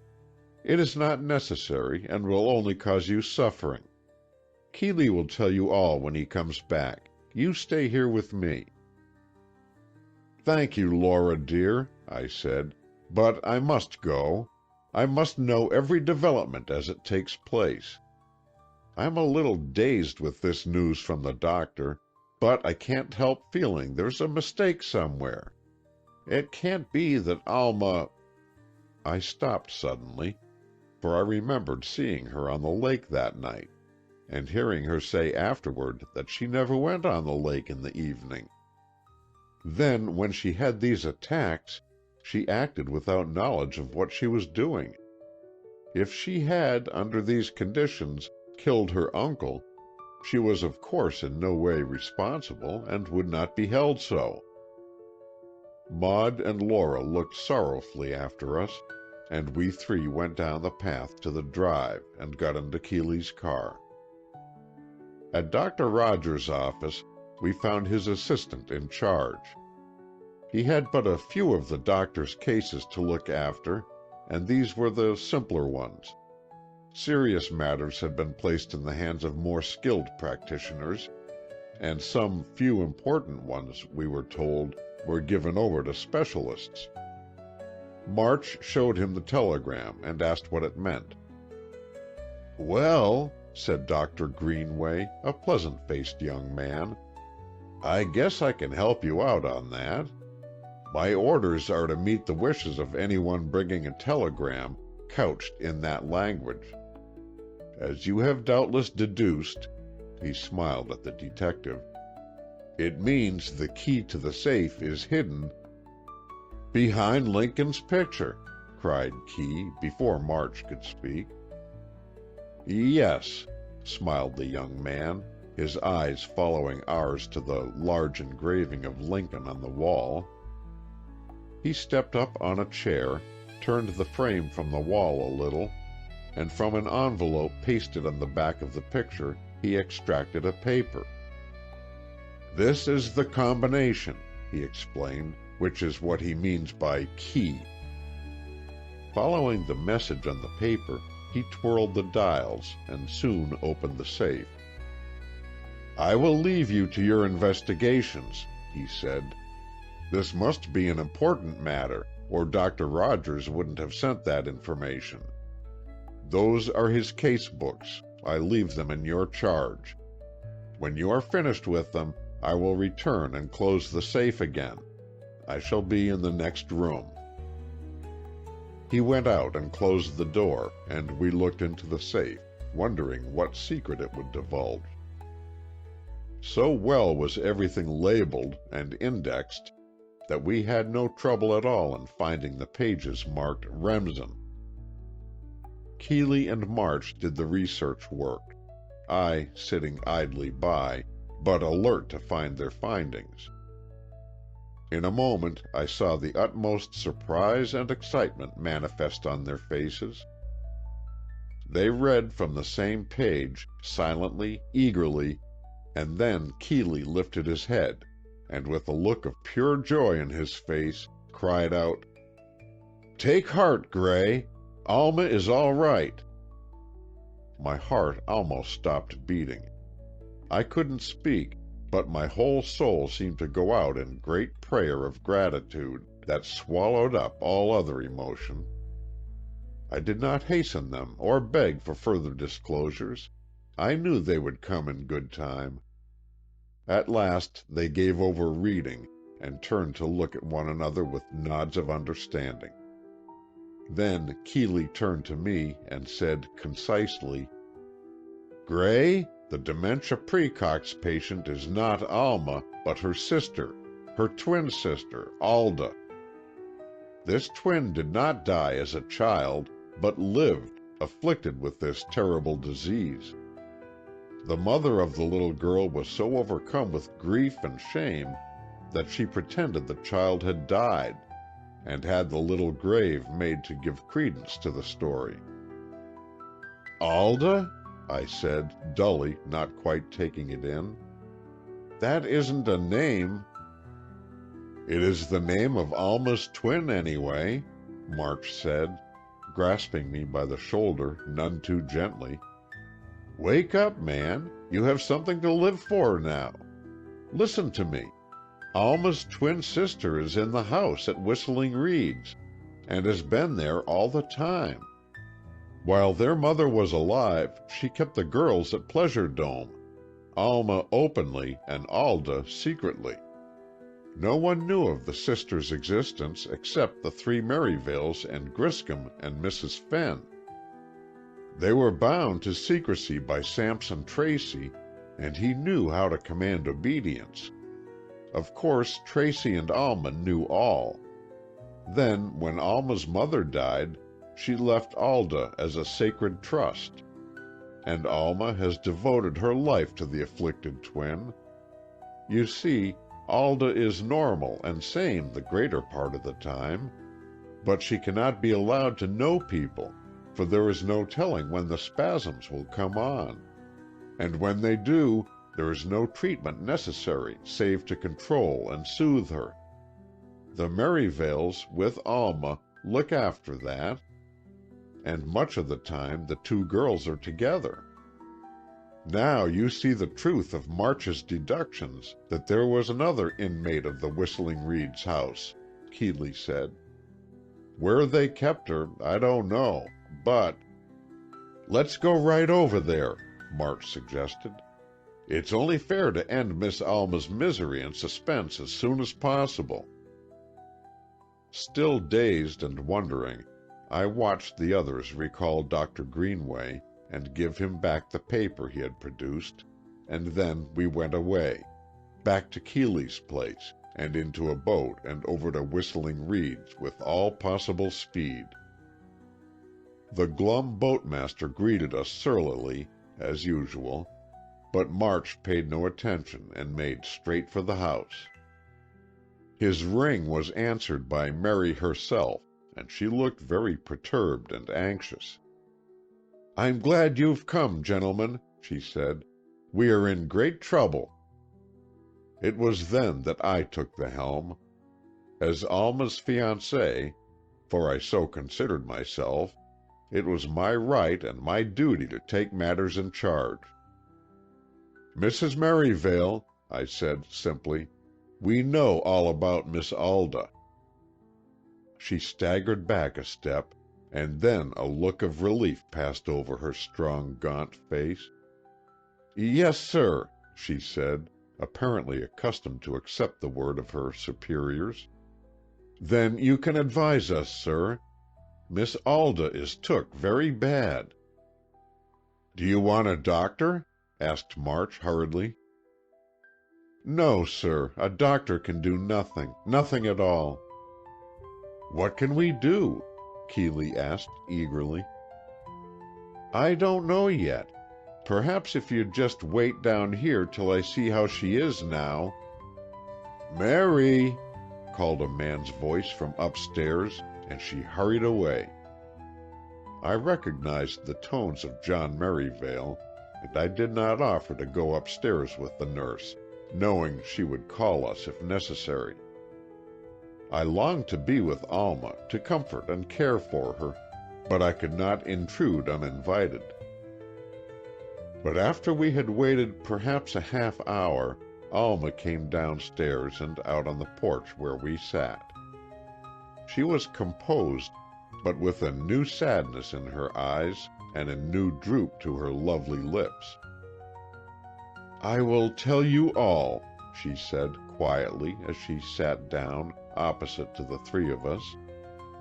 "Since you know of my sister's existence, there's no more occasion for secrecy." "Take it easy, Miss Remsen," said March, with well-meant kindness, and Keeley rose and then went and sat beside her. I had an instant's flash of jealousy, then realized it was better so. This ordeal had to be gone through with, and were I near her, I should have been unable to resist the impulse to clasp her in my arms, in spite of the other's presence. Key seemed to give her courage by his sympathy, and she began her story. "I am so alone," she prefaced it, "that I must tell it all in my own way. It is a strange story, but here are the facts. When my sister and I had scarlet fever, she did not die, but she at that time began to show symptoms of dementia praecox. My mother learned this, and knew the inevitable progress and end of the malady, so she declared that her little girl was dead to her, and dead to the world, and should remain so, apparently. She therefore, with the knowledge and permission of Uncle Sampson, pretended that the child had died, and ever after kept her hidden from all but the few servants who knew about it. Uncle Sampson was very kind. I learned later that he thought my mother demented also, and that's why he humored her so. But she was not. Dr. Rogers will tell you that. The years went by, and while my mother made a pretense of sorrowing for her dead child, and often visited the little grave, she had great solace in taking care of my twin, Alda, and doing everything to make her life happy and pleasant. At Pleasure Dome, the grounds and house are so enormous, it was not difficult to keep up the pretense, and all went well until my mother died. As she left Alda to me, with an injunction to guard her as my life, I have tried to do all I could to obey her wishes. And I managed beautifully, until Uncle Sampson wanted to marry and bring a wife home. There was only one thing to do, so we did it. I moved over to this secluded spot, and lived here, keeping Alda's existence still a secret. The trouble came when Uncle Sampson determined to tell Mrs. Dallas about Alda. Uncle thought it dishonorable not to tell her, and I feared if she knew it, the secret would be a secret no longer. Uncle and I quarreled about this the last time I ever saw him. Emotion almost overcame Alma at this point, but she bravely controlled herself and went on. I told Mary about the quarrel, and Alda chanced to overhear me. You must realize that when she is not in the attacks of dementia, she is as sane as you or I. But she had got it into her head that Uncle Sampson had offended or injured me, and she resolved, I've learned from her since, that she would avenge that insult. Never before had she been inclined to homicidal mania. Never did we think of her as becoming menacing or dangerous. Dr. Rogers would not have left her, except that he thought she would go right along as she has been for years. A fit of fierce anger now and then, or a mad tempest of rage and foolish actions, always followed by a period of exhaustion and many days of languor. But this time, the disease took a new turn, and Alda went over to Pleasure Dome, taking my key to let herself in. Like all unbalanced brains, hers has a crafty slyness, and she is very cunning when she wishes to be. She, I know now, for she has told me, read a story about a man who was killed by a nail driven in his head. Her poor distorted mind chose to imitate that act, and she took with her a nail and a mallet. She did kill Uncle Samson as he slept. She put all those strange things round about him. She threw his watch in the water pitcher. She is always throwing things away. And then she took all the waistcoats, which she coveted for her fancy work, the totem pole which she admired, and finding his door locked, she had locked it herself, she stepped up on the window-sill and dived into the lake. She is a perfect mermaid in the water. She can dive anywhere, and swim for any length of time and under any conditions. "She had thrown out the waistcoats first?" asked March. "Had she? I dare say. She was a little lame just then, having twisted her ankle a bit, but she swam to her canoe, got in it, and paddled home in safety." "You didn't miss her while she was absent?" Keeley inquired, interestedly. "No, indeed. She hadn't been out at night lately, though at one time she did have the habit. She usually occupies the guest room, but when I have friends staying here, we keep her in a room in the third story. It is a pleasant room, but soundproof and securely barred. She was there during the funeral." "Then you knew nothing of the tragedy until next day?" "Nothing.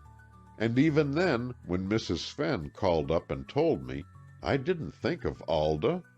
I supposed it was heart failure or apoplexy. But when I learned of the nail, I suspected the truth, and later Alda told me all.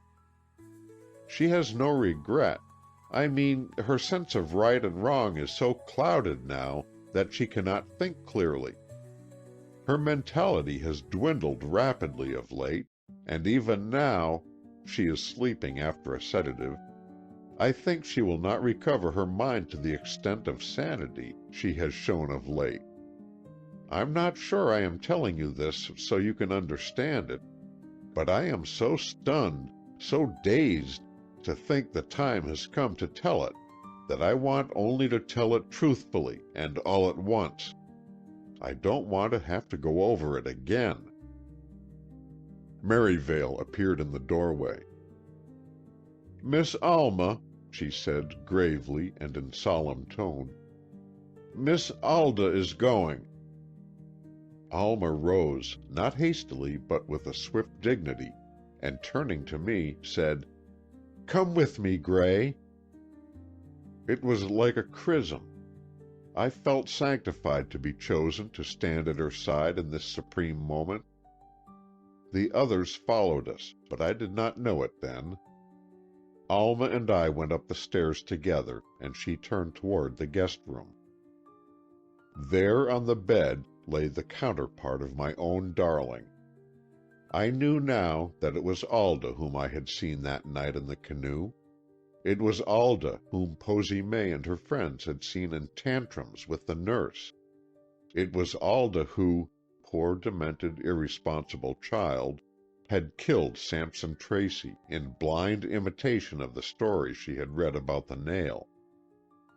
She was beautiful, even as Alma was beautiful, but the light in her eyes was not the light of reason. Rather, the weird light of visions seemed by a deficient mentality. But even as we looked, the restless eyes closed, the restless body subsided into stillness, and a coma set in, from which Alda Remsen never awakened.